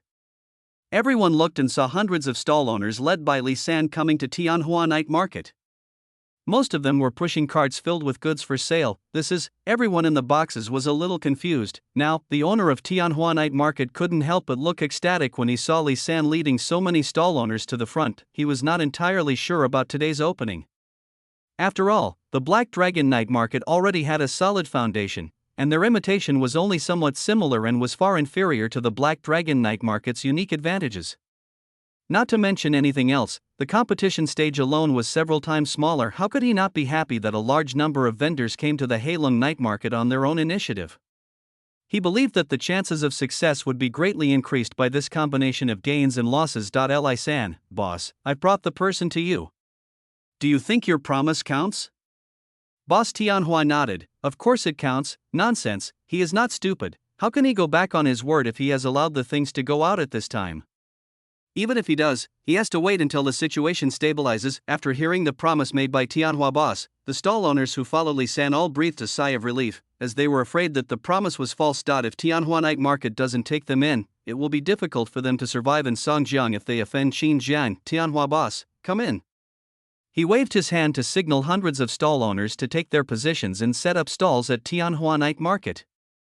Soon, hundreds of stall owners had set up stalls at Tianhua night market, making Tianhua look more prosperous and lively, with a bit of Black Dragon-like appearance. Opposite, Uncle Long and the others had different expressions when they heard the news coming back from below. Qin Jiang expelled hundreds of stall owners? He's still too young after all. Right now, he shouldn't act swiftly and decisively. He should stabilize the situation first. You overestimated him. He's just a young boy. No one was competing with him before, but now Huashing has come out to see if he can withstand the siege of several night markets. Although the vocational university president has extensive connections, he can't really fight the Huashing group to death for a student. Besides, this is a business transaction, so how can he interfere? For a while, several social leaders in the North District were not optimistic about Xinjiang, especially when they saw that a large number of students had gathered around the Tianhua night market, the number of which might be several thousand, if not tens of thousands. It seems, Uncle Long murmured, even if Tianhua night market can't share the traffic with Black Dragon, it can still grab 20% to 30%. Plus, the remaining night markets will also steal some of the crowds, and once the novelty wears off, the crowds will naturally decline. It would be considered a good start if Black Dragon can maintain its current 30 to 40% crowd, 30-40%. With annual sales in the tens of millions and profits in the tens of millions, it's still a pretty good piece of meat. I wonder how many companies will share the spoils. Just how big is Huashing Group's appetite? He was not worried that Huasheng would take all the money. Zhou Hua from Huasheng always did things by dividing the cake and making friends. Although you have to get involved in the highly profitable business, you will also leave some leftovers for others, good reputation in society. Otherwise, there wouldn't be so many social leaders coming to support Washington openly or secretly today. They do it for the sake of sharing the cake and for the sake of friendship. 1550. There are only 10 minutes left until Tianhua Night Market opens under the newly renovated Tianhua Night Market sign. The owner of Tianhua was beaming as he shook hands and reminisced with many people who came to congratulate him, his smile almost reaching his ears. Many of the people who came to congratulate him were people he had never been able to curry favor with. Of course, he knew that these people were not considering his reputation, but the reputation of Huasheng Group. Mr. Zhang, long time no see. Mr. Liu, please come in. The boss of Tianhua greeted with a smile, and the general manager nodded politely without any intention of speaking. What is there to say? A night market owner, earn 180 yuan a year. In their eyes, they are still inferior beings. Just say how much revenue can be generated from the night market reform. It will only be a few hundred a year, or at most 1,000, and then they can be barely treated equally. But we have to wait until Boss Tianhua reaches that step. Today it's all because of Huasheng Group. Come in, please. What are you treating me to at a street night market? Why don't we go from outside the signboard to inside? Boom. The sound of a car roaring. Zhou Shang's extremely flashy motorcade came crashing down the street, and the roar of the Ferrari coupe filled half the street. This attracted the attention of countless students, making Zhou Shang in the car extremely satisfied. He couldn't help but raise his hands and cheer. Oh, who, in the box? Uncle Long and other bigwigs in society frowned when they saw this. Two brothers of Huasheng Group. The eldest brother Zhou Hua, he is cunning, smart, follows the rules, likes to share the cake, and is very low-key. The second son, Zhou Shang, is just the opposite. He likes to show off, cares about face, likes to stir up trouble, and does things without following the rules. It was only because Zhou Hua was keeping him under control that things got better. Otherwise Uncle Long and other bigwigs in society would have had conflicts with him in the past few years. After all of this, kid really deserves a beating, and he's so cruel. The motorcade stopped in front of Tianhua Night Market, and Zhou Shang, dressed in red, got out of the sedan. He shook his head unconsciously as he walked, and looked very arrogant. Of course, the bodyguards following him were not in vain. The boss of Tianhua was extremely respectful and quickly stepped forward, extending his hand. Brother Shang, I'm so sorry for not welcoming you. It's a great honor to have Mr. Shang here at Tianhua Night Market. Bang! Zhou Shang knocked away the hand that Tianhua boss extended. Stop talking nonsense. How are you doing? Tianhua Night Market came closer and said, Don't worry, Mr. Shang, we'll work overtime to improve the facilities and make them no worse than Black Dragon. I'm specifically sending out a large number of coupons and advertising. I'm not exaggerating, grabbing half of Heilung's business might be a bit much, but grabbing 30% of the traffic is definitely not a problem. 30%, grass, a bit little, but he was no fool. He knew that the Heilung Night Market had a special location, which was a large open space, and was fundamentally different from street night markets like Tianhua in the university town. 30%. That's already a lot. What's more, there are other night markets, which together can probably take away more than half of Heilung's business. Of course, the price to pay is not small. The initial modification costs were all paid by Huasheng Group. Where's Qin Jiang? Zhou Shang looked around. Didn't you say he agreed to come today? I want to see if he can still pretend today. Boss Tianhua, he hasn't come yet. He probably doesn't dare to come. Besides, what can he pretend to be? Forget about the flow of people. Even if he is a street vendor, I have robbed more than 100 of them today. He exaggerated the situation of Li San and others, saying that his strategy was unparalleled. These vendors came today specifically to slap Qin Jiang in the face, and so on, which made Zhou Shang very satisfied. He feels happy when Qin Jiang is in trouble. If we don't teach Qin Jiang a lesson, no one will think they can shit on Huasheng Group. At this time, Yize also drove to Tianhua Night Market. He ran up to Zhou Shang and said, Hello, Mr. Shang. I'm Yize. Yize, Zhou Shang frowned slightly at Yize. My uncle is the president of the nursing school. Zhou Shang continued to frown at Yize. I also have a grudge against Qin Jiang. Zhou Shang nodded and said nothing more. Qin Jiang had a lot of enemies because of his behavior. Yize did not feel disappointed in the face of Zhou Shang's indifference. He continued to compliment him and tried to communicate with other bosses. Chapter 150 Zhou Hua's Plan, Joint Law Enforcement. Qin Jiang arrives. Buckingham. Zhou Hua signed the document and put down his pen. The front assistant is reporting the situation. The moon in Buckingham Palace flows openly and secretly. In total, several service halls have been fully upgraded. Mr. Yu from Jianqi invited me to dinner at Hentang tonight. The vice president of bank invited you to a business banquet tonight. He said leaders will be in attendance. Tianhua Night Market opens today. President Shang and his motorcade should be there by now. Huaxing Group advanced a total of 1.376 million yuan in funding for the collective reform of several night markets, 584,000 of which was on credit. A few secret sources have reported, Uncle Long. These people are all at Tianhua Night Market. Zhou Hua rubbed his temples and listened quietly. After a long while, he finished his report and spoke directly. Upgrades to other halls in Buckingham are temporarily suspended. Mr. Yu turned it down. Be on time for the business banquet. Let him deal with Ah Sheng first. 10 minutes later, the assistant left neatly. Zhou Hua was still rubbing his temples when suddenly a pair of cold hands reached out to him. He did not look back but retracted his hands and slumped down in the boss chair. The cold hands rubbing his temples made Zhou Hua frown. Drink less at night, I'll try my best. Is the situation really that urgent? A sword hangs over my head, ready to be struck at any moment. Although I haven't said anything, I still feel uneasy inside. We've come this far over the years, and those people are in power. How can we fail if they don't? Don't you let the people below pay attention? We will weather the storm, I hope so. Plan ahead and prepare for the future. I heard that Xiao Shang is going up against Qin Jiang, a rising star in the North District. Will that affect your plan? Otherwise, I'll tell him to stop making trouble. It's okay. This is a good opportunity to see how big Qin Jiang's trump card is.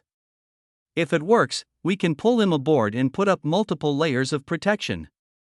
If not, we can use it to scare the enemy away. Uncle Long and the other old guys have noticed something's wrong and are starting to reach out to their own kind. Huaxing has been quiet for too long and is starting to treat us like sheep. It's good that you know what's going on. By the way, are you planning to buy a house out there? I have this plan. I'll make the details. If there's any trouble, I'll let you go first, and you. I'm in this world, and I have no choice. I'm involved in too many things. Don't worry, I'll delegate power to my subordinates during this period to cultivate a scapegoat of sufficient weight. I'll also strive to turn Washington into a White House. By then, you and I might ring the bell on NASDAQ. I trust you. At Tianhua Night Market. A large group of people were trying to curry favor with Zhou Shang, but as the opening ceremony drew closer, Qin Jiang still hadn't arrived. Zhou Shang was very annoyed. Damn it. Didn't they say that Qin Jiang was arrogant? Why didn't he dare to come? How dare he say he didn't dare to come? Isn't he just a little jerk? The bosses on both sides couldn't help but agree. Little punk, pure little punk, he's just a young boy. You're flattering him by scolding him. You're still young and don't learn your lesson, yet you're still out there messing around. You even drowned someone else. If you have the guts, try drowning me. These bosses were more or less involved with Huaxing, and Qin Jiang's sphere of influence was in the university town, so he spoke without any regard and in an extremely derogatory manner. And Zhou Shang was very satisfied with what Yi Zhe said. Don't talk about them. Uncle Long and others in the box couldn't help but feel disappointed with Qin Jiang. It seemed that he was just a bully who was showing off his power in the corners of the university town and didn't dare to come out to confront Huaxing head-on. Young man, that's it? Not only did we send people to destroy Tianhua Night Market, he didn't even dare to come. Uncle Long. You still say he has courage? Uncle Long, there are only two possibilities. First, he doesn't take Tianhua Night Market seriously at all, but if that's the case, he shouldn't have said he would come. Second, since he said he would come but then didn't come, it's to humiliate Tianhua Night Market. But this childish trick is too despicable. No matter what it is, Qin Jiang is a kid, fearless. Soon these social leaders characterized Qin Jiang as a young man who was a bit ruthless, had some background and good luck. It was okay for such a person to do small things, but it was absolutely impossible for him to control a night market worth hundreds of millions and be on equal footing with them. Tianhua boss, Mr. Shang, it's time for the opening ceremony. Look, Zhou Shang, open it. I don't have time to stay here. How can I waste $1 million or so a minute on you, Tianhua boss? Other bosses, the smile is ugly. Everyone came to the Tianhua Placon with a large red cloth to prepare for the ribbon cutting, and Zhou Shang naturally stood in the middle. In the box, Uncle Long stood up with the help of his cane and said, since Qin Jiang is so useless, well, let's go down and show our faces. Brush. He threw the chess piece depicting Qin Jiang into the trash can. He no longer took this person seriously, so there was no point in keeping the chess piece. As soon as he led his men out of the box, he saw other boxes opening one after another. Several big bosses who could call the shots in the North District brought their men out. They couldn't help but smile at each other, and it was obvious that they had guessed each other's thoughts. They had to do a face-saving project, at least to show Zhou Shang that they supported him and were willing to help suppress Qin Jiang in the future. Certainly, they also want a share of the Black Dragon cake, please, please. A few big guys made a gesture of invitation to each other and walked down the hotel with hundreds of their subordinates. A law enforcement brigade in the North District. The law enforcement captain issued an order. Qingping plan activated. Team 2 goes to night market. Team 3 goes to night market. Team 4 goes to night market. Team 1 follows me to Tianhua night market. All non-compliant night markets will be shut down and all non-compliant buildings will be demolished within 2 hours. This joint law enforcement must ensure the safety of personnel. Security guards will be on site to assist in law enforcement and supervise each other throughout the process. No communication with the outside world is allowed. Everything must be steady, accurate, and ruthless. Several team leaders below shouted, "Guaranteed to complete the mission." Guaranteed to complete the mission. Although they didn't know why they hadn't received any advance notice and were launching such a large-scale operation now, they knew that anyone who dared to delay such an operation would be in dire straits. The captain gave the order, set off. Boom, boom, a large number of convoys went to major night markets in batches, including some large machinery. At the same time, several other departments were also taking joint action. In front of Tianhua Night Market, Zhou Shang arrogantly led a group of flattering bosses to prepare for tailoring. Opposite Dai in the restaurant, Uncle Long and other social leaders led hundreds of people out with laughter. Who wouldn't be happy to see a rising star rival like Qin Jiang? Moreover, the cake was about to be in their hands right at this moment. Didi, the sound of horns blared from afar as a luxury convoy approached. The central vehicle was a Mercedes-Benz C-Class with license plate number, North A, 33888. Chapter 151, Everyone's Reaction. Tianoa's ridicule. Immediately someone recognized the license plate numbers 33888. Qin Jiang's license plate. He actually dared to come here. What a courage! There are only 4 or 5 cars, with at most 20 to 30 people inside. Even if such a small number of people cause trouble, we don't have to worry. I want to see what tricks he can come up with. Several bosses sneered in agreement. Zhou Shang looked at the Qin Jiang team with great satisfaction. Good job. It feels so good to slap someone in the face right in front of them. Dare you? I'm going to tell you the consequences of offending Huasheng. You'll have to watch your traffic continue to decline. Yi Zhe, look how unlucky you are. Opposite, Uncle Long and the others were all startled when they saw Qin Jiang's convoy approaching. Damn, why are you so punctual? 1600 hours sharp, you act like you are so awesome and so prestigious. What's wrong? You think you are better than us. Although they were very annoyed, Uncle Long and the others chose to stay where they were and did not plan to leave immediately. The snipe and the clam are fighting. The fisherman benefits. The fisherman must not be around, otherwise if he sees the fisherman, he will have to stand in line immediately. In the night market. Li San and other former stall owners at the Heilong night market were also extremely surprised to see Qin Jiang's arrival. They started behind Qin Jiang's convoy but arrived earlier than Qin Jiang's convoy. They thought that Qin Jiang's convoy was not coming to Tianhua night market but going somewhere else. I had no idea that Qin Jiang's convoy's first stop was the food city, so I just had a normal meal first. After all, Qin Jiang never took Tianhua night market seriously from the beginning to the end. Since he chose the night market as his first business, he didn't look down on other competitors. With Qin Jiang's 10-year leading vision, he could at least innovate the night market more than 10 times, and it only took 3 or 4 times to establish its position. Of course, many of the ideas Qin Jiang planned to use in Songjiang City that never sleeps, and it would be a pure waste to use them in Heilong night market. The convoy stopped in front of the night market.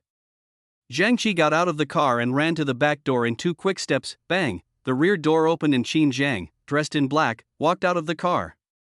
On both sides, more than a dozen muscular young men stood upright. Zhu Zhang and Si Jiu also got out of the car and stood on both sides of Qin Zhang, one on the left and one on the right, one civil and one military, very dazzling. Now, Qin Zhang looked up at the night market sign, Tianhua Night Market. The plaque completely imitates the Black Dragon, even the font is almost the same, and there are many slogans on both sides. Frowny face, beautiful scenery of the north, Tianhua and Songjiang, in the wind and rain. I am waiting for you in Tianhua.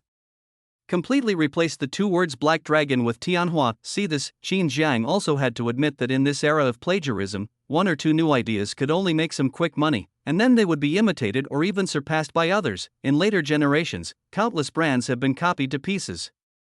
Many people have long forgotten who was the original and who was the imitator, and some have turned the tables and claimed that they are the pioneers. Fortunately, Qin Zhang has a vision that is more than 10 years ahead, and his approach is not afraid of plagiarism.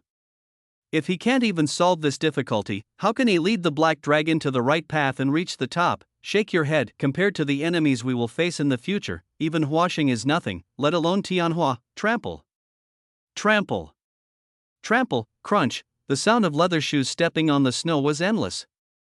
Qin Zhang led Zhu Zhang and Si Jiu, followed by a dozen Black Dragon members, and headed towards Tianhua Night Market. See the Zhou Shang looked up with an arrogant expression, unwilling to even glance at Qin Zhang. Wasn't Qin Zhang arrogant? He wanted to show Qin Zhang who was more arrogant. No one could be arrogant in front of him. One side, Boss Tianhua looked at Qin Zhang and others walking towards him and felt a sense of oppression. He was also near the university town, so naturally he would have heard of the legend of Qin Zhang, the most famous one. Frowny face, if you offend Qin Zhang, you will sink into the river tonight. In the past, he would never dare to clash with Qin Zhang. In business, at least on the surface, one should be friendly and make money. But now he has boarded Huaxing's ship and has been pushed to the front by Huaxing to confront Qin Zhang. Retreating now will only bring harm to both sides. In this case, it is better to be ruthless to the end. To think of this. He gritted his teeth and strode forward to meet Qin Zhang. Oh, Mr. Qin, you're welcome. Look at my Tianhua Night Market, isn't it great? It's all made with my heart. Everything depends entirely on Mr. Qin's Black Dragon Night Market. As a senior, is there anything I can point out? Don't tell me we're still innovating. Look, I even made a couple's check-in snowman. Isn't it pretty? If Mr. Qin likes it, he can also get one in Black Dragon. Business, isn't it just you copying me and me copying you, said Dot. He pretended to be very calm and stretched out his hand but did not bend his body. Anyone with a discerning eye could see that the boss of Tianhua was clearly mocking Qin Zhang and slapping him in the face. What can you do if I just copied you, and let Qin Zhang also plagiarize their ideas? Can Qin Zhang plagiarize? If he really plagiarizes, he will be laughed at, but if he doesn't plagiarize, Tianhua Night Market will divert a lot of people. For a while, many bosses looked at Qin Zhang to see his reaction. Opposite, Uncle Long and others are also looking forward to it. They want to see what this newly emerged social boss is capable of. Whether to pretend to be a smiling tiger or to just take action right away. How to do it? Mocking, retorting, and verbal attacks are completely inferior. Just do it. A dozen people can't cause any trouble at all. Even if Si Jiu is strong enough to fight 10 or even 20 people at once, what can he do? If a real fight breaks out, let's not even talk about how many Huaxing's brothers are hiding nearby, as well as people from Tianhua Night Market. Just to say that in this day and age, if a dozen people gathered together to smash and destroy a newly opened night market in broad daylight, a night market with such a prosperous background would probably suffer a great loss. The law is not vegetarian. Well, Uncle Long sighed. The best thing to do is to ignore him. He's just too young and impulsive after all. Besides, Song Jiang is getting increasingly stricter now. If this group really starts fighting, with so many students gathered nearby, it could cause a public incident. Huaxing only needs to fan the flames and Qin Zhang would be in big trouble. Sigh. It's getting harder and harder to survive in society these days. Regulations are becoming increasingly strict, and many things are no longer easy to do. Transformation is also difficult. Several other social leaders also nodded. They have all been much more restrained during this period, as the wind direction is becoming increasingly unfavorable for them, and they can only barely maintain their basic support. Some ambitious people are also planning some ways out. If they don't try to transform, there will not be many such people. After all, how can they be willing to do business honestly when they are used to fighting for money? There is no faster way to do business than to grab business. The vast majority of them choose to try to swallow up other small fish. As for the previous rampant practice of setting up traps to cheat rich people and even openly robbing wealthy entrepreneurs, they no longer dare to do so. Otherwise, they would not have the time to stare at Qin Jiang. They are not only worried that the newly emerging social leaders will share the cake, but also are thinking about Qin Jiang's big fat cake. Right at this moment, sudden point, one of the younger brothers pointed in the direction of Qin Jiang and the others, and said in disbelief, "Fuck, he just passed by."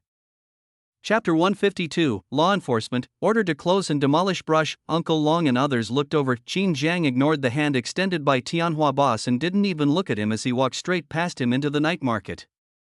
Xu Zhang, Sijio, and his fellow underlings followed him on both sides. One underling opened Tianhua boss's hand and said, "You're crazy. Standing in the middle of the street. Do you have any sense? Get out."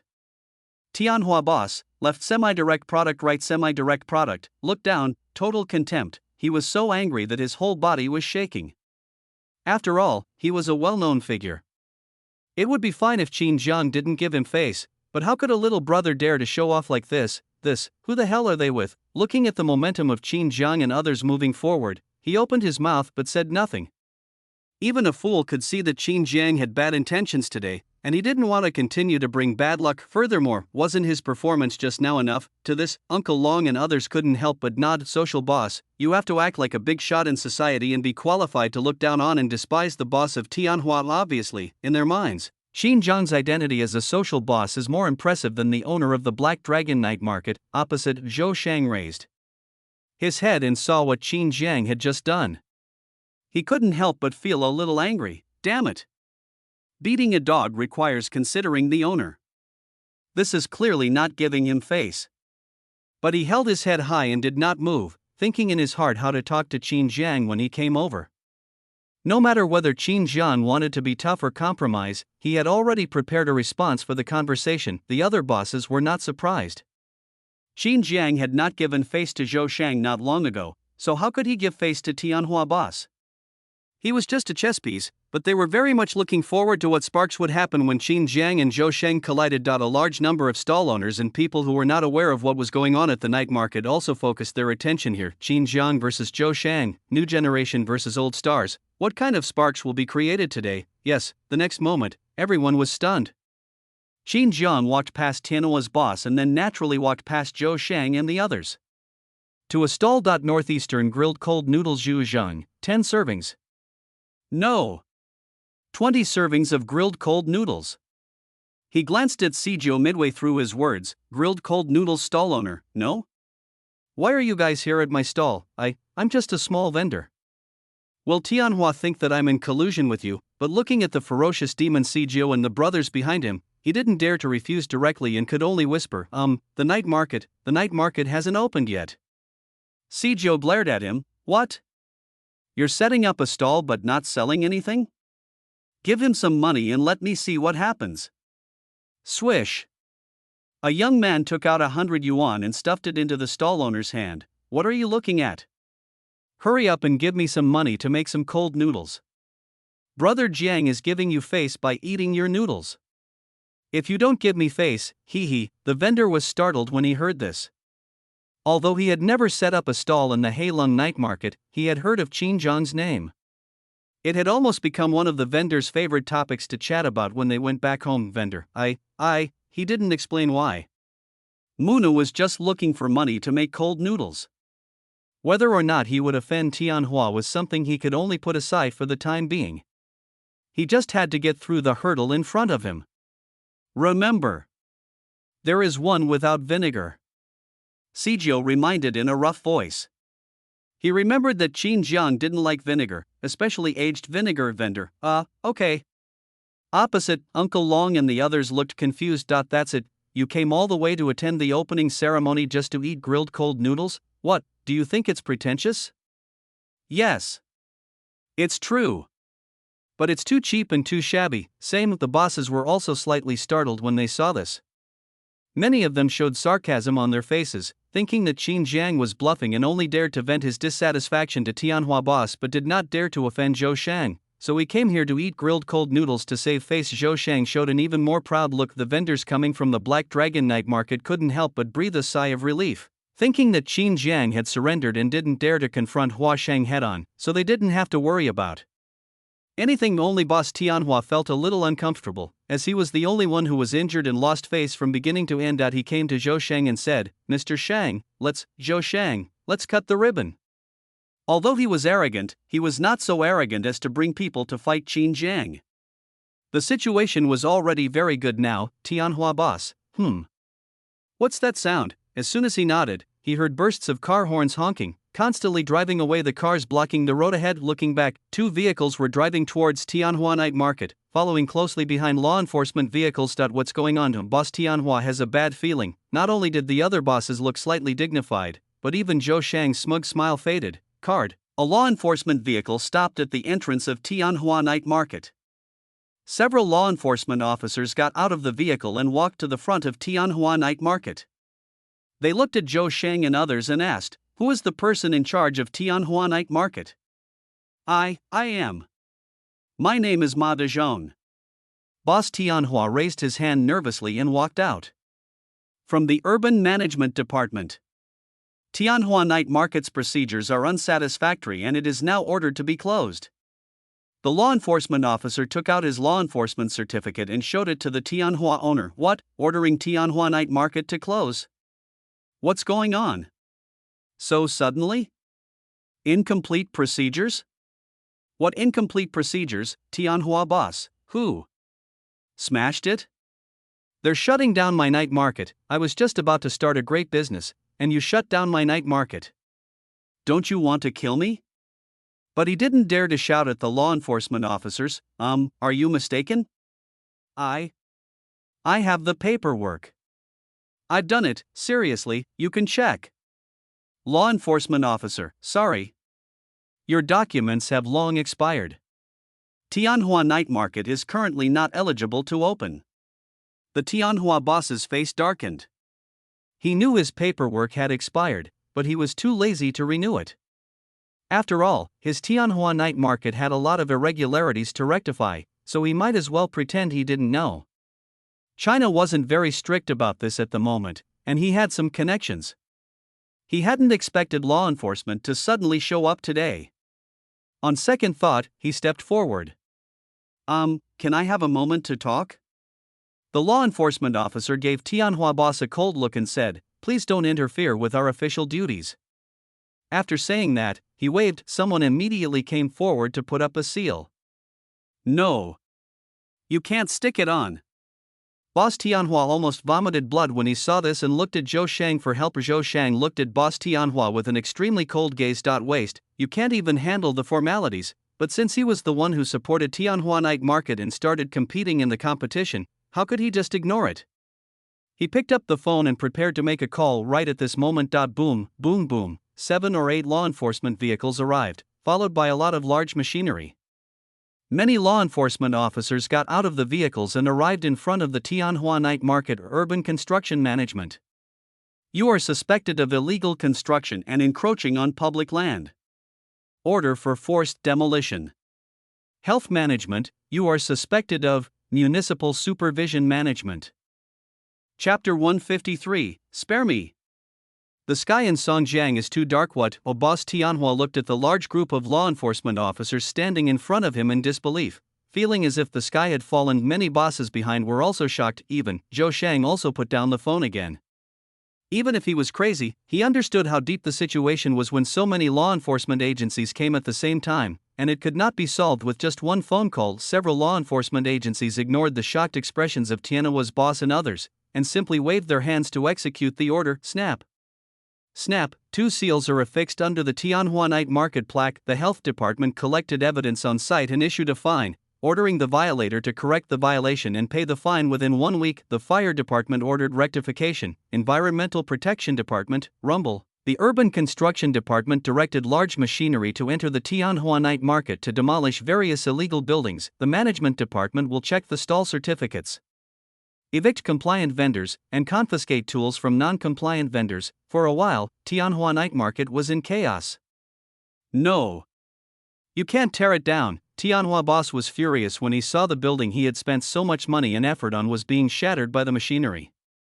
He was about to rush forward to stop it but was held back by several law enforcement officers. He could only cry and beg, "My Yulao Bridge, my slogan plaque, this is all my hard work, don't demolish it. I'll pay any fines and complete the paperwork right away. Give me a few days." But the law enforcement officers ignored his words. The higher-ups ordered that all major night markets be punished to the maximum extent possible, serving as a thundering warning to everyone that illegal activities were not allowed. The law is merciless. Wouldn't it be a mess if everyone acted first and reported later? Opposite, Uncle Long and others looked at the Tianhua Night Market, which was just in full bloom and about to open, with hundreds of vendors and thousands of people coming in. In just a short moment, it was in chaos and dilapidated.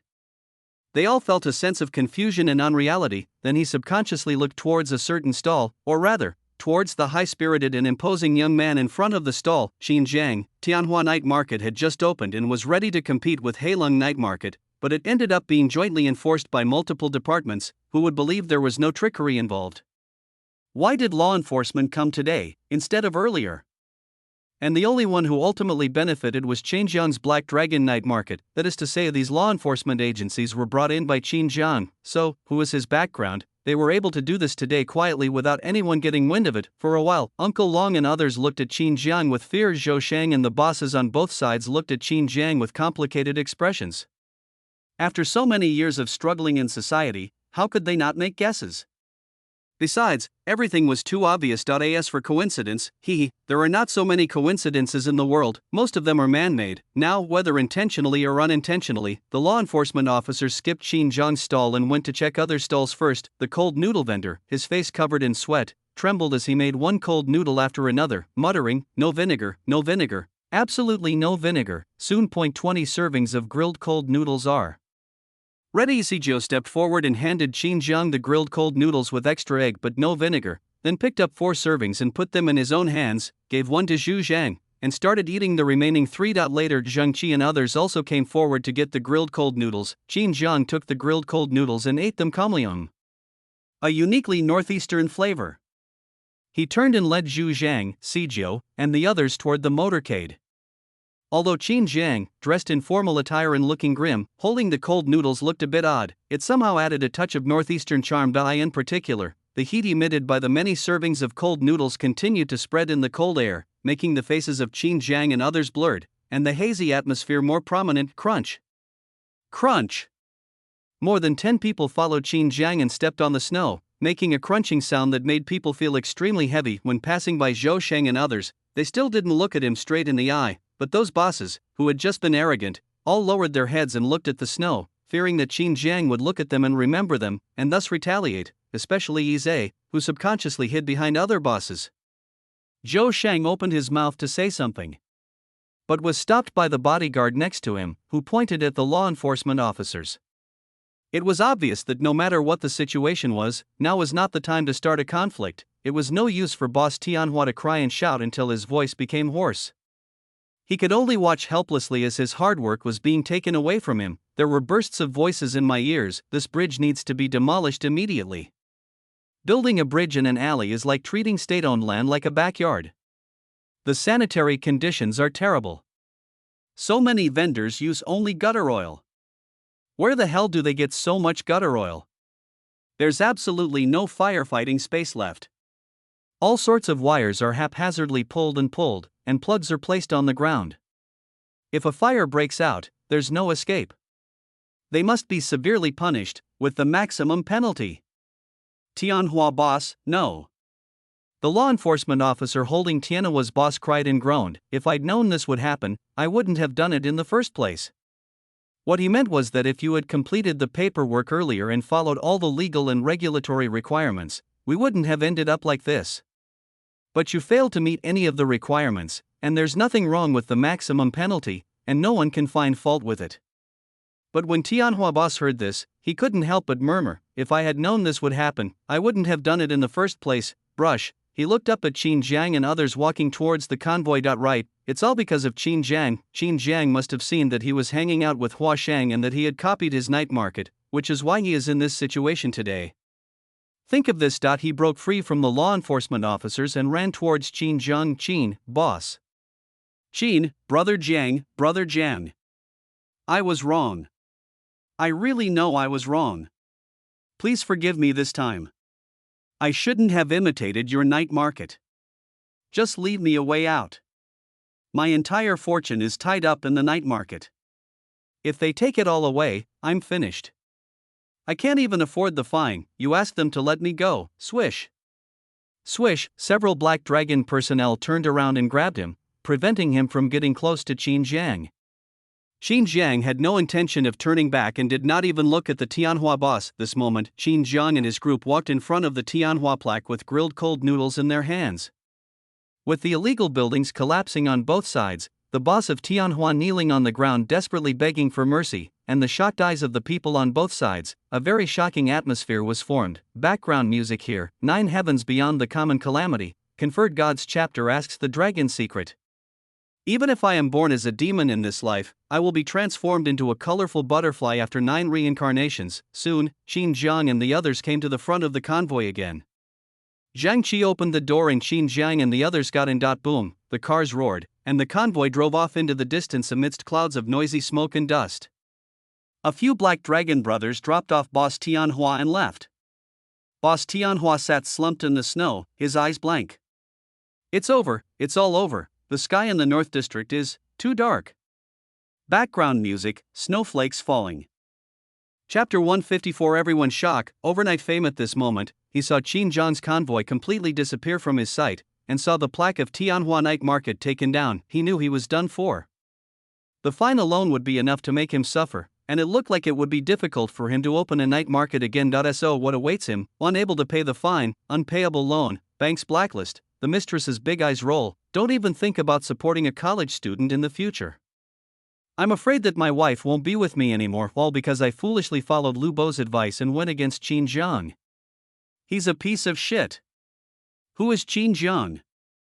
A gangster. He has thousands of followers. He can't control Hua Shang unless he has his hands full. Bang, he slapped himself hard, stood up and looked at Zhou Shang with an unwilling look on his face. Boss Shang, I always follow your orders. Now that things have turned out like this, can you please compensate me for my losses? I'm not watching. Zhou Shang kicked the Tianhua boss to the ground again and angrily cursed, "You're a jerk who can't do anything right and always makes things worse. You couldn't even get the paperwork done, and you didn't even get the news in advance. You deserve it. You deserve to die. Repay the losses. Remember, you must return the money I invested in you within 3 days. Otherwise, you know the consequences." After saying this, he turned around and ignored Tianhua boss's dull look, got into the car with his bodyguards and left this place of trouble. The bosses on both sides didn't say anything. They looked at the Tianhua boss slumped on the ground, shook their heads as if they were looking at a clown, and left one after another. No one had any mercy. The business world is so cruel and ruthless. You can be in glory one moment and in disgrace the next. Only Yize looked at Boss Tianhua on the ground with a sense of fate. His intuition told him that the future would probably be the same. No, what on earth are you thinking about? Yize dispelled this thought, but today's event still left him with too much shock. Who was behind Qin Jiang? The president of the vocational college? Even if the president of the vocational college has a high profile and extensive connections, it would still take a lot of effort. Why would I stand up for him? The illegitimate son of the vocational university president. Bah! Bah! The age doesn't match. He didn't understand and just remained stubborn. Qin Jiang. Don't think you're so awesome? Boss Tianhua is nothing. Hua Shang is awesome. If you have the ability, you can take over Hua Shang too. You really can do it. I call you daddy. Opposite, Uncle Long and others looked at Qin Jiang leaving in the demolished and dilapidated Tianhua night market with complicated expressions. After a long while, Uncle Long said, "Go and get the chess piece engraved with Qin Jiang upstairs." Young man, Uncle Long, what? Go. The young man hurriedly took people upstairs to look for it. Uncle Long sighed and said, "Heroes emerge from youth. Never underestimate others until the very end." The boss on the left said, "To be able to cause such a big commotion, his background must be very complicated. It seems we need to investigate it carefully." The boss on the right said, "How can a true dragon be trapped in shallow water? Sooner or later, people like this will leave the university town, and by then, Uncle Long, who cares? He's already facing off against Hua Shang, so even if he comes out, Hua Shang will be there to hold him back." The boss on the left, Zhou Shang, is nothing to be afraid of, but Zhou Hua's most powerful weapon is turning enemies into friends. "Uncle Long, let's take it one step at a time." After a while, the young man brought people down from upstairs to retrieve the chess piece. Uncle Long looked at the chess piece, touched it solemnly, and put it in his arms. It was obvious that he valued Qin Zhang to a higher level. The young man hesitated to speak. He found this chess piece in the garbage can upstairs. Apparently, the service staff treated it as garbage. Soon, Uncle Long and several other social leaders left with hundreds of people without staying here. What they considered next was not how to divide Qin Zhang's cake, but to investigate Qin Zhang's background as soon as possible and be prepared for Qin Zhang to devour them. Behind a street lamp, Lu Bo arrived late and didn't dare to show up. He looked at the scene in front of him, looking at Qin Zhang and then at Zhou Shang. For some reason, he had a hunch that Zhou Shang could not be Qin Zhang, and he also realized that Zhou Shang seemed to have murderous intentions towards him. Damn, it seems that Zhou Shang's line can no longer be followed, so the only option is, he picked up the phone and dialed decisively, "Hey, give me a list of the rich women in Songjiang you have. They should be of good quality and, by the way, without any special fetishes." Half an hour later, the law enforcement officers finished their work and left, and the students who were watching the excitement stopped staying when they saw that there was nothing to see. On the snow, Boss Tianhua sat on the ruins with a dull look, a face full of despair, and a dead heart, as if the whole world had betrayed him. Today he was the only clown and the most miserable person. No, there's another one, Li San. He was being beaten up in the snow by other stall owners. "It's all because of you. I was just setting up a stall at the Black Dragon night market, but you had to go against Brother Jiang and trick me into coming to this lousy night market. Don't you think Tianhua night market is awesome? Don't you think Huasheng has a strong background? That's it. It just opened and it's already been ripped off. Who is Brother Jiang? It's okay to drown someone in the river. If you want to die, don't take us with you." These stall owners kept beating Li San. There was no other way. Although he had to hand over a lot of money at the Black Dragon night market, he could easily earn tens of thousands of yuan a month. Now, let alone tens of thousands. He was afraid that setting up a stall would be difficult, and as for returning to the Black Dragon night market, even if they have the intention, they don't have the courage. Maybe he would be drowned in the river if he went back. These stall owners beat Li San even more fiercely.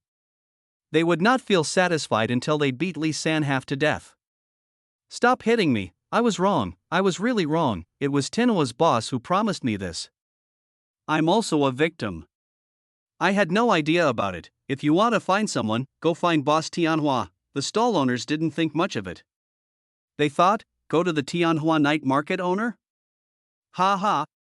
The owner was already struggling, and they knew they'd be shut down after this incident. More than 10 minutes later, these stall owners beat Li San so hard that he could only groan and extorted more than 10,000 yuan from him.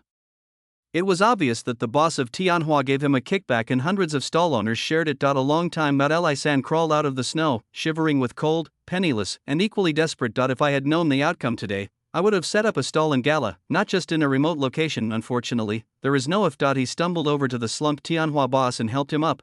"The ground is cold. You need to find a place to warm up or you'll catch a cold. Don't lose heart. You're a big businessman and you'll definitely make a comeback. I believe in you." Boss Tianhua's eyes barely gleamed. "Really? Li San, really? The compensation you told me at the beginning. I'm not asking for more, just half is fine. What's with that look in your eyes? 1/3, 20,000, no less. You're such a big boss." "Hey, stop hitting me." Li San was chased by Tianhua boss in the snow. That night, the news of the closure of Guan Tianhua night market and several other night markets spread rapidly among the upper class, the underworld, and even the lower class thugs, including ordinary people, and was no longer limited to the university town. One night, let Qin Zhang become famous in Songjiang. Chapter 155, the incident spreads, Yi returns home, and Zhou Hua decides guard the yard. As soon as Yi came back, Yi Jikai called him to the office. Uncle, you called me. Yi pushed open the door and looked around until he found that there was no hidden female secretary before speaking. Yi Jikai, did you attend the opening of the Tianhua night market? Yi, how do you know? Yi Jikai, did you have a conflict with Qin Jiang? Yi, no, I'm not stupid enough to get into a fight with him.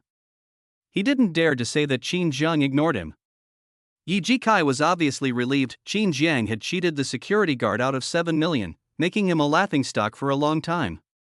How could he not bear a grudge? It can be said that he was always paying attention to Qin Jiang, and he was also excited when he learned that Qin Jiang had offended Huaxing Group and that Huaxing Group was preparing to support other night markets to declare war on the Black Dragon night market. Even I couldn't help but call my secretary 3 or 4 times that day, but when the news of Tianhua night market came back, he was shocked.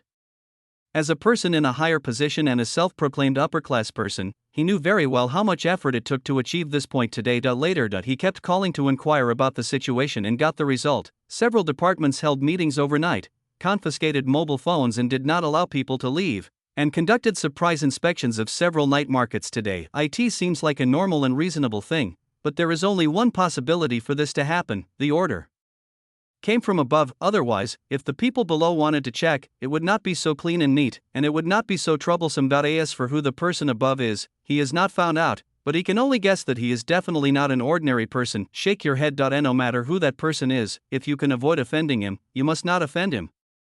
Otherwise, it will definitely be harmful to the future of the guards. Yi Jikai, you've been there before anyway. It's better to be safe than sorry. Qin Jiang is not someone to be trifled with. Yi, uncle, what do you mean? Are you planning to let me take the blame?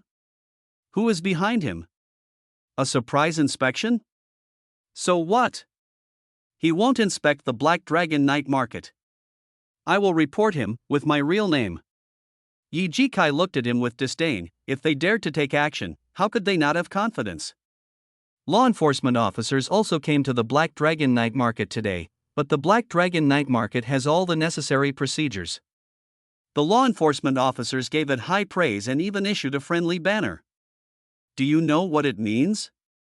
Yi, what does it represent? Yi Jikai, there are 2 possibilities. First, Qin Jiang has already completed all the formalities in order to trick others today. This kind of foresight and ability to plan for the future is something that people cannot help but be in awe of and guard against. Second, his paperwork was expedited overnight, which is even more terrifying. Yi was speechless. He had to admit that the method was brilliant. After this move, the Black Dragon night market was absolutely stable. Whether other night markets could be opened was another matter. Even if they could be opened, they would never dare to copy the Black Dragon. So, the Black Dragon's advantage will always be there. Yi Jikai, then you can hide for now. Winter vacation is coming soon anyway, so you can go home early to accompany the old man. You should stay out of the spotlight and wait until school starts next year. Qin Jiang will probably have forgotten about it by then. You can direct the company's affairs remotely over the phone, and I'll help you keep an eye on things at school. Yi, he wanted to refuse but couldn't help but think of the miserable situation if Tiana was boss, so he could only nod reluctantly. 10 minutes later, Yi turned around and was about to leave. Yi Jikai, wait. Yi turned back with a slightly happy expression. Uncle, you don't plan to let me go back to my hometown? Yi Jikai frowned. I'm asking you, are all the necessary documents for your company website complete? Yi, complete? How can it be complete? In this era, few internet companies have all the necessary formalities. Most are still in the exploratory stage. Many companies have gone bankrupt before they even had time to complete the formalities, so having a business license is considered good enough. Seeing his expression, Yi Jikai guessed the outcome. Be prepared for a rainy day and do everything you can. If someone catches you, they'll beat you to death with a hammer. Yi, okay, I understand. Buckingham, inside the office of Zhou Hua, was very angry as he watched Zhou Sheng jumping up and down in front of him. He didn't say anything and just smoked his cigar quietly. Who's behind him? Just think of the president of the vocational university. Didn't they say he was demoted because he offended someone? Even if he has some connections, Why would he use them all on Qin Jiang and even offend us for it? I won't be satisfied until I've avenged this. Didn't you see the look in his eyes today? He looked at me with contempt, like he didn't even take me seriously. Zhou Shang became angrier as he spoke. If the bodyguard hadn't stopped him from going to fight Qin Jiang in the morning, who would he be fighting with? At this time, the office door opened. A gentle woman came in with a fruit plate and saw Zhou Shang standing on a chair and couldn't help but said, "Xiao Shang, how can you be so impulsive even though you're the general manager? Put your feet down and eat an orange to cool down, sister-in-law." Zhou Shang saw that the woman did not dare to continue to be presumptuous. There was no way around it. This woman looked gentle, but her methods were extremely cruel. He was a little scared from the bottom of his heart. Moreover, she was his sister-in-law and he should show her some respect. The woman came to Zhou Hua and put down the fruit plate. She handed Zhou Shang an orange first, then picked up an orange and peeled it. She said to Zhou Hua, "Xiao Shang, you're old enough now, it's time to think about getting married. I think I'll talk to some of my sisters to see if there's anyone suitable." Zhou Hua nodded. It doesn't have to be a perfect match, as long as Xiao Shang likes her and wants to give birth to the next generation for the Zhou family as soon as possible. It'll be next month, Yingnan. I'll leave this matter to you. We need someone with a clean background. Go and find the candidate. Girls, English men, head. The two of them agreed to arrange Zhou Shang's marriage. Zhou Shang opened his mouth several times to say something, but was suppressed by the gazes of Zhou Hua and Yingnan. Zhou Hua said, "Whether you like it or not, you have to get married. The Zhou family should have the next generation." Zhou Shang nodded silently at Zhou Hua. As for Qin Jiang, he has a complicated background. He has someone powerful over him. I'm investigating. Zhou Shang, who? Zhou Hua, no matter who's behind him, we can't offend him any further. We need to smooth things over as soon as possible. Zhou Shang, ease? How can we ease the situation when things have come to this? It's impossible for me to continue to try to please him. Zhou Hua, don't worry about it, I'll take care of it. There's nothing in this world that money can't solve. You should spend less time away from Buckingham these days and focus on those fat sheep and squeeze out all the profit as quickly as possible. Zhou Shang, okay. Half an hour later, Zhou Shang left the office. And Yingnan, why do you seem so anxious? Zhou Hua, the dangerous moment will come. I'm afraid someone will target us. I don't know how long I can hold out. It seems the people behind Qin Jiang are quite good. If we can get him on board, perhaps many of our plans can be perfected. As long as we can delay for a few years, we in Huaxing can also get ashore. This is an opportunity. Yingnan, go check Qin Jiang's recent schedule. Chapter 156, Reflections from All Parties, Business Expansion, Milk Tea Empire Vocational College. After signing the documents, we looked at the various reports submitted with great satisfaction. The reform is going very smoothly, and all aspects are progressing steadily. It looks like we'll be completely transformed in just one semester. Then I can use my scores in various professional competitions to apply for school promotion. I think my chances will be better. Boom! Boom! There was a knock on the door.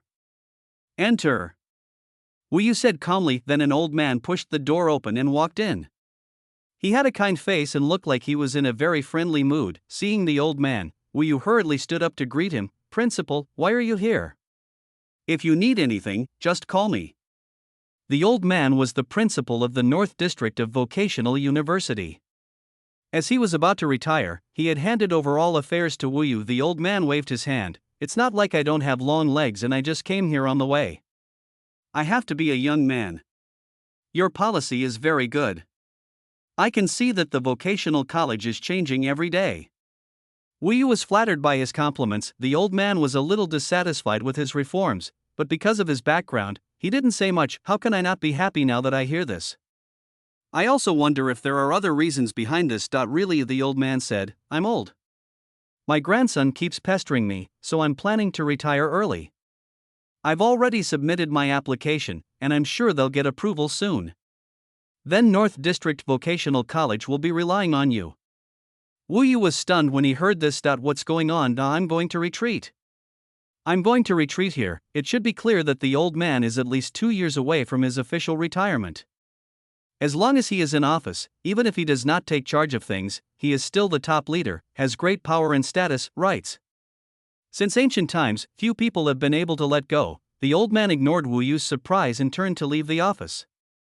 He only said one sentence before leaving: I can't quite figure out Qin Jiang. He's a wolf. A wolf. He eats meat. He's hard to control. Wu Yu, he sat in the chair and thought for a long time but couldn't figure out what was going on. It wasn't until 20 minutes later, when he received a message from Tianhua Night Market, that he guessed what was going on and his eyes flickered. It seems the old principal thought that he was helping Qin Jiang behind the scenes and did not want to get involved in the conflict between Vocational University and Huaxing for fear of getting himself involved. However, he knew very well that he had not made any move. In fact, he also knew about the situation of Huaxing Group supporting Tianhua Night Market, and he also tried to see who was behind Qin Jiang's intentions. At bang, he picked up the phone and dialed, "Help me find out who is behind this."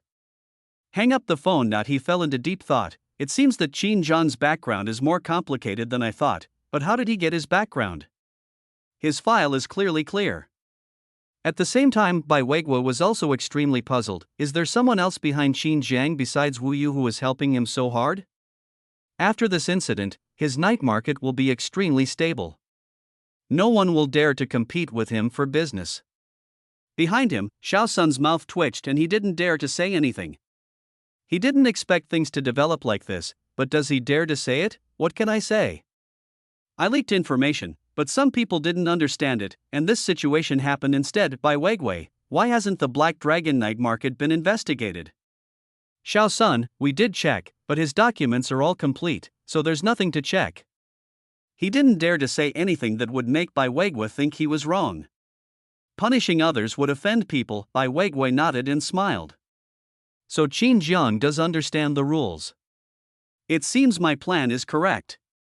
Behind him, Xiao Sun's eyes trembled violently. Oh shit, what's going on? Why does it seem like the leader is actually a bit friendly towards Qin Jiang, and even thinks highly of him?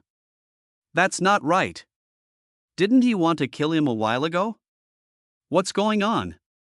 Leaders are always fickle. Could it be? Fortunately, I didn't do anything bad with good intentions. Xiao Sun's heart underwent a drastic change, and he kept repeating Qin Jiang's name silently. This night, Qin Jiang's name is well known in Songjiang, and everyone knows that there is a very powerful Qin Jiang in Songjiang. Time passes. There was no direct battle between Heilong and Huaxing.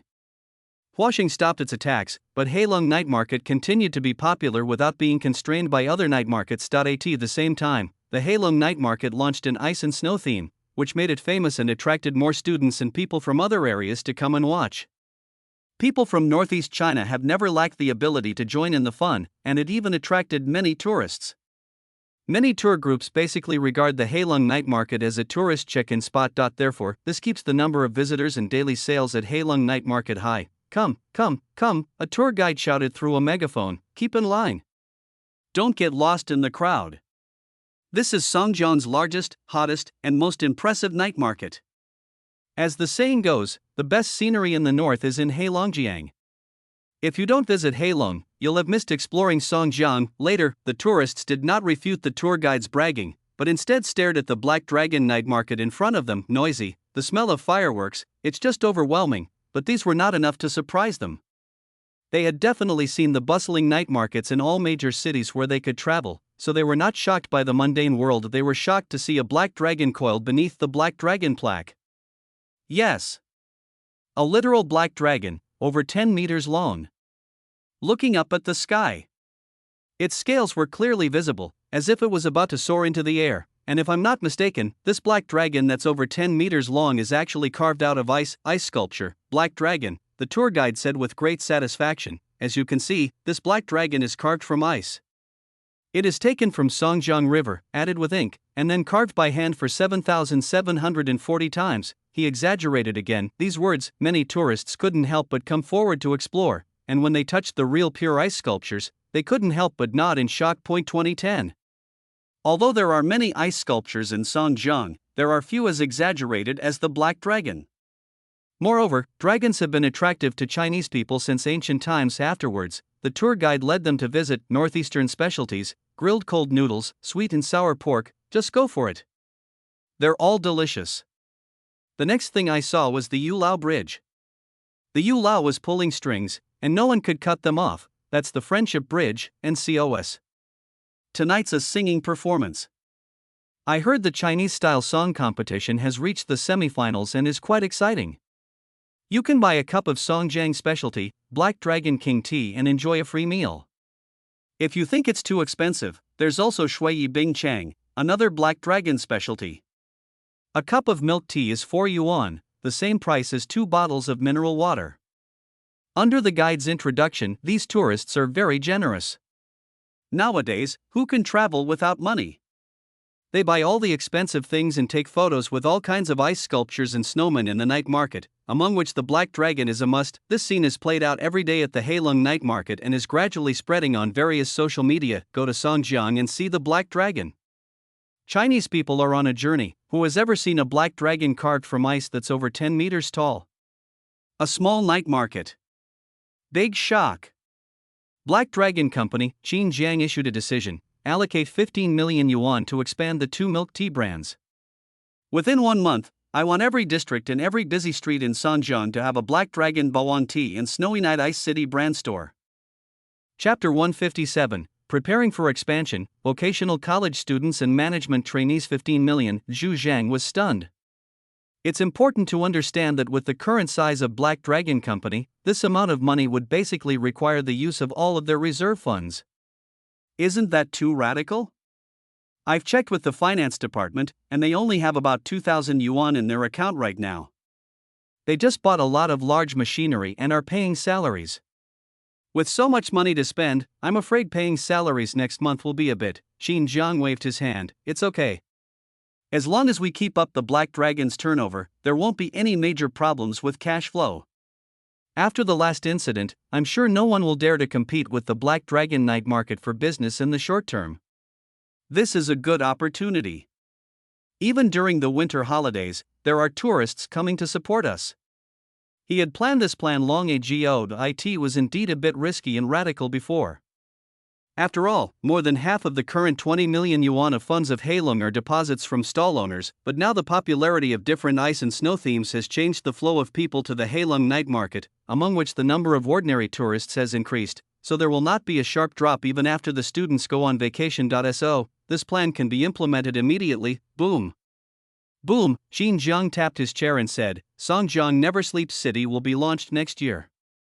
Even if we don't want to eat a fat man all at once and only develop a part of it in the early stage, it will be impossible without a few 100 million. Several 100 million. How long will it take to get that amount given the size of the Black Dragon night market? 5 years? 8 years? Or, how many hundreds of millions? Even though Zhu Zhang knew that the Never Sleeping City project was huge, he hadn't expected that Brother Jiang would have to invest hundreds of millions in the initial stage. He seemed to have guessed something. Brother Jiang, are you planning to take out a loan? Xinjiang nodded. This is a crazy era, the last bonus era of the 21st century, and every year is very important. Developing step by step is a complete waste of life, so if you want to develop rapidly, funding will be a huge problem. There are only 2 sources: financing, loan. The former is the route chosen by the vast majority of companies, and 2010 was a year of investment fever, with countless investment companies pouring money into projects without thinking twice. Many of the later popular internet companies raised funds and expanded here, and eventually became giants, but every advantage has its drawbacks. Financing means giving up a large portion of your shares, or even your ownership. Countless creative teams have been kicked out by investment companies, ultimately receiving only a portion of the fund's money. Is it important? It was just that for Xinjiang. What he wanted in this life was to reach the top, and the industry must be in his own hands. Then he can only choose the second option, loan. Loans are of course risky.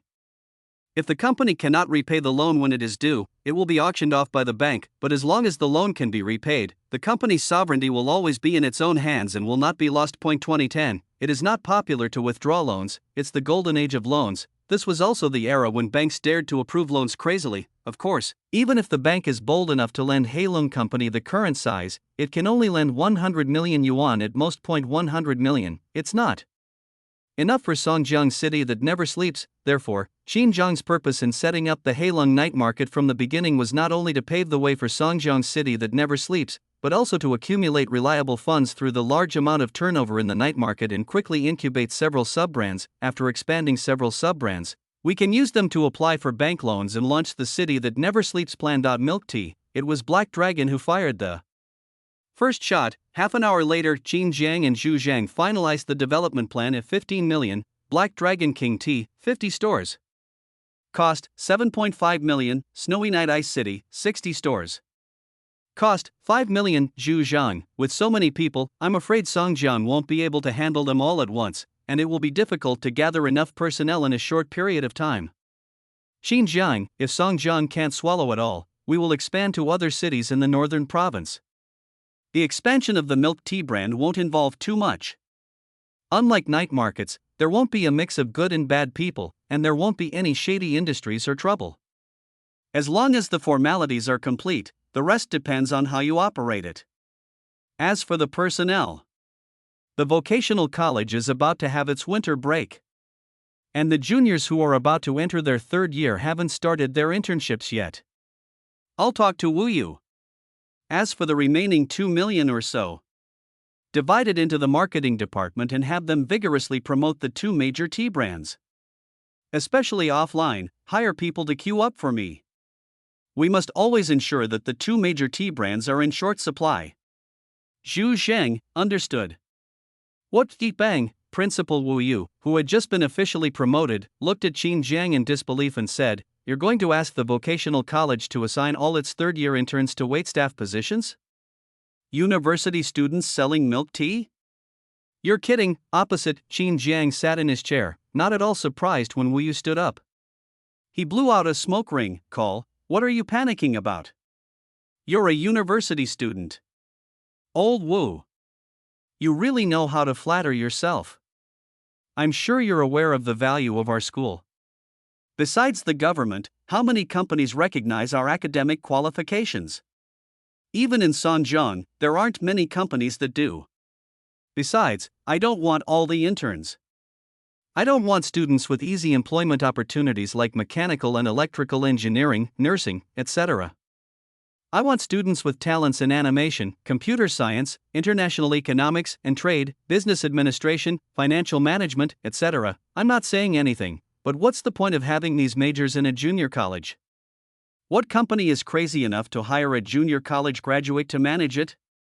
All these unemployed graduates will go to my place." As soon as these words were spoken, Wu Yu's mouth twitched as he opened his mouth to retort, but in the end no words came out. What else could he say? It was a fact that graduates were unemployed. For those majors, it was difficult to find a suitable job with a high salary, let alone a vocational college, even in the third-tier universities. Most of them would change careers, but as a principal, he still disagreed a little bit when he encouraged students to intern as waiters. Qin Jiang continued, "Where can they go after graduation? Unemployed? Switch to sales. Sales. Do they need a degree?" It has to be said that in Northeast China, sales is definitely the final destination for the vast majority of graduates, especially for many college students who find that their biggest competitors after graduation are those who do not have a college degree or even those who graduated from junior high school and started working, and many of them become their leaders. This, what can I say? Sad. Or helpless. Wu Yu was speechless. More than half of vocational college graduates end up working in sales, and of course many graduates from third-tier universities also do this, Qin Jiang, or go south and work in a factory. Just like you'd never been to school, you'd be a regular factory worker. No. Their 3 years of college aren't even considered a bachelor's degree. At least they can get an extra 300 yuan a month in talent subsidies compared to those with schooling. You say, is it really better than selling milk tea? Old Wu. Are you overestimating vocational college a bit? Wu Yu's face flushed with the irony. Bang. He sat in the chair and said nothing more. Qin Jiang stood up and walked to the desk, looking directly at Wu Yu. And who told you they were going to work as waiters? They joined the management department of Black Dragon Company. I gave them the status of management trainees. Chapter 158, Hundreds of new employees, the prototype of Zidabang, and Rapid Development Management Trainee. Wu Yu was a little confused when he heard this name. In 2010, the concept of management trainees was not popularized and few people knew about it. In any case, it was basically unheard of, and Songjiang Qin Jiang explained, management trainees. As the name suggests, the company focuses on training interns who will manage departments in the future. That means they all have the potential to become mid-level or even senior leaders at Black Dragon Company in the future. Milk tea. It's just their starting point. Black Dragon is their goal, the real place for development. Qin Jiang's outburst left Wu Yu stunned. 10 minutes later, Qin Jiang left the office. Wu Yu picked up the phone and said, "Director Wang, we're planning to hold a Black Dragon management trainee recruitment meeting at the school." Director Wang, what will happen? Wu Yu, it's senior management training. Director Wang, soon the vocational college held a meeting to recruit management trainees for Heilongjiang province, and Wu Yu directly encouraged third-year students to sign up a day to a management trainee program promotion. There was no resistance, many students signed up and they were all looking forward to it. For them, there are really no good internship places after graduation. To put it bluntly, there are only a handful of companies that come to vocational colleges to recruit, and they all want technical students. Therefore, for them who are extremely confused, joining Black Dragon is actually a good choice. The salary is not low. The base salary during the internship period is 1,800 yuan plus promotion, food and accommodation are provided. Although it cannot be compared with white-collar workers, it is not low in 2010.as for what waiter, they are management trainees. Besides, there is no better company than our own. At least Heilong knows everything about us, and the senior executives can also say a few words. Later, because there were too many applicants, we even had to select the best candidates. Finance Department by Lu received the notice that 15 million yuan would be allocated to expand the two major milk tea brands. She did not protest at all. Instead, she looked at the other financial staff excitedly and said, "This is Brother Jiang. Opening hundreds of stores at once. Do you know why? They must think my growth isn't fast enough. How many followers are needed to run hundreds of stores? Hundreds at least. I can recruit hundreds of followers at once. And I heard that they are all graduates from vocational colleges, and they are all direct descendants." Bai Lu became increasingly excited as she spoke, already imagining hundreds more people calling her sister Lu. At the same time, she said to the other financial staff, "Work hard. The company is constantly expanding, and by then you'll all be able to make it big, become sisters, and be incredibly powerful." Finance Department, move. Okay, Sister Lu. Understood, Sister Lu. Wow. A large number of money counting machines started operating, and Heilong Finance currently has a large amount of cash, amounting to more than 10 million dai. In other words, the Black Dragon has special properties.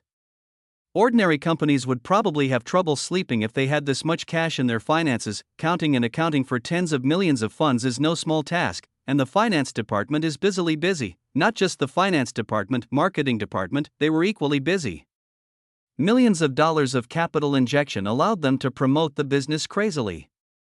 The first thing they did was to hire a large number of students to queue up for the two major tea brands, creating a supply-demand imbalance. The second is various publicity, forums, check-ins, photos, hype, short stories, etc. on the internet, and he is responsible for making dolls for the two major tea drinks, unique dolls that belong to the two major tea drinks. 3 days later, the dolls of the two major tea brands were completed, approved by Zhu Zhang, and launched online the next day. Songjiang's hottest topic on the second day, Snow Girl, Snowy Night Ice City doll, beats up Black Overlord, Black Dragon Overlord tea doll. Since two tea brands are open right next to each other on a few streets in the Heilong night market, the dolls of the two brands are fighting in front of the brands all day long, and the fight is so intense that countless people who come to buy milk tea also applaud these days. What's more appealing and topical than excitement? Especially the Snow Girl. She not only beats up the Black Overlord, but also other night market dolls, calling herself the Black Dragon. Popularity skyrocketed. Many people in Songjiang may not know what milk tea is, but they are familiar with the brands of Shui Bing Chang and Heilong Bawang Tea. The most important thing is that they are too familiar with the trademarks of the two major brands, and they are like dolls fighting with each other all day long. Ministry of Transport. The construction department will be restored within a few days, and a large amount of decoration materials will be purchased. The decoration of hundreds of stores will cost at least millions.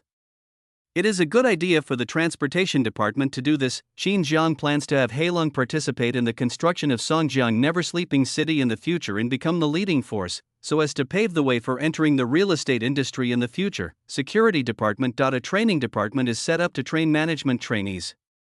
The training is very simple and making milk tea is not difficult. What can I say?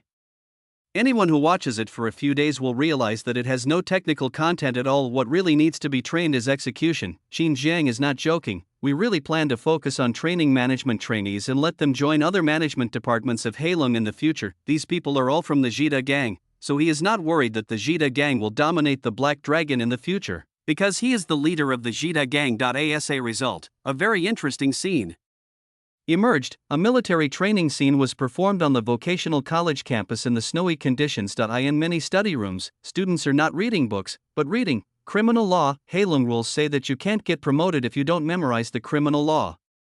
Who doesn't want to get promoted?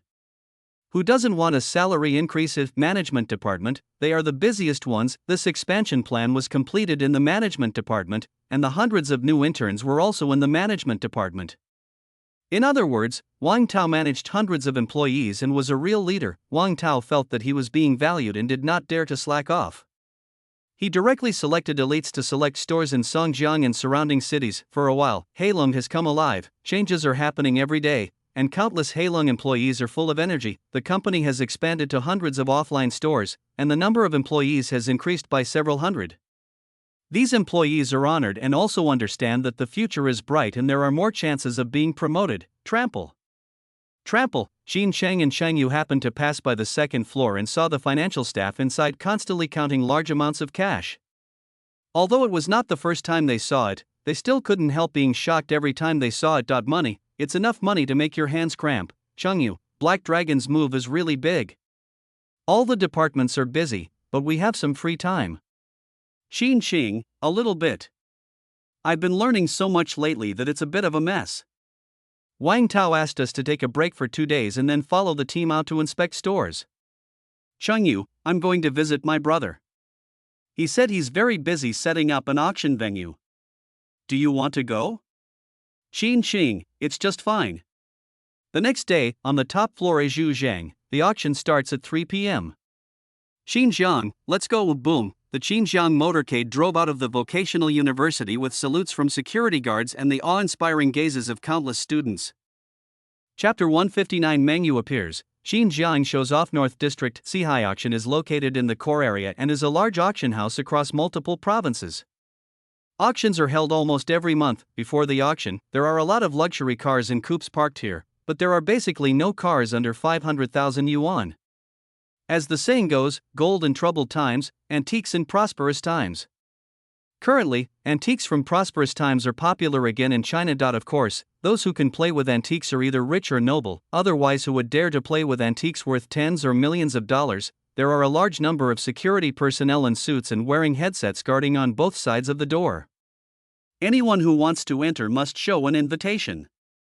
Each auction item inside is of great value and ordinary people cannot enter. Normally, each invitation can only bring one person. An ordinary car parked in front of the auction house looked very out of place, and 3 people got out of the car. Exactly. Cheng Yu, Xin Cheng. Cheng Yu looked at the auction in front of him and exclaimed, "How can this building, despite its strange shape, be so beautiful? Oh my god! All floor-to-ceiling windows. Oh my god! So many weird-shaped cars, oh my god," she kept exclaiming in surprise. To her, who had no experience at all, the architectural style of the auction house in front of her was simply dreamy and even more special than what was shown on TV. But I am uneducated and can only say nonsense. Then, without hesitation, he picked up his phone and took a selfie with the building. Xin Cheng was similar to her. Due to her personality, she didn't make a fuss but was shocked inside and started taking pictures. Chang Lu said nothing. He had been feeling much the same way when he first arrived in Songjiang. Coming from the countryside in 2010, he had a lot of self-esteem, and it took him a long time to calm down, but he couldn't help but feel envious when he looked at Cheng Yu and Xin Cheng. Unlike him, who had to struggle for so many years in Songjiang before he could gain a foothold, the two of them met a noble person as soon as they arrived, and it was a noble person who knew him well. Sheng Yu told him that the two of them joined the Black Dragon Management Department, and their monthly salary was now 2,500 plus commission, and they would soon be entrusted with important tasks to participate in the expansion plan. Cheng Lu also learned from Cheng Yu that Halong will open hundreds of stores within a month. He was so excited just hearing that. Hundreds of stores, how much would that cost? He shook his head, not wanting to think about it anymore, and watched the two of them finish taking their photos. Our company is responsible for the layout of the venue. I heard that all the items to be auctioned this time are Ming Dynasty antiques, and the starting price is no less than 100,000. I saw those security personnel, they are all there to prevent anyone from getting involved. As he spoke, he looked at the two of them, waiting for their response, but found that they did not look surprised at all. Qin Cheng and Cheng Yu might be a little surprised to hear that the building was of strange shape, but they had seen with their own eyes that there were tens of millions of cash during this period, so they were naturally not surprised by the figure of 100,000 yuan even if they can't come up with 10,000 yuan. I also feel that 100,000 is not a lot of money. At least it's not something that sounds shocking. As for the security personnel at the door, they are nothing special. They look no different from the Black Dragon Security Department. I've gotten used to it. Cheng Yu, brother. Shouldn't we go in and take a look? Cheng Lu, wait. Cheng Yu, waiting for what? Cheng Lu, I am the one in charge of the venue layout, so I can definitely go in, but I can't bring you two in openly. The inspection is strict now. If we go in and no one else is allowed in, there will be a commotion. I can go in later when there are fewer people and show my face. The bodyguards won't make things difficult for me. It will be better for everyone.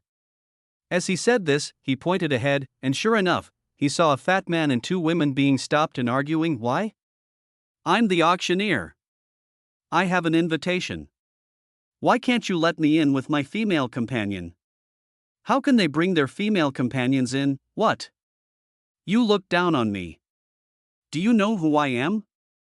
Do you know how much money I have? He kept tapping the bodyguard's chest with his thick fingers, but the bodyguard remained calm and did not resist or give way. He simply said, I'm sorry, sir. See Hai's rules, the auctioneer's invitation letter only allows them to enter by themselves and they are not allowed to bring any female companions. The fat man was even more angry. What do you mean? Can't you be flexible? It's not like I don't have an invitation letter so I can bring two people. Many people also noticed the fat man's movements and looked at him with strange and contemptuous eyes. Seeing this, the fat man gritted his teeth and looked at the security guard. Let's both take a step back, don't stop me from taking any of them, and I won't take them all either. I'll just take one, that's all right. At the same time, he turned to look at his two female companions, scanning them constantly with a look of reluctance on his face.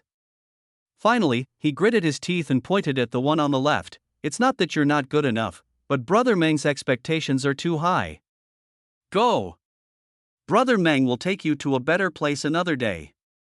After saying that, he was about to hug the other one and walk in. Brush, security personnel blocked the way again. I'm sorry, sir. The fat man was about to lose his temper again, but before he could do so, the two women stopped him and started cursing at him. You fat bastard, you're not good enough to act like a big shot. It's embarrassing for me to be here with you. Damn it! You're letting me go. I let you rip the thread of my stockings, so why are you leaving? Give me money. 500. 500 per person. The two women grabbed the fat man and started asking for money. This scene made countless people laugh. Right at this moment, the security guard who was watching the fun suddenly looked into the distance. Just see a convoy was approaching quickly from the front. The security captain, with his sharp eyesight, was startled when he saw the license plate. He immediately picked up the intercom and said, Boss, Mr. Qin's car is here. Wow, a voice came from the intercom, the highest etiquette reception. The security captain put away his intercom and shouted, Assemble, everyone, command the route, and assume a welcoming stance. Immediately under the shocked gazes of many guests, more than 20 security personnel at the door quickly spread out to both sides and lined up to welcome them.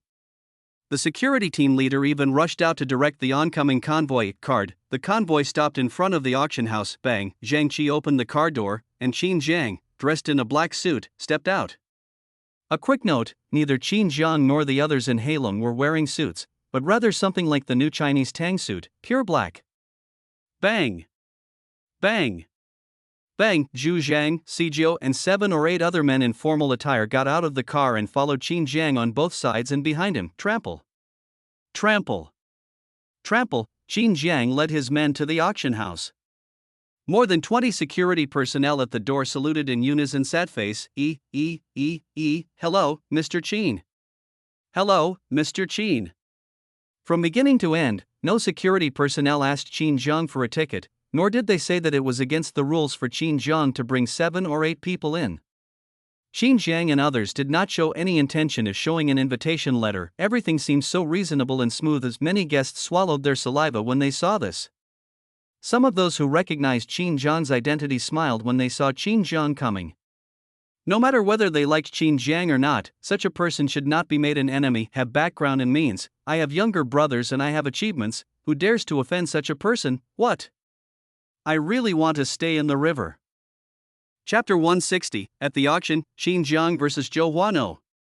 The fat man pointed at Qin Jiang. Who is he? Which company is he from? He's rich, and he's a second-generation rich man. Security guard, what's the second generation or the second generation? He is. Anyway, don't mess with him. What does it mean? The fat man was a little confused and didn't understand what the security guard said, but he also knew that Qin Jiang must be extraordinary. Suddenly he was stunned to see Qin Jiang suddenly turned his head and looked at him, and their eyes met. The security captain seemed to be saying something to Qin Jiang.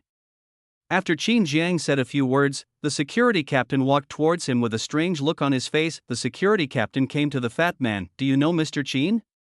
Fatty, equals smiley face. Maybe, we should know each other. Security captain, whether you know them or not, you're lucky you can bring 2 people in. He asked several security guards to make way. The 2 women's eyes lit up. They didn't know if the fat man was rich or just pretending to be so. But Qin Jiang was definitely not just any ordinary person.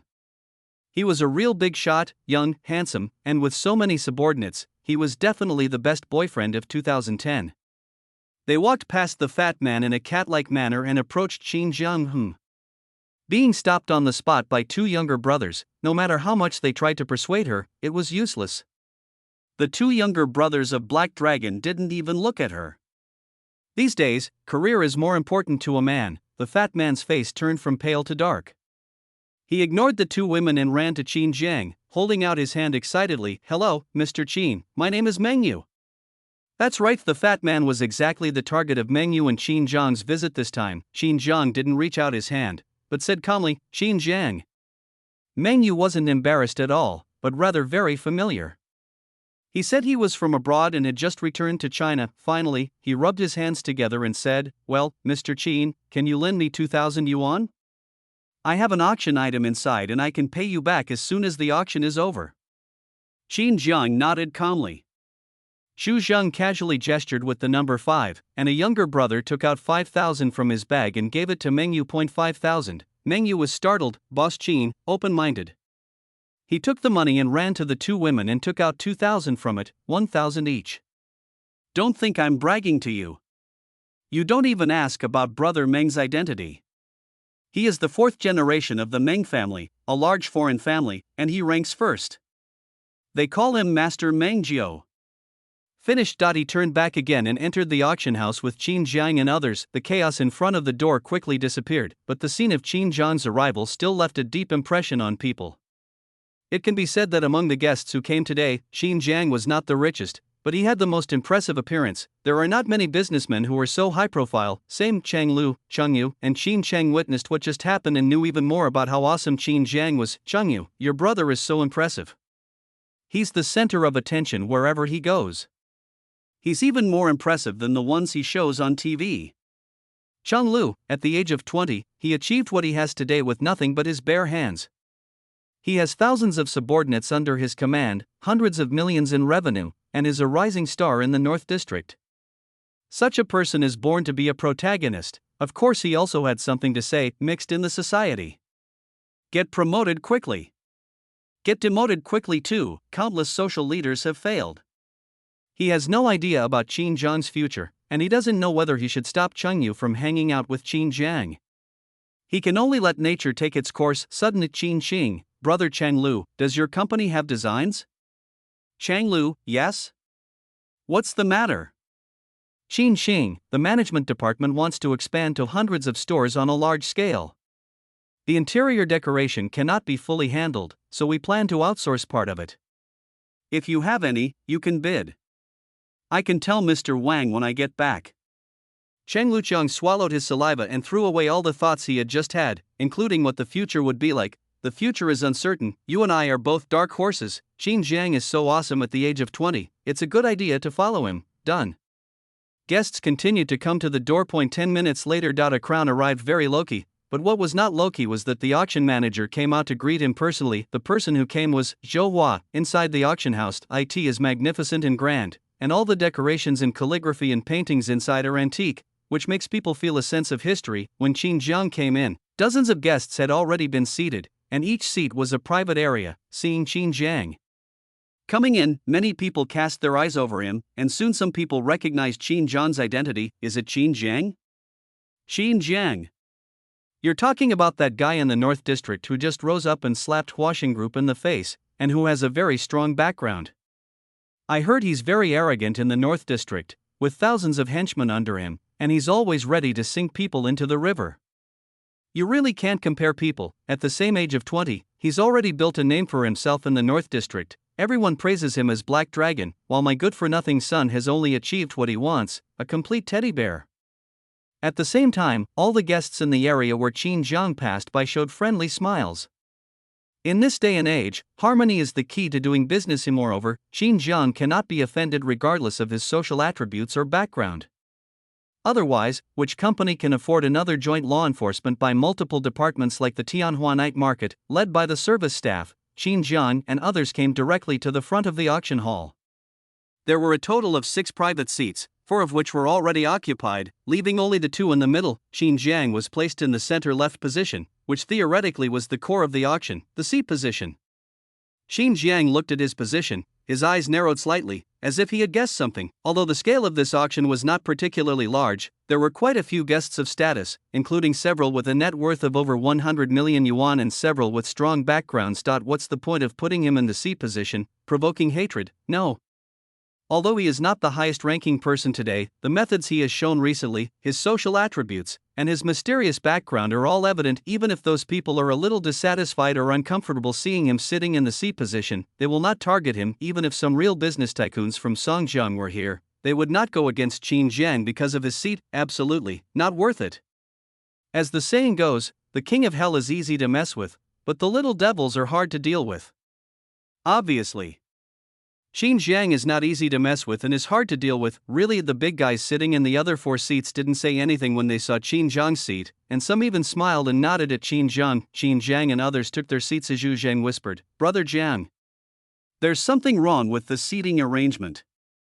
I don't really want to draw hatred, but it seems." Qin Jiang nodded. "It should be, Huaxing." As soon as the words fell, there was a burst of noise and bustle from behind, and then a middle-aged man walked in very kindly, followed by someone. His aura was completely different from that of Qin Jiang and others. Everyone who passed by the area was very enthusiastic about greeting. When this person came to the front, 2 of the other 4 private room bosses stood up to greet the middle-aged man. The middle-aged man also responded very enthusiastically and took a long time to come to the position on Qin Jiang's right. There is a nameplate on the table. Zhou Hua, gulp. Many people subconsciously swallowed their saliva, and the 2 real social leaders collided head-on. Qin Jiang versus Zhou Hua, who wins? Chapter 161. Zhou Hua's attitude, Meng Yu's surrender, and the auction begins now. Under the watchful eyes of the crowd, Zhou Hua walked towards Qin Jiang. The entire auction hall fell silent. Anyone who could attend the auction was a high-ranking figure from the North District, or even Songbei. How could they be unaware of the clash between the 2 North District's social leaders? Furthermore, the recent blockade and closure of Tianhua Night Market and several other night markets had caused quite a stir. Even those who were unaware of the situation with Qin Jiang and Zhou Hua could tell from the conversations between the other people on both sides. Good boy. I was wondering why Zhou Hua came to the auction. Turns out he was waiting here. He wouldn't come here specifically to look for Qin Jiang, would he? Do you think they can just start fighting right here? That would be really exciting. two gangsters fighting each other. This statement drew a lot of eye rolls. Social boss, not a hooligan, it's not their turn to fight. You think those people in the towns and villages act as the big brothers and rush to the front? Who of these real big brothers would do such a shameless thing? Of course, they were very much looking forward to what would happen next, and they all stared at the two people's positions as Zhou Hua came up to Qin Jiang, extended his hand, and said with a smile, "Boss Qin, Zhou Hua from Huaxing Group." Qin Jiang sat there without getting up or making any other moves, as if he didn't see Zhou Hua at all. Completely ignore it. See this? Many guests looked at Qin Jiang with their eyes wide open in surprise, as expected of the new generation of social big brother. He has a temper. Some of Zhou Hua's younger brothers were very dissatisfied behind the scenes, but Zhou Hua waved his hand to stop them. He looked at Qin Jiang and said, "Boss Qin, I've heard that I've admired you for a long time. Today I see that you are indeed a young talent. You are many times better than my good-for-nothing and stupid brother. I came here today to apologize to you on behalf of my good-for-nothing brother. As the boss, we don't need to have much knowledge with the people below us." He gave Qin Jiang some sincere compliments and belittled his brother in his words, raising Qin Jiang's status very high and giving him a lot of face. After saying that, seeing that Qin Jiang still had no reaction and was not angry, he did not continue to pester her and returned to his seat. The other guests also realized that Zhou Hua did not come here to confront Qin Jiang head-on. Instead, he came to reconcile this. Their eyes changed again when they looked at Qin Jiang. It seemed that this newly rising big brother from the North District was really very powerful, as he was able to force the boss of Huaxing Group to come in person to reconcile. If you encounter any problems in the future, avoid them if you can. People like this should not be offended easily. Meng Yu sat in the Qin Jiang elegant seating area and witnessed the entire situation, but due to the distance, he did not hear the other boss's conversation. But it can also be seen that Qin Jiang is not simple. According to his experience of foreign scenes, Qin Jiang may be a disciple of a big family. I had a conflict with Zhou Hua before. Zhou Hua came not to seek revenge but to reconcile, and every word he said was flattering and gave Qin Jiang face. Conclusion: Qin Jiang is awesome. And Song Jiang, thinking of this, he looked at Qin Jiang with great excitement and said, Boss Qin, is your company still hiring? Recruiting? Qin Jiang looked at Meng Yu calmly. He had no other purpose in coming here today than to prevent Meng Yu from having any contact with Huaxing. Not to mention cooperating with him to deal with Huaxing. Based on his current bad confrontational relationship with Huaxing, he would not allow the other party to have any possibility of expansion. Seeing Qin Jiang remain silent, Meng Yu, assuming he looked down on her, hurriedly said, "I'm quite capable. I graduated from university abroad. Have you all heard of university? 2 years for a bachelor's degree, 1 year for a master's, and 100,000 yuan guaranteed. I'm also very good at socializing, really. I just came to Songjiang and I met a group of pretty girls. They all praised me for being so handsome. I thought I could be our company's PR manager." I have to admit that Meng Yu's lack of knowledge about life experiences is really funny. He is a born funny person and speaks very funny anyway. Zhang Qi and others couldn't help laughing when they heard it. Only Qin Jiang and the other two looked calm. Qin Jiang had been immune to jokes in his previous life. Zhu Zhang was a smiling tiger and could keep smiling no matter what was said to him. Sijio, his reaction time was a bit slow. Qin Jiang ignored his nonsense and looked at Meng Yu and said, "It's not impossible for you to join my company, but Black Dragon can't just come and go as he pleases, understand?" Meng Yu nodded neatly, "Of course." I muttered to myself, "You said it's hard to get out, so it's hard to get out. A company can't force me to stay. If I don't want to work, I can just give up the salary." What does Heilong mean? The company name? It sounds weird. Qin Jiang nodded, "Okay. I'll go back and handle the paperwork for you. From today on, you're a member of the Black Dragon team." He doesn't care whether Meng Yu is loyal or not. He also doesn't think that he has the aura of a king who makes others bow down to him and submit to him willingly. So why would he be so easy to beat if he joins in on the first meeting? He recruited the other party for one reason, to completely cut off Meng Yu's possibility of having any contact with Huaxing, and by the way, to see what methods this future heir to the 10 billion family group has and whether he can cause a lot of trouble in the future. Meng Yu, how big is our company? What does it do? I see they always bring bodyguards with them when they go out, and they look so aggressive. Are they in real estate? I've seen them act like that before. Songjiang Real Estate? The provincial capital, it looks like there's a lot of potential, he wowed a lot. Only under Qin Zhang's cold gaze did he shut up awkwardly. Then he scanned the auction hall, and when he saw some beauties, he immediately smiled and gestured sad face. Big brother, little brother, beauty, get lost. 10 minutes later, bang, the lights in the auction hall suddenly dimmed, and the next moment the lights on the auction table came on, and a slender woman wearing high heels and a cheongsam walked onto the table with long legs. Swish. Swish. Mengyu kept looking at the table and the floor. Zhang Qi, what are you looking at? Mengyu, you don't understand. There was a reflection on the ground just now. TSK. I bet it's red, you bet it's not. Zhang Qi, the beautiful auctioneer, came to the center of the stage and picked up the microphone. Welcome, bosses, to the Sihai auction. This auction is titled Ming, and as the name suggests, all the items are from the Ming dynasty. Sihai Auctions promises, all items for sale have been authenticated as being from the Ming dynasty. If any are counterfeit, we will sell them at their original price. The starting price for this auction is 100,000, and each bid must be no less than 10,000, with no upper limit. This auction. She quickly explained the auction rules, but many auctioneers didn't listen carefully at all. They just followed the general auction rules, and it didn't matter whether they listened or not. Some of them really liked antiques, some liked to show off, and some just brought the girls they had just picked up to see the world and show off in front of them. So, in the evening, wouldn't it be like, my grassland, my horse, I can do whatever I want? The auctioneer picked up the hammer and struck bang. First lot, Ming Dynasty Night Patrol Token. Chapter 162, 800,000 vase, Zhou Hua gives, Qin Zhang throws away bang. A Ming Dynasty Night Watch token appeared on the stand, and the auctioneer shouted, starting price, 100,000. Many people immediately bid, 110,000. 120,000. Soon the price reached 220,000 and was sold at auction to a collector. The second auction item, a jade guanyin from the Ming Dynasty, which was bought by a boss for 120,000 yuan and given to his wife. The third auction item. The auction items were sold one after another, with prices generally maintaining between 100,000 and 500,000.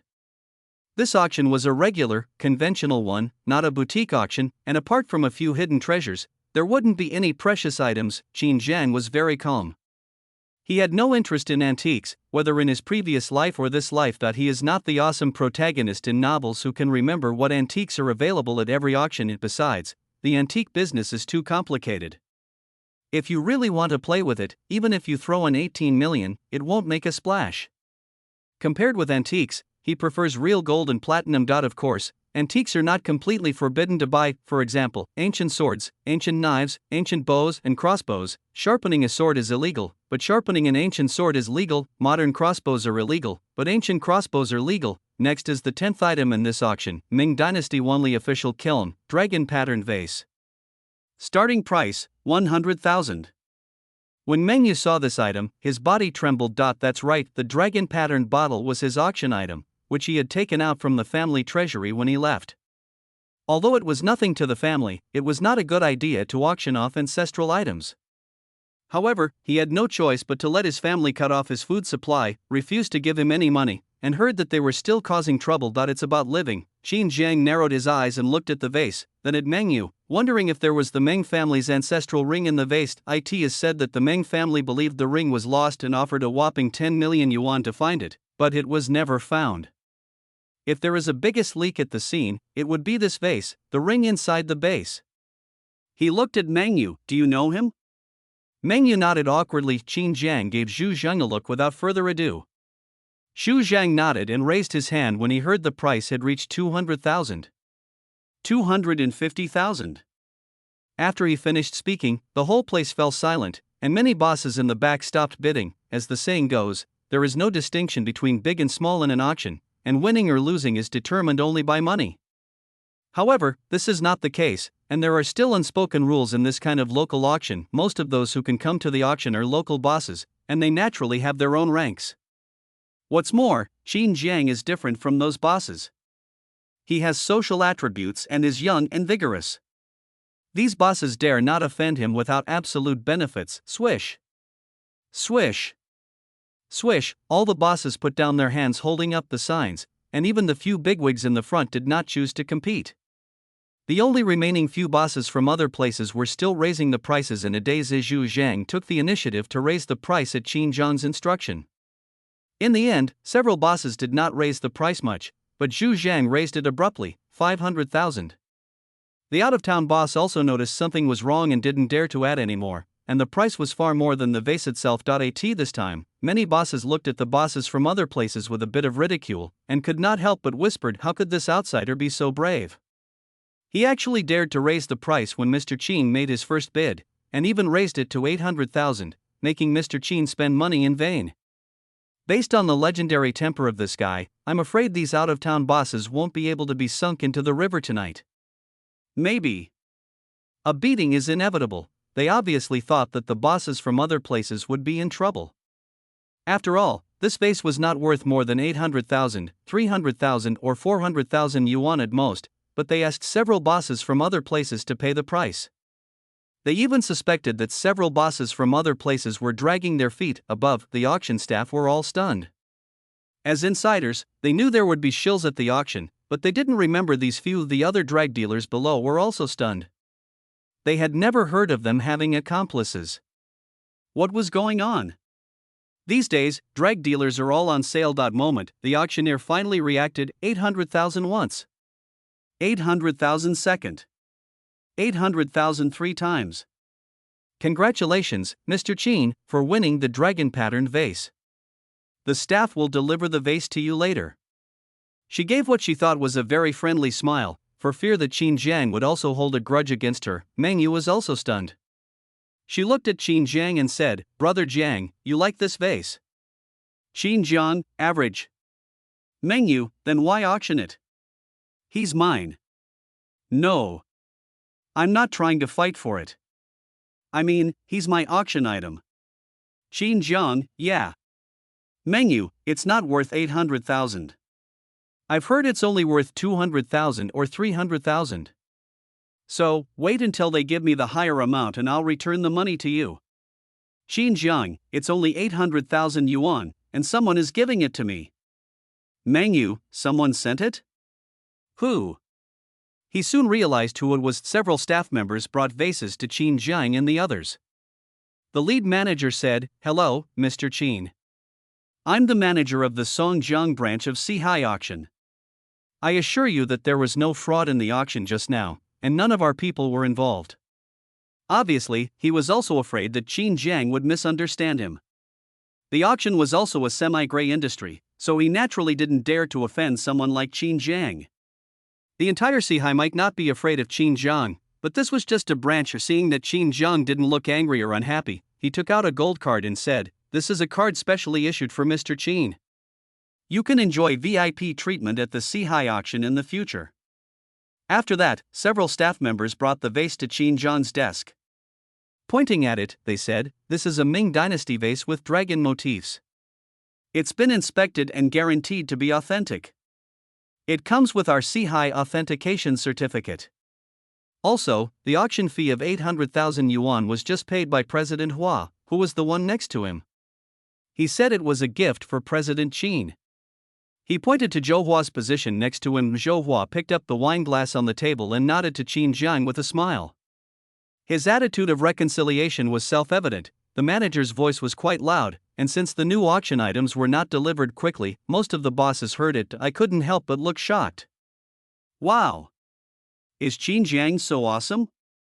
He slapped Huaxing Group in the face, and Huaxing's boss Zhou Hua even came to apologize in person. He just spent 800,000 yuan to buy a vase as a gift. Regardless of whether it's worth it or not, it's really a big deal. I've heard that Zhou Hua from Huaxing really loves making friends.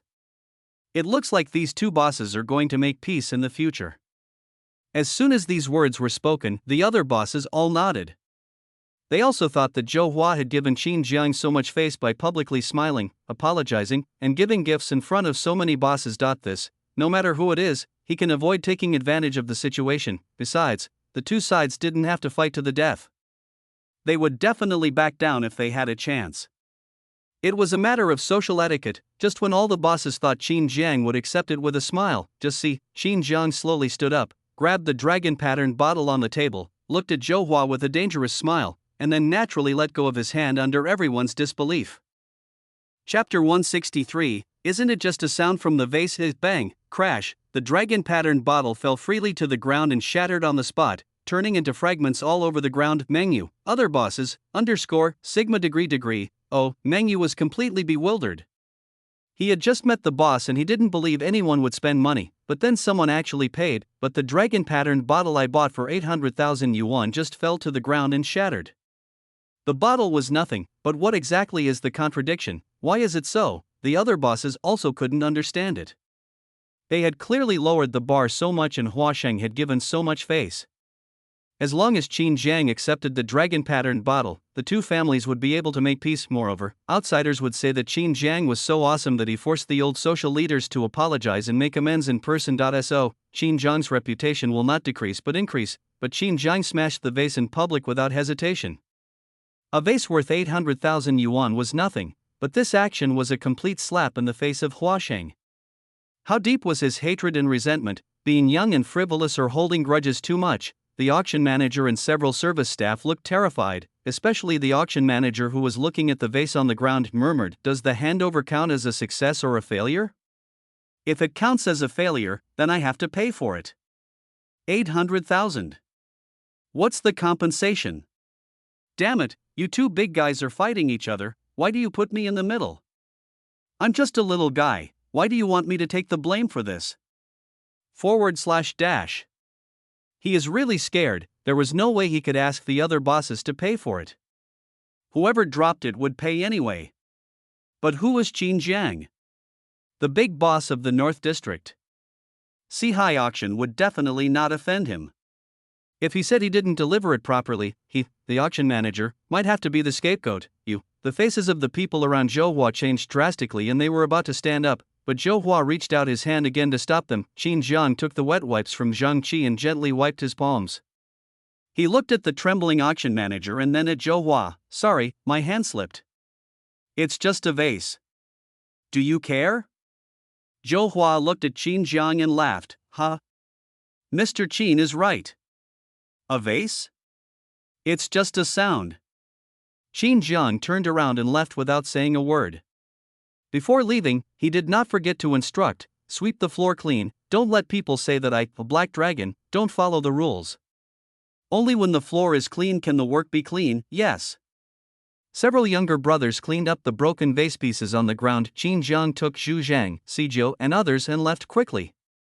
Everything that needed to be done today had been done. There was no need to deal with the remaining auction items or confront Zhou Hua. A few minutes later, Zhou Hua also led his younger brothers to leave the auction. 20 minutes later, the auctions were held one after another, but many bosses were privately discussing the scene they had just seen. What were they talking about just now? I don't quite understand what they were saying. I don't know if they were right or not. Why didn't they just start a fight when they threw the vase in public?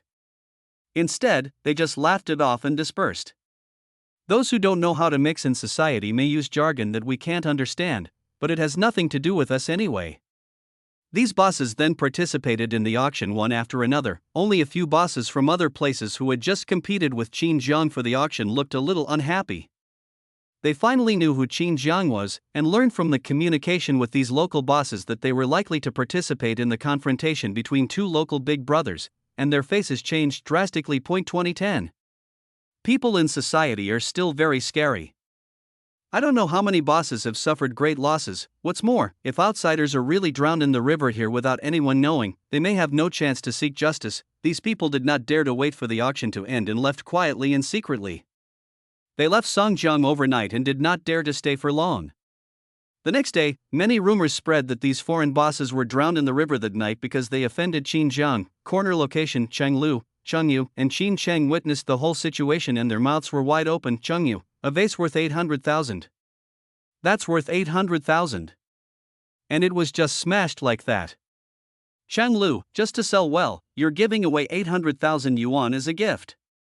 How many years would it take you to earn 800,000 yuan? Qin Xing, that person seems to have a grudge against my brother. Is it dangerous for my brother to be involved in gangs? The three of them each spoke their own, but they all communicated in a low voice, and no one ever publicized their relationship with Qin Jiang. After all, It seemed that the Huaxing group did not get along with Qin Jiang. If the two really clashed, Qin Xing, as Qin Zheng's sister, might be vulnerable. Of course, Qin Xing thought so. Qin Xing murmured, "It seems I have to keep a low profile in the future. I should try not to let anyone know about my relationship with Qin Zheng. Otherwise, it will be bad for both Qin Jiang and myself. I have to be careful with my words and actions." As for whether to persuade Qin Zheng to mend his ways, she had no such idea. It was not that she thought Qin Jiang was on the right track, but she knew that with Qin Zheng's temper, he could not be persuaded at all. And what would happen if she persuaded him to go home, outside after Zhou Hua let his men out? Some people on both sides couldn't help but say, "Brother Hua, that brat is so damn arrogant. Who does he think he is to act so high and mighty in front of you? Brother Hua, just say the word and I'll cancel his account tonight. Isn't he Qin Zheng?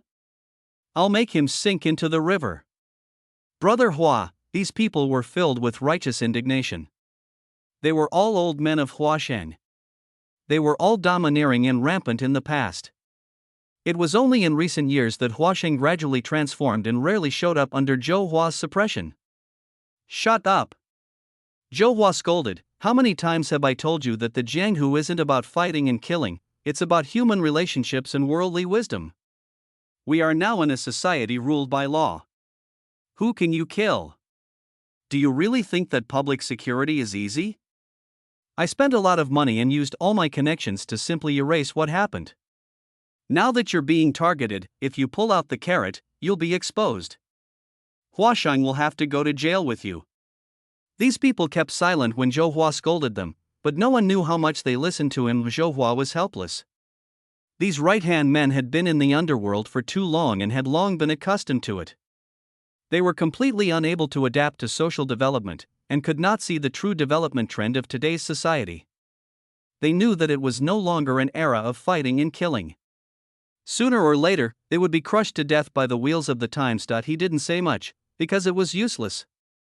He would just let these people do whatever they wanted after he cleared himself of the issue. I can't help but say, the fact that he just smashed the vase tells us that he is very angry and wants to vent his dissatisfaction with Washington. That's normal. Shaosheng has joined forces with several major night markets to target him. Black Dragon Night Market is his foundation. This hatred is neither big nor small. Besides, he is young and hot-tempered, so how can he calm down immediately? I'm worried because he's smiling and talking today. Before he left, he had someone sweep up the broken vase pieces, which means he didn't accept the gift and can move on. 800,000 yuan is good enough to put Shaosheng's case behind him. As for getting him on board next, we'll need a bigger bargaining chip. We have to find the right opportunity. After that, Zhou Hua got in the car and the convoy slowly left. Chapter 164, Gift of a 10 million ring. Zhou Shang, I want Qin Zheng dead. Hit him to death. Qin Zheng motorcade inside the car. Qin Zheng and Zhu Zheng sat in the back row and communicated to Zhu Zheng. Given Zhou Hua's temperament, I think he'll press on and try to get us aboard. Is Brother Zheng planning to use this as an excuse to get aboard and cooperate with law enforcement? Or, ever since he came into conflict with Huaxing, Zhu Zheng has investigated everything about Huaxing and knows the temperaments of the two brothers, Zhou Hua and Zhou Shang. Zhou Hua loves making friends and is very scheming, and many of his former opponents have been brought on board by Zhou Hu. It was obvious that Zhou Hua wanted to pull them on board today, and his brother Jiang did not completely refuse. Qin Zheng didn't say anything.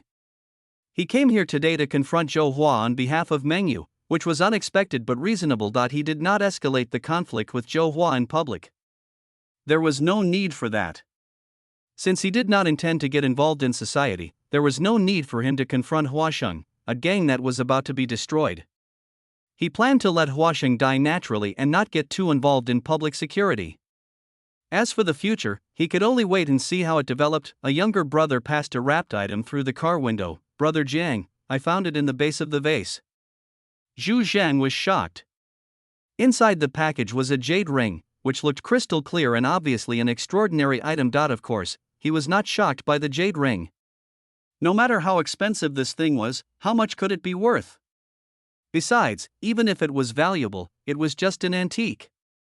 What shocked him was that his brother Jiang actually had someone sweep out the fragments in advance and asked them to look for them on the base. I was shocked to see Zhu Zheng, Qin Zheng. I've seen this vase in an ancient book. It's said that this keepsake from the Meng family of the Ming dynasty was hidden during the war and left for posterity to find. The ancient book records it as being inside the base of a dragon-patterned vase. I never thought it was this vase. Zhu Zhang, Meng family. Wait. Wasn't this vase auctioned by Meng Yu? Qin Jiang, he should be a disciple of the Meng family. It seems that the dragon-patterned bottle has never been valued by the Meng family, otherwise he would not have secretly taken it out for auction. Zhu Zhang, brother Jiang, is the Meng family very rich? Qin Jiang, in ancient times, even large families that later moved abroad had a family net worth of over 10 billion, and that was just the visible assets. Who knows what the heritage of such a long-standing family is, and how much gold and silver treasures they might be hiding. A mysterious family. Zhu Zhang nodded involuntarily. These days, there are countless mysterious families in popular novels. Naturally, he considered the Meng family to be one of those hidden families. Qin Jiang did not correct his wild thoughts. There was no such thing as a mysterious family. They were just families with a long history. It's okay to let Zhu Zhang continue thinking in this direction, otherwise, with his intelligence, he will easily ask other questions. Why did Qin Jiang know that the vase would appear at this auction?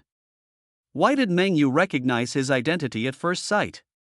Why, how could Qin Jiang answer coincide? But that's a bit too much. Qin Jiang didn't dwell on this matter too much. At his position, sometimes remaining mysterious was more intimidating. Zhu Zhang, this ring. Qin Jiang, since it's the Meng family's inherited ring, give it to him. Zhu Zhang, the inheritance ring has more symbolic meaning than practical significance, and the Meng family is a mysterious family. How can they give it to him for free? Qin Jiang, since I've accepted him as my disciple, how can I covet his ring?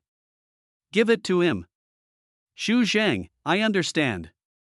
Obviously, he thought Qin Jiang intended to use this ring to get in touch with the mysterious family behind Meng Yu. Qin Jiang did not explain. How can I explain it? It is said that Meng Yu is about to become the heir of the Meng family. Speaking of Meng Yu, it is hard to say whether he has a good or bad fate. His father is the third son of Mr. Meng. He was born stupid and could not speak until he was 4 years old. Even when he grew up, he was still stupid and was not valued by the old man.mr. Meng has 4 sons, and the other 3 are very smart, especially the eldest son, who is a young talent. He has more than 10 grandsons, and each of them has outstanding abilities and went out to take charge of a place early. It's Meng Yu, because of his father, although he was not born stupid, his learning ability was not very good. In addition, he was fat since childhood and was not valued by the old man at all. Even if he tried to please others all day long, it was useless. Of course, there was no such thing as a son not being valued and not having enough to eat in a big family. Meng Yu had lived much better than ordinary people since he was a child. He had no worries about food and drink and was picked up and dropped off by car. Now that the old man was about to abdicate and the family property was to be divided, he was squeezed out to the country by his brothers. Logically speaking, Meng Yu would most likely get 18 million and then enjoy her retirement in the country. The premise is not to get involved in bad habits. Qin Jiang understood that changes were about to happen. A scandal that would last forever had occurred in the Meng family, and the fact that 3 of Mr. Meng's 4 sons were not his biological children was about to be exposed. This incident caused a great sensation abroad at the time and also brought about earth-shaking changes in the Meng family. 3 sons and more than a dozen grandsons were all expelled from the Mengshi group overnight, and Meng Yu, the grandson who had been ignored since childhood, became the only legitimate heir of the Meng family. Meng Yu, in charge of a billion-dollar group, he was not a simple person in his previous life. Although he failed in his investment in Huasheng, he was not implicated, which shows that he had extraordinary means. Soon, they invested in many high-tech industries. After Qin Jiang was released from prison in his previous life, this investment group had already controlled hundreds of billions of capital and hid behind the scenes, invisible to the public. Shake your head. Qin Jiang didn't think about it any further. A ring, can I have any connection with the Meng family? Bullshit. At most, the Meng family would owe them a favor and give them the tens of millions they promised. That would be the most benevolent of families. Such a large family is completely inhumane and incapable of maximizing its own interests. Giving it to Meng Yu can maximize the benefits. When giving something, it should be given to individuals rather than a group. It is easy for a collective to pass the buck, while personal repayment must be put into practice. Meng Yu is currently in a low period, and the other party will remember this favor as long as he is not ungrateful. Is Meng Yu an ungrateful person? Definitely not. If he hadn't, he wouldn't have funded washing in his previous life. As for why it's free is the most expensive. Buckingham Zhou Shang stared and questioned, what? Say that again? I quickly recounted what happened in the auction house without adding any exaggeration, but Zhou Shang was extremely angry. He had been dependent on Zhou Hua since he was a child, and Zhou Hua was his Achilles heel. Anyone who dares to offend Zhou Hua will make him more angry than offending himself. Now Qin Jiang has offended both himself and his brother. As the saying goes, an uncle can tolerate it, but aunt can't. Bang, he slammed the table. Qin Jiang, there's a road to heaven but you didn't take it, there's no door to hell but you went your own way. You're courting death and you're unforgivable. If you shout at me, I can still play with you. But if you shout at my brother, I'll show you what the king of hell looks like. This scene frightened several younger brothers who came to report. They knew that Zhou Shang's expression meant that he was going to play ruthless games. Over the years, countless people have not appeared in Songjiang since Zhou Shang showed this expression. Bang, Zhou Shang picked up the phone and found the hidden number in the address book. There was no mark on it, only a red asterisk. Dial out. A long time when the phone was connected, a voice came from inside. What's the matter? Zhou Shang said without hesitation, kill Qin Jiang. I want him dead. Chapter 165. Meng Yu was shocked, and Qin Jiang scared people crazy. There was silence on the other end of the phone for a moment. Immediately, a calm voice came from inside. Okay. Bang, Zhou Shang hung up the phone with a grim expression on his face. He scanned the faces of the younger brothers in front of him one by one and said, you heard nothing and know nothing today. Even my brother can't say anything. Do you understand? He knew that his elder brother's methods had become softer over the years, and it was very likely that he would not care about the humiliation and would continue to communicate peacefully. However, he would not allow such a thing to happen. His elder brother could not suffer the slightest injustice, and no one could step on him to get to the top clear.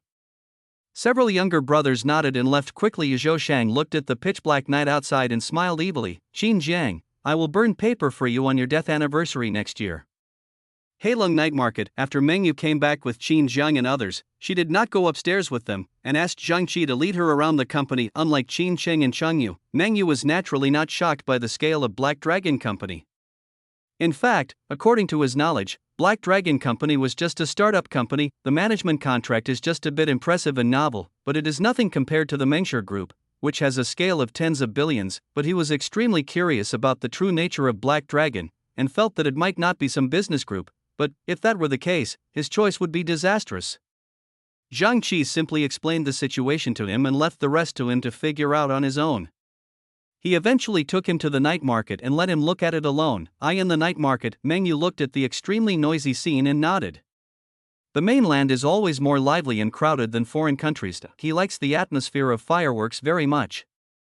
When he walks around the night market, he often sees Black Dragon personnel patrolling, which attracts a lot of attention. Black formal suit, cold face, pure social wear. He went to a less crowded stall and bought some fried tripe. While eating, he pretended to ask casually, who are these people? They look so powerful, like you're all afraid of them. The vendor glanced at Meng Yu and said, you're not from Songjiang. Meng Yu, how do you know? My accent is fine. I learned standard Mandarin when I was young abroad. I sound no different from you. The vendor waved his hand. It's not the accent, it's just that I come to the Black Dragon night market and I don't know who the Black Dragon staff are. They are inspectors from the Heilongjiang Management Department. They are the ones who inspect stalls to see if they are overcharging, being uncivilized, misusing materials, or having other problems. They have great power and can shut down stalls with just one word. Meng Yu, how about closing it? The vendor said, no. Who dares not to? They are from Black Dragon. You know Black Dragon, right? Judging from your appearance, you probably don't know, otherwise you wouldn't ask. Let me tell you this, here, Black Dragon's words are the rules. Anyone who doesn't follow the rules, will see you in Jiangli. See you in the river. What do you see in the river? Meng Yu was even more confused and didn't understand. The vendor said, that's exactly what it means. Everyone in Songjiang knows this. If you offend Qin Jiang, you'll be drowned in the river tonight. Meng Yu, is this true? Is this true or false? Seeing Meng Yu's disbelief, the vendor said firmly, let's not talk about the distant past, just recently, just like this, said Dot. He pointed to where Meng Yu was standing. He used to have a stall there too. His name was Li San, and he sold ice jelly. He got into trouble with Brother Jiang not long ago, and he brought a lot of vendors to cause trouble. Guess what, Meng Yu, what's going on? The vendor said, I guess I've become ice jelly now. What? If you still don't believe me, I'll give you a call and ask. The vendor just took out his phone and called. Beep, there's a busy tone. The vendor pointed at the phone and said, see? Busy. This guy is the most stingy. I still owe him 500 yuan. But he hasn't been seen since that night he offended Qin Jiang. I can't get through to him on the phone. Where else could he be? Did he just disappear? At that time, MicroX had not yet been launched on the market, and people could only communicate through phone calls, text messages, and QQ. It was basically circulated among students, so as long as the phone connection was lost, it would be unlikely for ordinary people to find it, and naturally there would be various legends. Meng Yu looked surprised. If you offend Qin Jiang, you will be punished by Xinjiang. Is Brother Jiang so awesome? Brush. He took out a 100 yuan bill and handed it to the vendor. Give me another 20 and tell me about it while you're at it. I'm very curious about the story of the Black Dragon. The vendor looked at Meng Yu carefully and made sure that there was probably nothing wrong with him before taking the money, making the egg burger and telling the story. People from Northeast China love to brag. He kept telling Meng Yu all the Black Dragon legends he had heard and guessed. What? Qin Jiang gave the order and Cuckoo slapped the nursing school principal in the face. As a result of offending Qin Jiang, several night markets with millions of dollars invested were closed down and demolished on the same day. Someone just walked like Qin Jiang and was arrested as a wanted criminal and was about to be shot. What? No matter how exaggerated the story was, Meng Yu's face became more and more shocked and surprised. For a moment, he was not sure whether he could believe it or not. What the vendor said was really too weird. Thinking about the time, suddenly, a sound of crying and laughing came from the side. Ha ha. Whoa. It's over. It's all over, Brush. Meng Yu looked and saw a middle-aged man with ragged clothes and white hair. He said to everyone he met, I was wrong. Ha ha ha. You dare to offend Brother Jiang, you are looking for death. No. I didn't offend Brother Jiang. It's all Lu Bo. It's all Lu Bo. Huasheng, I didn't offend him, I'm a loyal follower of Brother Jiang, see? Black Dragon Night Market is just an upgraded version of Tianhua Night Market. Black Dragon is Tianhua's father. There was no logic in what he said, so many tourists avoided him and looked at him with strange eyes. Meng Yu, crazy? He's the night market owner who was at odds with Brother Jiang not long ago. It seems he lost everything, his wife ran away, and even took his son away, all his money. Now, he's completely crazy. I guess it's because he's crazy. Otherwise, given Brother Jiang's temper, he would have been buried in the river. Meng Yu, soon 2 law enforcement officers came and took Boss Tianhua away and sent him back home. His house was empty. When the law enforcement officers left, Boss Tianhua, who had been crazy, regained consciousness. That's right, he is not crazy. The reason why he pretended to be crazy was to avoid law enforcement officers. He still had a lot of fines to pay, and those people could not force a madman like him. Secondly, and most importantly, he was afraid that Qin Jiang would retaliate and drown him in the river. Therefore, he pretended to be crazy for a few days so that Qin Jiang would feel pity for him and maybe he would be too lazy to pay attention to him. It seems to be very effective so far. Luckily, I was smart enough to let my wife leave with some of our property ahead of time. Otherwise, it would all be seized and ruined. There's no point in pretending to be crazy any longer. I need to go reunite with my wife next. He immediately picked up the phone and dialed beep. Chapter 166, Adding a Ring. Meng Yu becomes a black dragon, and the target appears half an hour later. Meng Yu walked out of the night market with a look of shock on his face, thinking over and over about the stall owner's words in his mind. He knew that even if the stall owner was bragging, there was no smoke without fire. Qin Jiang. Absolutely ruthless, with thousands of followers under his wing, even letting Xiang Jiang go was no easy task, and he joined Black Dragon by accident. No wonder when he first joined, Qin Jiang said that he would not be allowed to quit after joining. Once he entered the world of martial arts, he had no choice. Fuck. What are you doing? Jiang Qi asked in confusion when he saw Meng Yu holding dozens of fried tripe in his hand. Meng Yu, I bought it for my brothers. Jiang Qi, brother Jiang asked you to go. Meng Yu, is the Black Dragon, Jiang Qi, what? Meng Yu, just swipe. Swipe. Swipe that. He imitated the posture of slashing people in the Young and Dangerous movies. Jiang Qi, what are you thinking? Black Dragon is a legitimate company. Meng Yu breathed a sigh of relief, but his mind was still replaying what the vendor had said. He followed Jiang Qi into the Black Dragon Company with trepidation. As soon as he stepped onto the third floor, he saw the Black Dragon rules on the wall. Criminal law. Meng Yu, Black Dragon employees also have to abide by the criminal law? Jiang Qi, of course you have to carry it. Those who can't carry it can only be low-level employees. Meng Yu, were you just going to say little brother? Jiang Qi, no, Meng Yu. Meng Yu turned his head to look at the other side and was even more shocked. He saw a sentence written on the wall. Heilong is a formal company. Jiang Qi, look, it's written here. Our company is legitimate, right? Meng Yu, who writes the rules on the wall? Boom. Boom. Jiang Qi pushed the door open and let Meng Yu in before leaving. As soon as Meng Yu entered the room, he saw Qin Jiang, Zhu Zhang, and Sijou sitting in a triangle at the main seat. The painting of Long Chujian behind him made him feel like a sheep in a tiger's mouth. Boss Qin, you're looking for me. Qin Jiang pointed to the seat in front of him while smoking a cigarette.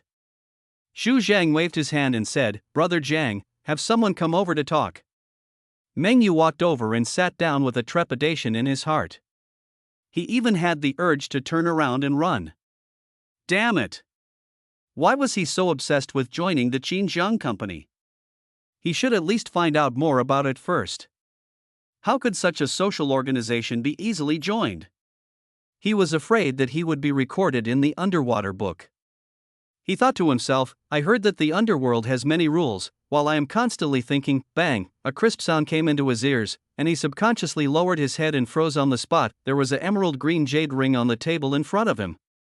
There were many strange runes engraved on the ring. Born into a wealthy family, he had seen all kinds of treasures, but when he saw this ring, he was completely speechless and couldn't say anything. This ring, brush. He picked up the ring with trembling hands and carefully examined the pictures and text inside the ring to confirm it is a family heirloom ring. The Meng family did not describe the details of the ring and the reward, for fear that others would copy it and claim the reward. Only the core disciples of the family would know about it. Even if he found out by chance, he swallowed his saliva and forced himself to calm down and looked at Qin Jiang. Brother Jiang, this ring, Qin Jiang, I got it by accident and embedded it in the base of the vase you sold. Since you are planning to give it away for free, why bother hiding it to avoid any awkwardness when people find out about it later? Meng Yu's eyes widened. In the vase. He didn't expect that the inherited ring that the Meng family had been looking for decades was in the hands of the Meng family themselves, and he had stolen it and sold it. It was simply ridiculous. If this matter were to be known by his family, he would be skinned alive. Meng Yu, this ring, Qin Jiang, here you go. What? Meng Yu, Sigma, surprised face, give it to me? Do you know what the ring represents? And how much is it worth? Meng Yudu wanted to grab the ring and run away, but he wasn't that kind of person. He calmed himself down and looked at Qin Jiang and said, Brother Jiang, to be honest, this is my family heirloom ring. It's very valuable. There's a reward for it. You all know that. He didn't finish his words as Zhu Zhang placed the tablet in front of him, and the computer displayed the information about the Meng family issuing a global bounty reward amount, 10 million. Meng Yu looked at Qin Jiang with shock.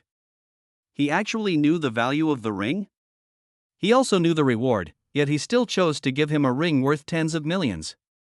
This was beyond his comprehension and beyond his comprehension. As if sensing Meng Yu's confusion, Qin Jiang blew out a smoke ring and said calmly, since you've already joined my sect, consider this your entry gift to Black Dragon. Accept it. Meng Yu, Brother Jiang, he was just trying to find a way to escape from the Black Dragon, but now the other party gave him the entry gift. Zhu Zhang, Brother Jiang values friendship and has high hopes for you.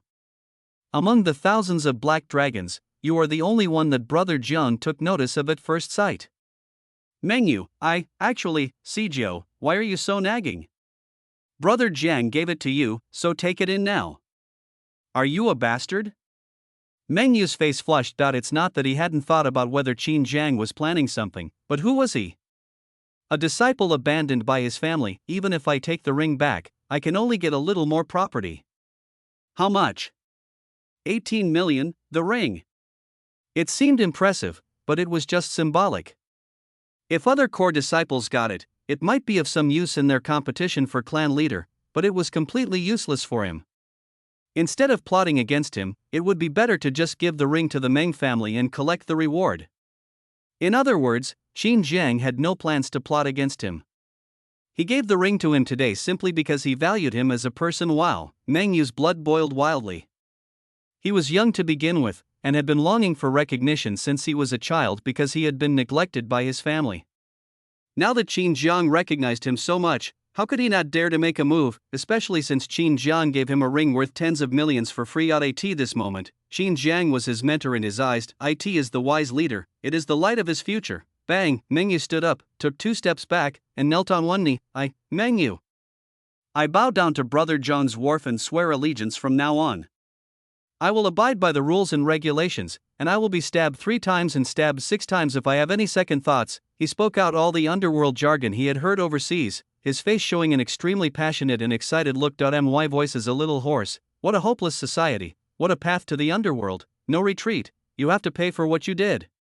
He completely forgot about his low status in the underworld. There was only one thing on his mind now. Qin Jiang valued him so much, he had to express something.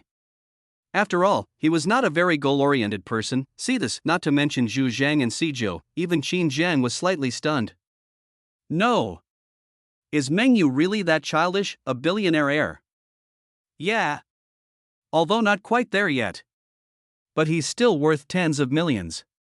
So, I'm just worshipping Big Brother now. It's outrageous to open the door to outrageousness. It's outrageous to the extreme, Qin Jiang said calmly. Black Dragon is a legitimate company. Meng Yu, I understand. I know the rules. This is the mainland. We must be low-key. Qin Jiang, just like that, Meng Yu officially joins Black Dragon. 3 days later, the Black Dragon team set off from Vocational University. Opposite. A young man in a baseball cap took out his phone and made a call from a hidden location. Target has appeared, 4 vehicles in total, 1 SUV in front, 2 sedans in the back. The target is on the left side of the back seat of the Mercedes-Benz C in the center. Estimated arrival time, 10 minutes. Chapter 167, Preparing for an Ambush, Chaos in the Meng Family. Moment. A voice came from the phone, continue monitoring, always maintain the optimal coordinates without any mistakes. Finished. A rough-looking man in a truck hung up the phone. He took out a city map from the passenger seat, kept analyzing and checking various routes on the map and checking the time from time to time, and finally made 2 simple gestures on the map with his hands. Boom. Boom, the index finger falls on an intersection. He muttered, we can pretend the brakes don't work before the car ahead passes and crash into it. Given the size of this car and the load it's carrying, even a $1 million luxury car would be completely obliterated. From this angle, the target has no chance of survival. Soon. He folded up the map and turned the key in the ignition. Boom, the truck started moving and slowly drove forward. At the same time, a voice came from his phone from time to time, target the first intersection. Target the second intersection. According to the sounds coming out, the speed of the trucks was also changing, sometimes fast and sometimes slow. Fortunately, there were not as many vehicles in Songjiang in 2010 as in later generations, otherwise someone would definitely cut in line and curse. There are 2 flowers, each showing its own beauty. When various changes took place in Songjiang, overseas Meng Mansion Manor. In the main hall. An old man with a cane sat on the sofa, staring at the test report in front of him. DNA test report confirmed no blood relationship. Bang, the old man's grip on his cane was a little tight. This man, who was in charge of a multi-billion-dollar group and led the Meng family to greater heights overseas, remained calm even when faced with a mountain collapse, and even smiled calmly when he saw his own cancer diagnosis. Seemed to have been drained of his energy. Not long ago, his eldest son, who was also the designated next heir to the Meng family, was seriously injured in a car accident. When he got the news, he was extremely angry. He thought that someone in the family saw that he was in poor health and that his sons were fighting for power. First of all, the third son could be excluded. He was stupid. The other three sons most likely want to inherit the position of helmsman of the Meng family, so it is normal to take action against the legitimate eldest son. Therefore, he personally sent someone to transfer his eldest son to the private hospital established by the Meng family. He was relieved that his eldest son was not seriously injured and was about to start investigating who did it. However, the hospital accidentally discovered that the eldest son had very little white blood in his body, and the Meng family had no white blood for generations, so Mr. Meng ordered a paternity test. The result is that now the child is not a biological child. How could Mr. Meng accept this? That was his eldest son, whom he had trained as his heir since childhood. Boom! Boom! There was a knock on the door. Grandfather. A young man pushed the door open and saw Mr. Meng and said, "Why hasn't the helicopter you promised to buy me arrived yet? I was ready to take your great-grandson out to see the world." He is the eldest son and grandson of the Meng family, and gave birth to the fourth-generation great-great-grandson of the Meng family. He is very much loved by the father of the Meng family and the family, and has always had a lawless character since childhood. Old Master Meng looked up at his eldest grandson, whom he once loved so much. His once lovable face now looked extremely disgusting and even made him feel a little nauseous. "I'm not your grandpa. Get out of here," Mr. Meng said with a cold expression. Youth equals smiley face. Grandpa, don't be angry. I know my dad is still in the hospital and it's not good for me to go out and play. I just heard that my dad is almost well. Besides, I want a helicopter for my dad. As the future helmsman of the Meng family, it's not safe for him to take a car. It's better for him to take a helicopter. What if someone with ulterior motives? As he spoke, he did not forget to attract hatred from several uncles, but Mr. Meng couldn't hear him at all. He only felt his blood rushing up his head and roaring angrily. Roll. Get out of here. One side of the butler looked at him without any respect. The master told you to get out, didn't you hear? He knew that from now on, all the people in the eldest young master's lineage were useless and there was no need to curry favor with them. The young man was so confused after being scolded that he ran out of the room in a stammer. He happened to see his second uncle outside. My second uncle was standing not far from the door, so he naturally heard the noise coming from inside and couldn't help but feel secretly happy. That's right, he was the one who caused my brother's car accident. As early as 2 months ago, he overheard a conversation between his mother and someone by chance, and learned that his eldest brother was not the old man's biological son at all, so he deliberately arranged a car accident. The purpose was not to cause a car accident, nor was he to really kill his eldest brother, but to use the hospital to let the old man know the truth, so that he could get rid of suspicion. It wouldn't completely offend his mother, and he didn't care about the consequences for her big family. All they care about is inheritance, and bloody storms are common. It seemed his plan was perfect. Meng Lao Er murmured, "Old master has obviously gotten the result. So my eldest brother and his descendants are no longer qualified to remain in the Meng family, let alone inherit the family business. According to the order of succession, I am the eldest son. The Meng family is mine. Second uncle." The young man saw his second uncle looking at him with great contempt. "Did you say bad things about me to Grandpa?" "Humph. Don't think that just because my dad is injured, it's your turn to be the Meng family's successor. Even if my dad dies, I'm still here. Even if I die, I still have my son. The Meng family always honors the eldest son, not the youngest." After saying that, he was about to leave. Bang! Meng Lao Er went up and slapped him. "How dare a bastard talk to me like that? Young man, how dare you call me a bastard? Meng Lao Er, you are a bastard, and so is your father. Young man, my dad is, and you are too. I think you are really stupid. You even curse yourself. Meng Lao Er, stupid. You idiot who knows nothing. Beating you will make my hands dirty. Young man, you are stupid and can't speak clearly." The two men kept swearing at each other until they were pulled apart by several other members of the Meng family. Many elders of the Meng family couldn't help but sigh when they saw this. They knew that a new round of power struggle within the Meng family was about to begin. Certainly, still support the majority of young people. The status of the eldest son and grandson is still very solid, but Meng Lao doesn't care about it. He believes that these people will regret it soon. In the room, old Master Meng also vaguely heard the noise outside. With his intelligence, he naturally knew what was happening, but he didn't care about it at all.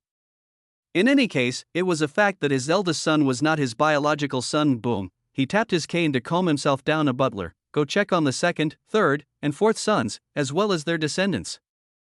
I want to see how many bastards the Meng family is hiding. The butler nodded, understood. Moment. The housekeeper immediately went out to investigate. 2 days later, the housekeeper personally delivered several DNA identification reports to Mr. Meng, along with 2 bottles of quick-acting heart-saving pills and 1 Huang pill. Report results: the second child is not a biological child, the fourth child is not a biological child, only the third child, who was stupid since childhood, is his biological son. The room was filled with crackling sounds and the extremely angry roar of Mr. Meng. Li Fun, you are a ruthless person. Chapter 168, Accident? Truck collision convoy. There was an off-road vehicle leading the way ahead, and Sijio, who had just learned to drive, was practicing driving inside. 2 cars were following behind, and Mengyu was sitting inside communicating with the Black Dragon personnel. Mengyu, does our company have any incisions or anything like Earthquake Gaogang? Black Dragon staff. Have you watched too many TV dramas? Cut. You think you are the asterisk of heaven and earth. Mengyu, what are you going out for this time? To collect a debt? Black Dragon personnel, what debt do you want? Mengyu, are you going to kill people? Black Dragon personnel, who to kill?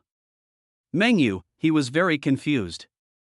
He heard from others that Heilong was a gang that often drowned people in the river, but after joining for so many days, I found that Black Dragon is very formal in all aspects and is no different from those big groups. There is no situation where the younger brother goes out to kill people all day long, and there is no situation where he would be drowned in the river for just a word in private. The only difference is that there are indeed many younger employees, and these employees all regard Qin Jiang as their big brother. Could it be, Mengyu muttered, maybe I heard wrongly, or maybe those people are exaggerating too much. Black Dragon is really a legitimate company. For a while, he didn't know whether to be relieved or depressed. Although he didn't want to be involved in society, it was normal for young people to be a little hot-blooded and immature. At the same time, he couldn't help but touch the ring in his arms. He had already sent a photo of this ring to the Meng family. He wasn't sure if the Meng family would make a fuss about it. No matter how my family reacts, I'm going to try my best to gain the most benefit. And he has to repay brother Jiang. He has to repay the favor. He values him so much, how can he not repay the favor? He Mengyu is not that kind of person. Shake your head. Mengyu stopped talking about these topics and turned the conversation to romance, instantly opening up the topic box. Men, there are many topics that can bring friendships closer. Besides, Mengyu is a master of talking, and having seen the world abroad, he can speak with confidence. You don't understand, picking up girls requires skills. It's not enough to try your best. Trying your best doesn't necessarily result in a response, but your effort will definitely result in an echo. Youth is fleeting, so seize the moment and start dating. Here are some tips on dating, and you must start early. There's no such thing as true love for true love, only gestures for voices. Havana. Bursts of obscene laughter came from the car behind. Suddenly, Mengyu's eyes narrowed slightly. He glanced at the rearview mirror and said nervously, "There's a security car behind us." As soon as these words were spoken, several Black Dragon personnel were stunned. The young man driving the car said, "Why, you have a criminal record." Mengyu, no? Black Dragon personnel, fuck. What are you afraid of if you have no criminal record? Mengyu, you don't have any either? Black Dragon personnel, nonsense. You've learned the criminal law in vain. Why would you live in society with a criminal record? Mengyu, I didn't know how to refute it, it just sounded weird. Central Ozhu Zhang, the commercial locations of Jiangge, Baoangti, and Shui Bingcheng have been determined. We will unify the decoration, trademarks, and brand names according to your instructions. The renovation team has all moved in, with Heilong only responsible for a portion of the renovations and the rest being subcontracted out. We expect to be able to open more than half of the business around New Year's Day. Xinjiang nodded without any surprise. Heilong Transportation and Decoration is in its initial stage and it is impossible for it to undertake such a large project in a short period of time. Outsourcing is inevitable. As for the renovation time, milk tea shops do not require luxurious decoration. Unlike the renovation period of 1 or 2 months in later generations, it only takes 10 days to half a month to open after simple whitewashing, laying floor tiles and other external decorations. Zhu Zhang, our generosity has surprised many people, and they are all staring at us. Some people have been deliberately spreading rumors about misappropriating deposits at the Black Dragon night market lately. Fortunately, the recent incident deterred vendors from causing trouble, otherwise there would have been problems this time. Anyone can see that it must have cost Heilong a lot of money to invest so heavily in a milk tea brand. Where does money come from? Is the profit from Heilong enough? Of course not. It must be the stall deposits that are used. Not long ago, Qin Jiang forcefully fired hundreds of stall owners and let other night market stalls go, otherwise, the stall owner would definitely make a fuss knowing that his deposit had been misappropriated. Coupled with the rumors from outside, this moment Zhu Zhang looked at Qin Jiang with some admiration. He suspected that Brother Zhang's forceful expulsion of hundreds of stall owners was to establish his authority for today, so that other forces would not dare to cause trouble even if they wanted to disrupt the stalls. Qin Jiang remained calm. He doesn't care who was behind the trouble. Black Dragon has the potential to grab other people's market share with its current size. Although there are no big milk tea brands at present, there are coffee brands. The rise of milk tea will inevitably eat up the profits of coffee. Then the coffee merchants had long regarded Black Dragon as an enemy. Plus there were some other miscellaneous enemies that were hard to count, but Qin Jiang didn't care about these people who were not presentable. The rise of a business empire, how can it be calm? Didi. Several security cars whizzed past. Qin Jiang and Zhu Zhang looked calm. It was normal for the transportation department to be busy as it had just snowed yesterday. Sudden, Qin Jiang looked at a large truck at the opposite intersection with his eyes narrowed. Normally, these large trucks would not easily enter the city in broad daylight, and even if they did, they would be a little cautious. However, when the large truck saw the security car, it did not slow down and forced a left turn without following the road rules. Not good. Qin Jiang picked up the intercom in front of him and said, 49, turn left and drive out. Quick! His voice was rapid and full of doubt. Although Sijou, who was driving in front, didn't know the situation clearly, he still stepped on the accelerator and turned left. At the same time, Zhang Qi also stepped on the accelerator and drove out under Qin Jiang's command, and the two cars behind followed subconsciously. The sudden roar of several cars stunned the surrounding cars, but they soon turned into shock. A large truck rushed towards them as if it was out of control, and its target was the location of Qin Jiang's convoy. But because Qin Jiang's team drove out 2 seconds earlier, the truck could only crash into the fence if it continued to move forward. Wow, what an awesome veteran driver! Some car owners couldn't help but sigh, thinking that the Qin Jiang fleet must have discovered in advance that the truck had lost control and was driving away. At the same time, they expressed sympathy for the truck driver, as these trucks are really very dangerous in winter. Then the next moment, these car owners couldn't help but lose their voices when they saw the big truck suddenly turn and its target was still Qin Jiang's convoy.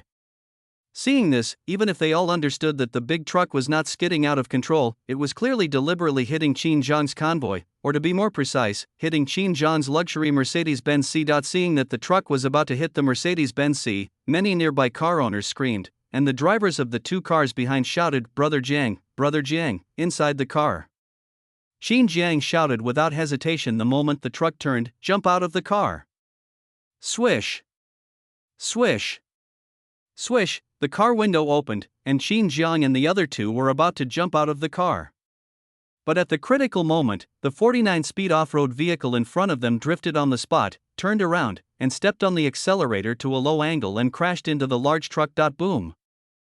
Chapter 169, Sijou is powerful, get him out. Sijou drove the off-road vehicle and turned and drifted, colliding with the truck diagonally. These days, off-road vehicles have strong horsepower, and the fact that it did not collide head-on but hit the truck diagonally actually caused the truck to deviate, making a huge roar. Boom, the truck's direction of travel changed. Even though the driver kept adjusting the direction, he still couldn't hit the Mercedes-Benz C-Class directly. However, the tonnage of the truck was there, and even if there was an off-road collision, it did not cause it to overturn, but only shifted its direction and hit the rear end of the Mercedes-Benz C-Class. At a critical moment, Qin Jiang roared, stop jumping the car and revving the gas. Cokes. The Mercedes-Benz C made a loud roar and shot out like an arrow, avoiding the trunk and hitting the truck, only being scratched at the rear. Bang! Card, hold on. Zhang Qi only felt a huge pulling force coming from the steering wheel. He tried his best to keep it steady, and saw the Mercedes-Benz C twist and turn and then stop steadily about 7 or 8 meters ahead. At the same time, the out-of-control truck behind continued to hit. Boom, boom. The truck scraped against 4 or 5 cars before it crashed into a street pillar and came to a complete stop. Wow. Puffs of black smoke billowed from the front of the truck. Screams rang out. A series of car accidents? Fuck. This big truck seems to be deliberately targeting the luxury Mercedes-Benz C. It was so scary. 7 or 8 cars collided. At the same time, 7 or 8 Black Dragon personnel rushed out of the 2 cars that had also been scratched, and they all ran towards the Mercedes-Benz C. Brother Jiang. Brother Jiang. Waves of anxious calls echoed at the crossroads of this scene. Many car owners were stunned when they saw this. Obviously, anyone could tell that there was something unusual in the Mercedes-Benz C. And judging by the appearance and address of the Black Dragon personnel, they were most likely from the underworld. They couldn't help but shake their heads. It seems to be the legendary Vendetta. As expected, once you enter the underworld, you have no choice. Living in society is like licking blood on the edge of a knife. You can be gone in an instant. Maybe the legendary gangster is in the car. At the same time, a small number of car owners recognized Qin Zhang's car. His license plate number was very iconic. In addition, Qin Zhang had a good reputation in the North District and even in Songjiang during this period. North of 3/8. Qin Zhang's car. Wow, someone actually dared to mess with him. Who's so bold? Hua Shang. I think it must be him. Qin Zhang wouldn't. He didn't finish his words, then a voice came from the Mercedes-Benz C49. Bang! The rear door of the Mercedes-Benz C opened, and Qin Zhang, with a cold and solemn expression, rushed out without stopping and rushed towards the SUV. Xu Zhang, Zhang Qi, and the other brothers hurriedly followed. Just hit. Sijou drove an off-road drift and hit the truck, causing it to change direction. Otherwise, even if Qin Zhang and others jumped out of the car faster, they would not be unscathed. At the same time, the off-road vehicle that actively hit the truck also bore most of the force of the truck and was directly knocked more than 10 meters away, overturning in the middle of the road. 2 wheels were lost, the side collapsed very seriously, and there was even a slight smoke. See, the Xu Zhang and the other brothers secretly thought that this was not good. If the car was crushed by such a collision, wouldn't the people inside be? Qin Zhang calmed down a bit. In his previous life, Sijou had a superb driving talent. He didn't believe that Sijou would be so foolish as to not protect himself.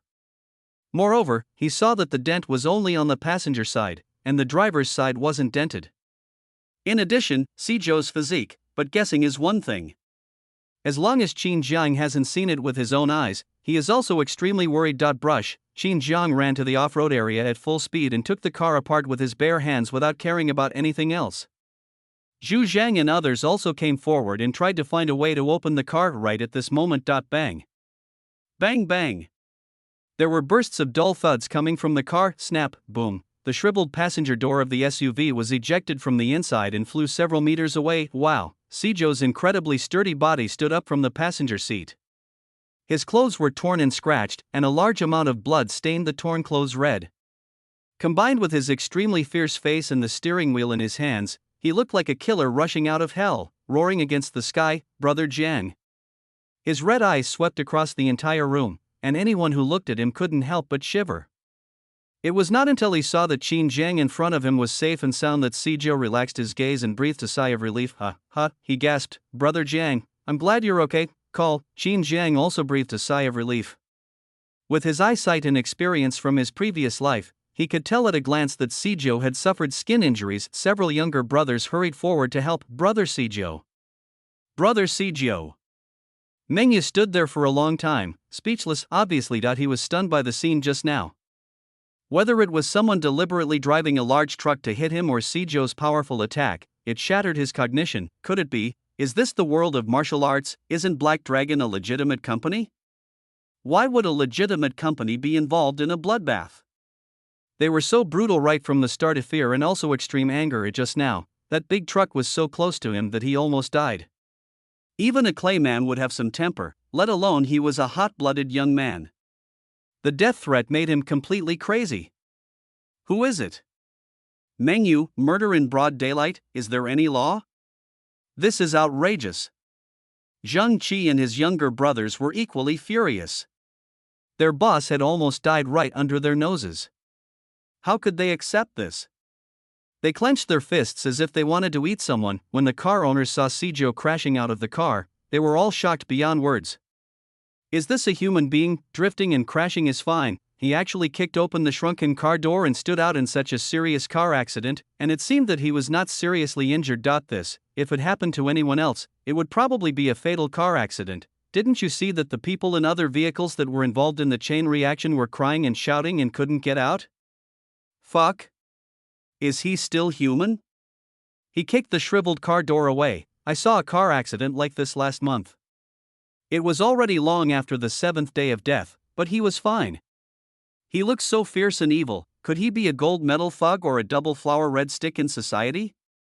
Many car owners also think that Qin Jiang is a gangster and Seijo is a gold medal fighter, otherwise who would risk their lives to save people and have so many younger brothers around him. Zhu Zhang also breathed a sigh of relief. Today was a close call, but I was also extremely angry. If it weren't for Brother Zhang's early detection, if it weren't for Seijo's quick reaction and directly hitting the truck, if it weren't for, a big thing will happen if there is a car accident just now. If something happens to Brother Xinjiang, I am afraid that the black dragon that just rose up will collapse. This is something Zhu Zhang absolutely cannot accept. He looked towards the truck with an extremely cold gaze, waved his hand and shouted, "Get him out of here." Chapter 160 Target, Huaxing, Xinjiang. Coder Zhu Zhang gave an order while several younger brothers rushed towards the truck and pulled open the truck door regardless of the smoke. They dragged out the truck driver, who was covered in blood, and threw him on the ground. Bang! The truck driver was coughing and shaking his head after being thrown down. He subconsciously glanced at the whole place and his face darkened when he saw Qin Jiang standing there unharmed. He knew that his mission had failed. The target of the mission not only survived but was intact. I'm afraid the fees will be greatly discounted. Damn! What's going on? How did he notice me rushing out in that off-road vehicle? You're delaying me from making money. Fuck. Ouch. Several Black Dragon brothers surrounded him and blocked the camera, while several people inside kicked and punched him wildly. Bang. Bang. Bang. The truck driver was kicked so hard that he screamed, "Ouch, ouch, stop hitting me, what are you doing? You are deliberately beating others, you." The driver continued to threaten but was met with even more vicious kicks. Of course, the car owner outside didn't see what happened at all. He only saw the truck driver being dragged down and surrounded, and then screams came from inside. It was obvious that the truck driver was being beaten, but no one sympathized with him. Even a fool could see that the truck driver did it on purpose. If it was intentional homicide, it would not be excessive even if he was beaten to death on the spot. Cough, cough. Zhu Zhang coughed twice. Zheng Qi walked up, stripped off the truck driver's clothes and took him away. Soon Didi, the security car that had just whizzed past, drove back again, and several security officers were stunned when they saw the scene. 7 or 8 cars collided in a row. One of the off-road vehicles overturned, and $1 million luxury car was damaged. It's definitely a huge car accident. Security officer A, what's going on? Who is involved? Is anyone injured? Has an ambulance been called? He stepped forward and kept asking questions. He found the truck driver lying on the ground, screaming in pain. He couldn't help but frown. What happened?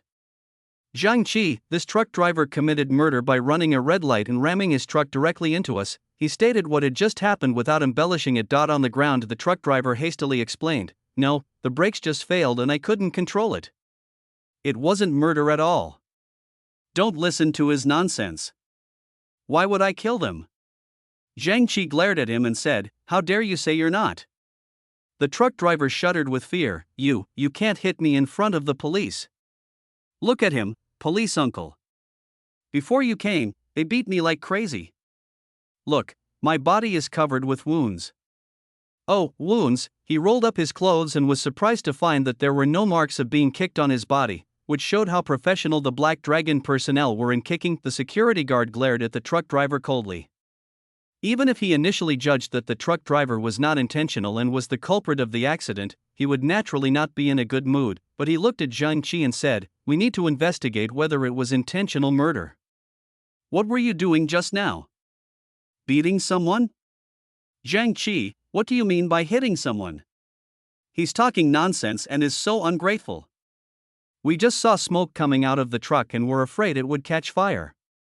I just came to rescue him, and he's turning the tables on me. If you don't believe me, you can check the surveillance footage. The security guard nodded without saying anything else and ordered someone to investigate the surveillance footage. He asked again, "Who is the victim?" At this moment, Qin Jiang, Zhu Zhang, and Sijou also came over. Zhu Zhang pointed at the SUV on the ground and then at Sijou. "He just got out of this car. Who do you say is the victim?" The security guard didn't pay any attention to Zhu Zhang's unfriendly attitude. He had just experienced a car accident, and it seemed very strange. How could he not be resentful? He asked a few simple questions again. He then concluded, "Do you want me to call an ambulance? We will investigate the matter thoroughly. Your car will be temporarily impounded while we investigate whether it was foul play. Don't worry, we will explain to you. If you need the car, you can apply to drive it away after the inspection is completed." Zhu Zhang shook his head, "No need." At this time, Card 7 or 8 cars drove from a distance and stopped near the accident scene, and about 30 or 40 people got out. The only one standing there was Zhao Shanha, who was cursing from a distance, "Whoever dares to touch Brother Jiang is looking for death." Wow, he led his men to Qin Jiang to confirm that Qin Jiang was fine, and nodded and greeted him, "Brother Jiang." Dozens, seeing this, the car owners who were watching the fun but did not leave became even more certain that Qin Jiang must be a gangster, not to mention the car owner. Even the security guards were startled and looked at the change in Qin Jiang. The leading security guard asked, "What are so many people doing here?"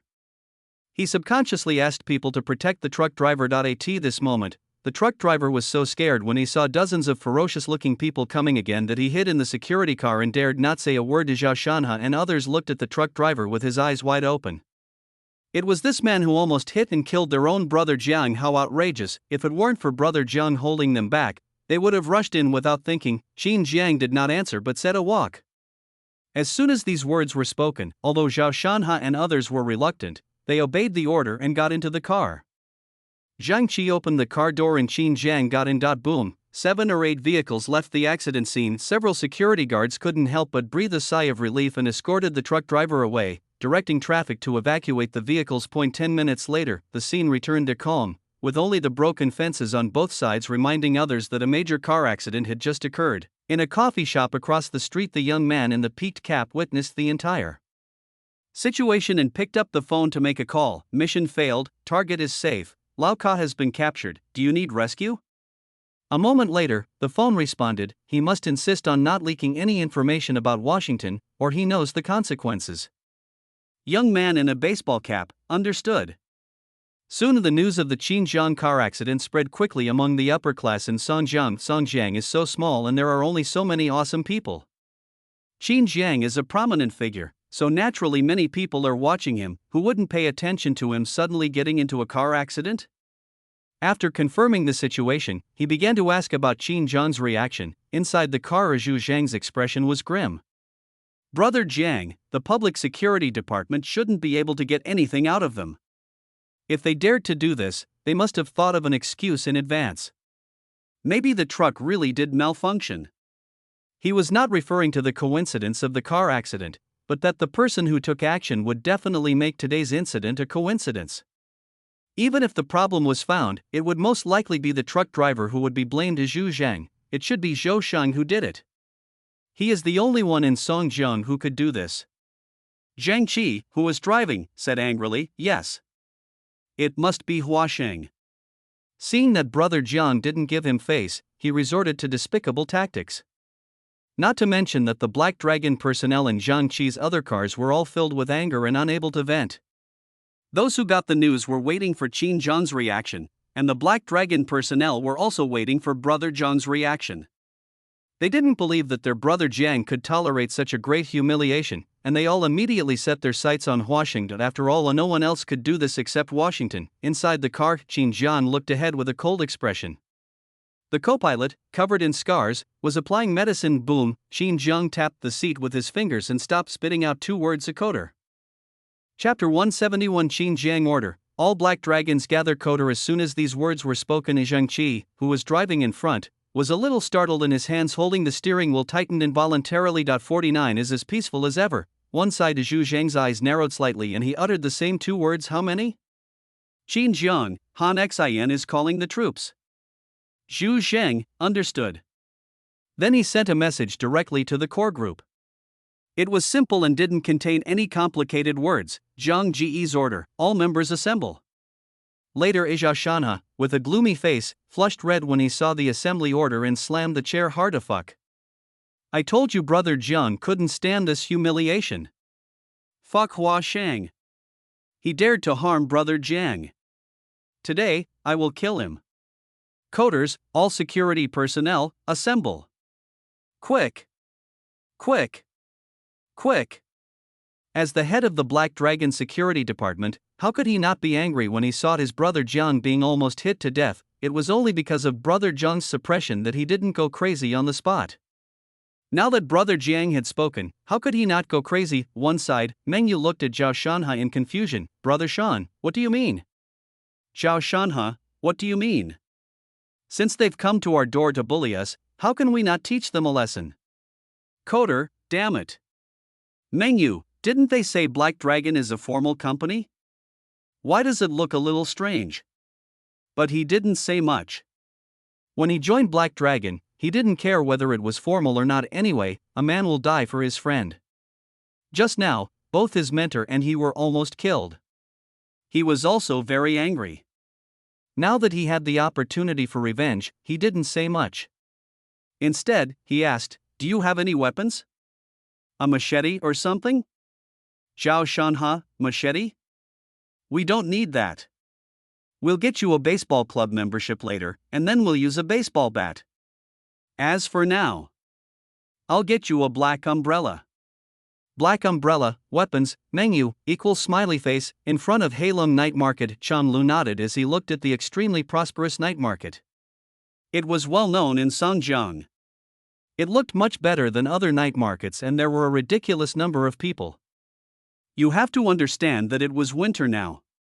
In the temperature of -20 degrees Celsius, there were still so many people visiting the night market, which showed how popular Heilong was.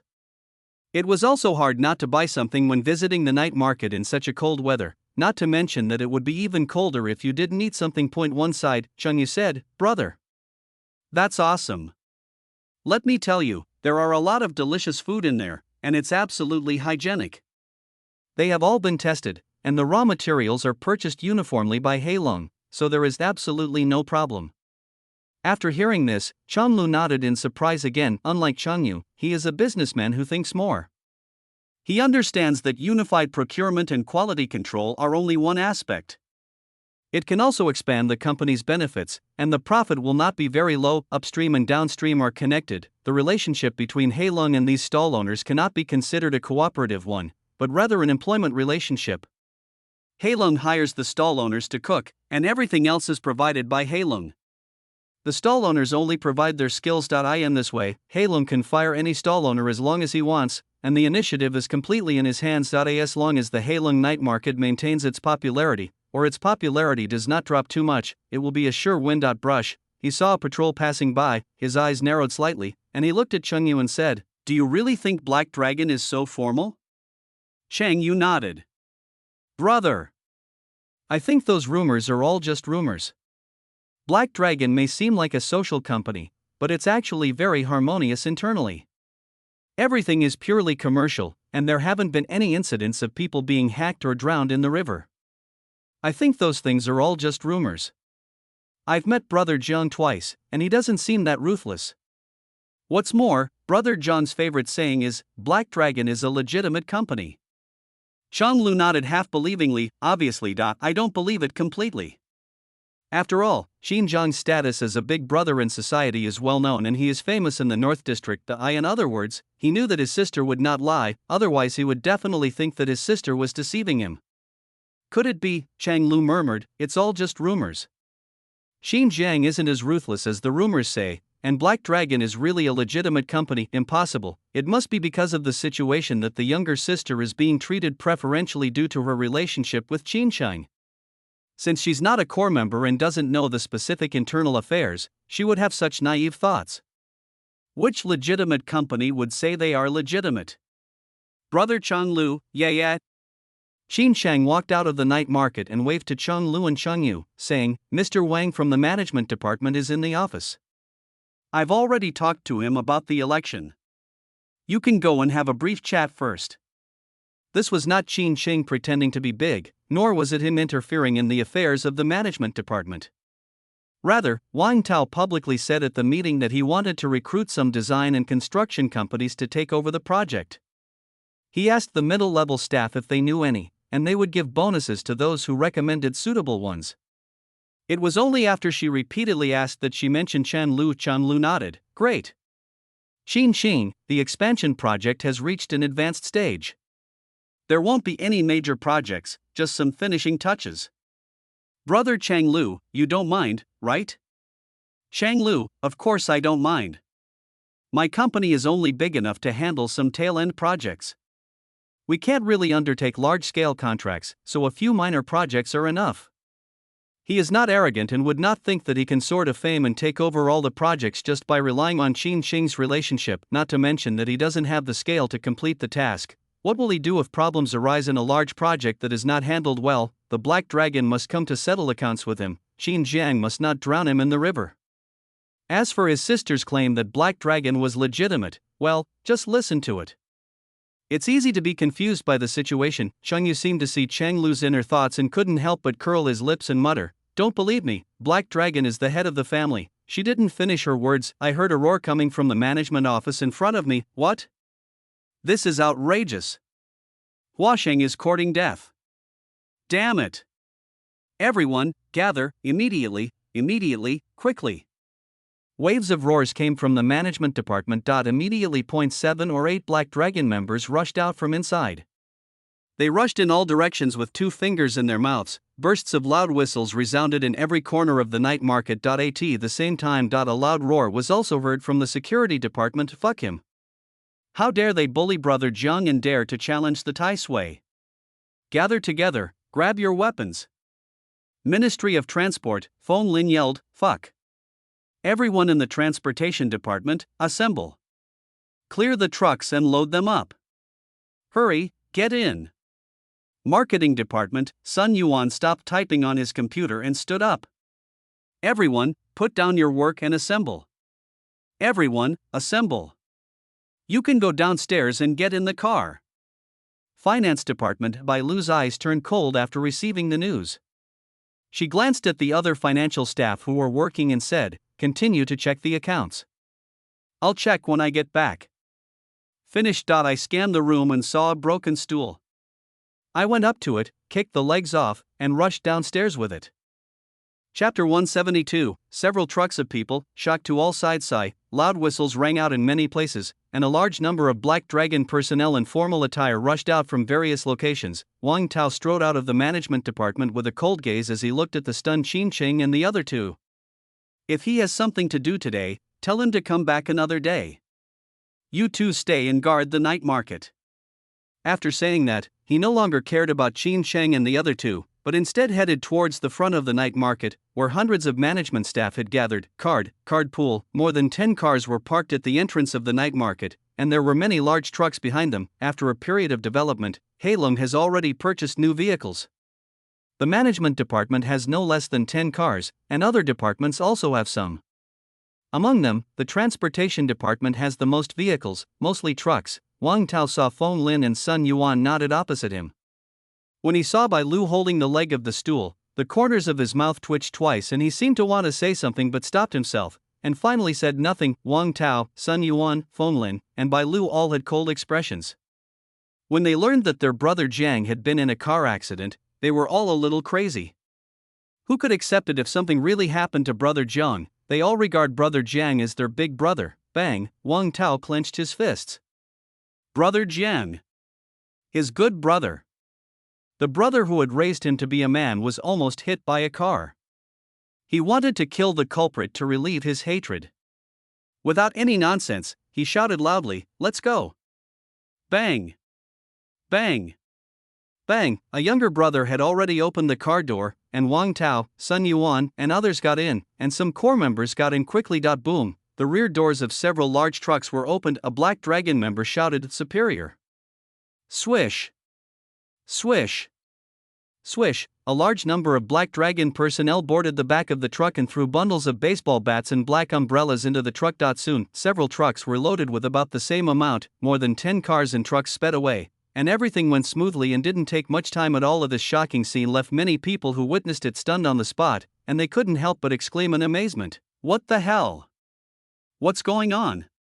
So many people getting on the bus all at once, and even trucks being deployed to pick them up? What's going on?" I don't know the specific circumstances, but it looks like they went out to fight, in a hurry. Hundreds of people going out to fight is too outrageous. At the same time, some stall owners' expressions changed slightly.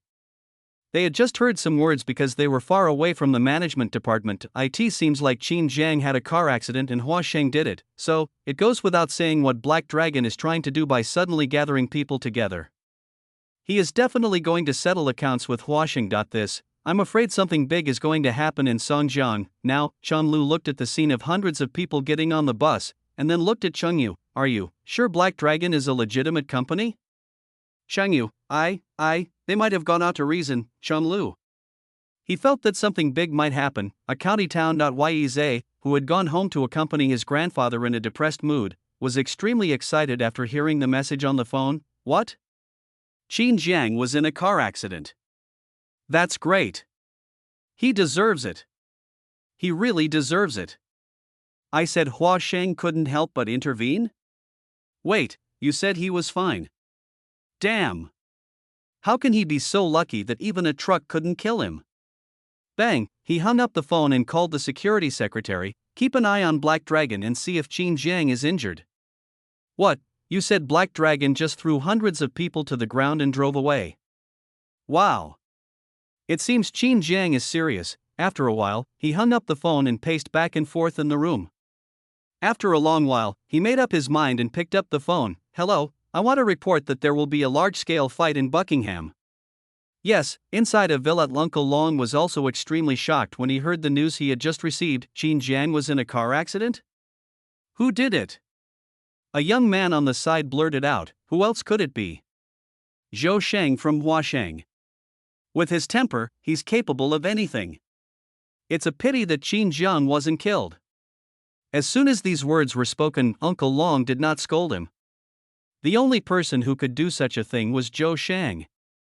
Other social leaders could not do it, and nothing more, just rules. Every circle has its own unspoken rules. When you do things at their level, you can't be too despicable, otherwise you will be attacked by your peers. After all, if you can let someone drive a truck to kill someone, then others can also let someone drive a car to kill you, so everything will be messed up. Young man, uncle. Qin Jiang is fine. How do you think he will react? He will probably declare war on Huasheng. Uncle Long, given Qin Jiang's personality, he definitely won't let this go. As for how far he'll go, it's unclear. He'll probably retaliate, or target Huasheng's business. He also has a complicated background. Half an hour later, another message arrived. Black Dragon gathered hundreds of people and headed towards Buckingham. What? Even Uncle Long, who was old and experienced, stood up in shock. The news was really beyond his expectations. He had thought that Qin Jiang would use various means, but he never guessed that Qin Jiang would choose the most primitive means and fight head-on. He led hundreds of men to attack Buckingham. How wild and domineering. After a long while, Uncle Long sighed. Songjiang, how long has it been since such a fierce young man appeared? He is really fierce. At the same time, he ordered to send someone to check around Buckingham. I want first-hand information, no matter how big or small, as soon as possible. Yes. Someone promised to leave quickly. Other Songjiang bosses also received the news that Qin Jiang had been in a car accident and was leading people to kill Buckingham, and they immediately asked people near Buckingham to report the situation. Well, you got the news early, and his face was gloomy. Damn it, is Huasheng crazy? How dare he do this? Qin Jiang. He's gone crazy too. Making such a big fuss, brush, he picked up the phone and called Qin Jiang. Xiao Sun, who always paid attention to Qin Jiang's information, also received the news as soon as possible. After weighing the pros and cons, he reported to Bai Weiguo. To his surprise, Bai Weiguo looked gloomy after hearing the news but did not say anything. Xiao Sun, leader and classmate Bai Lu, also went. Bai Weiguo, yeah. Xiao Sun, how about I go and bring her back? Bai Weiguo, she is an adult and has her own choices. Xiao Sun, after Xiao Suli arrived, Bai Weiguo put down his pen, wiped his eyes with a glasses cloth, and murmured, "It seems, you have made your choice." Suburbs Zhou Hua, who was just about to get off the car and return to the villa to rest, was slightly displeased when he heard the news on the phone. He suspected that he had heard it wrong, or that his subordinates had reported false information, but he knew that he had not heard it wrong, and his subordinates would never dare to report false information to him. Bang! After hanging up the phone, he said without hesitation, "Turn around and go back to Buckingham, quickly." Inside the car, Zhu Zhang hung up the phone and said to Qin Jiang, "Brother Jiang, we have all the people ready and we will be in Buckingham in 30 minutes. Qin Jiang nodded slightly. I picked up the phone, searched the address book for a number I had rejected multiple times, and dialed it. The other party answered the phone quickly. Qin Jiang, cooperation, begins. Chapter 173. Qin Jiang's caution, take Xiaoxing away quickly. Soon the phone message came back, "It's a pleasure to work with you." At the same time, the second message followed, "Do not harm innocent people, do not cause death or serious injury, and do not commit the 8 major sins.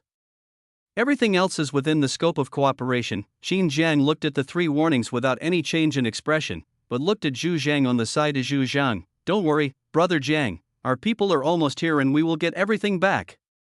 Qin Jiang nodded silently. Cooperate, it can never be accomplished with just one message. Jingle, caller ID, Lao Wu. Qin Jiang hung up the phone.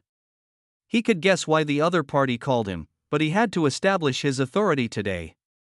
He must not turn hostility into friendship, otherwise it would only make the situation worse. Instead of doing that, it would be better to take ruthless action once and for all and shock everyone. The other side, Wang Feng put down his phone and sat in his office, tapping on the desk. Just as the boss said, this kind of person is bound to run into Huasheng, and cooperation is only a matter of time. This Qin Jiang is really difficult to deal with. After communicating with him for such a long time, he finally cooperated on his own initiative. Fortunately, everything went well. It's unclear what kind of trouble he'll cause this time when he leads hundreds of people to attack Buckingham. I think the action won't be too small. Judging from his past experience, it shouldn't be too outrageous. He also made phone calls to deploy the work. Boom. Boom, there was a knock on the door, and a young man pushed it open and looked at Wang Feng and said, "Leader, there's someone outside who said they're here to pick up the promised documents." Listen to this. The corners of Wang Feng's mouth couldn't help but twitch. Damn, Qin Jiang is really cautious. He is not satisfied with just the verbal agreement and insists on getting a signature and a video recording. Moreover, he immediately sends someone to pick it up at such a critical and urgent moment. How much does he value and respect laws and regulations? How did he become the big brother? This is fucking outrageous, but he did not delay or refuse. First of all, he could not see through Qin Jiang. He was afraid that if he delayed, Qin Jiang would also choose to delay, or even quit and not cooperate. That was totally unacceptable to him. Secondly, he didn't want false cooperation. Qin Jiang wasn't a criminal suspect, but an honest businessman with no official background.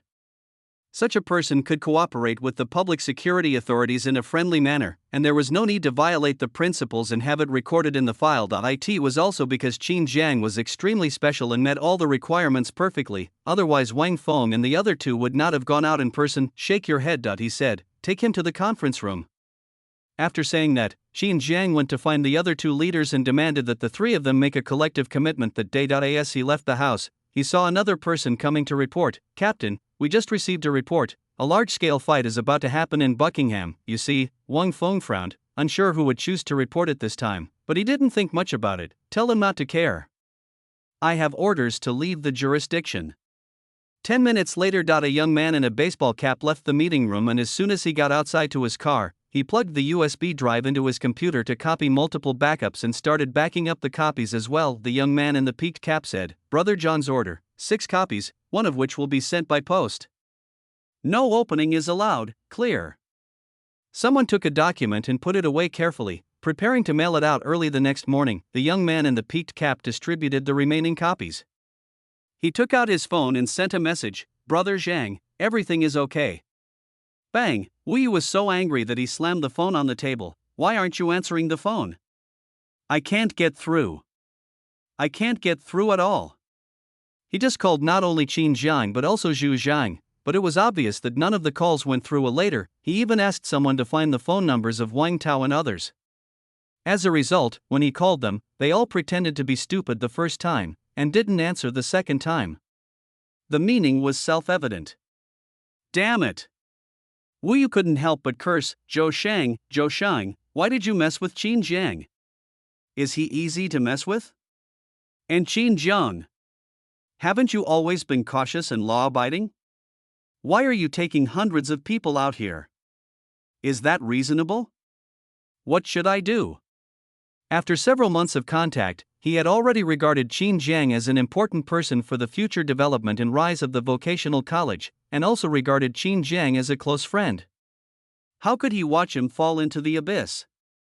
Business is going well, why get involved with those? Wu Yu ran downstairs cursing, started the car and drove quickly towards Buckingham. Guard the yard. Ye Jikai stood in front of the French window, watching the gradually darkening night, and couldn't help but smile slightly. There are many enemies in this world that you don't need to attack. Sometimes you just need to wait quietly, and they will die on their own. Wow, the driver deviated and turned around inside the car. Yingnan looked at Zhou Hua, who had hung up the phone with a gloomy expression, and asked directly, what happened? Zhou Hua, Qin Jiang just had a car accident. Yingnan's eyes narrowed slightly, and she blurted out subconsciously, did Xiaoshang do it? After all, at this critical juncture, only Zhou Shang could do such a tasteless thing. Others who have the ability would not do so, and those who don't have the ability would not dare to do so. Zhou Hua closed his eyes slightly and sighed helplessly, it's him. At present, apart from his younger brother, only a pure fool could do this, but the probability is basically zero. Yingnan couldn't help but twitch the corners of his mouth. When Zhou Sheng first rose to prominence, he could be said to be bold and daring, but now that Huasheng has reached such a scale, Zhou Sheng still does the same. It can only be said that he must have been kicked in the head by a donkey to be so stupid. You can't play like this, you despicable person. Yingnan, what's going on? Qin Jiang, Zhou Hua, Qin Jiang is not injured. It is said that his brother Sijio is injured. Now Qin Jiang has gathered hundreds of people to attack Buckingham? Yingnan, this. She didn't know what to say. She said that Zhou Shan was too weak. He obviously attacked first but didn't kill the man. Instead, he drove Qin Jiang, the Black Dragon, crazy. Qin Jiang seems a bit crazy. He led hundreds of people to attack Buckingham. What is he going to do? Start a direct battle? Zhou Hua frowned, he has bad intentions. Although the possibility is small, he is young and full of energy, so anything is possible. Yingnan, what should we do now? What to do? Zhou Hua, we must not let Xiaosheng run into him at all costs, otherwise Qin Jiang will easily do something serious. Said. He called Zhou Shang without hesitation, beep, showing busy line, grass. Zhou Hua, who has been cultivating himself for many years, couldn't help but swear, and then he called manager Buckingham directly on Zhou Hua. Send someone to take Xiaosheng away immediately. Where to go? Anywhere is fine. Don't let him stay with Buckingham.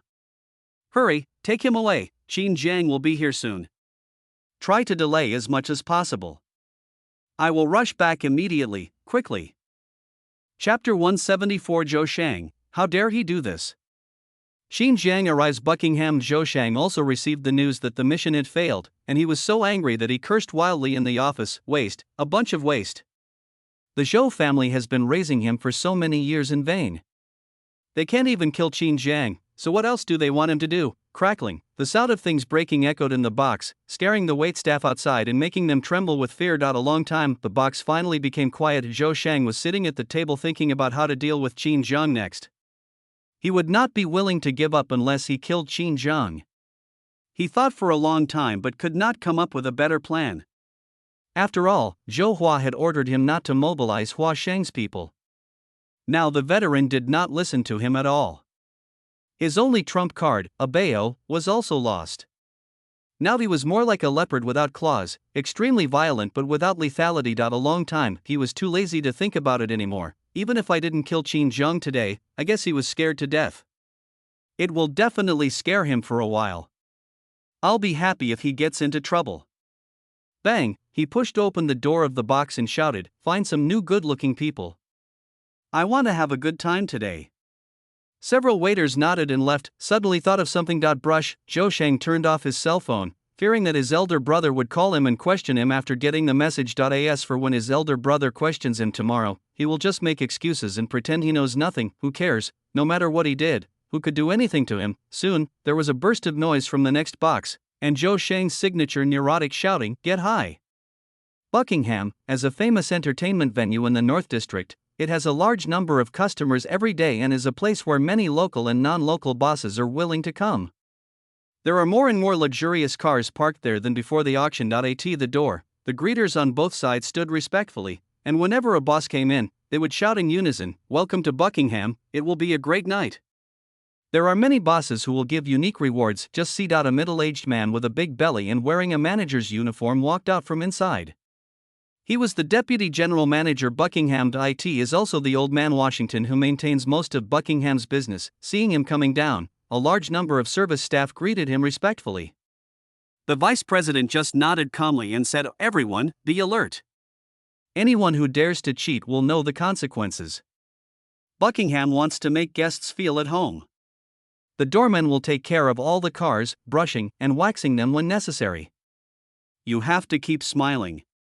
A perfect smile, understand? What's wrong with those crooked teeth? Where's the front office manager? I'll transfer him to the back of the house and deduct a day's salary from you. Will you arrange it?" The scolding and reprimanding made everyone dare not speak. The vice president was talking when the phone suddenly rang. His face changed drastically when he heard the voice coming in. "Understood, I'll do it right away." Bang, he hung up the phone and rushed into Buckingham without bothering to scold others. His big belly kept shaking, and he kept pressing several buttons in the elevator before getting on. Downstairs, there was a barely audible alarm sound. The vice president rushed to box 888, and just as he arrived in front of the box, he heard extremely shocking music coming from inside. Bang, he pushed open the door of the box and went in. Everyone inside looked at him. Zhou Shang, who was standing on the table, also looked at him and shouted, "Come on, give manager you an XO." Bang, a little girl picked up the wine and handed it to the vice president. The vice president yelled, "It's already late and you're still drinking. Come down and follow me. Hurry up." But the box was too noisy and everyone was drunk, so even if he spoke loudly, no one could hear him clearly. Zhou Shang, what did you say? Vice president, let's go. Zhou Shang, I don't want wine. Vice president, it's too late. Zhou Shang, we need a banquet? Who wouldn't go to a wedding? Vice president, he yelled madly, turn off the music, and picked up the wine bottle and smashed it to the ground. Bang, the noise frightened everyone present. Someone immediately went over to turn off the music and quiet down the box. Everyone looked at the vice president with fear on their faces. This person is a powerful figure in Buckingham, but Zhou Shang wasn't afraid. He wasn't very happy with the vice president to begin with. He thought the vice president only listened to his eldest brother and ignored him. He frowned and said, "What's the matter? You dare to fight with me?" The vice president was speechless. He knew Zhou Shang was unhappy with him, but he didn't care. "Listen, your actions against Qin Jiang have been exposed. He's now bringing hundreds of people to kill you. Your brother wants you to leave Buckingham immediately and come with me." As he said that, he was about to go forward and pull Zhou Shang. What? Zhou Shang dodged his grasp and looked at the manager in disbelief. "You said Qin Jiang is bringing his men to kill us?" Vice President, yes, grass. Zhou Shang was furious. "Damn it! How dare he come to kill me? How dare he do that? Does he even take Huasheng seriously? This is outrageous." Zhou Shang was a little flustered. He knew that things might have gotten really out of hand, and in his opinion, Qin Jiang shouldn't have behaved like this. Why would a newly rising guy dare to bring hundreds of people to kill us? Where do so many people come from? How dare those people act so recklessly with him? Qin Jiang, why did he think I was responsible for his accident? Does he have any evidence? Ah. The vice president looked at Zhou Shang as if he were a fool. Evidence? You're playing a gentleman's agreement with me. You send someone to hit someone to death and expect them to talk to you about evidence, Vice President, regardless of whether you did it or not, and regardless of whether Qin Jiang has evidence or not, he's clearly pinning it on you. Come with me and don't escalate the conflict by confronting him. Your brother will be here soon, let's go. He tried to pull Zhou Sheng away but couldn't. Zhou Sheng shook his hand off with an arrogant look on his face. I won't leave. If I leave, won't everyone think I'm afraid of him? This is Buckingham, not his Black Dragon night market. I have the final say here, and who the hell dares to touch me, Zhou Sheng? Vice President, Brother Hua, Zhou Sheng, don't use my brother to pressure me, it's useless. What else does the Vice President have to say? Sudden a voice came from the intercom on his waist. Below, the service staff breathed a sigh of relief after seeing the Vice President leave. Although working in Buckingham paid well and often received tips, it was also very tiring and they had to be in top shape at all times, and there are always some people who get drunk and cause trouble. Just as they were about to continue working, a waiter suddenly pointed into the distance and said amidst grass, brush, others looked and saw more than 20 cars driving in a convoy, followed by several trucks. The front office manager heard the roar of traffic outside and came out to check. He was stunned by the cars and trucks and said, I didn't hear any goods were being delivered today. Besides, if they were going to deliver, they should have delivered to the back door. Why are there so many trucks coming from the front? More than 20 cars and several trucks rushed to a stop in front of the main entrance of Buckingham, forcing the vehicles on both sides to honk their horns. The front office manager subconsciously asked the service staff to go up and check and direct the traffic, but the next moment, the service staff no longer came forward, the front office manager was speechless, and the squeezed vehicles dared not honk. I only saw. Chapter 175, Under Buckingham, Black Dragons gather. Bang!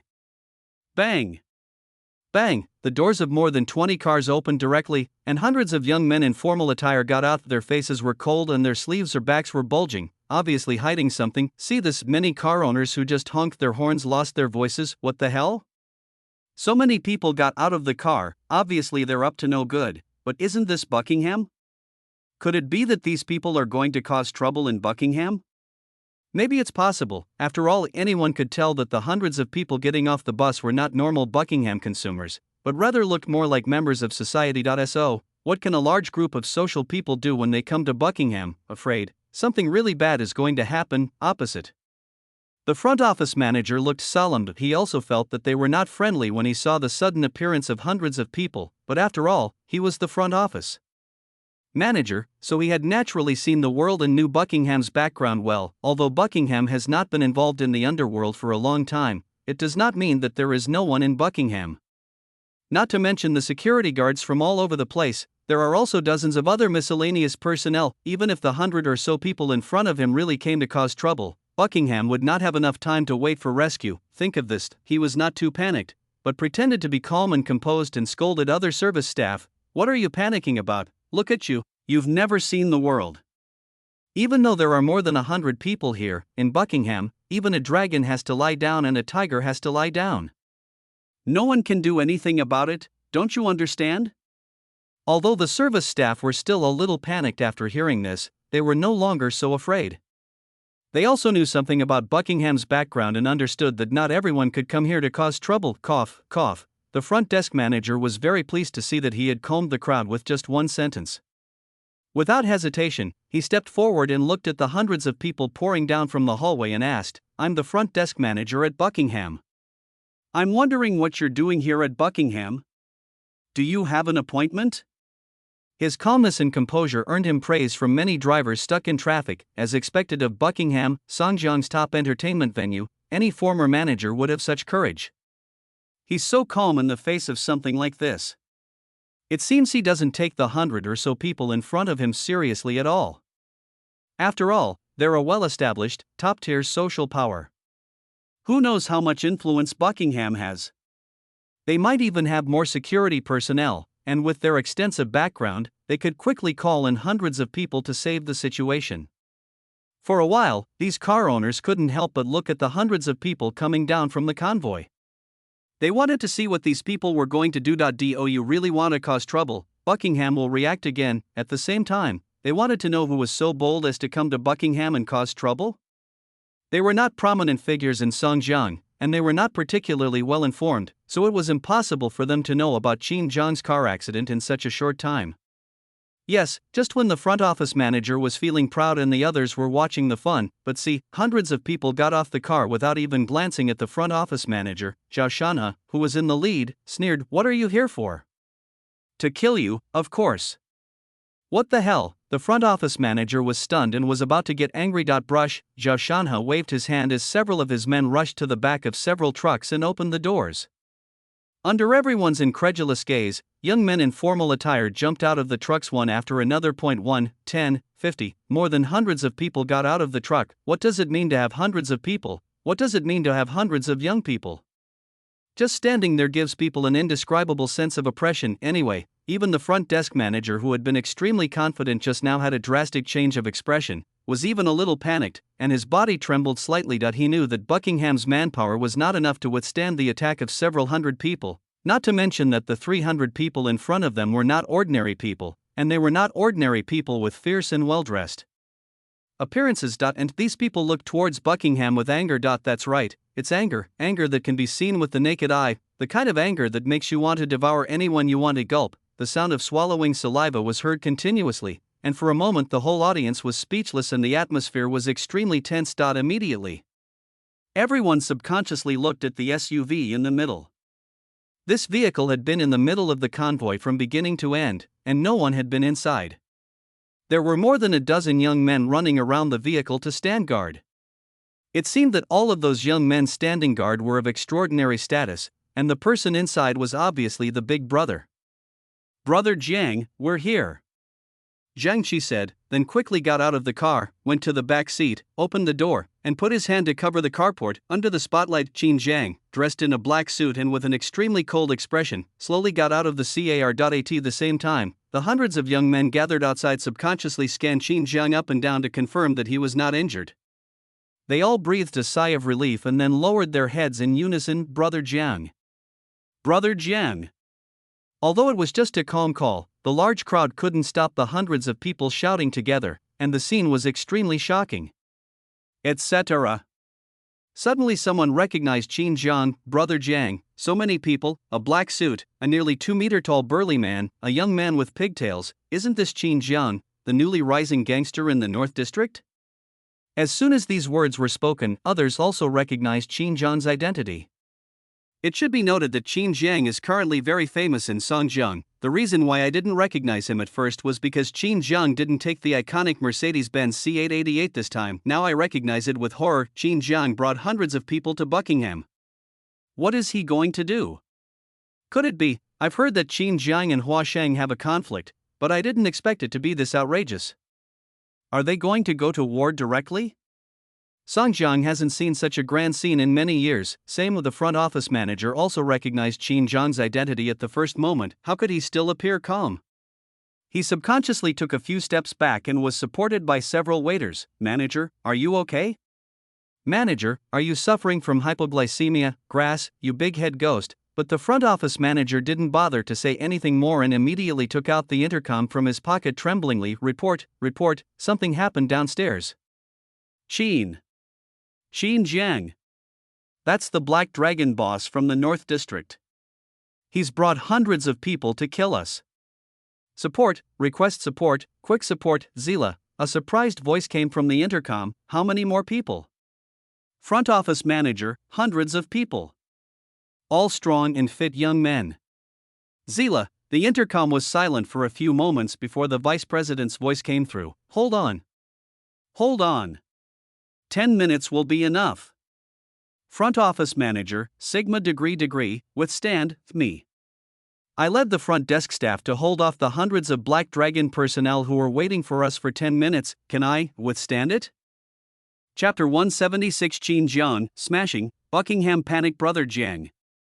Wang Tao looked at Qin Jiang and said, "All our men are here, brothers who know each other well. We are waiting for Brother Jiang's instructions." Both sides, Sun Yuan, Feng Lin, Bai Lu and others spoke out to explain the situation, and their tone was full of impatience. Not only these Black Dragon high-level officials, but also hundreds of Black Dragon personnel clenched their fists. In their eyes, Brother Jiang was an almighty being who could not be offended.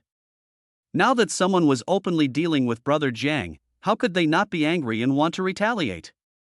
What's more, they all hadn't taken action for a long time and were itching to do so. Trample.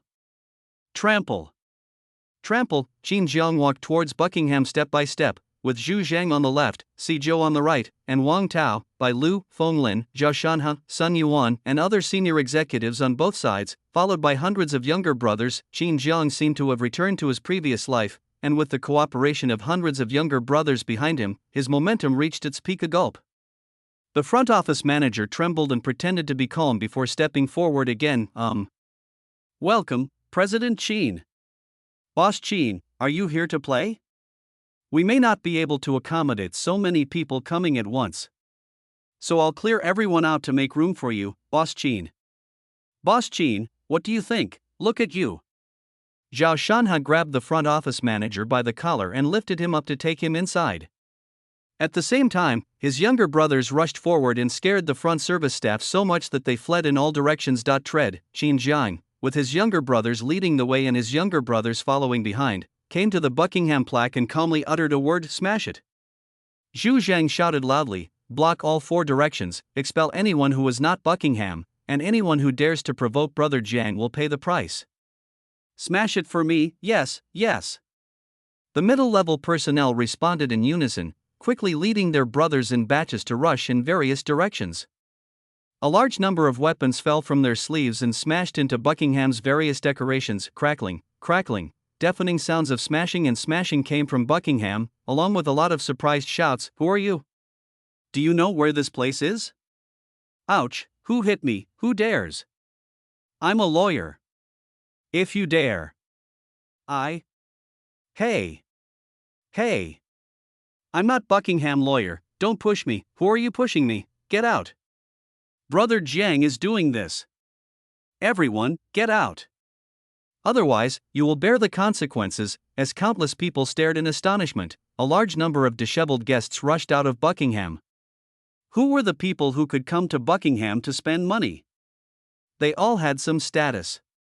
Who could remain calm after being chased out like a dog today? However, most of them just kept grumbling and cursing at Buckingham and did not dare to do anything. No one is stupid, leading hundreds of people to attack Buckingham. It was obvious that Qin Jiang, the newly rising boss of the North District, was really angry. Even if they didn't know what was going on, no one would offend Qin Jiang at this time and get into trouble. Fuck. How did I offend this lunatic? You're making such a big fuss, aren't you considering the consequences? Who's going to cover it if something goes wrong? Young people are so reckless. This young man, it was not until someone with inside information told us that Qin Jiang had been in a car accident and almost died that it became clear why Qin Jiang was so angry. Now, looking at the constant sounds of smashing in Buckingham, as well as the noisy shouting and cursing inside, I couldn't help but wonder, could it be that Qin Jiang is going to die together with Hua Sheng? Could it be that Qin Jiang is going to drown Zhou Sheng in the river today? Could it be? 4A. While No one dared to continue cursing and got into the car to hide, but they did not leave to prepare for the fun. Buckingham, in front of the stairs, Zhu Zhang waved his folding fan. Push forward, yes. Wang Tao led his men up the stairs and quickly occupied the second floor. As they rushed up the stairs, a large number of men raised their slingshots and began to attack cameras in all directions. Snap. Snap. Snap. The cameras were broken one by one. Fenglin, Sun Yuan, and others also led teams in other directions of the stairs, quickly blocking the stairs to prevent Zhou Sheng from escaping. When they rushed to the 4th floor, they were faced with people blocking Buckingham. It was not that Buckingham was slow to act, but in fact, no one dared to cause trouble in Buckingham in recent years. Even if there were a few people causing trouble occasionally, there were only a few of them, and a few security guards could easily stop them. But faced with the collective attack of hundreds of Black Dragon brothers, the first few levels of security could not stop them at all and were beaten by the Black Dragon brothers. They hid in the box and dared not come out. Some security guards were even scared and pretended to be guests and ran away. Why risk their lives for just a few dollars a month? Zhao Shanhe, is this it? Front office manager, yes. He kept patting his head to signal Zhao Shanhe to let go of his hand that was holding his neck. Fuck. Bang, fuck. Fuck. Bang. Bang. Zhao Shanhe grabbed the front office manager by the collar and kicked the door open. Snap, boom, the door was kicked open. Zhao Shanhe and his brothers rushed in and saw a large number of monitors hanging on the wall. Many of the monitors had pictures on them, While some were pitch black, obviously this is Buckingham's monitoring room, although the Black Dragon personnel followed Brother Zhang's instructions and a slingshot team would smash the cameras every time they rushed to the next floor. The monitoring room had to be cleaned up just in case as Zhao Shanhe, smash all display screens, destroy memory cards on site, and check if there is a cloud backup. Separate the surveillance and security interviews. 8th floor, the manager had just ordered the front office manager to hold on when he looked at Zhou Sheng and said, "Let's go. Qin Jiang is at our doorstep. He almost got hit and killed today, so he's definitely not going to let it go. Zhou Sheng, I'm not afraid of him. He's really bullying me right at my doorstep. Get him out. Get him out."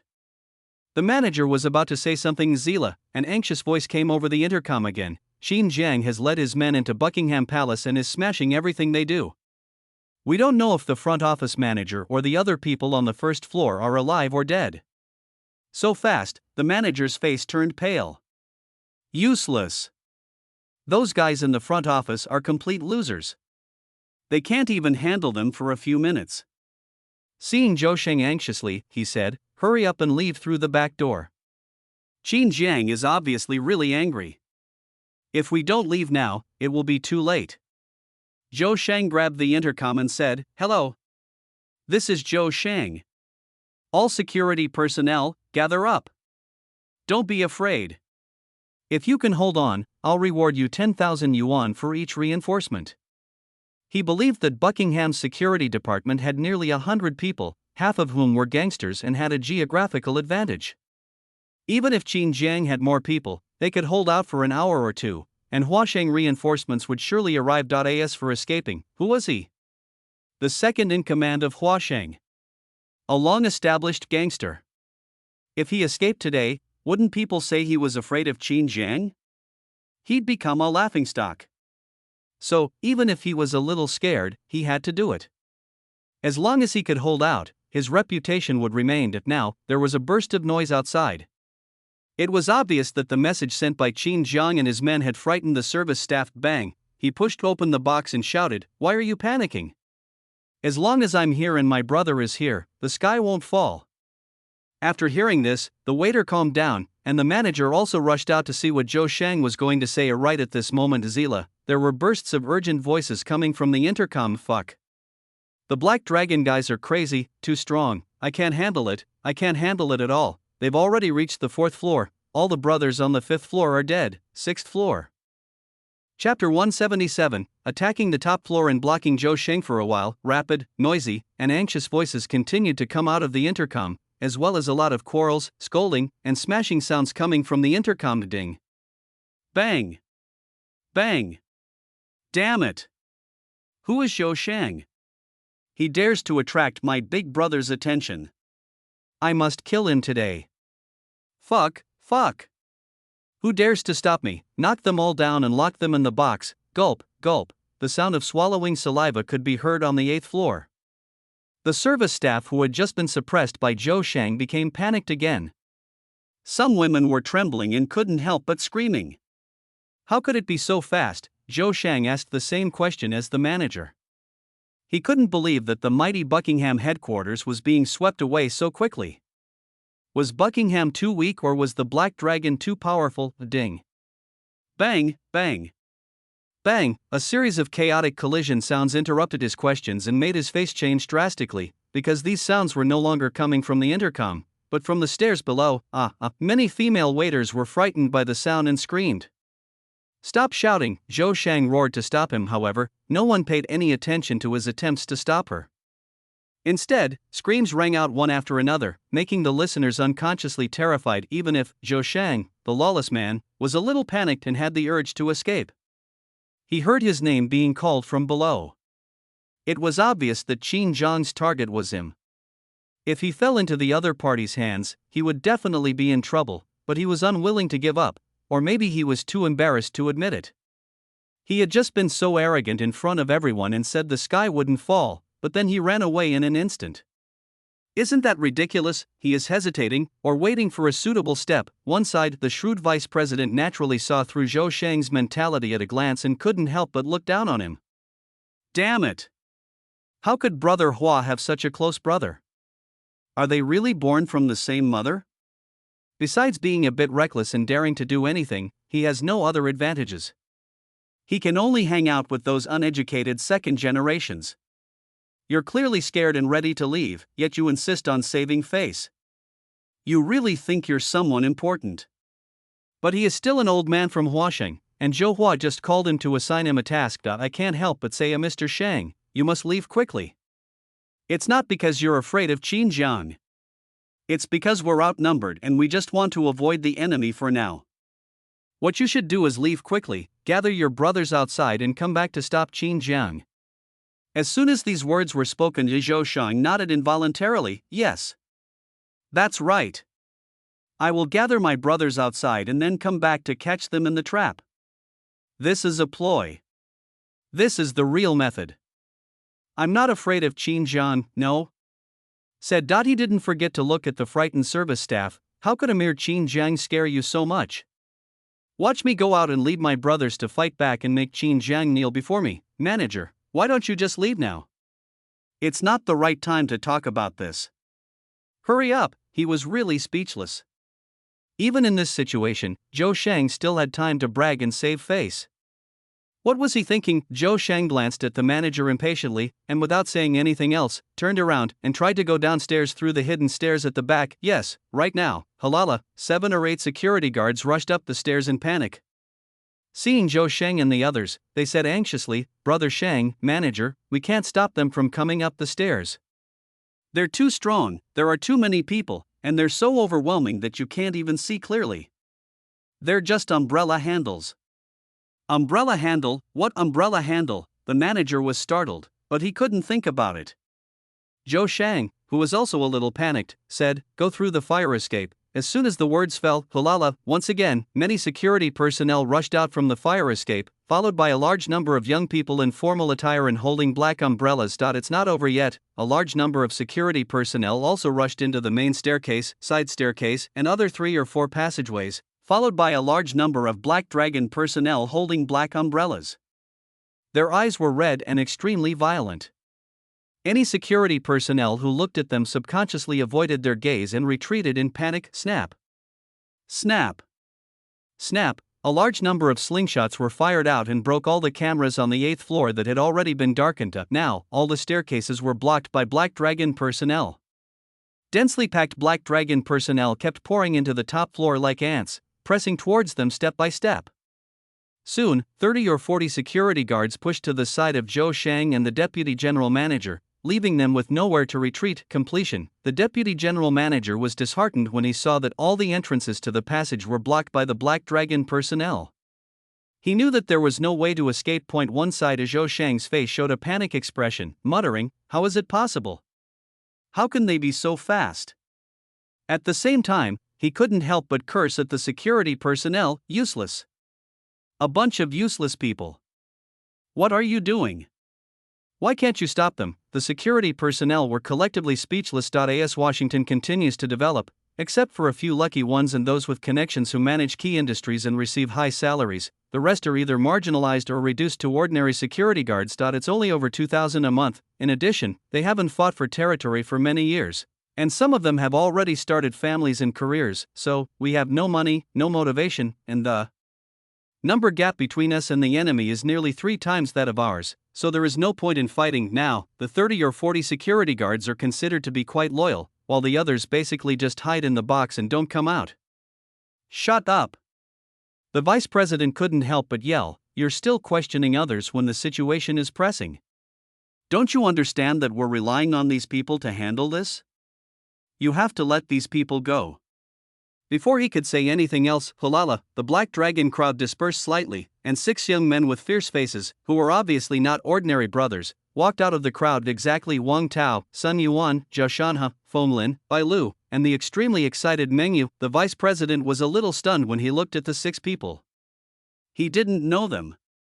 After all, in his eyes, Black Dragon was just that thing, and he had only heard of Qin Jiang, Zhu Zhang, and Sijou at most. Not to mention him. Even Zhou Shang, who was known for his never-ending fight with the Black Dragon, didn't recognize Wang Tao and his 6 companions. Obviously, he did not take the 6 people seriously, but these 6 people, whom they looked down upon, actually blocked them in their own territory and acted arrogantly. The vice president looked at the 6 people and said, was there some misunderstanding today? What exactly happened? Why did it come to this? Why did it come to this? Wang Tao and the other 6 looked at Zhou Shun coldly without saying a word, and quickly came to the elevator. At this time, the numbers on the elevator are rising 3 floors, 4 floors. Soon we arrived at the top floor, the 8th floor. The elevator door opened and 3 people slowly walked out: Qin Jiang, Zhu Zhang, and Zhou. Wang Tao and the other 6, along with the densely packed Black Dragon personnel on both sides, nodded in unison. Brother Jiang. Brother Jiang. Chapter 178, Beating Zhou Shang and Hacking the Phone. Now. As Qin Jiang and the other 2 walked out of the elevator, the Black Dragon personnel retreated to both sides to make way, and quickly followed behind Qin Jiang and the other 2 to fill their positions. Trample. Trample. Trample. Qin Jiang walked step by step to Zhou Shang and others. He scanned the entire room and scared the security personnel so much that they trembled at every time he took a step forward. The security guards took a step back, squeezing Zhou Shang right in the middle. What are you going to do? Zhou Shang looked at Qin Jiang fiercely but weakly and said, Buckingham and Washington's men are nearby. Believe it or not, they will be here soon. Believe it or not, woo woo, bang. Before Zhou Shang could finish his words, the vice president covered his mouth fiercely and whispered a warning, shut up if you want to live. Immediately he took it and looked at Qin Jiang with what he thought was the most kind smile. Boss Qin, I am Vice President Buckingham. There may be some misunderstanding today. Our Chinese association will be here soon. I wonder if we can make some concessions. You're fucking crazy. Jia Shanha grabbed the vice president by the collar and threw him out. Then, looking at Zhou Shang, who was being protected inside, he became furious. Damn it. Your name is Zhou Shang. Said. He rushed towards Zhou Shang. Seeing this, Zhou Shang, who was fearless, felt fear in his heart. He saw murderous intent in Zhao Shanha's eyes. He was very familiar with this look. Once, someone dared to provoke his brother, and he used this look to cripple that person, so he was afraid to keep shouting, stop him quickly. Unfortunately, there was no time for security personnel to respond. As Qin Jiang waved his hand. A large number of Black Dragon personnel rushed forward directly, and the black umbrellas in their hands crackled and hit the security personnel like a violent storm. Facing the several times more attack, the security personnel had lost their courage and could not resist. They were dealt with in less than 2 minutes. Zhao Shanha also rushed to Zhou Shang, grabbed the other's collar and prepared to start. Zhou Shang, you dare? Do you know my identity? Do you know Hua Shang's background? Let me go. Let me go. Zhao Shanha, no matter what your background is, if you dare to mess with Brother Jiang, you're courting death, etc. Qin Jiang suddenly spoke. Brush. Zhao Shanha's fist stopped in midair. Zhou Shang had a look on his face that said, as expected. He didn't believe Qin Jiang would dare to do such a ruthless thing. He was determined to fight Hua Shang to the death, and he wasn't afraid of Hua Shang's revenge behind the scenes. He couldn't help but say, Qin Jiang, tell your men to stop and let me go immediately. I can still consider whether to forgive me, otherwise. The vice president, curled up in the corner, was speechless. What a jerk. He's still pretending even when they're right at his door?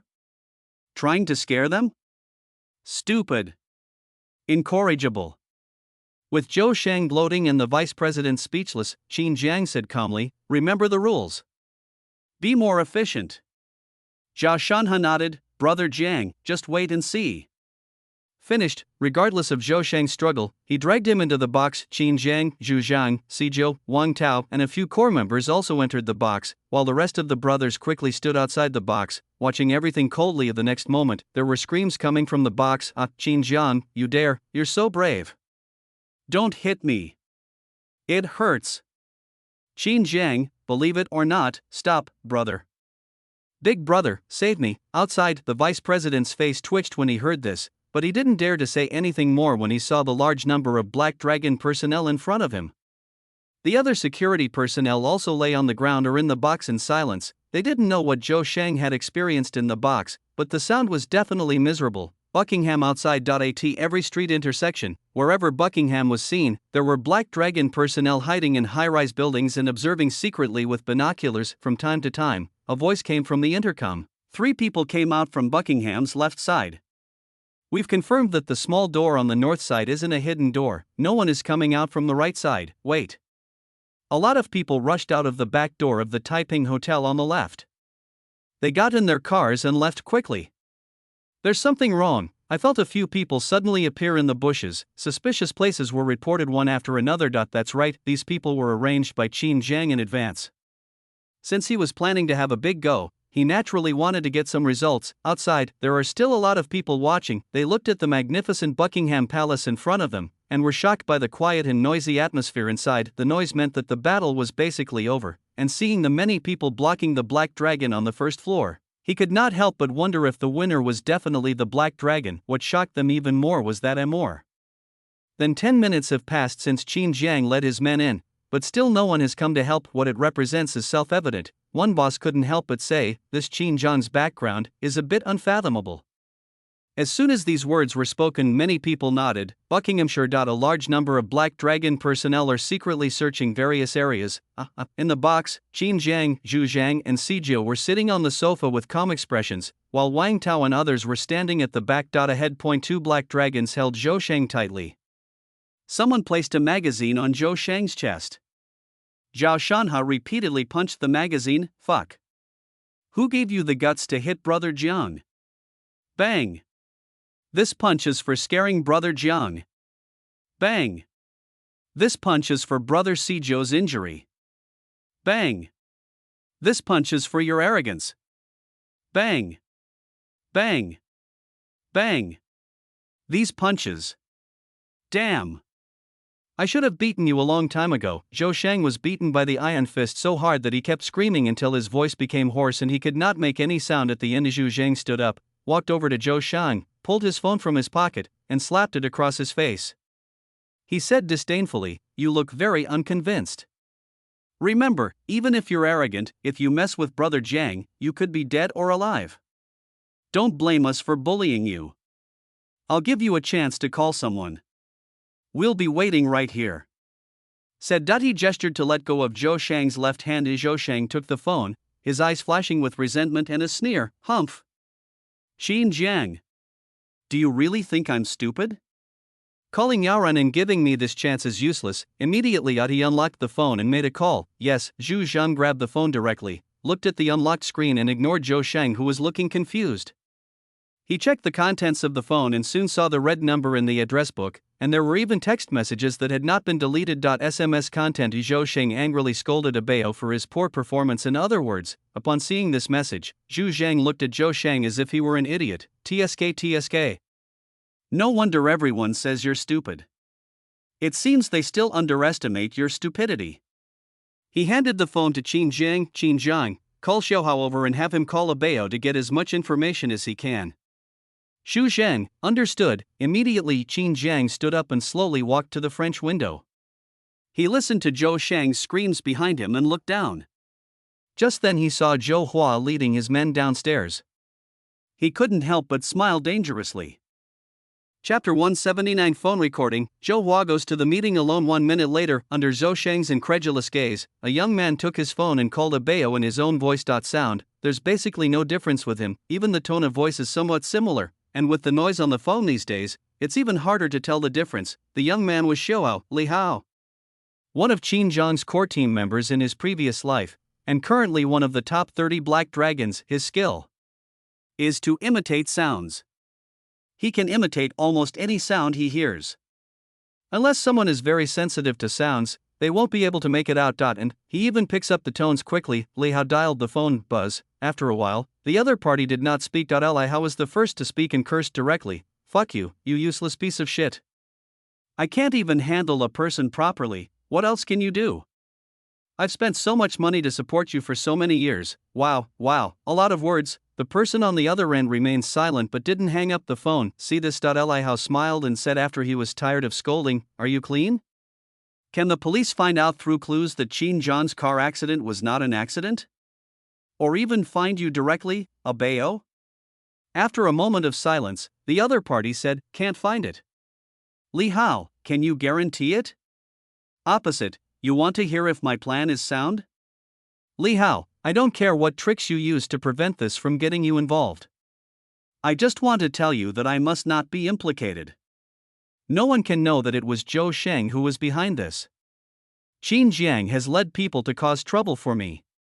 This matter must not be placed on my head. Opposite, I promise that Qin Jiang's car accident will not be implicated. Li Hao, go hide in Liujia village in the suburbs and come back when things settle down. Opposite, okay. Woo woo, Zhou Sheng struggled frantically to speak, his eyes filled with fear, not only because Li Hao imitated his voice and tone too closely. After all, although such things were rare, they were not too outrageous. What frightened him was the Liujia village that Li Hao mentioned. Liujia village was Huasheng's secret base, which outsiders could not know about at all. Why? Li Haoning could just say that he could not have imagined that Qin Jiang learned from later news reports and some underworld legends that his brother was arrested while hiding in Liujia village, and that Liujia village was their secret base. There is a very deep underground cave, which is fully equipped to accommodate dozens of people. There are enough supplies inside for a person to survive for a year. Bang! Li Hao hung up the phone. Woohoo! Zhou Sheng is still struggling. Bang! Meng Yu went up and kicked Zhou Sheng, making his face pale, and he retched with his mouth open and unable to speak. Meng Yu's face was filled with excitement. Today's scene had a profound impact on him, giving him a deeper understanding of the martial arts world. The martial arts world is all about settling scores and taking revenge. Bringing hundreds of men to attack the enemy directly, tying up the enemy's leader, no, the second in command, and beating him up. It's just so satisfying. Besides, he was also one of the people who experienced the car accident, and he was also extremely angry at Zhou Sheng, the culprit. The most important thing is that he was worried about how to make a surrender to Qin Jiang, so he couldn't help but fight Zhou Sheng madly. Certainly, he also maintained the fine tradition of Black Dragon and shot through the magazine. Card pool. Zhou Hua rushed to Buckingham, and at the same time, some of Huasheng's men had also arrived. They were running amok. Ugh. They were stuck in traffic, and there was no way out. Traffic in front of Buckingham was completely paralyzed. At Bang! Zhou Hua got out of the car and ran towards Buckingham with his men. As soon as he ran downstairs, Zhou Hua's face looked very ugly. Ahead, the Black Dragon's men have blocked off the first floor, and there is no noise coming from inside. It is highly likely that Buckingham has lost control, and he could see that the entire first floor of Buckingham was in ruins and shattered, as if it had been bombarded. Many elderly people in Huasheng looked angry. Damn it, Xiashina, the vice president's nickname, has only been vice president for a few years, and yet he's such a loser. This Black Dragon guy has only been here a short time and he's already failed. What a joke. Fuck. Breaking down the door and smashing things is outrageous. No, we can't let any of them go today. Brothers, immediately, old man Huasheng wanted to lead people to rush in. Brush, Zhou Hua waved his hand to stop him. Brother Hua. Several elderly people in Huasheng were puzzled. Zhou Hua pointed at Buckingham and said, there are at least several hundred black dragons inside. We've only gathered 100 or so people. It's unwise to charge in like this. We're outnumbered and outmatched. It's not wise. And don't you notice anything wrong? Mr. Huasheng, what's wrong? Zhou Hua, no one has come to take care of it for such a long time. Do you think they might not know about it? As soon as these words were spoken, the expressions of the old men in Huasheng changed drastically. They were not stupid and naturally knew what this meant. This means Qin Jiang has someone behind him. This means that even if they knew about the chaos happening in Buckingham, no one would intervene. Represent Zhou Hua, if we really start a war, I'm afraid we'll not only suffer a loss in numbers, but a much bigger loss as well. Elder Huasheng, Brother Hua, what should we do?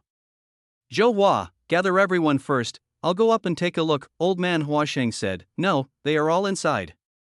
If Brother Hua goes up there, he will be walking into a tiger's mouth. Zhou Hua, it's okay. Even if Qin Jiang has a deep background, he wouldn't dare to fight to the death with me. Besides, he has to abide by the rules of the underworld. If I go to the meeting alone, he really dares to attack me. This is China, not a foreign country, I'm confident. Wait for my news. If I still haven't received any news in 15 minutes, you can rush in with your men, Elder Huasheng. But, Zhou Hua, nothing is impossible. He looked at Yingnan, who nodded and whispered, the people underground have been evacuated. Those inside didn't dare come up for fear of being exposed. All the items have been moved. Listen to this. Zhou Hua breathed a sigh of relief. He was really afraid that today he would not only slap Qin Jiang in the face but also be arrested by the public security. Then he walked straight forward. Yingnan, I'll go with you. Zhou Hua, no, I'll go by myself. You call Lao Zhou and ask him what the situation is with the security department. After saying that, he ignored any obstruction and walked towards Buckingham alone. Outside, when everyone saw Zhou Hua leading his men, they looked expectant. Zhou Hua is here. He's the true leader of Huasheng, a true veteran social boss. What do you think Zhou Hua would do? What can I do? I'll definitely lead my men back to fight back immediately. The Black Dragon is charging at me. The battle is about to begin again. However, just as everyone was looking forward to it, they found that all the people from Huasheng had stopped moving, and Zhou Hua went to Buckingham alone.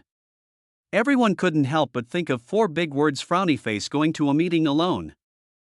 Chapter 180, The outside world is shocked. Zhou Hua goes upstairs and waits for the body search. Gulp. There were bursts of swallowing, and many people looked at Zhou Hua, who was about to go to the meeting alone, in surprise. No. There are only Black Dragon people in there. He dares to go up there alone. Isn't he afraid of any accidents? As expected of a former North District boss, he's got guts. Don't be afraid of giving in. Let's not talk about anything else. Qin Jiang is really awesome. It only took a short time to defeat Buckingham. Brush, several Black Dragon members stood in front of Zhou Hua, and they looked at him with extremely cold eyes. This guy is the boss of Huasheng. He's the one who almost caused Brother Jiang to get into a car accident. He can't wait to beat him up. That is, Zhang Qi suppressed the matter and nothing went wrong. Zhang Qi looked at Zhou Hua. What are you doing here? Zhou Hua was stunned. What am I here for? Even if you hadn't asked, I'd be a little confused. This is Buckingham, my territory. You ask me what I'm doing here? But he didn't waste any words and said directly, I want to see Qin Jiang. Zhang Qi looked at Zhou Hua twice before picking up the intercom and reporting, Brother Jiang, Zhou Hua is downstairs with his men. He wants to see you. Should we arrest him? Then let the brothers destroy all the obstacles outside. Listen to this. Crash. The Black Dragon members all held black umbrellas and looked ready to attack. All of them were passionate and excited. Today, not only did he successfully avenge his brother Jiang, but he also successfully defeated Buckingham, and he couldn't help but feel proud. At the same time, it is also more violent. Zhou Hua felt a chill in his heart. He found that Huasheng was really a bit outdated. Not long ago, the Huasheng brothers were also very energetic, but now they have long passed the era of conquering the world and are experiencing a period of calm. In addition, he planned to change the structure of Huasheng after the transformation. Only a small number of brothers are responsible for the gray market to maintain their combat effectiveness, and the rest of the brothers are no different from ordinary workers. It can be said that there are only about 100 people in Washington who can fight now. The rest are just workers. It's nothing compared to Black Dragon, who can easily mobilize hundreds of people to fight and fight. It's completely out of touch with the times. This moment Zhou Hua felt a little regretful. Was his original choice right? If it weren't for Huasheng's transformation, with only a few hundred people from Black Dragon, it would be hard to say who would win or lose, let alone take down Buckingham so quickly. Shake your head. He dismissed the thought. I did the right thing. The world has long since changed. It's no longer an era of violence and killing. Transformation is the only way out. And the Xinjiang Black Dragon still gathered so many fighting brothers, which may not be a good thing. Just thinking about it. Zila, Zhu Zhang's voice came from the intercom. Brother Jiang said to let him come up. Clear. Zhang Qi waved his hand to ask the Black Dragon members to make way, and Zhou Hua stepped into Buckingham without hesitation. As soon as I came in, I couldn't help but twitch my lips. What I saw was the mess on the floor, and the whole hall was smashed to pieces. There were Black Dragon personnel guarding each staircase, and 2 Black Dragon personnel with cold faces took him to the elevator. See this. Zhou Hua knew that Buckingham had been completely defeated. If the people upstairs were still holding on, he would not be able to take the elevator. He did not press the button on the phone in his sleeve. That's right. He hadn't lost his bravery. Previously, the Black Dragons had planned to let him take the stairs to show that the rooftop was still secure, so he would have let the outsiders in. Now, there was no need for that. Outside, everyone watched Zhou Hua walk towards Buckingham. At the same time, many people quickly spread the information about this place. Hometown villa. Yize's expression changed drastically when he heard the message on the phone. What? You said that Qin Jiang knocked down Buckingham Palace in just over 10 minutes and smashed him to pieces. There were endless screams inside, and many people's lives and deaths were unknown. How dare he do such a thing? How dare he? What about the security department? The answer came from the phone. I didn't see it. He was completely shocked by the message on the phone. He thought that Qin Jiang would definitely be rejected if he went to Buckingham, or at worst, both sides would suffer losses in a fierce fight and be arrested by the police. He even thought that Qin Jiang would be arrested by the police as soon as he arrived. In the luckiest case, Qin Jiang would be scared away by the police and would not dare to go, but no one expected that Qin Jiang could directly kill into Buckingham, and everything has been safe so far. What's going on? Yize murmured. I clearly called and reported it. Why didn't they respond at all? Could it be? No way, his background is really that. Think of this. He said into the phone. Keep an eye on him. I need to know Buckingham's reaction. The bonus isn't a problem. I don't believe Zhou Hua will not take any action in the face of this matter. Qin Jiang can't completely crush him. No problem. Bang! Yize hung up the phone with a cold expression and said, even if you have a background, Qin Jiang, Huasheng is not a pushover. If Huasheng confronts you head-on, both sides will suffer. I don't believe a scum like you can still fight me. You will definitely die on the road of society. Then I can return to University City with a clear conscience. I can continue to be elected as a young entrepreneur and become the only prominent young figure in University City and even in the North District. Boom! Boom! Uncle Long knocked on the table with an extremely solemn expression. Both sides, many senior team members also looked solemn. They had obviously received the news that Qin Jiang had occupied Buckingham, and they also knew that the public security had not been dispatched. Both pieces of information had a profound impact on them. A long time, the young man broke the silence and said, you don't even know about my background, so why are you showing off? You're young and full of energy after all. What does it matter if this guy has a background? He's making such a fuss today, and he and Washington are destined to be in a state of ruin. Huasheng is not here to eat for free. When two tigers fight, one of them is bound to get hurt. We don't have to do anything but wait for them to hurt each other. No matter who falls, the other one will suffer. When they fall, they will just pick up the cake. After hearing this, the senior executives did not say anything. It was obvious that they agreed with the young man's words, and their minds, which had just been shocked, calmed down. Only Uncle Long's expression was still solemn. He always felt that things were not simple. Would there really be a fight between two tigers? Judging from the information, Qin Jiang is not a stupid person. Could it be that he was really so angry about the car accident that he lost his mind? Everything. What is wrong? After hearing the news, Wu Yu sat in his office chair for a long time without saying a word. Upon hearing the news, Yi Jikai took out his collection of cigars. Wang Feng frowned when he heard the news and kept thinking about something. Suddenly, his cell phone rang with a message. Look down. Source: Qin Jiang. The information only contains 7 words. Murderer Abao, Liujia Village. Bang. He picked up the phone and dialed. Team 3, attack target, Buckingham 8th floor. Byte. Zhou Hua walked out of the elevator as the elevator sounded. He looked at the dense crowd of Black Dragon personnel who surrounded the top floor, and the manager who pretended to be unconscious on the side, and his expression became even uglier. Under the gaze of everyone, he walked towards the box and prepared to go in. Suddenly, a Black Dragon member stopped him. Wait, search. Chapter 181. Zhou Shang is stupid. Zhou Hua, is that not enough? Search, what's the meaning? Zhou Hua looked at the Black Dragon member who was blocking his way. The Black Dragon member said with an extremely cold expression, raise your hands. Zhou Hua hesitated for a moment before raising his hands. 2 Black Dragon personnel went up to search him and quickly found a pistol on him, a dagger in his boots and a cell phone in his cuffs. Search complete. The Black Dragon personnel looked at Zhou Hua with an even colder gaze. You are carrying a gun. What are your intentions? Zhou Hua's face was calm. It's just a habit. The Black Dragon personnel looked at each other without saying anything.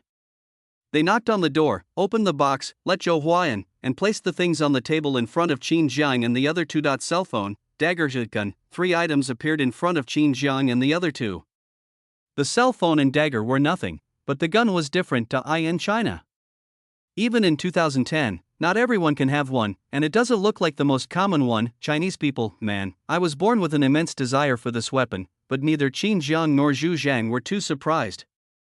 It was not surprising that Huasheng had guns, but it would be strange if he didn't have guns. That after all, not everyone is as law-abiding as Black Dragon.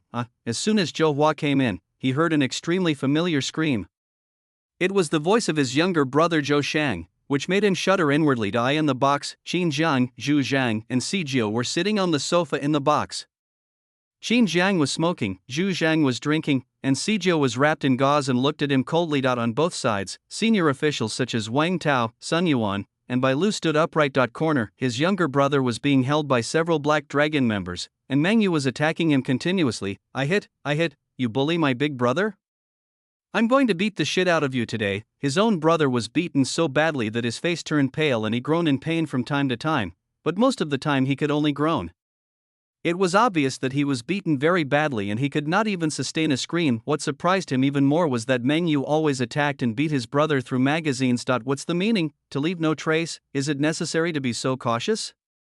But you've already brought people to the door and everyone knows it, so what's the point of being so cautious? It's completely unnecessary. Brush. His brother heard the door open and saw Zhou Hua, elder brother. His body suddenly became excited as if he saw a savior, and he immediately said, "Brother, you finally brought people to kill us, Qin Jiang. This bastard smashed our Buckingham and dared to hit me. I want him dead. Bro." He stopped mid-shouting. He was shocked to find that only his brother Zhou Hua came in, and was not followed by other Huasheng people. Instead, after Zhou Hua came in, the Black Dragon personnel outside closed the door of the box. Zhou Shang had an illusion of disbelief in his mind. Could it be that the eldest brother led his men to attack, but not only did he fail, he was captured instead?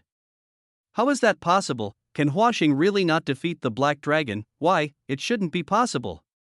He looked at Zhou Hua in disbelief and asked, "Brother, you were also arrested. Did Huasheng lose?" His tone was full of despair and disbelief. At this moment, his energy and spirit seemed to be drained away, and Huasheng's belief in invincibility was also collapsing. Was the unknown fear making him afraid? Bang! Bang! Meng Yu went up and punched him twice. Fuck! You dare to get angry and even say you want to kill Brother Jiang? Fine. Today I will beat you to death. Die right now. Pegasus meteoric punch. Meng Yu attacked Zhou Shang like a madman, making him roll his eyes and his mind go haywire. He ignored the pain and stared at Qin Jiang with wide eyes, saying madly, "Qin Jiang, come at me if you've got the guts." "That's right, it was me who asked Dabeo to do this to you. I'm going to hit you to death. I want you to die." As the rule of the underworld, everyone is responsible for their own actions. What I did has nothing to do with my brother. My brother even warned me not to conflict with you. I acted entirely on my own. If you have the ability, then cut me into pieces and let my brother go. There is no such thing as implicating family members in the underworld. Let me go and come at me. Come on. He yelled at Qin Jiang madly to vent his inner anger and fear, but he also kept trying to get his brother out. One has to admit that although Zhou Shang was cowardly and foolish, he was really good to his brother Zhou Hua. When he encountered danger, the first thing he planned to do was to get his brother out. It can be said that they had a deep brotherly love. Zhou Hua's expression was complicated at this moment. He didn't know whether to say that his brother was loyal or stupid, as he personally admitted that he was responsible for the car accident. It's completely adding fuel to the fire. Sure enough, Wang Tao, Zhao Shanha and the others looked at Zhou Shang with even colder eyes, preparing for a collective attack. See this? Zhou Hua hurried forward, looked at Qin Jiang and the other two, and said, "Boss Qin, my brother is still, well, look." He wanted to say that his younger brother was too young and ignorant, but halfway through he remembered that Qin Jiang was only in his early 20s and was a generation younger than his younger brother. Wouldn't it be insulting to say that his younger brother was younger? Silence, long silence. Qin Jiang smoked quietly without saying anything. Wang Tao and others gathered around Zhou Shang. Just as Zhou Hua was about to say something, Qin Jiang blew out a smoke ring and said one word to sit. Zhou Hua was about to be happy because letting him sit meant things were relieved, but he suddenly discovered that there was only a sofa in the room opposite Qin Jiang and the other two. There were no sofas or even chairs in other places. But Qin Jiang let him sit down, let him sit on the ground and talk. Can I sit? You will lower your head when you sit. If you don't sit, you can only stand and lower your head. Completely blocked at both ends, Zhou Shang's eyes were wide open with anger. Qin, hiccup, vomit, He was about to say something when he was beaten and couldn't speak. Zhou Hua looked at Qin Jiang and said calmly, I don't really like sitting, so let's just stand and talk. Qin Jiang, what? Zhou Hua, tell me how to solve the problem today. Qin Jiang, what qualifications do you have to talk to me? Zhou Shang, Qin Jiang, don't get on my nose. Zhou Shanhe went up and kicked Meng Yu in the heart, saying, hit someone with force, so that they can't say anything. Remember this spot. If you kick it, it will only hurt. Your whole body will feel sore and you will be breathless, but it won't kill you. Meng Yu, equal smiley face. Holy shit. How many people have you fought? It's outrageous that you can summarize it so clearly, but he immediately humbly asked for advice and kept discussing with Zhou Shanhe how to hit people more painfully and more cruelly. As a test subject, Zhou Shang was in dire straits and his face was twitching with pain. Zhou Hua took 2 deep breaths to calm himself as he watched his brother suffer. He then looked at Qin Jiang and said solemnly, Boss Qin, what are you going to do? Just lay it out. I admit that my brother was reckless today, but you came charging up and smashed up my Buckingham Palace, beat everyone up, and left my brother half dead. Isn't that enough? Chapter 182. Qin Jiang, want to talk, drink gunpowder wine. Is that enough? Bang, Qin Jiang slammed the table, picked up Zhou Hua's cell phone and threw it hard, hitting the wall. Bang, the phone shattered directly. Your brother injured my brother, Qin Jiang, and now I didn't beat him to death. Tell me, is that enough? Brush. Zhou Hua looked at Sijou. He had received various information when he came here, so he naturally knew that Sijou's car had been overturned. However, no matter whether he got the information from the scene or saw it with his own eyes now, he could only say that Sijou had not suffered any injuries. At most it's just a little skin breakage. On the contrary, although his younger brother had no injuries on his face, he now needed to be supported by the Black Dragon personnel even to stand. It is obvious who was more miserable when comparing the two. But he could see from Qin Jiang's eyes that the other party was really angry. He had an illusion that if the other party had not suppressed him for some reason, he would really kill his brother. He was really that angry. He wasn't even angry for himself, but for Sijou, a person who only suffered minor injuries. Why on earth? He was right, Qin Jiang was really furious, as if there was a volcano in his heart ready to erupt, and he hated everything that he couldn't forget in the previous life. Sijou fell in a pool of blood and yelled at him, Brother Jiang, hurry up, let's go. I'll still be your brother in my next life and hang out with you. We'll be brothers for 3 lifetimes. He couldn't forget it. He saw a diary among the relics of 1949, which was full of every detail about him. Qin Jiang cried that day. He cried so miserably, cried so hard that he couldn't speak, and cried so hard that he said childish words that were not suitable for his status. Even during that period, the materialistic Qin Jiang believed in ghosts and gods and prayed for their response, God have mercy. Qin Jiang was able to live his life again. In this life, Qin Jiang never put the memories of his past life and future opportunities first. The real mercy from God was to return his brother and his Sijou to him. But he swore then and there that in his life, the underworld, money, and status were not as important as brothers, and that brothers were the foundation. Otherwise, he would not have chosen such a difficult path as industry, nor would he have gone upstream to lead his brothers to fight. But not long after he came back, his most important brother Sijou almost died in front of him. Even the cunningness of 2 lives could not suppress his restlessness. At this moment, Zhou Hua was a little scared when he looked at Qin Jiang's red eyes. He had only seen this kind of eyes on desperados. He couldn't help but feel relieved. Luckily no one was killed, otherwise I'm afraid today would be irreparable. Think of this. He looked at Qin Jiang and said, Boss Qin, my brother is ignorant. Let's talk about it today as you say. He began to show weakness in order to advance, since it was up to him to decide whether to agree to Qin Jiang's conditions. How do we talk? Qin Jiang raised his hand and grabbed the pistol on the table. He cocked the gun, loaded it, aimed, and thrust it directly into Zhou Hua's face in one go. Zhou Shang's eyes were bloodshot when he saw this. Qin, you, dare me, come at me, come at me. Zhou Hua stood there motionless, his face calm as if there was no gun on his forehead. He didn't believe Qin Jiang could kill him. Moreover, Qin Jiang had no reason to kill him. If Qin Jiang dared to shoot him after making such a big commotion today, the impact would be too great. Even if the people behind him were trying to force him, they would not be able to suppress him. Asking Qin Jiang to hold a dagger would make him even more afraid. Now, Qin Jiang was not surprised by Zhou Hua's calmness. It must be extraordinary for someone to be able to develop washing to such a level while dragging a burden like Zhou Sheng with his bare hands, and to be able to stay in dangerous situations for more than 2 years before being caught. It is normal to see that he has no intention of killing, or no intention of killing for the time being. The next moment, Qin Jiang's hands moved rapidly on the gun and crackling. The gun disintegrated rapidly. In just a moment, it turned into a table of parts and fell on the table. This scene made Zhou Hua's eyes flash with shock. This kind of skills were not something that ordinary people could possess. Logically speaking, Qin Jiang should not be so skilled even if he had come into contact with guns just now. Same, even Wang Tao and other high-level Black Dragon executives were extremely shocked.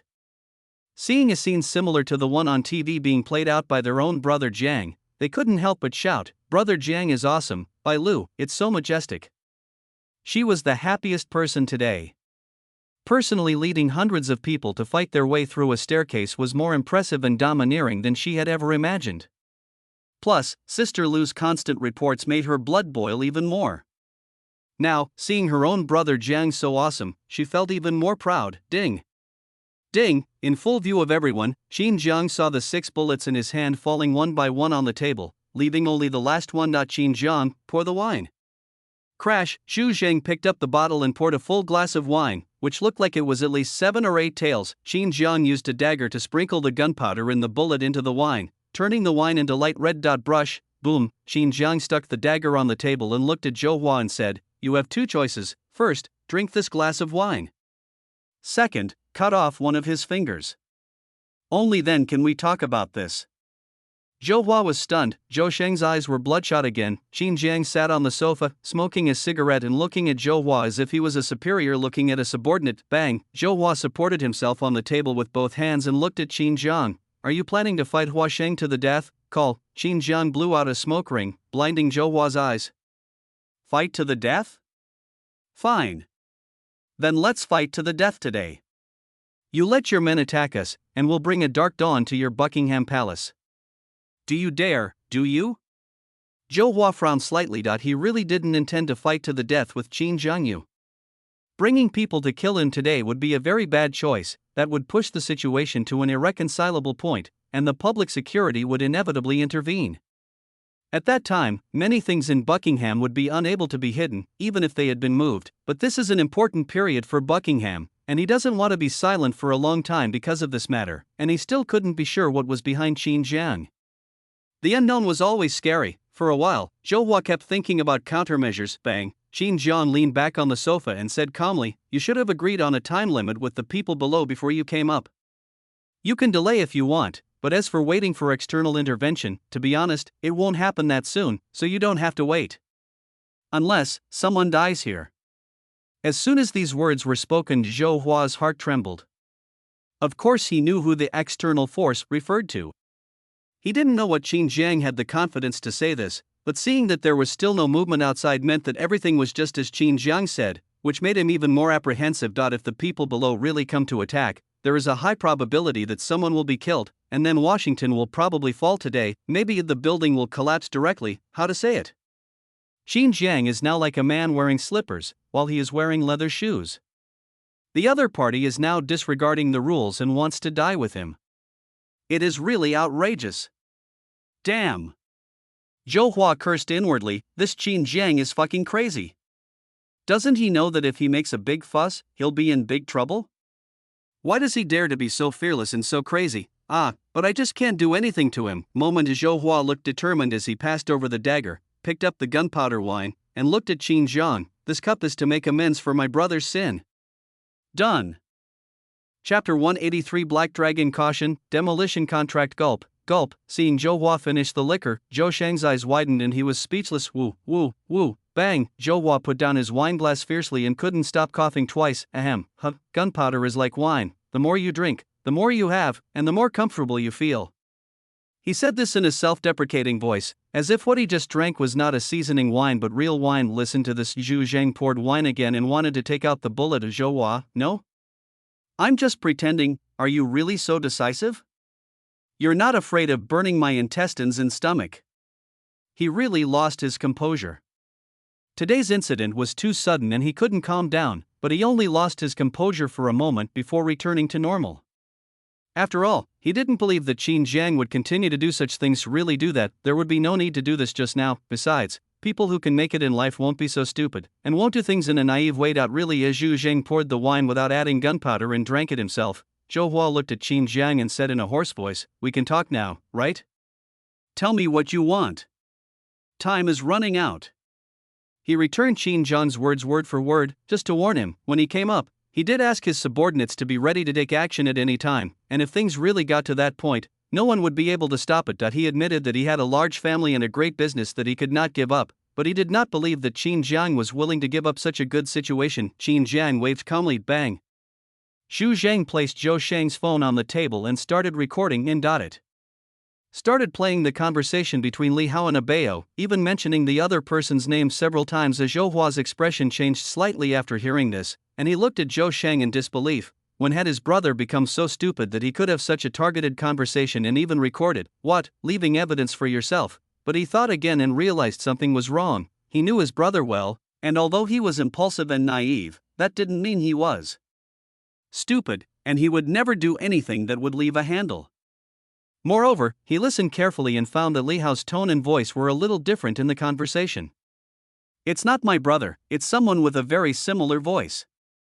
Zhou Hua quickly made the correct judgment, but instead of feeling relieved, he was even more horrified, because this meant that in such a short period of time, Qin Jiang not only attacked Buckingham, captured Zhou Sheng and cracked his phone, but also contacted Abeo and imitated his voice to ask questions. The most important part of the conversation was to get Abeo to go to Liujia village. There, it was his secret base. How could Qin Jiang know about it? Did Zhou Sheng tell him because he couldn't stand it? No. He guessed. That's not right either. Or maybe Qin Jiang found out secretly. For a while Zhou Hua kept speculating on various possibilities. And no matter which one represents how terrifying Qin Jiang is, it also represents that Qin Jiang is unfathomable.